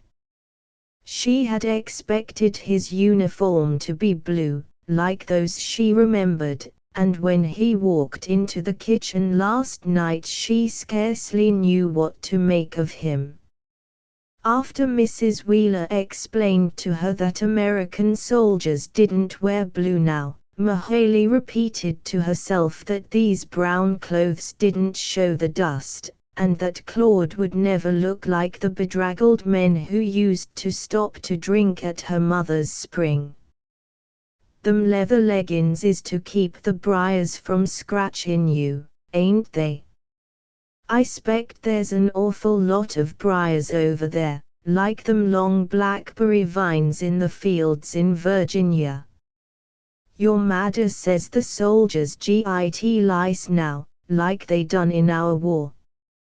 You just carry a little bottle of coal oil in your pocket and rub it on your head at night. It keeps the nits from hatching. Over the flour barrel in the corner Mahaley had tacked a Red Cross poster, a charcoal drawing of an old woman poking with a stick in a pile of plaster and twisted timbers that had once been her home. Claude went over to look at it while he dried his hands. Where did you get your picture? She's over there where you're going, Mr. Claude. There she is, hunting for something to cook with, no stove nor no dishes nor nothing, everything all broke up. I reckon she'll be mighty glad to see you coming. Heavy footsteps sounded on the stairs, and Mahaley whispered hastily, "Don't forget about the coal oil, and don't you be lousy if you can help it, honey." She considered lice in the same class with smutty jokes, things to be whispered about. After breakfast Mr. Wheeler took Claude out to the fields, where Ralph was directing the harvesters. They watched the binder for a while, then went over to look at the haystacks and alfalfa, and walked along the edge of the cornfield, where they examined the young ears. Mr. Wheeler explained and exhibited the farm to Claude as if he were a stranger.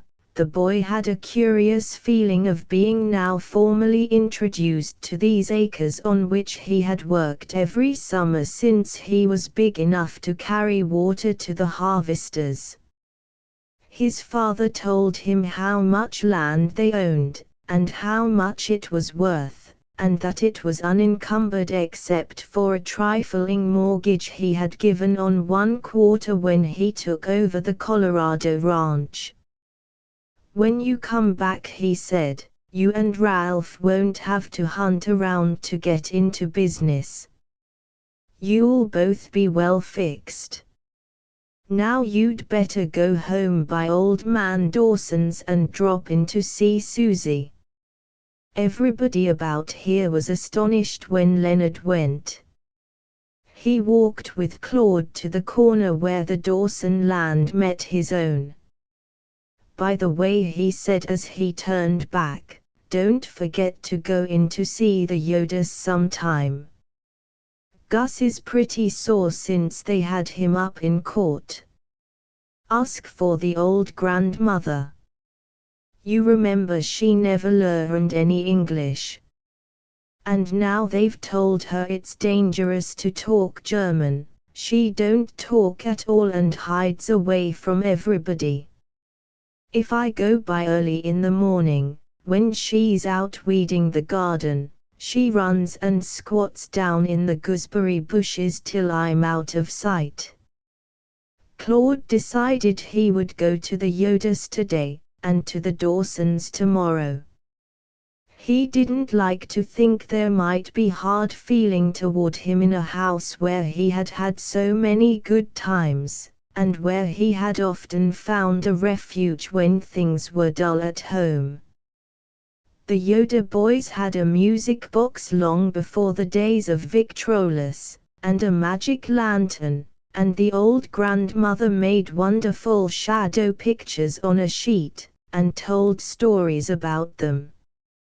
She used to turn the map of Europe upside down on the kitchen table and showed the children how, in this position, it looked like a Jungfrau, and recited a long German rhyme which told how Spain was the maiden's head, the Pyrenees her lace ruff, Germany her heart and bosom, England and Italy were 2 arms, and Russia, though it looked so big, was only a hoop skirt. This rhyme would probably be condemned as dangerous propaganda now. As he walked on alone, Claude was thinking how this country that had once seemed little and dull to him, now seemed large and rich in variety. During the months in camp he had been wholly absorbed in new work and new friendships, and now his own neighborhood came to him with the freshness of things that have been forgotten for a long while, came together before his eyes as a harmonious whole. He was going away, and he would carry the whole countryside in his mind, meaning more to him than it ever had before. There was Lovely Creek, gurgling on down there, where he and Ernest used to sit and lament that the book of history was finished, that the world had come to avaricious old age and noble enterprise was dead forever. But he was going away. That afternoon Claude spent with his mother. It was the first time she had had him to herself. Ralph wanted terribly to stay and hear his brother talk, but understanding how his mother felt, he went back to the wheat field.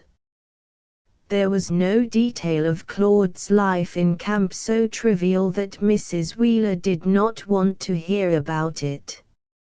She asked about the mess, the cooks, the laundry, as well as about his own duties. She made him describe the bayonet drill and explain the operation of machine guns and automatic rifles. "I hardly see how we can bear the anxiety when our transports begin to sail," she said thoughtfully. "If they can once get you all over there, I am not afraid. I believe our boys are as good as any in the world. But with submarines reported off our own coast, I wonder how the government can get our men across safely. The thought of transports going down with thousands of young men on board is something so terrible." She put her hands quickly over her eyes. Claude, sitting opposite his mother, wondered what it was about her hands that made them so different from any others he had ever seen. He had always known they were different, but now he must look closely and see why. They were slender, and always white, even when the nails were stained at preserving time. Her fingers arched back at the joints, as if they were shrinking from contacts. They were restless, and when she talked often brushed her hair or her dress lightly. When she was excited she sometimes put her hand to her throat, or felt about the neck of her gown, as if she were searching for a forgotten brooch. They were sensitive hands, and yet they seemed to have nothing to do with sense, to be almost like the groping fingers of a spirit. "How do you boys feel about it?" Claude started. "About what, Mother?" "Oh, the transportation. We don't worry about that. It's the government's job to get us across. A soldier mustn't worry about anything except what he's directly responsible for. If the Germans should sink a few troop ships, it would be unfortunate, certainly, but it wouldn't cut any figure in the long run. The British are perfecting an enormous dirigible, built to carry passengers. If our transports are sunk, it will only mean delay. In another year the Yankees will be flying over. They can't stop us." Mrs. Wheeler bent forward. "That must be boys' talk, Claude. Surely you don't believe such a thing could be practicable?" "Absolutely. The British are depending on their aircraft designers to do just that, if everything else fails. Of course, nobody knows yet how effective the submarines will be in our case." Mrs. Wheeler again shaded her eyes with her hand.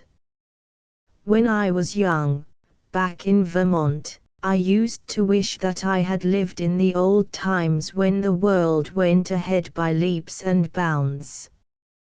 And now, I feel as if my sight couldn't bear the glory that beats upon it. It seems as if we would have to be born with new faculties, to comprehend what is going on in the air and under the sea." 12. The afternoon sun was pouring in at the back windows of Mrs. Farmer's long, uneven parlor, making the dusky room look like a cavern with a fire at one end of it. The furniture was all in its cool, figured summer cretonnes. The glass flower vases that stood about on little tables caught the sunlight and twinkled like tiny lamps. Claude had been sitting there for a long while, and he knew he ought to go. Through the window at his elbow he could see rows of double hollyhocks, the flat leaves of the sprawling catalpa, and the spires of the tangled mint bed, all transparent in the gold-powdered light. They had talked about everything but the thing he had come to say. As he looked out into the garden he felt that he would never get it out. There was something in the way the mint bed burned and floated that made one a fatalist, afraid to meddle. But after he was far away, he would regret, uncertainty would tease him like a splinter in his thumb. He rose suddenly and said without apology, "Gladys, I wish I could feel sure you'd never marry my brother." She did not reply, but sat in her easy chair, looking up at him with a strange kind of calmness. "I know all the advantages," he went on hastily, "but they wouldn't make it up to you. That sort of a compromise would make you awfully unhappy. I know. I don't think I shall ever marry Baylis." Gladys spoke in her usual low, round voice, but her quick breathing showed he had touched something that hurt. "I suppose I have used him. It gives a school teacher a certain prestige if people think she can marry the rich bachelor of the town whenever she wants to. But I am afraid I won't marry him, because you are the member of the family I have always admired." Claude turned away to the window. "A fine lot I've been to admire," he muttered. "Well, it's true, anyway. It was like that when we went to high school, and it's kept up. Everything you do always seems exciting to me." Claude felt a cold perspiration on his forehead. He wished now that he had never come. "But that's it, Gladys.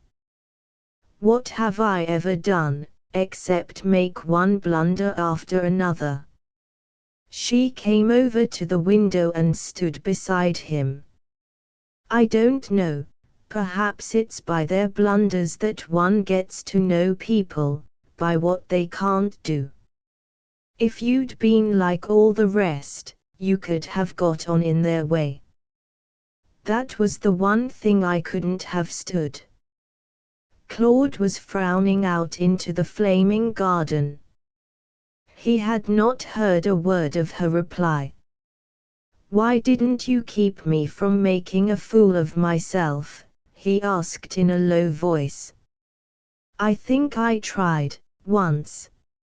Anyhow, it's all turning out better than I thought. You didn't get stuck here. You've found your place. You're sailing away. You've just begun. And what about you?" She laughed softly. "Oh, I shall teach in the high school." Claude took her hands and they stood looking searchingly at each other in the swimming golden light that made everything transparent. He never knew exactly how he found his hat and made his way out of the house. He was only sure that Gladys did not accompany him to the door. He glanced back once, and saw her head against the bright window. She stood there, exactly where he left her, and watched the evening come on, not moving, scarcely breathing. She was thinking how often, when she came downstairs, she would see him standing here by the window, or moving about in the dusky room, looking at last as he ought to look, like his convictions and the choice he had made. She would never let this house be sold for taxes now. She would save her salary and pay them off. She could never like any other room so well as this. It had always been a refuge from Frankfort, and now there would be this vivid, confident figure, an image as distinct to her as the portrait of her grandfather upon the wall. 13 Sunday was Claude's last day at home, and he took a long walk with Ernest and Ralph. Ernest would have preferred to lose Ralph, but when the boy was out of the harvest field he stuck to his brother like a burr.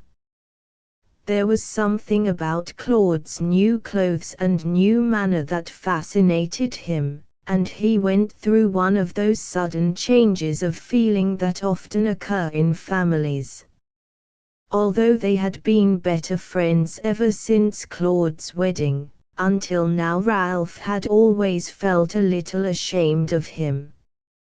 Why, he used to ask himself, wouldn't Claude spruce up and be somebody?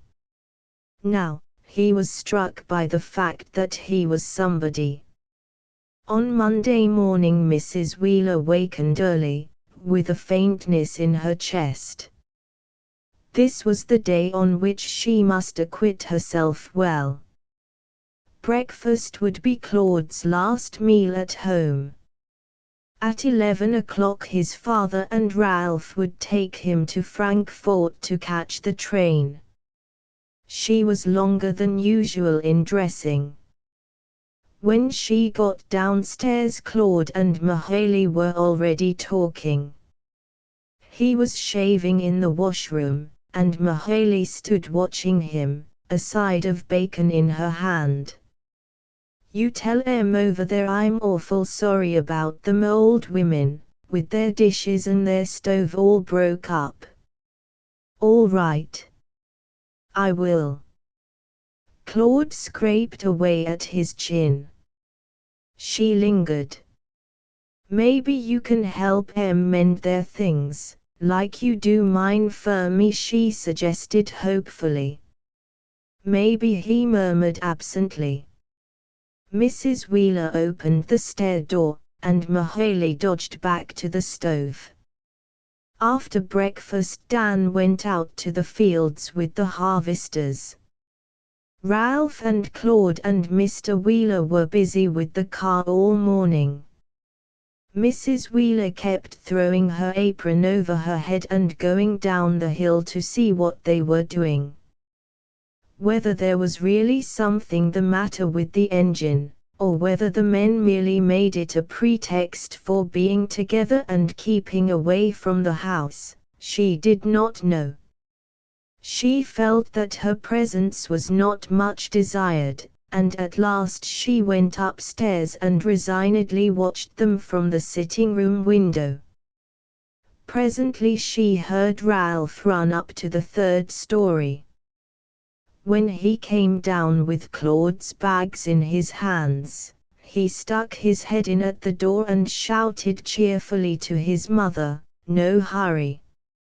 I'm just taking them down so they'll be ready." Mrs. Wheeler ran after him, calling faintly, "Wait, Ralph.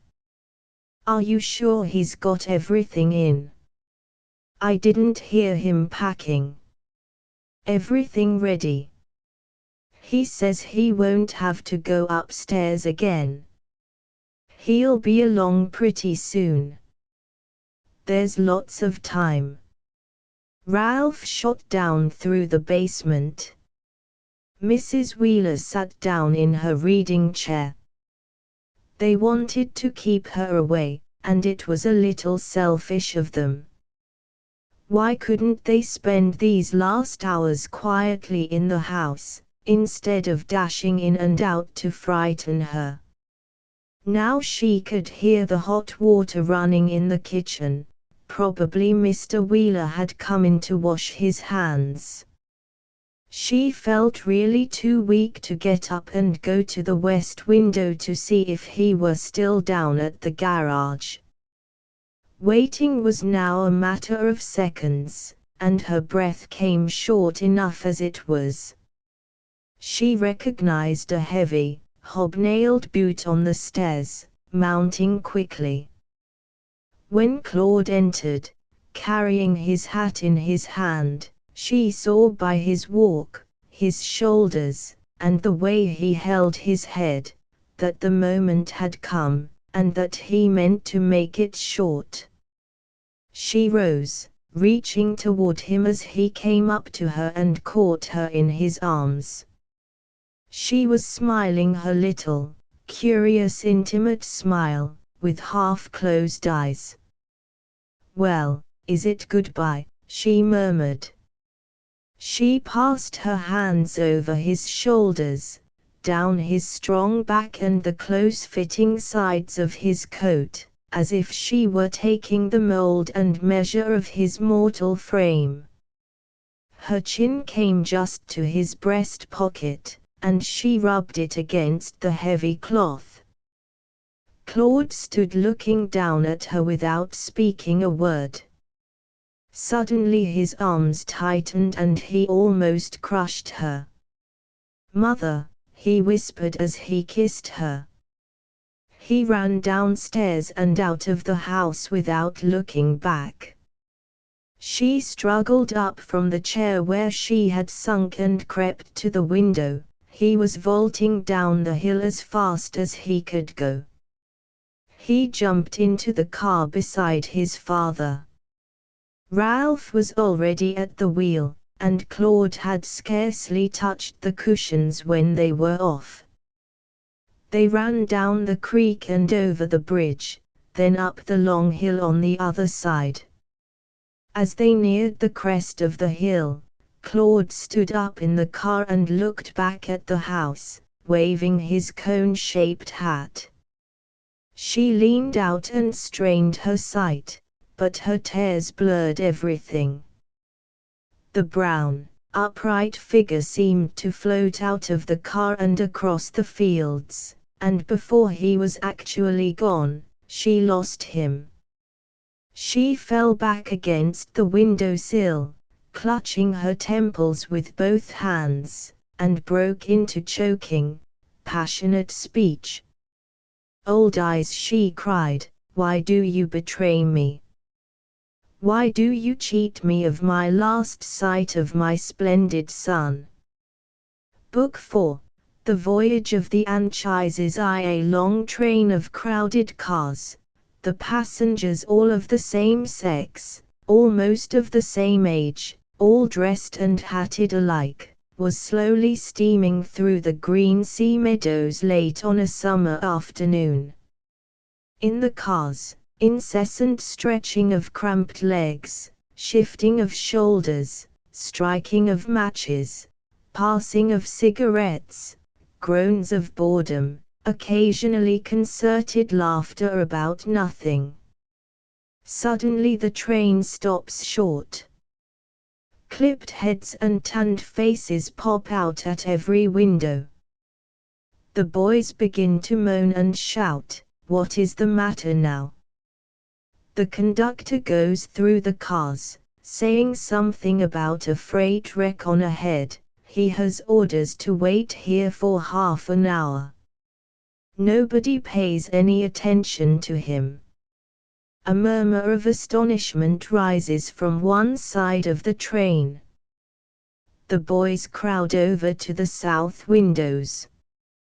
At last there is something to look at, though what they see is so strangely quiet that their own exclamations are not very loud. Their train is lying beside an arm of the sea that reaches far into the green shore. At the edge of the still water stand the hulls of 4 wooden ships, in the process of building. There is no town, there are no smokestacks, very few workmen. Piles of lumber lie about on the grass. A gasoline engine under a temporary shelter is operating a long crane that reaches down among the piles of boards and beams, lifts a load, silently and deliberately swings it over to one of the skeleton vessels, and lowers it somewhere into the body of the motionless thing. Along the sides of the clean hulls a few riveters are at work. They sit on suspended planks, lowering and raising themselves with pulleys, like house painters. Only by listening very closely can one hear the tap of their hammers. No orders are shouted, no thud of heavy machinery or scream of iron drills tears the air. These strange boats seem to be building themselves. Some of the men got out of the cars and ran along the tracks, asking each other how boats could be built off in the grass like this. Lieutenant Claude Wheeler stretched his legs upon the opposite seat and sat still at his window, looking down on this strange scene. Shipbuilding, he had supposed, meant noise and forges and engines and hosts of men. This was like a dream. Nothing but green meadows, soft grey water, a floating haze of mist a little rosy from the sinking sun, spectre-like seagulls, flying slowly, with the red glow tinging their wings, and those 4 hulls lying in their braces, facing the sea, deliberating by the sea. Claude knew nothing of ships or shipbuilding, but these craft did not seem to be nailed together, they seemed all of a piece, like sculpture. They reminded him of the houses not made with hands, they were like simple and great thoughts, like purposes forming slowly here in the silence beside an unruffled arm of the Atlantic. He knew nothing about ships, but he didn't have to. The shape of those hulls, their strong, inevitable lines, told their story, was their story, told the whole adventure of man with the sea. Wooden ships. When great passions and great aspirations stirred a country, shapes like these formed along its shores to be the sheath of its valor. Nothing Claude had ever seen or heard or read or thought had made it all so clear as these untried wooden bottoms. They were the very impulse, they were the potential act, they were the going over the drawn arrow, the great unuttered cry, they were fate, they were tomorrow. The locomotive screeched to her scattered passengers, like an old turkey hen calling her brood. The soldier boys came running back along the embankment and leaped aboard the train. The conductor shouted they would be in Hoboken in time for supper. It was midnight when the men had got their supper and began unrolling their blankets to sleep on the floor of the long dock waiting rooms, which in other days had been thronged by people who came to welcome homecoming friends, or to bid them Godspeed to foreign shores. Claude and some of his men had tried to look about them, but there was little to be seen. The bow of a boat, painted in distracting patterns of black and white, rose at one end of the shed, but the water itself was not visible. Down in the cobble-paved street below they watched for a while the long line of drays and motor trucks that bumped all night into a vast cavern lit by electricity, where crates and barrels and merchandise of all kinds were piled, marked American Expeditionary Forces, cases of electrical machinery from some factory in Ohio, parts of automobiles, gun carriages, bathtubs, hospital supplies, bales of cotton, cases of canned food, gray metal tanks full of chemical fluids. Claude went back to the waiting room, lay down and fell asleep with the glare of an arc light shining full in his face. He was called at 4 in the morning and told where to report to headquarters. Captain Mackey, stationed at a desk on one of the landings, explained to his lieutenants that their company was to sail at 8 o'clock on the Anchises. It was an English boat, an old liner pulled off the Australian trade, that could carry only 2,500 men. The crew was English, but part of the stores, the meat and fresh fruit and vegetables, were furnished by the United States government. The captain had been over the boat during the night, and didn't like it very well. He had expected to be scheduled for one of the fine big Hamburg American liners, with dining rooms finished in rosewood, and ventilation plants and cooling plants, and elevators running from top to bottom like a New York office building. However, he said, "We'll have to make the best of it. They're using everything that's got a bottom now." The company formed for roll call at one end of the shed, with their packs and rifles. Breakfast was served to them while they waited. After an hour's standing on the concrete, they saw encouraging signs. 2 gangplanks were lowered from the vessel at the end of the slip, and up each of them began to stream a close brown line of men in smart service caps. They recognized a company of Kansas infantry, and began to grumble because their own service caps hadn't yet been given to them. They would have to sail in their old Stetsons. Soon they were drawn into one of the brown lines that went continuously up the gangways, like belting running over machinery. On the deck one steward directed the men down to the hold, and another conducted the officers to their cabins. Claude was shown to a 4-berth stateroom.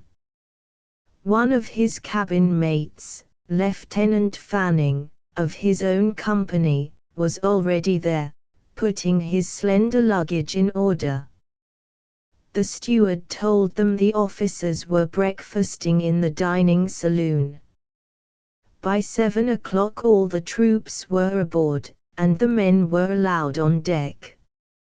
For the first time Claude saw the profile of New York City, rising thin and gray against an opal-colored morning sky. The day had come on hot and misty. The sun, though it was now high, was a red ball, streaked across with purple clouds. The tall buildings, of which he had heard so much, looked unsubstantial and illusionary, mere shadows of gray and pink and blue that might dissolve with the mist and fade away in it. The boys were disappointed. They were Western men, accustomed to the hard light of high altitudes, and they wanted to see the city clearly. They couldn't make anything of these uneven towers that rose dimly through the vapor. Everybody was asking questions. Which of those pale giants was the Singer building? Which the Woolworth? What was the gold dome, dully glinting through the fog? Nobody knew. They agreed it was a shame they could not have had a day in New York before they sailed away from it, and that they would feel foolish in Paris when they had to admit they had never so much as walked up Broadway. Tugs and ferry boats and coal barges were moving up and down the oily river, all novel sights to the men. Over in the Canard and French docks they saw the first examples of the camouflage they had heard so much about. Big vessels daubed over in crazy patterns that made the eyes ache, some in black and white, some in soft rainbow colors. A tug steamed up alongside and fastened. A few moments later a man appeared on the bridge and began to talk to the captain. Young Fanning, who had stuck to Claude's side, told him this was the pilot, and that his arrival meant they were going to start. They could see the shiny instruments of a band assembling in the bow. "Let's get on the other side, near the rail if we can," said Fanning. "The fellows are bunching up over here because they want to look at the Goddess of Liberty as we go out. They don't even know this boat turns around the minute she gets into the river. They think she's going over stern first." It was not easy to cross the deck, every inch was covered by a boot. The whole superstructure was coated with brown uniforms. They clung to the boat davits, the winches, the railings and ventilators, like bees in a swarm. Just as the vessel was backing out, a breeze sprang up and cleared the air. Blue sky broke overhead, and the pale silhouette of buildings on the Long Island grew sharp and hard. Windows flashed flame-colored in their gray sides, the gold and bronze tops of towers began to gleam where the sunlight struggled through. The transport was sliding down toward the point, and to the left the eye caught the silver cobweb of bridges, seen confusingly against each other. "There she is. Hello, old girl. Goodbye, sweetheart." The swarm surged to starboard. They shouted and gesticulated to the image they were all looking for, so much nearer than they had expected to see her, clad in green folds, with the mist streaming up like smoke behind. For nearly every one of those 2,500 boys, as for Claude, it was their first glimpse of the Bartholdi statue. Though she was such a definite image in their minds, they had not imagined her in her setting of sea and sky, with the shipping of the world coming and going at her feet, and the moving cloud masses behind her. Postcard pictures had given them no idea of the energy of her large gesture, or how her heaviness becomes light among the vaporish elements. "France gave her to us," they kept saying, as they saluted her. Before Claude had got over his first thrill, the Kansas band in the bow began playing over there. 2,000 voices took it up, booming out over the water the gay, indomitable resolution of that jaunty air. A Staten Island ferryboat passed close under the bow of the transport. The passengers were office-going people, on their way to work, and when they looked up and saw these hundreds of faces, all young, all bronzed and grinning, they began to shout and wave their handkerchiefs. One of the passengers was an old clergyman, a famous speaker in his day, now retired, who went over to the city every morning to write editorials for a church paper. He closed the book he was reading, stood by the rail, and taking off his hat began solemnly to quote from a poet who in his time was still popular. "Sail on," he quavered, "thou, too, sail on, O ship of state. Humanity, with all its fears, with all its hopes of future years, is hanging breathless on thy fate." As the troop ship glided down the sea lane, the old man still watched it from the turtle back. That howling swarm of brown arms and hats and faces looked like nothing but a crowd of American boys going to a football game somewhere. But the scene was ageless. Youths were sailing away to die for an idea, a sentiment, for the mere sound of a phrase, and on their departure they were making vows to a bronze image in the sea. 3 All the first morning Todd Fanning showed Claude over the boat, not that Fanning had ever been on anything bigger than a Lake Michigan steamer, but he knew a good deal about machinery, and did not hesitate to ask the deck stewards to explain anything he didn't know. The stewards, indeed all the crew, struck the boys as an unusually good-natured and obliging set of men. The fourth occupant of number 96, Claude's cabin, had not turned up by noon, nor had any of his belongings, so the 3 who had settled their few effects there began to hope they would have the place to themselves. It would be crowded enough, at that.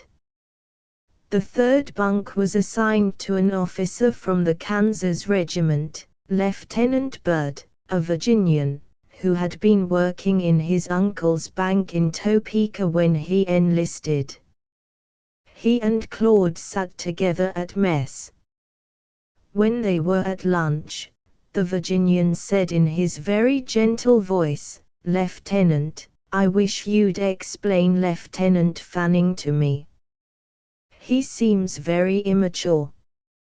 He's been telling me about a submarine destroyer he's invented, but it looks to me like foolishness." Claude laughed. "Don't try to understand Fanning. Just let him sink in, and you'll come to like him. I used to wonder how he ever got a commission. You never can tell what crazy thing he'll do. Fanning had, for instance, brought on board a pair of white flannel pants, his first and only tailor-made trousers, because he had a premonition that the boat would make a port and that he would be asked to a garden party. He had a way of using big words in the wrong place, not because he tried to show off, but because all words sounded alike to him. In the first days of their acquaintance in camp he told Claude that this was a failing he couldn't help, and that it was called anesthesia. Sometimes this failing was confusing. When Fanning sententiously declared that he would like to be on hand when the Crown Prince settled his little account with Plato, Claude was perplexed until subsequent witticisms revealed that the boy meant Pluto. At 3 o'clock there was a band concert on deck.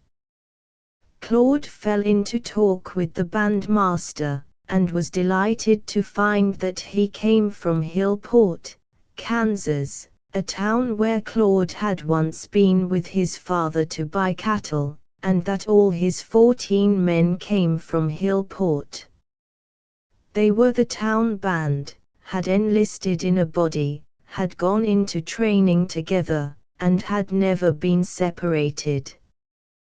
One was a printer who helped to get out the Hillport Argus every week, another clerked in a grocery store, another was the son of a German watch repairer, one was still in high school, one worked in an automobile livery. After supper Claude found them all together, very much interested in their first evening at sea, and arguing as to whether the sunset on the water was as fine as those they saw every night in Hillport. They hung together in a quiet, determined way, and if you began to talk to one, you soon found that all the others were there. When Claude and Fanning and Lieutenant Bird were undressing in their narrow quarters that night, the fourth berth was still unclaimed. They were in their bunks and almost asleep, when the missing man came in and unceremoniously turned on the light. They were astonished to see that he wore the uniform of the Royal Flying Corps and carried a cane. He seemed very young, but the three who peeped out at him felt that he must be a person of consequence. He took off his coat with the spread wings on the collar, wound his watch, and brushed his teeth with an air of special personal importance. Soon after he had turned out the light and climbed into the berth over Lieutenant Bird, a heavy smell of rum spread in the close air. Fanning, who slept under Claude, kicked the sagging mattress above him and stuck his head out. "Hello, Wheeler. What have you got up there?" "Nothing. Nothing smells pretty good to me.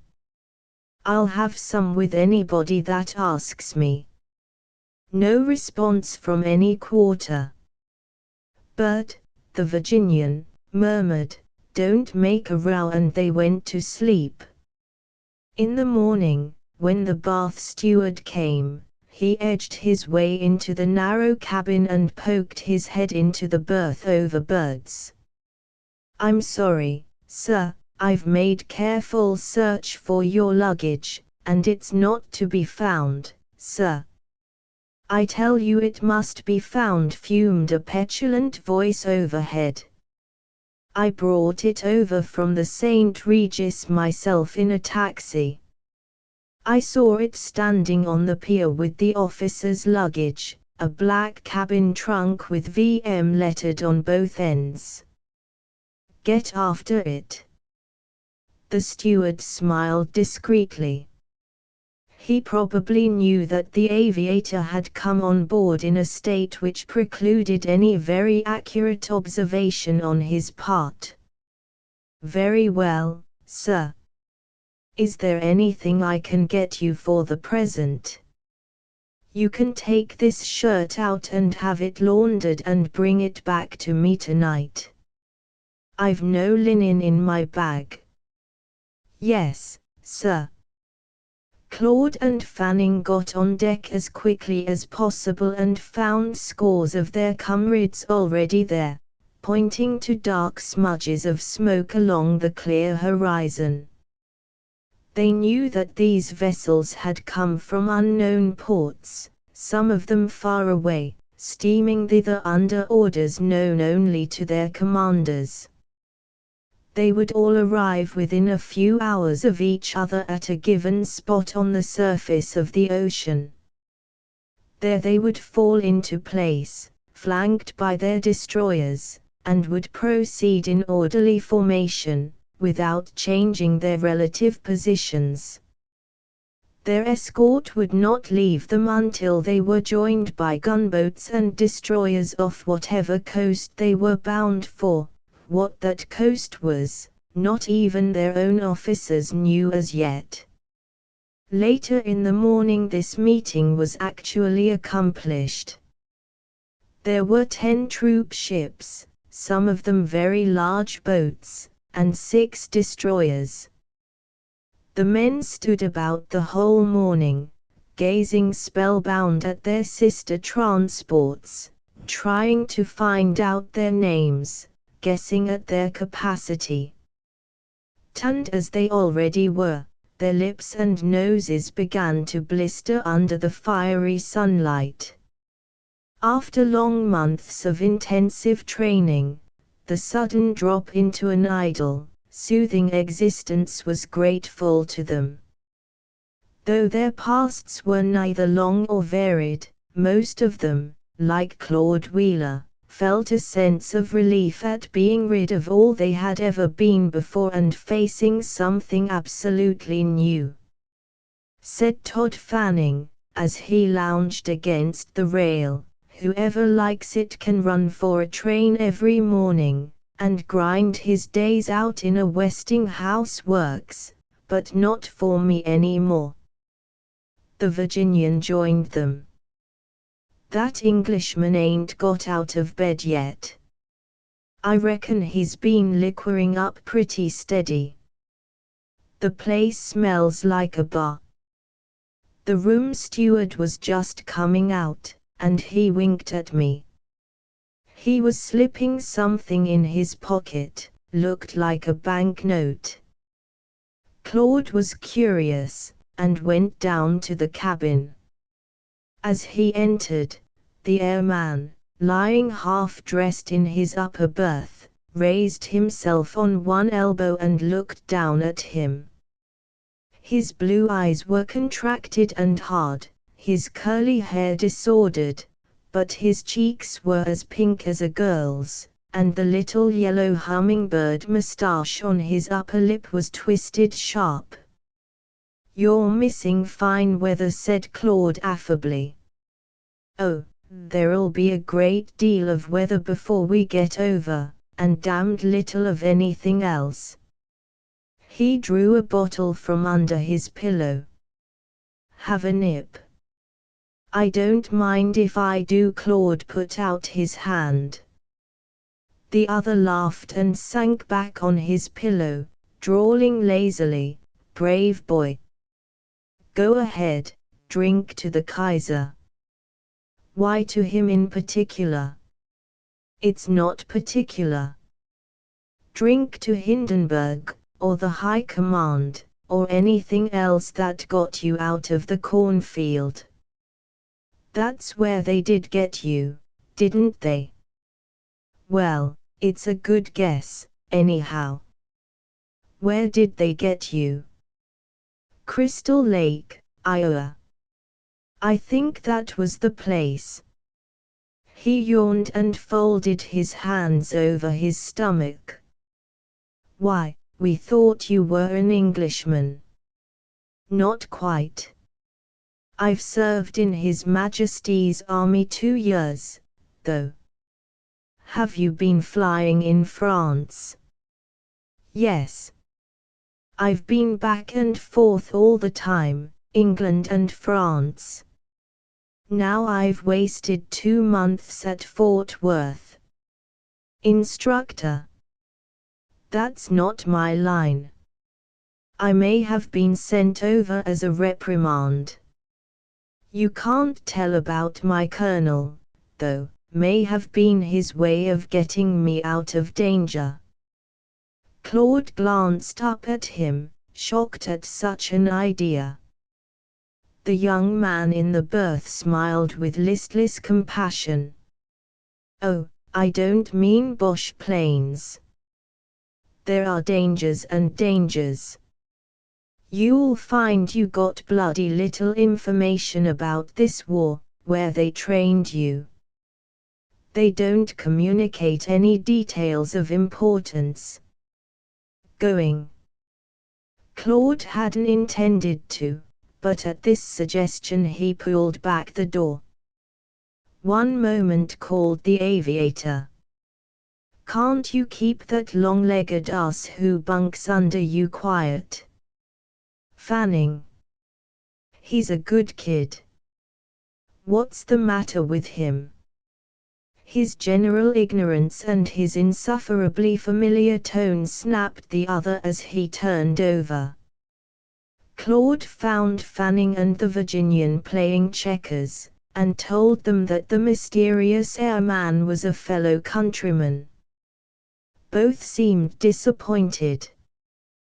"Pshaw!" exclaimed Lieutenant Byrd. "He can't put on airs with me." After that, Fanning declared. "Crystal Lake? Why, it's no town at all." "All the same, Claude wanted to find out how a youth from Crystal Lake ever became a member of the Royal Flying Corps. Already, from among the hundreds of strangers, half a dozen stood out as men he was determined to know better. Taking them all together, the men were a fine sight as they lounged about the decks in the sunlight, the petty rivalries and jealousies of camp days forgotten. Their youth seemed to flow together, like their brown uniforms. Seen in the mass like this, Claude thought, they were rather noble-looking fellows. In so many of the faces there was a look of fine candor, an expression of cheerful expectancy and confident goodwill. There was on board a solitary Marine, with the stripes of border service on his coat. He had been sick in the Navy hospital in Brooklyn when his regiment sailed, and was now going over to join it. He was a young fellow, rather pale from his recent illness, but he was exactly Claude's idea of what a soldier ought to look like. His eye followed the Marine about all day.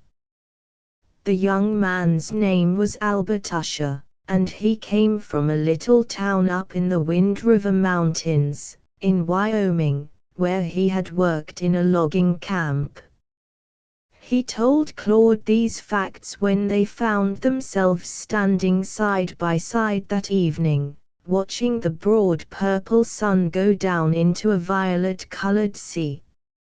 It was the hour when the farmers at home drive their teams in after the day's work. Claude was thinking how his mother would be standing at the west window every evening now, watching the sun go down and following him in her mind.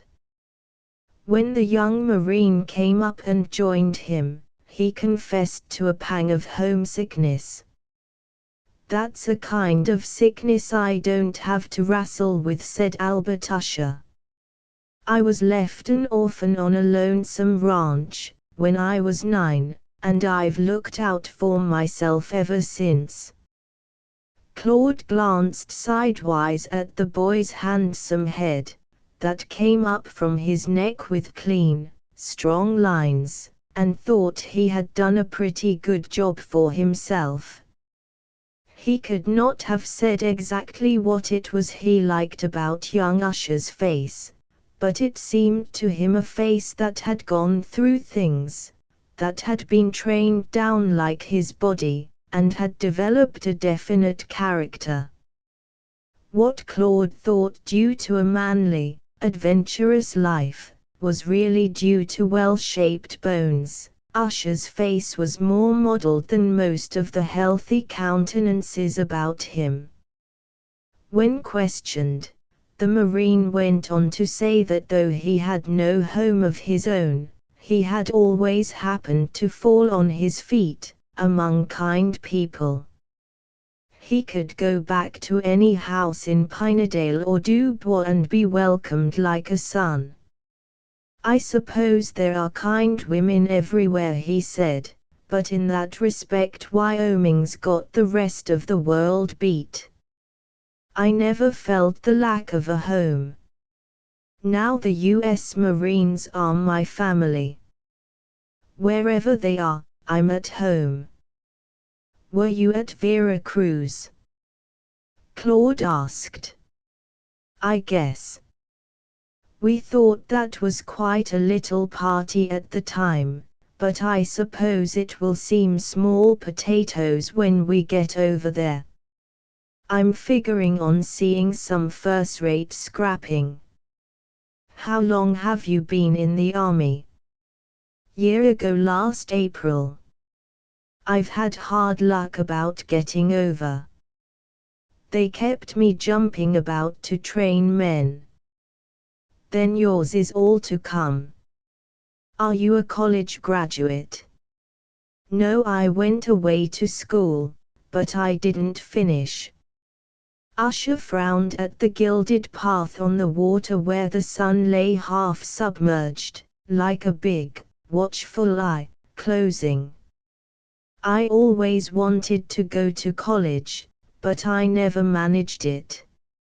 A man in Laramie offered to stake me to a course in the university there, but I was too restless. I guess I was ashamed of my handwriting. He paused as if he had run against some old regret.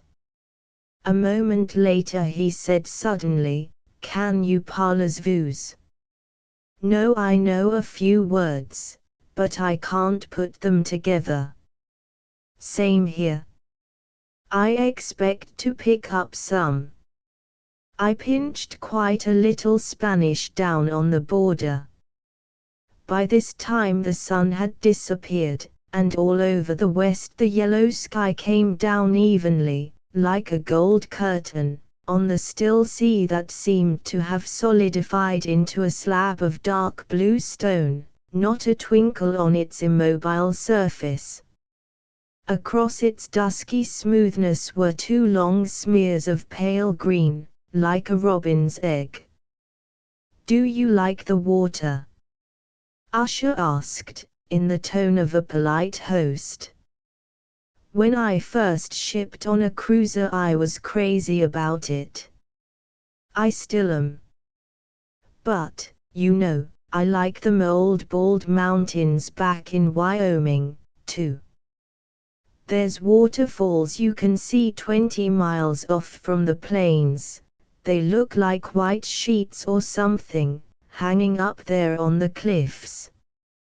And down in the pine woods, in the cold streams, there's trout as long as my forearm."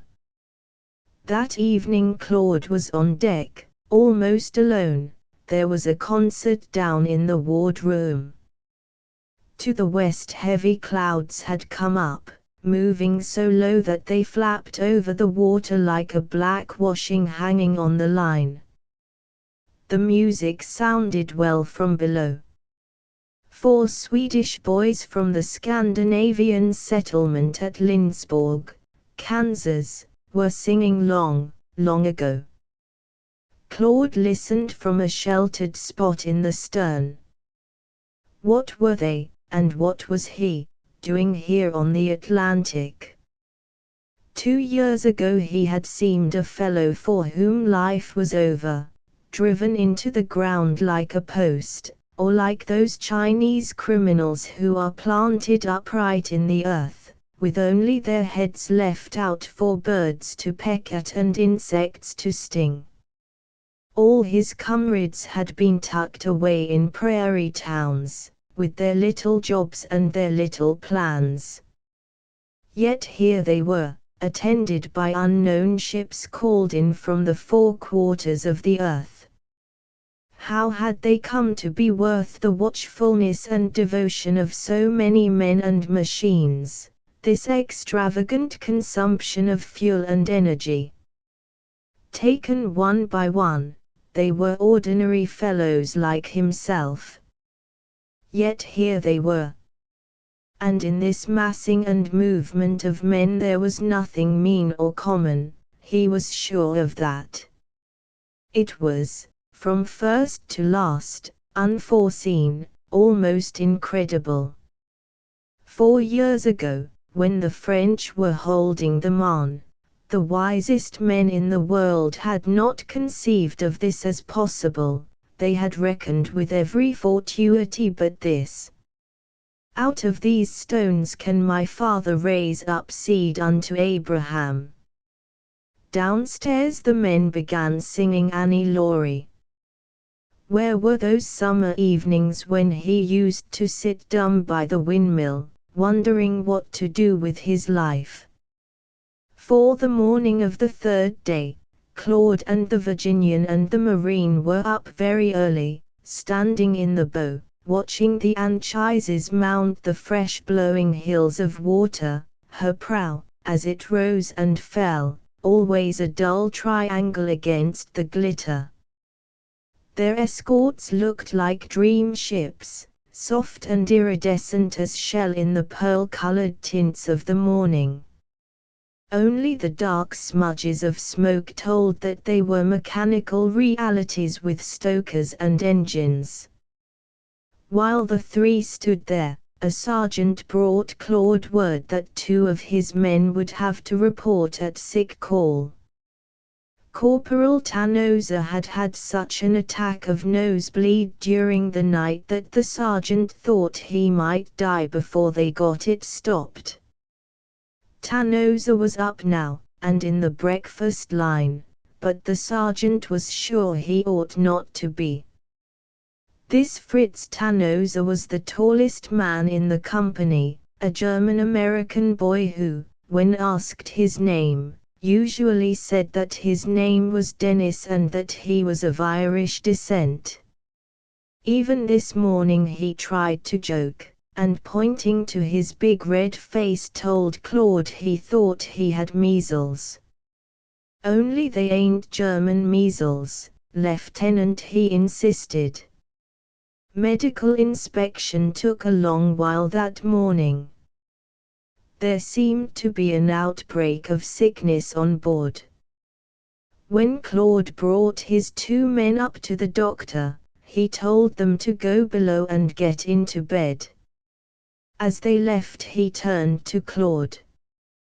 "Give them hot tea, and pile army blankets on them. Make them sweat if you can." Claude remarked that the hold wasn't a very cheerful place for sick men.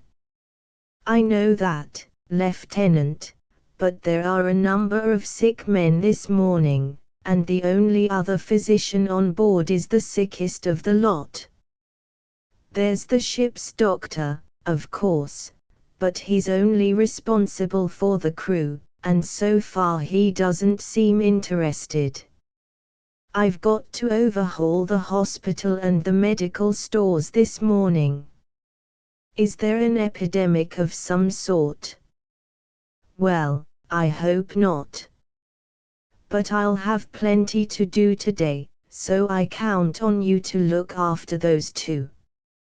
The doctor was a New Englander who had joined them at Hoboken. He was a brisk, trim man, with piercing eyes, clean-cut features, and grey hair just the color of his pale face. Claude felt at once that he knew his business, and he went below to carry out instructions as well as he could. When he came up from the hold, he saw the aviator, whose name, he had learned, was Victor Morse, smoking by the rail. This cabin mate still piqued his curiosity. "First time you've been up, isn't it?" The aviator was looking at the distant smoke plumes over the quivering, bright water. "Time enough. I wish I knew where we are heading for. It will be awfully awkward for me if we make a French port. I thought you said you were to report in France." "I am. But I want to report in London first." He continued to gaze off at the painted ships. Claude noticed that in standing he held his chin very high. His eyes, now that he was quite sober, were brilliantly young and daring. They seemed scornful of things about him. He held himself conspicuously apart, as if he were not among his own kind. Claude had seen a captured crane, tied by its leg to a hen coop, behave exactly like that among Mahali's chickens, hold its wings to its sides, and move its head about quickly and glare. "I suppose you have friends in London?" he asked. "Rather," the aviator replied with feeling. "Do you like it better than Paris?" "I shouldn't imagine anything was much better than London. I've not been in Paris, always went home when I was on leave. They work us pretty hard." In the infantry and artillery our men get only a fortnight off in 12 months. I understand the Americans have leased the Riviera, recuperate at Nice and Monte Carlo. The only cook's tour we had was Gallipoli, he added grimly. Victor had gone a good way toward acquiring an English accent, the boys thought. At least he said necessawi and dysentery and called his suspenders braces. He offered Claude a cigarette, remarking that his cigars were in his lost trunk. "Take one of mine. My brother sent me 2 boxes just before we sailed. I'll put a box in your bunk next time I go down. They're good ones." The young man turned and looked him over with surprise. "I say, that's very decent of you." "Yes, thank you, I will." Claude had tried yesterday, when he lent Victor some shirts, to make him talk about his aerial adventures, but upon that subject he was as close as a clam. He admitted that the long red scar on his upper arm had been drilled by a sharpshooter from a German Fokker, but added hurriedly that it was of no consequence, as he had made a good landing. Now, on the strength of the cigars, Claude thought he would probe a little further. He asked whether there was anything in the lost trunk that couldn't be replaced, anything valuable. "There's one thing that's positively invaluable, a Zeiss lens, in perfect condition. I've got several good photographic outfits from time to time, but the lenses are always cracked by heat, the things usually come down on fire. This one I got out of a plane I brought down up at Bar-le-Duc, and there's not a scratch on it, simply a miracle." "You get all the loot when you bring down a machine, do you?" Claude asked encouragingly. "Of course. I've a good collection, altimeters and compasses and glasses. This lens I always carry with me, because I'm afraid to leave it anywhere. I suppose it makes a fellow feel pretty fine to bring down one of those German planes. Sometimes. I brought down one too many, though, it was very unpleasant." Victor paused, frowning. But Claude's open, credulous face was too much for his reserve. "I brought down a woman once. She was a plucky devil, flew a scouting machine and had bothered us a bit, going over our lines. Naturally, we didn't know it was a woman until she came down. She was crushed underneath things. She lived a few hours and dictated a letter to her people. I went out and dropped it inside their lines. It was nasty business. I was quite knocked out. I got a fortnight's leave in London, though." "Wheeler," he broke out suddenly, "I wish I knew we were going there now. I'd like it well enough if we were." Victor shrugged. "I should hope so." He turned his chin in Claude's direction. "See here, if you like, I'll show you London. It's a promise. Americans never see it, you know.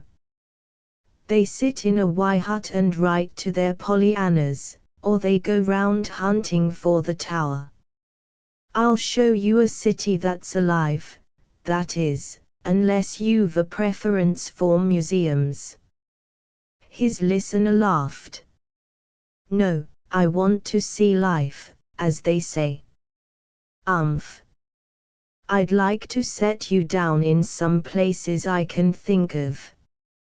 Very well, I invite you to dine with me at the Savoy, the first night we're in London.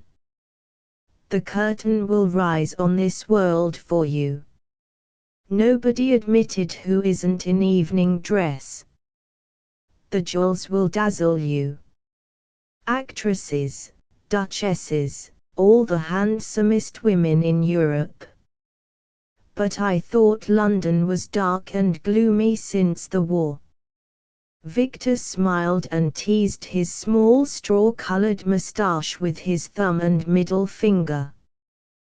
There are a few bright spots left, thank you. He began to explain to a novice what life at the front was really like. Nobody who had seen service talked about the war, or thought about it. It was merely a condition under which they lived. Men talked about the particular regiment they were jealous of, or the favored division that was put in for all the show fighting.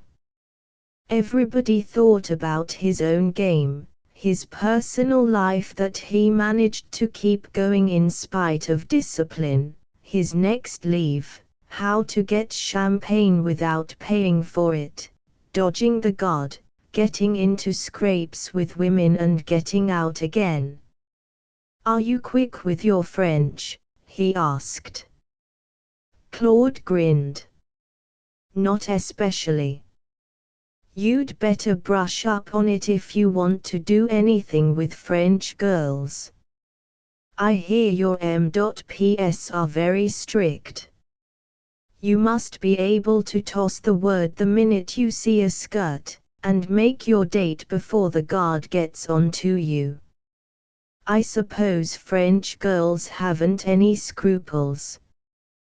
Claude remarked carelessly. Victor shrugged his narrow shoulders. I haven't found that girls have many, anywhere.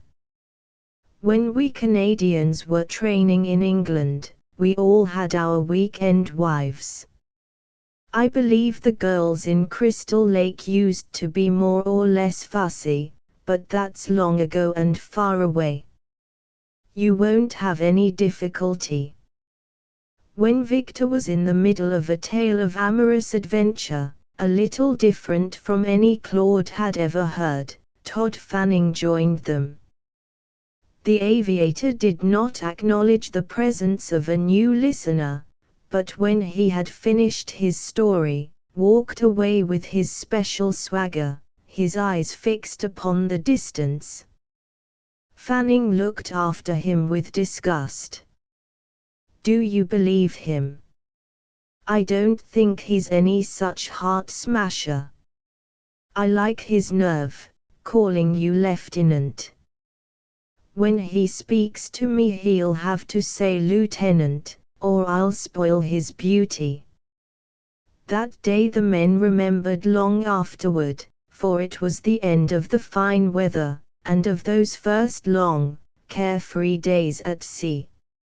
In the afternoon Claude and the young Marine, the Virginian and Fanning, sat together in the sun watching the water scoop itself out in hollows and pile itself up in blue, rolling hills. Usher was telling his companions a long story about the landing of the Marines at Vera Cruz. It's a great old town, he concluded. One thing there I'll never forget. Some of the natives took a few of us out to the old prison that stands on a rock in the sea. We put in the whole day there, and it wasn't any tourist show, believe me. We went down into dungeons underneath the water where they used to keep state prisoners, kept them buried alive for years.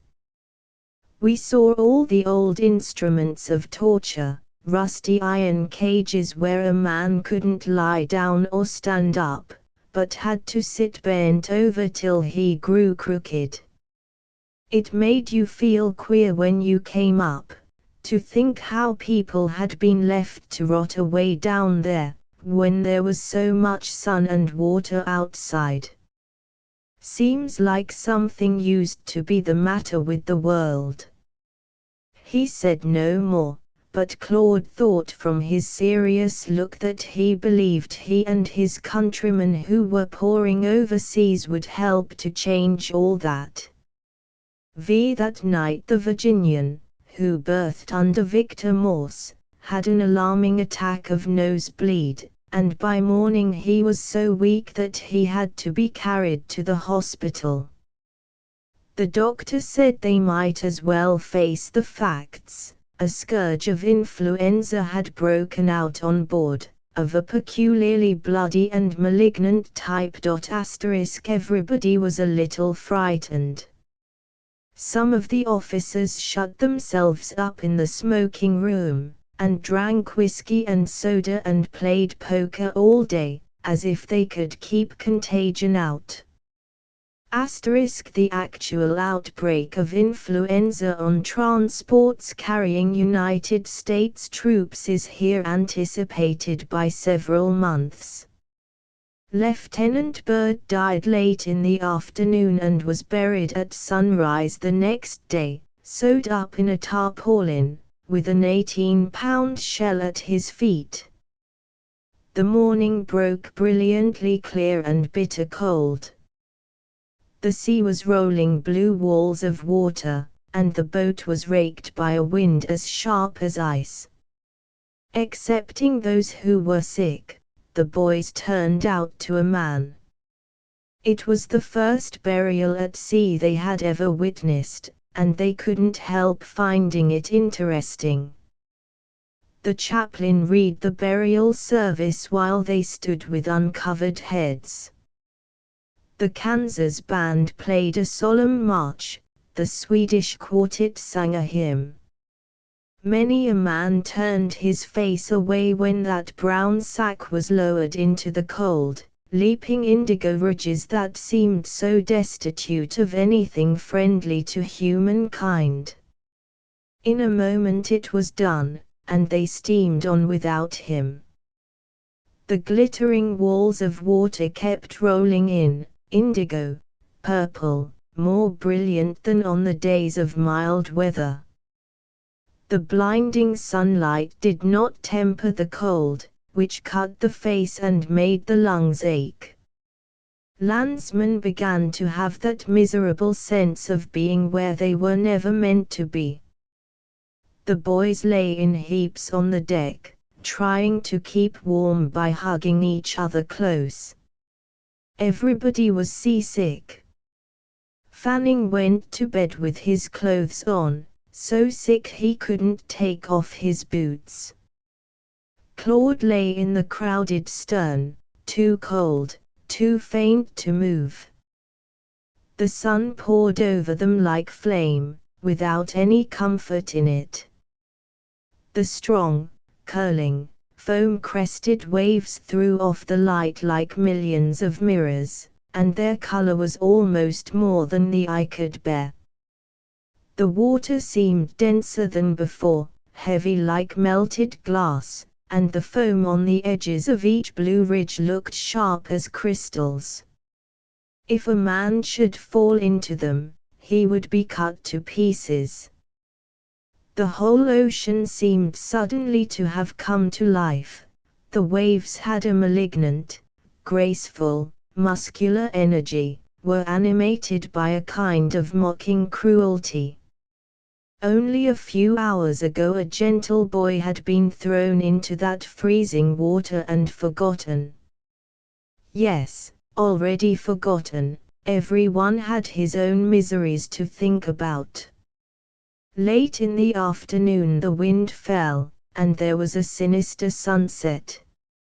Across the red west a small, ragged black cloud hurried, then another, and another.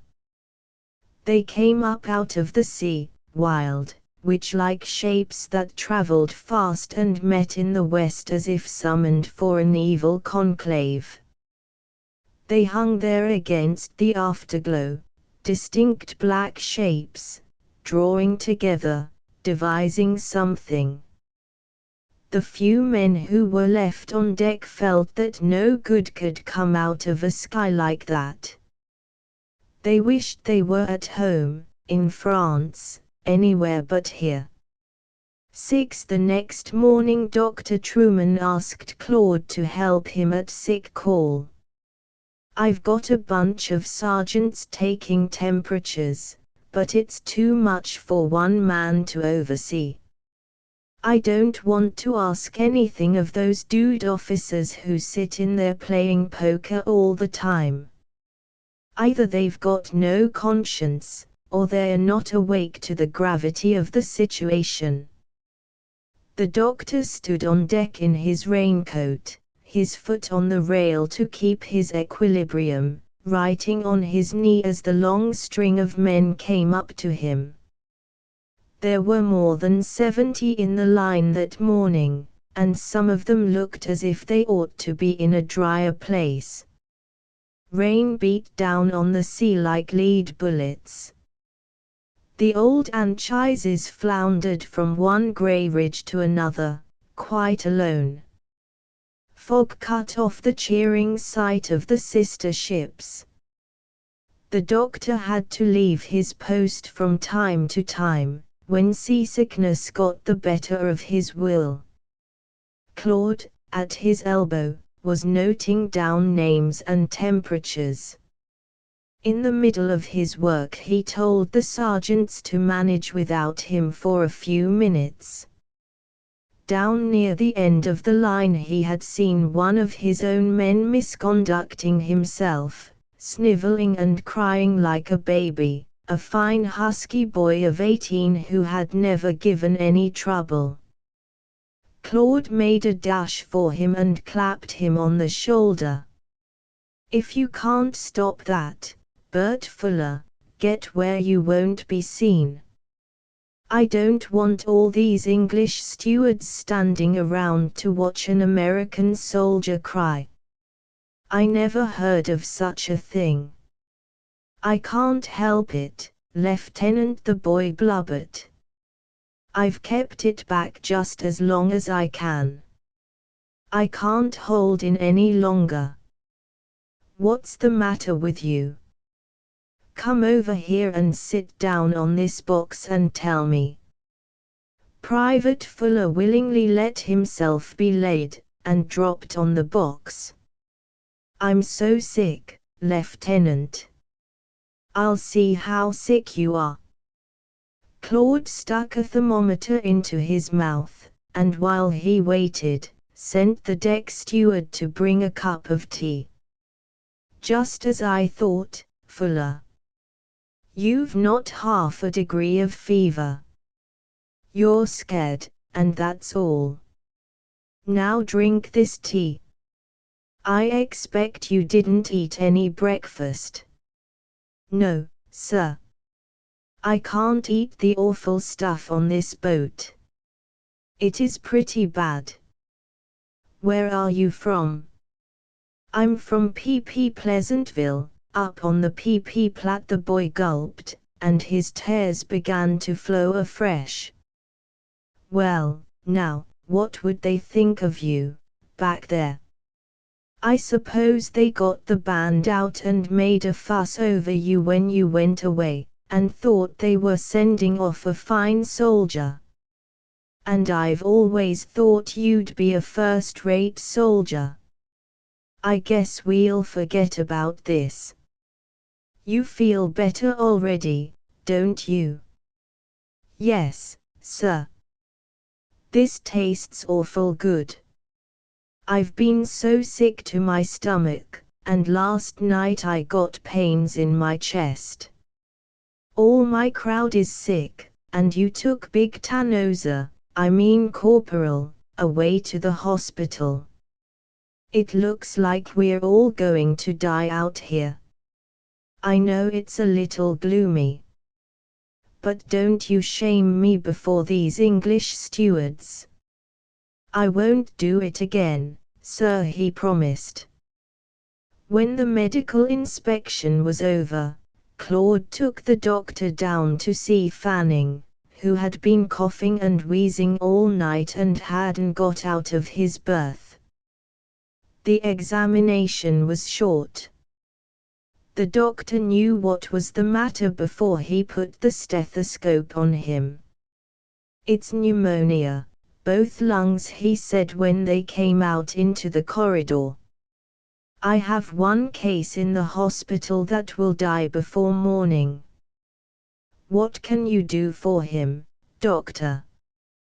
"You see how I'm fixed, close on to 200 men sick, and one doctor. The medical supplies are wholly inadequate. There's not castor oil enough on this boat to keep the men clean inside. I'm using my own drugs, but they won't last through an epidemic like this. I can't do much for Lieutenant Fanning." "You can, though, if you'll give him the time. You can take better care of him right here than he could get in the hospital. We haven't an empty bed there." Claude found Victor Morse and told him he had better get a berth in one of the other staterooms. When Victor left with his belongings, Fanning stared after him. "Is he going?" "Yes. It's too crowded in here, if you've got to stay in bed." "Glad of it. His stories are too raw for me. I'm no sissy, but that fellow's a regular Don Quixote." Claude laughed. "You mustn't talk. It makes you cough." "Where's the Virginian?" "Who, Bird?" Claude asked in astonishment. Fanning had stood beside him at Bird's funeral. "Oh, he's gone, too. You sleep if you can." After dinner Dr. Truman came in and showed Claude how to give his patient an alcohol bath. "It's simply a question of whether you can keep up his strength. Don't try any of this greasy food they serve here. Give him a raw egg beaten up in the juice of an orange every 2 hours, night and day. Waken him out of his sleep when it's time, don't miss a single 2-hour period. I'll write an order to your table steward, and you can beat the eggs up here in your cabin. Now I must go to the hospital. It's wonderful what those band boys are doing there. I begin to take some pride in the place. That big German has been asking for you. He's in a very bad way." As there were no nurses on board, the Kansas band had taken over the hospital. They had been trained for stretcher and first aid work, and when they realized what was happening on the Anchises, the bandmaster came to the doctor and offered the services of his men. He chose nurses and orderlies, divided them into night and day shifts. When Claude went to see his corporal, Big Tanosa did not recognize him. He was quite out of his head and was conversing with his own family in the language of his early childhood. The Kansas boys had singled him out for special attention. The mere fact that he kept talking in a tongue forbidden on the surface of the seas, made him seem more friendless and alone than the others. From the hospital Claude went down into the hold where half a dozen of his company were lying ill. The hold was damp and musty as an old cellar, so steeped in the smells and leakage of innumerable dirty cargoes that it could not be made or kept clean. There was almost no ventilation, and the air was fetid with sickness and sweat and vomit.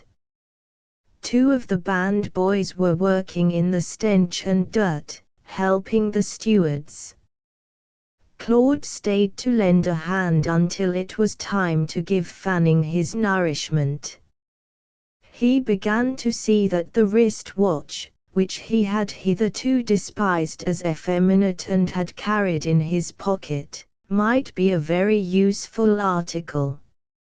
After he had made Fanning swallow his egg, he piled all the available blankets on him and opened the port to give the cabin an airing. While the fresh wind blew in, he sat down on the edge of his berth and tried to collect his wits. What had become of those first days of golden weather, leisure and good comradeship? The band concerts, the Lindsborg Quartet, the first excitement and novelty of being at sea, all that had gone by like a dream. That night when the doctor came in to see Fanning, he threw his stethoscope on the bed and said wearily, "It's a wonder that instrument doesn't take root in my ears and grow there." He sat down and sucked his thermometer for a few minutes, then held it out for inspection. Claude looked at it and told him he ought to go to bed. "Then who's to be up and around?" "No bed for me, tonight. But I will have a hot bath by and by." Claude asked why the ship's doctor didn't do anything and added that he must be as little as he looked. "Chesh up. No, he's not half bad when you get to know him. He's given me a lot of help about preparing medicines, and it's a great assistance to talk the cases over with him. He'll do anything for me except directly handle the patients. He doesn't want to exceed his authority. It seems the English Marine is very particular about such things. He's a Canadian, and he graduated first in his class at Edinburgh. I gather he was frozen out in private practice. You see, his appearance is against him. It's an awful handicap to look like a kid and be as shy as he is." The doctor rose, shored up his shoulders and took his bag. "You're looking fine yourself, Lieutenant," he remarked. "Parents both living? Were they quite young when you were born?" "Well, then their parents were, probably. I'm a crank about that. Yes, I'll get my bath pretty soon, and I will lie down for an hour or two. With those splendid band boys running the hospital, I get a little leeway." Claude wondered how the doctor kept going. He knew he hadn't had more than 4 hours sleep out of the last 48, and he was not a man of rugged constitution. His bath steward was, as he said, his comfort. Hawkins was an old fellow who had held better positions on better boats, yes, in better times, too. He had first gone to sea as a bath steward, and now, through the fortunes of war, he had come back where he began, not a good place for an old man. His back was bent meekly, and he shuffled along with broken arches. He looked after the comfort of all the officers, and attended the doctor like a valet, got out his clean linen, persuaded him to lie down and have a hot drink after his bath, stood on guard at his door to take messages for him in the short hours when he was resting. Hawkins had lost 2 sons in the war, and he seemed to find a solemn consolation in being of service to soldiers. "Take it a bit easy now, sir. You'll have it hard enough over there," he used to say to one and another. At 11 o'clock one of the Kansas men came to tell Claude that his corporal was going fast. Big Tannozer's fever had left him, but so had everything else. He lay in a stupor. His congested eyeballs were rolled back in his head and only the yellowish whites were visible. His mouth was open and his tongue hung out at one side. From the end of the corridor Claude had heard the frightful sounds that came from his throat, sounds like violent vomiting, or the choking rattle of a man in strangulation, and, indeed, he was being strangled. One of the band boys brought Claude a camp chair, and said kindly, "He doesn't suffer. It's mechanical now.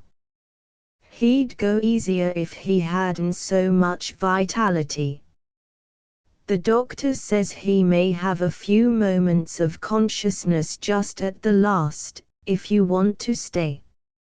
I'll go down and give my private patient his egg, and then I'll come back." Claude went away and returned, and sat dozing by the bed.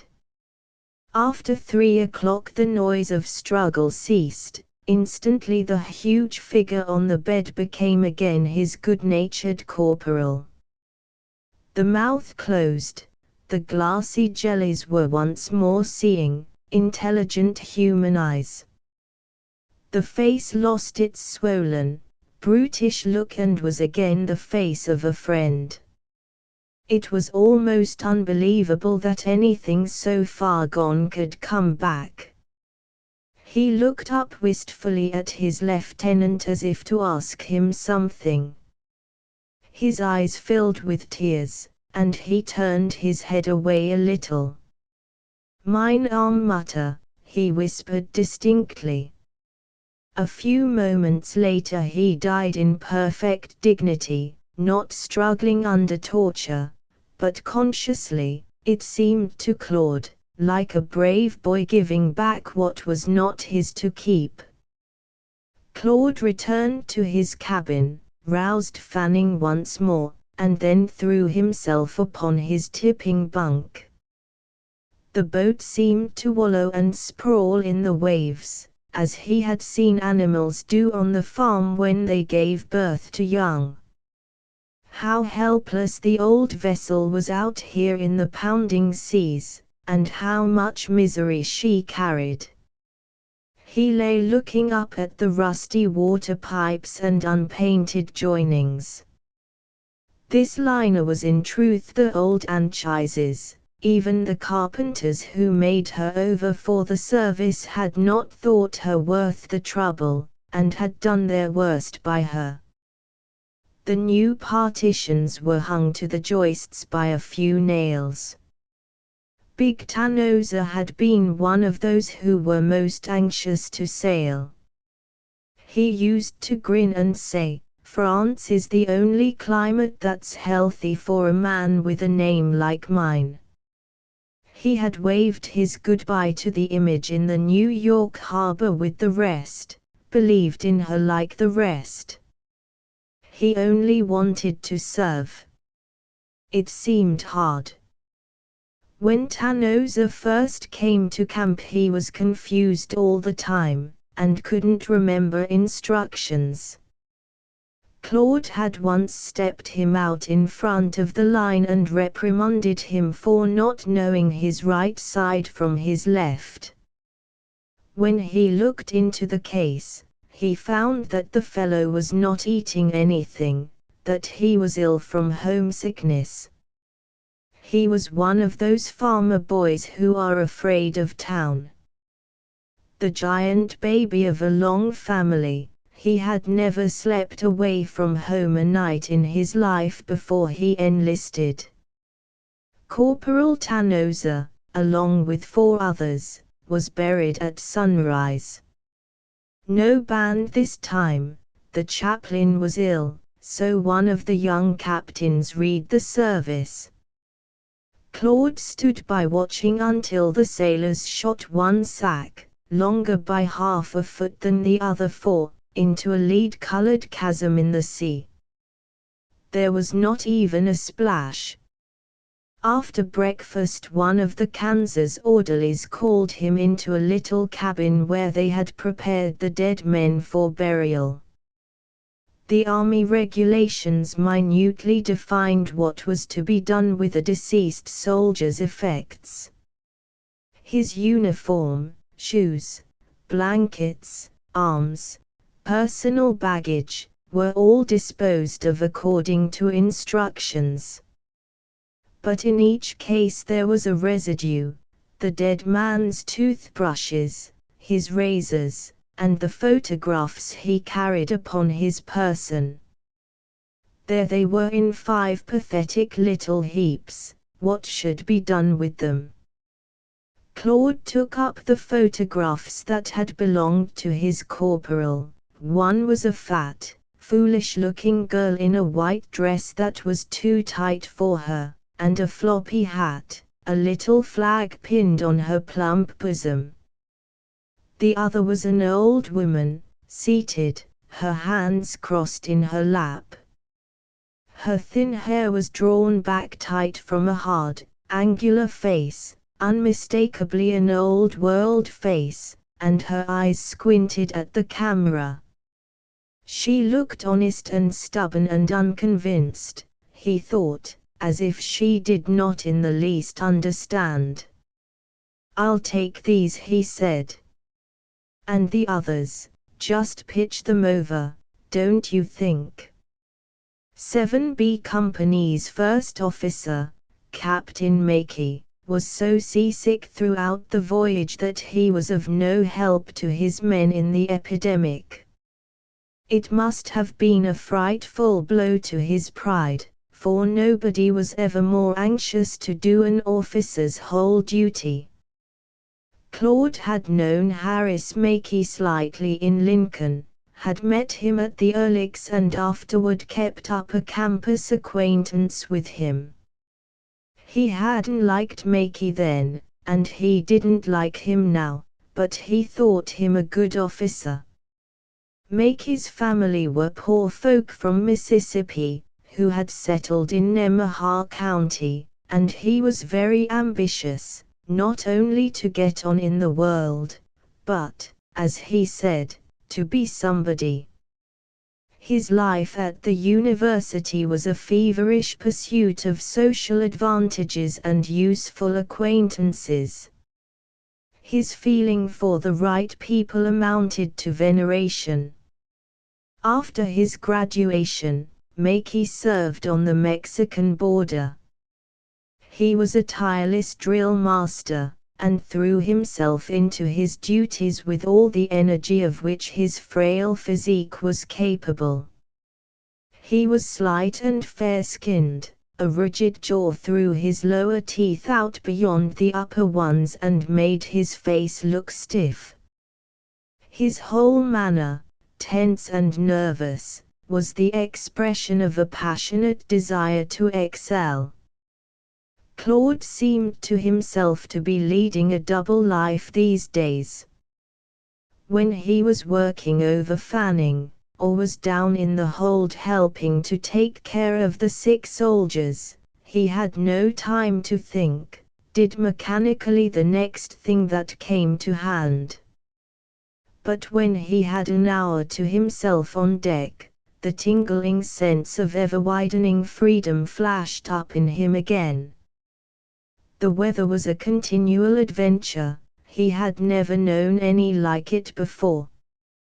The fog, and rain, the grey sky and the lonely grey stretches of the ocean were like something he had imagined long ago, memories of old sea stories read in childhood, perhaps, and they kindled a warm spot in his heart. Here on the Anchises he seemed to begin where childhood had left off. The ugly hiatus between had closed up. Years of his life were blotted out in the fog. This fog, which had been at first depressing, had become a shelter, a tent moving through space, hiding one from all that had been before, giving one a chance to correct one's ideas about life and to plan the future. The past was physically shut off, that was his illusion. He had already traveled a great many more miles than were told off by the ship's log. When Bandmaster Fred Max asked him to play chess, he had to stop a moment and think why it was that game had such disagreeable associations for him. Enid's pale, deceptive face seldom rose before him unless some such accident brought it up. If he happened to come upon a group of boys talking about their sweethearts and war brides, he listened a moment and then moved away with the happy feeling that he was the least married man on the boat. There was plenty of deck room, now that so many men were ill either from seasickness or the epidemic, and sometimes he and Albert Usher had the stormy side of the boat almost to themselves. The marine was the best sort of companion for these gloomy days, steady, quiet, self-reliant. And he, too, was always looking forward. As for Victor Morse, Claude was growing positively fond of him. Victor had tea in a special corner of the officers' smoking room every afternoon. He would have perished without it, and the steward always produced some special garnishes of toast and jam or sweet biscuit for him. Claude usually managed to join him at that hour. On the day of Tanosa's funeral he went into the smoking room at 4. Victor beckoned the steward and told him to bring a couple of hot whiskies with the tea. "You're very wet, you know, Wheeler, and you really should." "There," he said as he put down his glass, "don't you feel better with a drink?" "Very much. I think I'll have another. It's agreeable to be warm inside." "Two more, steward, and bring me some fresh lemon." The occupants of the room were either reading or talking in low tones. One of the Swedish boys was playing softly on the old piano. Victor began to pour the tea. He had a neat way of doing it, and today he was especially solicitous. "This Scotch mist gets into one's bones, doesn't it? I thought you were looking rather seedy when I passed you on deck." "I was up with Tanosa last night." "Didn't get more than an hour's sleep," Claude murmured, yawning. "Yes, I heard you lost your big corporal." "I'm sorry. I've had bad news, too. It's out now that we're to make a French port. That dashes all my plans. However, c'est la guerre." He pushed back his cup with a shrug. "Take a turn outside." Claude had often wondered why Victor liked him, since he was so little Victor's kind. "If it isn't a secret," he said, "I'd like to know how you ever got into the British Army, anyway."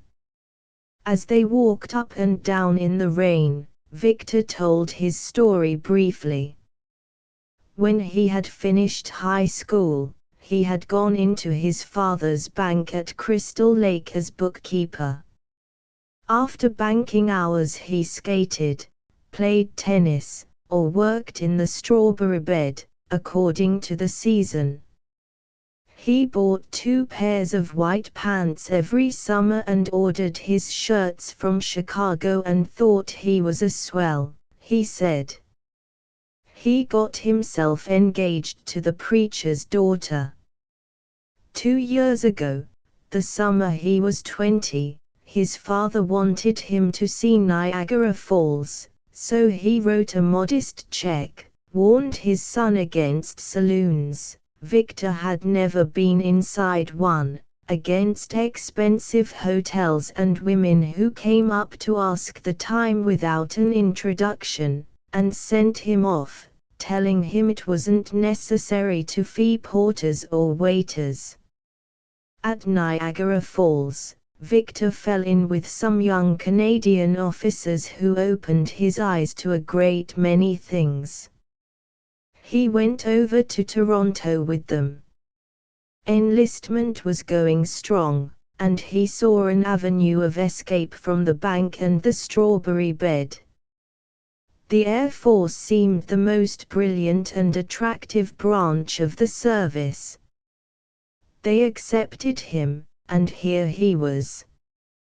"You'll never go home again," Claude said with conviction. "I don't see you settling down in any little Iowa town." "In the Air Service," said Victor carelessly, "we don't concern ourselves about the future. It's not worthwhile." He took out a dull gold cigarette case which Claude had noticed before. "Let me see that a minute, will you? I've often admired it. A present from somebody you like, isn't it?" A twitch of feeling, something quite genuine, passed over the airman's boyish face, and his rather small red mouth compressed sharply. "Yes, a woman I want you to meet." Here, twitching his chin over his high collar, "I'll write Maisie's address on my card, introducing Lieutenant Wheeler, AEF. That's all you'll need. If you should get to London before I do, don't hesitate. Call on her at once. Present this card, and she'll receive you." Claude thanked him and put the card in his pocketbook, while Victor lit a cigarette. "I haven't forgotten that you're dining with us at the Savoy, if we happen in London together. If I'm there, you can always find me. Her address is mine. It will really be a great thing for you to meet a woman like Maisie.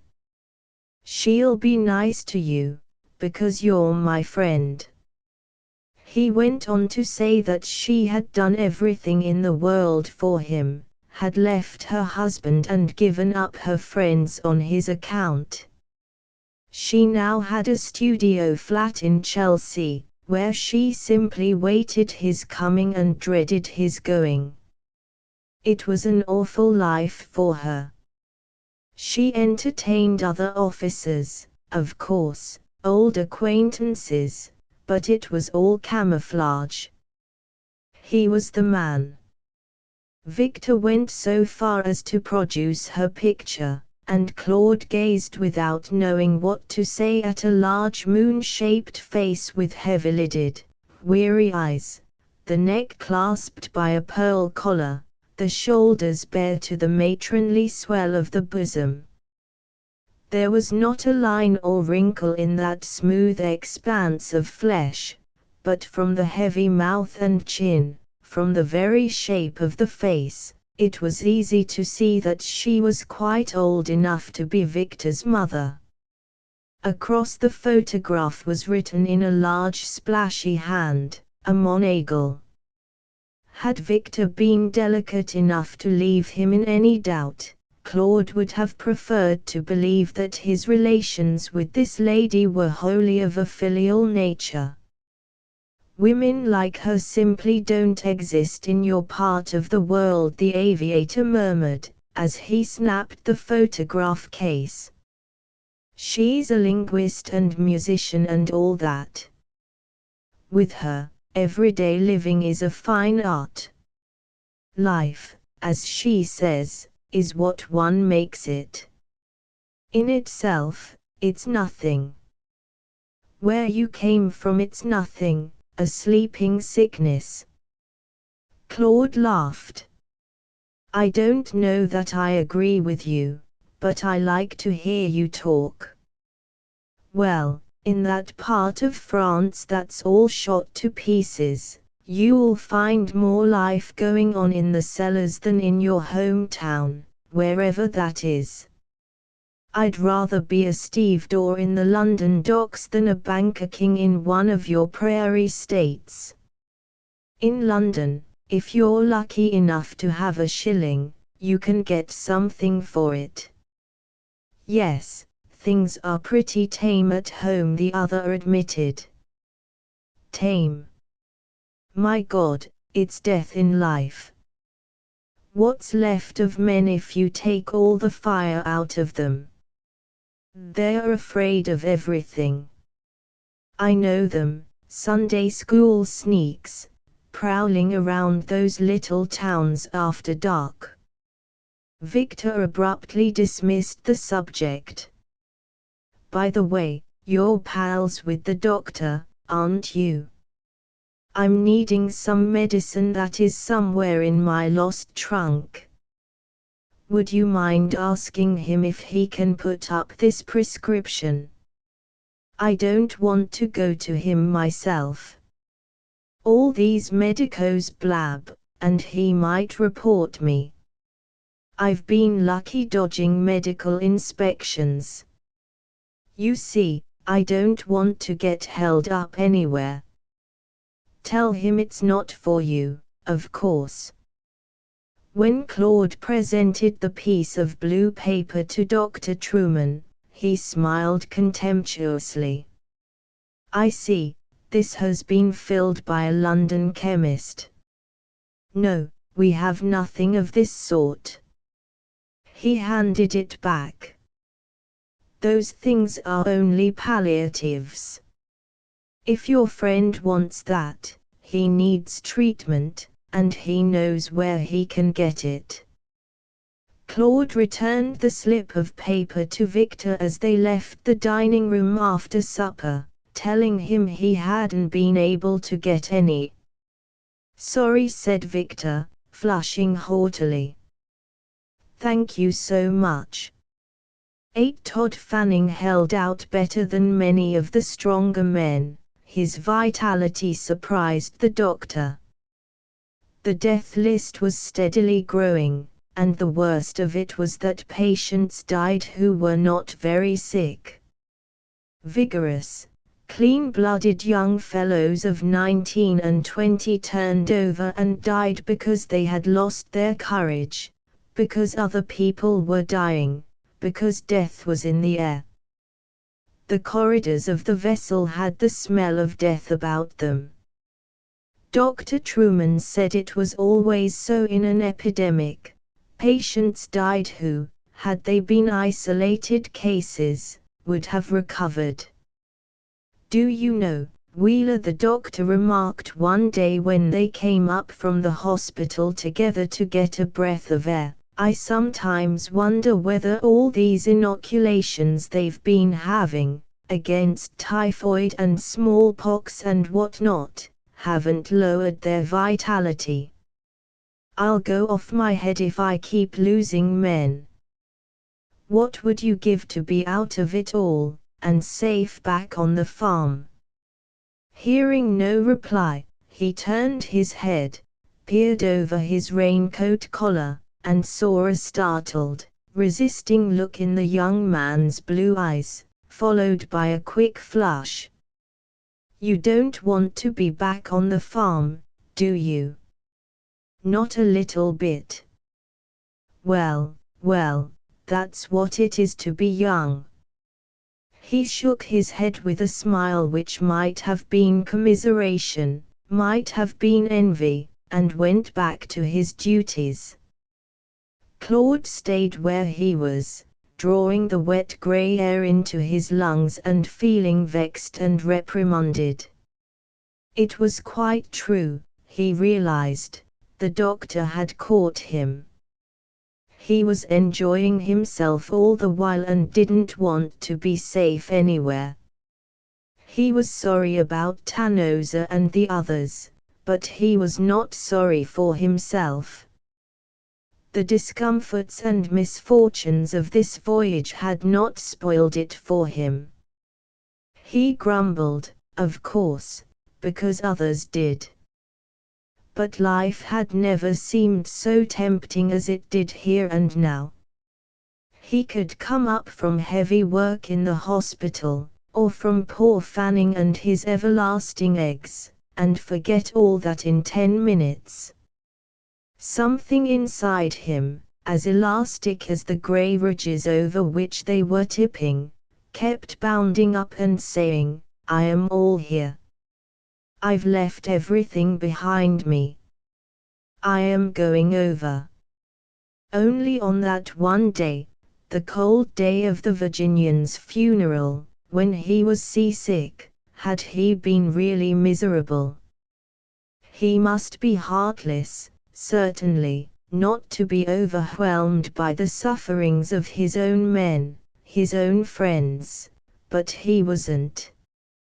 He had them on his mind and did all he could for them, but it seemed to him just now that he took a sort of satisfaction in that, too, and was somewhat vain of his usefulness to Dr. Truman. A nice attitude. He awoke every morning with that sense of freedom and going forward, as if the world were growing bigger each day and he were growing with it. Other fellows were sick and dying, and that was terrible, but he and the boat went on, and always on. Something was released that had been struggling for a long while, he told himself. He had been due in France since the first Battle of the Marne. He had followed false leads and lost precious time and seen misery enough, but he was on the right road at last, and nothing could stop him. If he hadn't been so green, so bashful, so afraid of showing what he felt, and so stupid at finding his way about, he would have enlisted in Canada, like Victor, or run away to France and joined the Foreign Legion. All that seemed perfectly possible now. Why hadn't he? Well, that was not the Wheelers' way.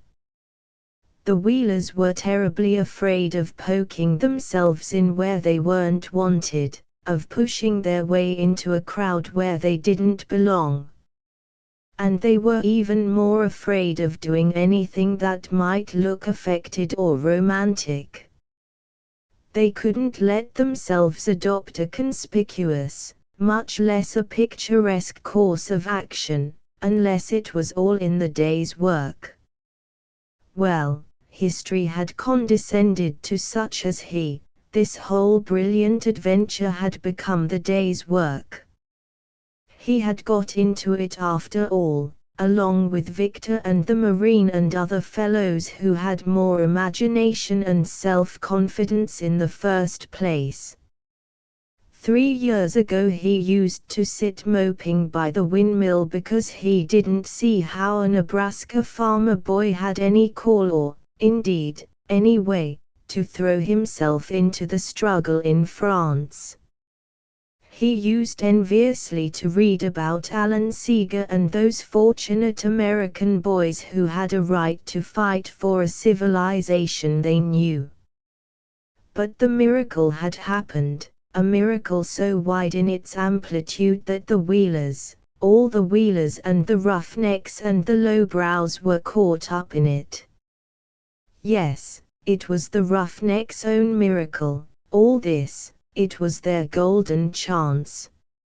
He was in on it, and nothing could hinder or discourage him unless he were put over the side himself, which was only a way of joking, for that was a possibility he never seriously considered. The feeling of purpose, of fateful purpose, was strong in his breast. Look at this, Doctor. Claude caught Dr. Truman on his way from breakfast and handed him a written notice, signed D.T. Mix, Chief Steward. It stated that no more eggs or oranges could be furnished to patients, as the supply was exhausted. The doctor squinted at the paper. I'm afraid that's your patient's death warrant. You'll never be able to keep him going on anything else. Why don't you go and talk it over with Cheshup? He's a resourceful fellow. I'll join you there in a few minutes.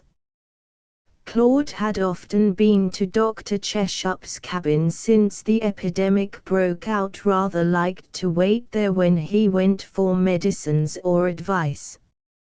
It was a comfortable, personal sort of place with cheerful chintz hangings. The walls were lined with books, held in place by sliding wooden slats, padlocked at the ends. There were a great many scientific works in German and English, the rest were French novels in paper covers. This morning he found Cheshup weighing out white powders at his desk. In the rack over his bunk was the book with which he had read himself to sleep last night. The title, UN Crime d'Amour, lettered in black on yellow, caught Claude's eye. The doctor put on his coat and pointed his visitor to the jointed chair in which patients were sometimes examined. Claude explained his predicament. The ship's doctor was a strange fellow to come from Canada, the land of big men and rough. He looked like a schoolboy, with small hands and feet and a pink complexion. On his left cheekbone was a large brown mole, covered with silky hair, and for some reason that seemed to make his face effeminate. It was easy to see why he had not been successful in private practice. He was like somebody trying to protect a raw surface from heat and cold, so cursed with diffidence, and so sensitive about his boyish appearance that he chose to shut himself up in an oscillating wooden coop on the sea. The long run to Australia had exactly suited him. A rough life and the pounding of bad weather had fewer terrors for him than an office in town, with constant exposure to human personalities. "Have you tried him on malted milk?" he asked, when Claude had told him how farming's nourishment was threatened. "Dr. Truman hasn't a bottle left." "How long do you figure we'll be at sea?" 4 days, possibly 5. "Then Lieutenant Wheeler will lose his pal," said Dr. Truman, who had just come in. Cheshup stood for a moment frowning and pulling nervously at the brass buttons on his coat. He slid the bolt on his door and turning to his colleague said resolutely, "I can give you some information, if you won't implicate me. You can do as you like, but keep my name out of it." For several hours last night cases of eggs and boxes of oranges were being carried into the chief steward's cabin by a flunky of his from the galley. "Whatever port we make, he can get a shilling each for the fresh eggs, and perhaps 6pence for the oranges. They are your property, of course, furnished by your government, but this is his customary perquisite. I've been on this boat 6 years, and it's always been so. About a week before we make port, the choicest of the remaining stores are taken to his cabin, and he disposes of them after we dock. I can't say just how he manages it, but he does. The skipper may know of this custom, and there may be some reason why he permits it. It's not my business to see anything. The chief steward is a powerful man on an English vessel. If he has anything against me, sooner or later he can lose my berth for me. There you have the facts. Have I your permission to go to the chief steward? Dr. Truman asked. Certainly not. But you can go without my knowledge. He's an ugly man to cross, and he can make it uncomfortable for you and your patients.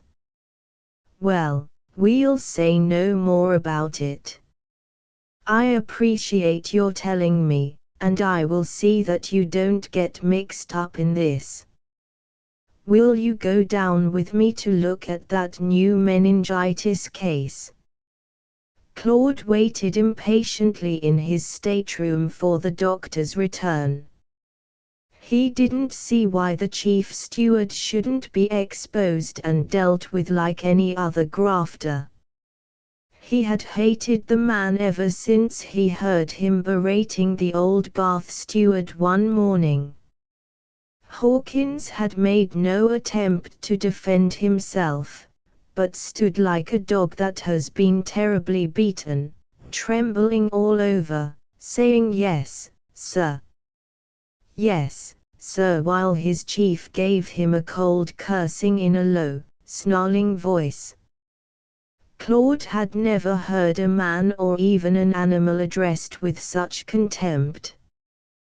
The steward had a cruel face, white as cheese, with limp, moist hair combed back from a high forehead, the peculiarly oily hair that seems to grow only on the heads of stewards and waiters. His eyes were exactly the shape of almonds, but the lids were so swollen that the dull pupil was visible only through a narrow slit. A long, pale moustache hung like a fringe over his loose lips. When Dr. Truman came back from the hospital, he declared he was now ready to call on Mr. Mix. He's a nasty-looking customer, but he can't do anything to me. They went to the chief steward's cabin and knocked. What's wanted? Called a threatening voice. The doctor made a grimace to his companion and walked in. The steward was sitting at a big desk, covered with account books. He turned in his chair. I beg your pardon, he said coldly, I do not see anyone here. I will be. The doctor held up his hand quickly. That's all right, steward. I'm sorry to intrude, but I've something I must say to you in private. I'll not detain you long. If he had hesitated for a moment, Claude believed the steward would have thrown him out, but he went on rapidly. This is Lieutenant Wheeler, Mr. Mix. His fellow officer lies very ill with pneumonia in stateroom 96. Lieutenant Wheeler has kept him alive by special nursing. He is not able to retain anything in his stomach but eggs and orange juice. If he has these, we may be able to keep up his strength till the fever breaks, and carry him to a hospital in France. If we can't get them for him, he will be dead within 24 hours. That's the situation. The steward rose and turned out the drop light on his desk. Have you received notice that there are no more eggs and oranges on board?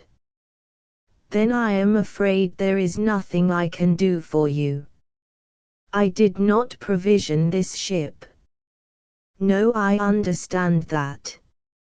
I believe the United States government provided the fruit and eggs and meat.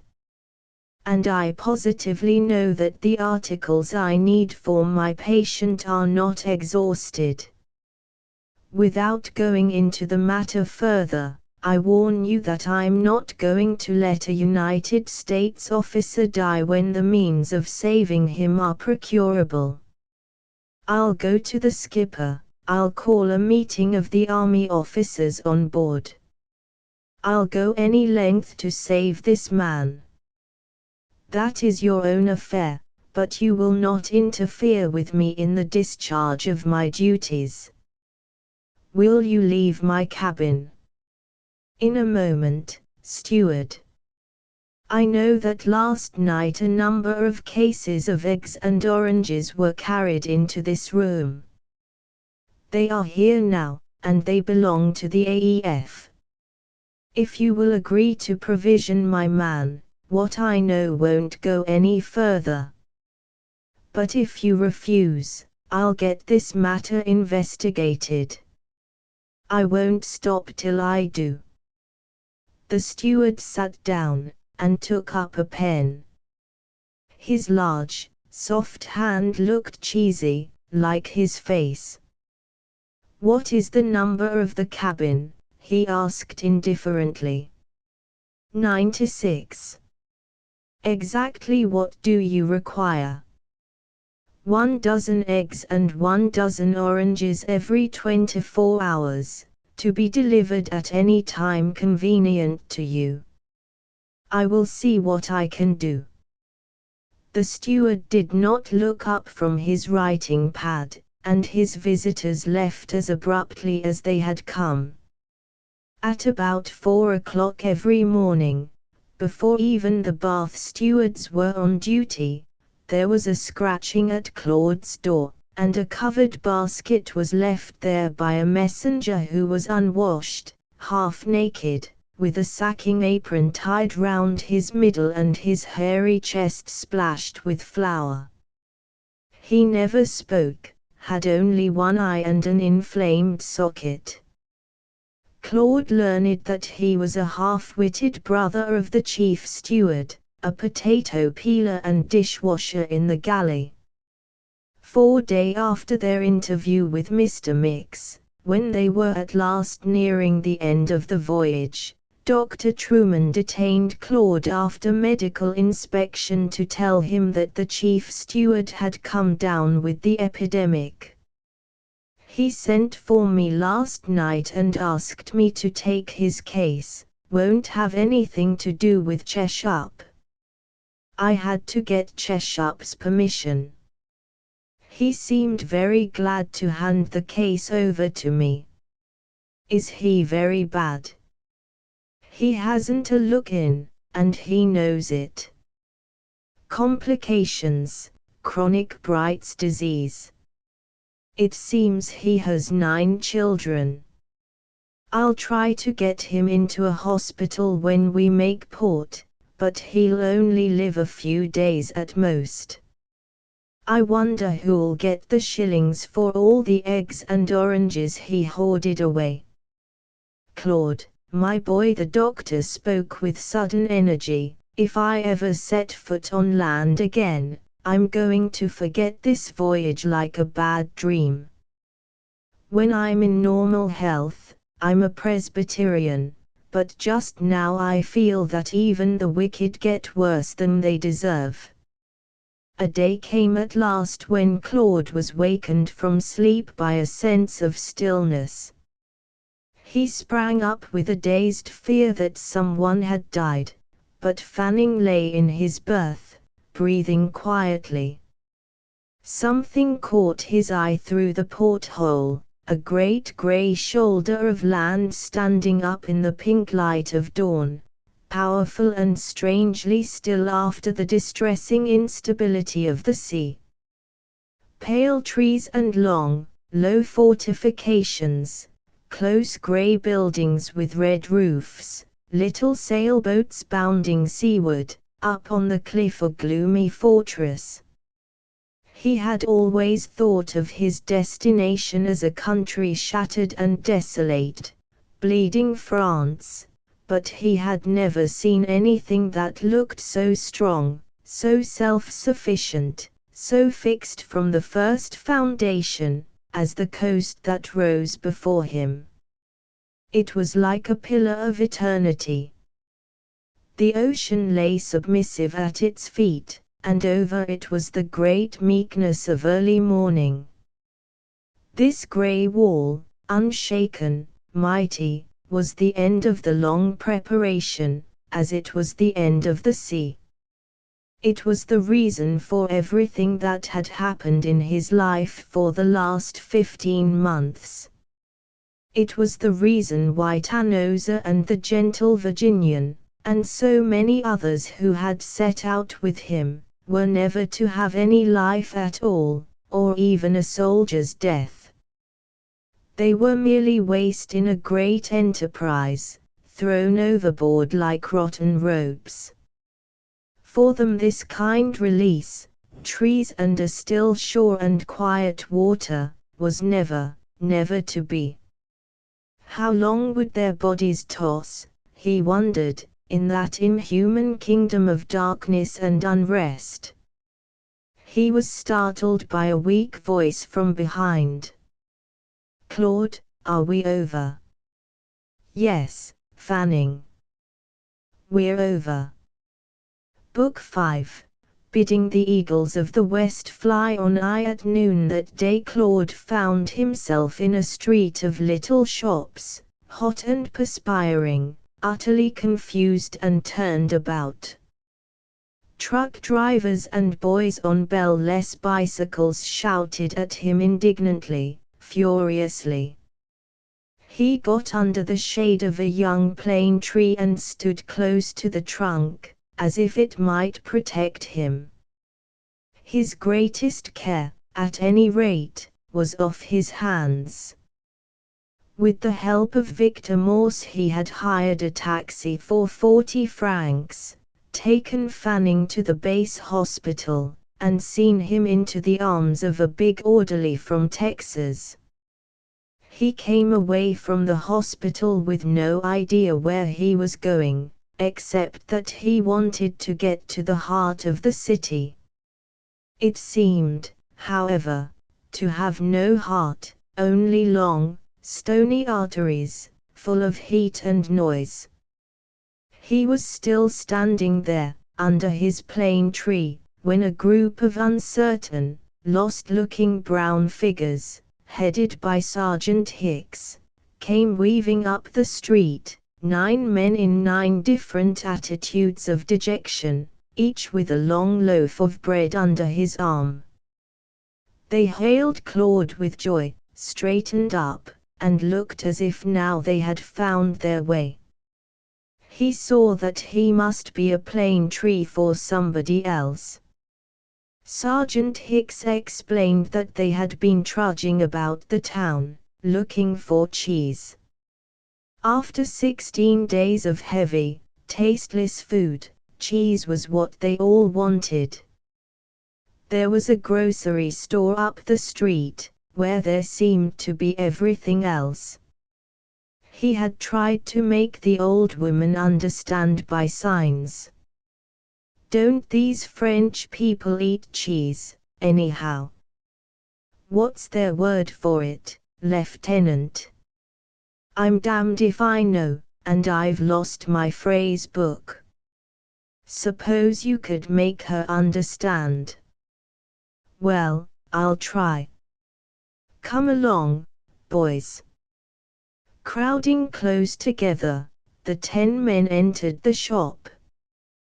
The proprietress ran forward with an exclamation of despair. Evidently she had thought she was done with them, and was not pleased to see them coming back. When she paused to take breath, Claude took off his hat respectfully, and performed the bravest act of his life, uttered the first phrasebook sentence he had ever spoken to a French person. His men were at his back, he had to say something or run, there was no other course. Looking the old woman in the eye, he steadily articulated, "Avez-vous du fromage, madame?" It was almost inspiration to add the last word, he thought, and when it worked, he was as much startled as if his revolver had gone off in his belt. "Du fromage," the shopwoman screamed. Calling something to her daughter, who was at the desk, She caught Claude by the sleeve, pulled him out of the shop, and ran down the street with him. She dragged him into a doorway darkened by a long curtain, greeted the proprietress, and then pushed the men after their officer, as if they were stubborn burros. They stood blinking in the gloom, inhaling a sour, damp, buttery, smearcase smell, until their eyes penetrated the shadows and they saw that there was nothing but cheese and butter in the place. The shopkeeper was a fat woman, with black eyebrows that met above her nose. Her sleeves were rolled up, her cotton dress was open over her white throat and bosom. She began at once to tell them that there was a restriction on milk products. Everyone must have cards, she could not sell them so much. But soon there was nothing left to dispute about. The boys fell upon her stock like wolves. The little white cheeses that lay on green leaves disappeared into big mouths. Before she could save it, Hicks had split a big round cheese through the middle and was carving it up like a melon. She told them they were dirty pigs and worse than the Boches, but she could not stop them. "What's the matter with Mother, Lieutenant? What's she fussing about? Ain't she here to sell goods?" Claude tried to look wiser than he was. "From what I can make out, there's some sort of restriction. You aren't allowed to buy all you want. We ought to have thought about that. This is a war country. I guess we've about cleaned her out." "Oh, that's all right," said Hicks, wiping his clasp knife. "We'll bring her some sugar tomorrow. One of the fellows who helped us unload at the docks told me you can always quiet 'em if you give 'em sugar." They surrounded her and held out their money for her to take her pay. "Come on, Ma'am, don't be bashful. What's the matter, ain't this good money?" She was distracted by the noise they made, by their bronzed faces with white teeth and pale eyes, crowding so close to her. 10 large, well-shaped hands with straight fingers, the open palms full of crumpled notes.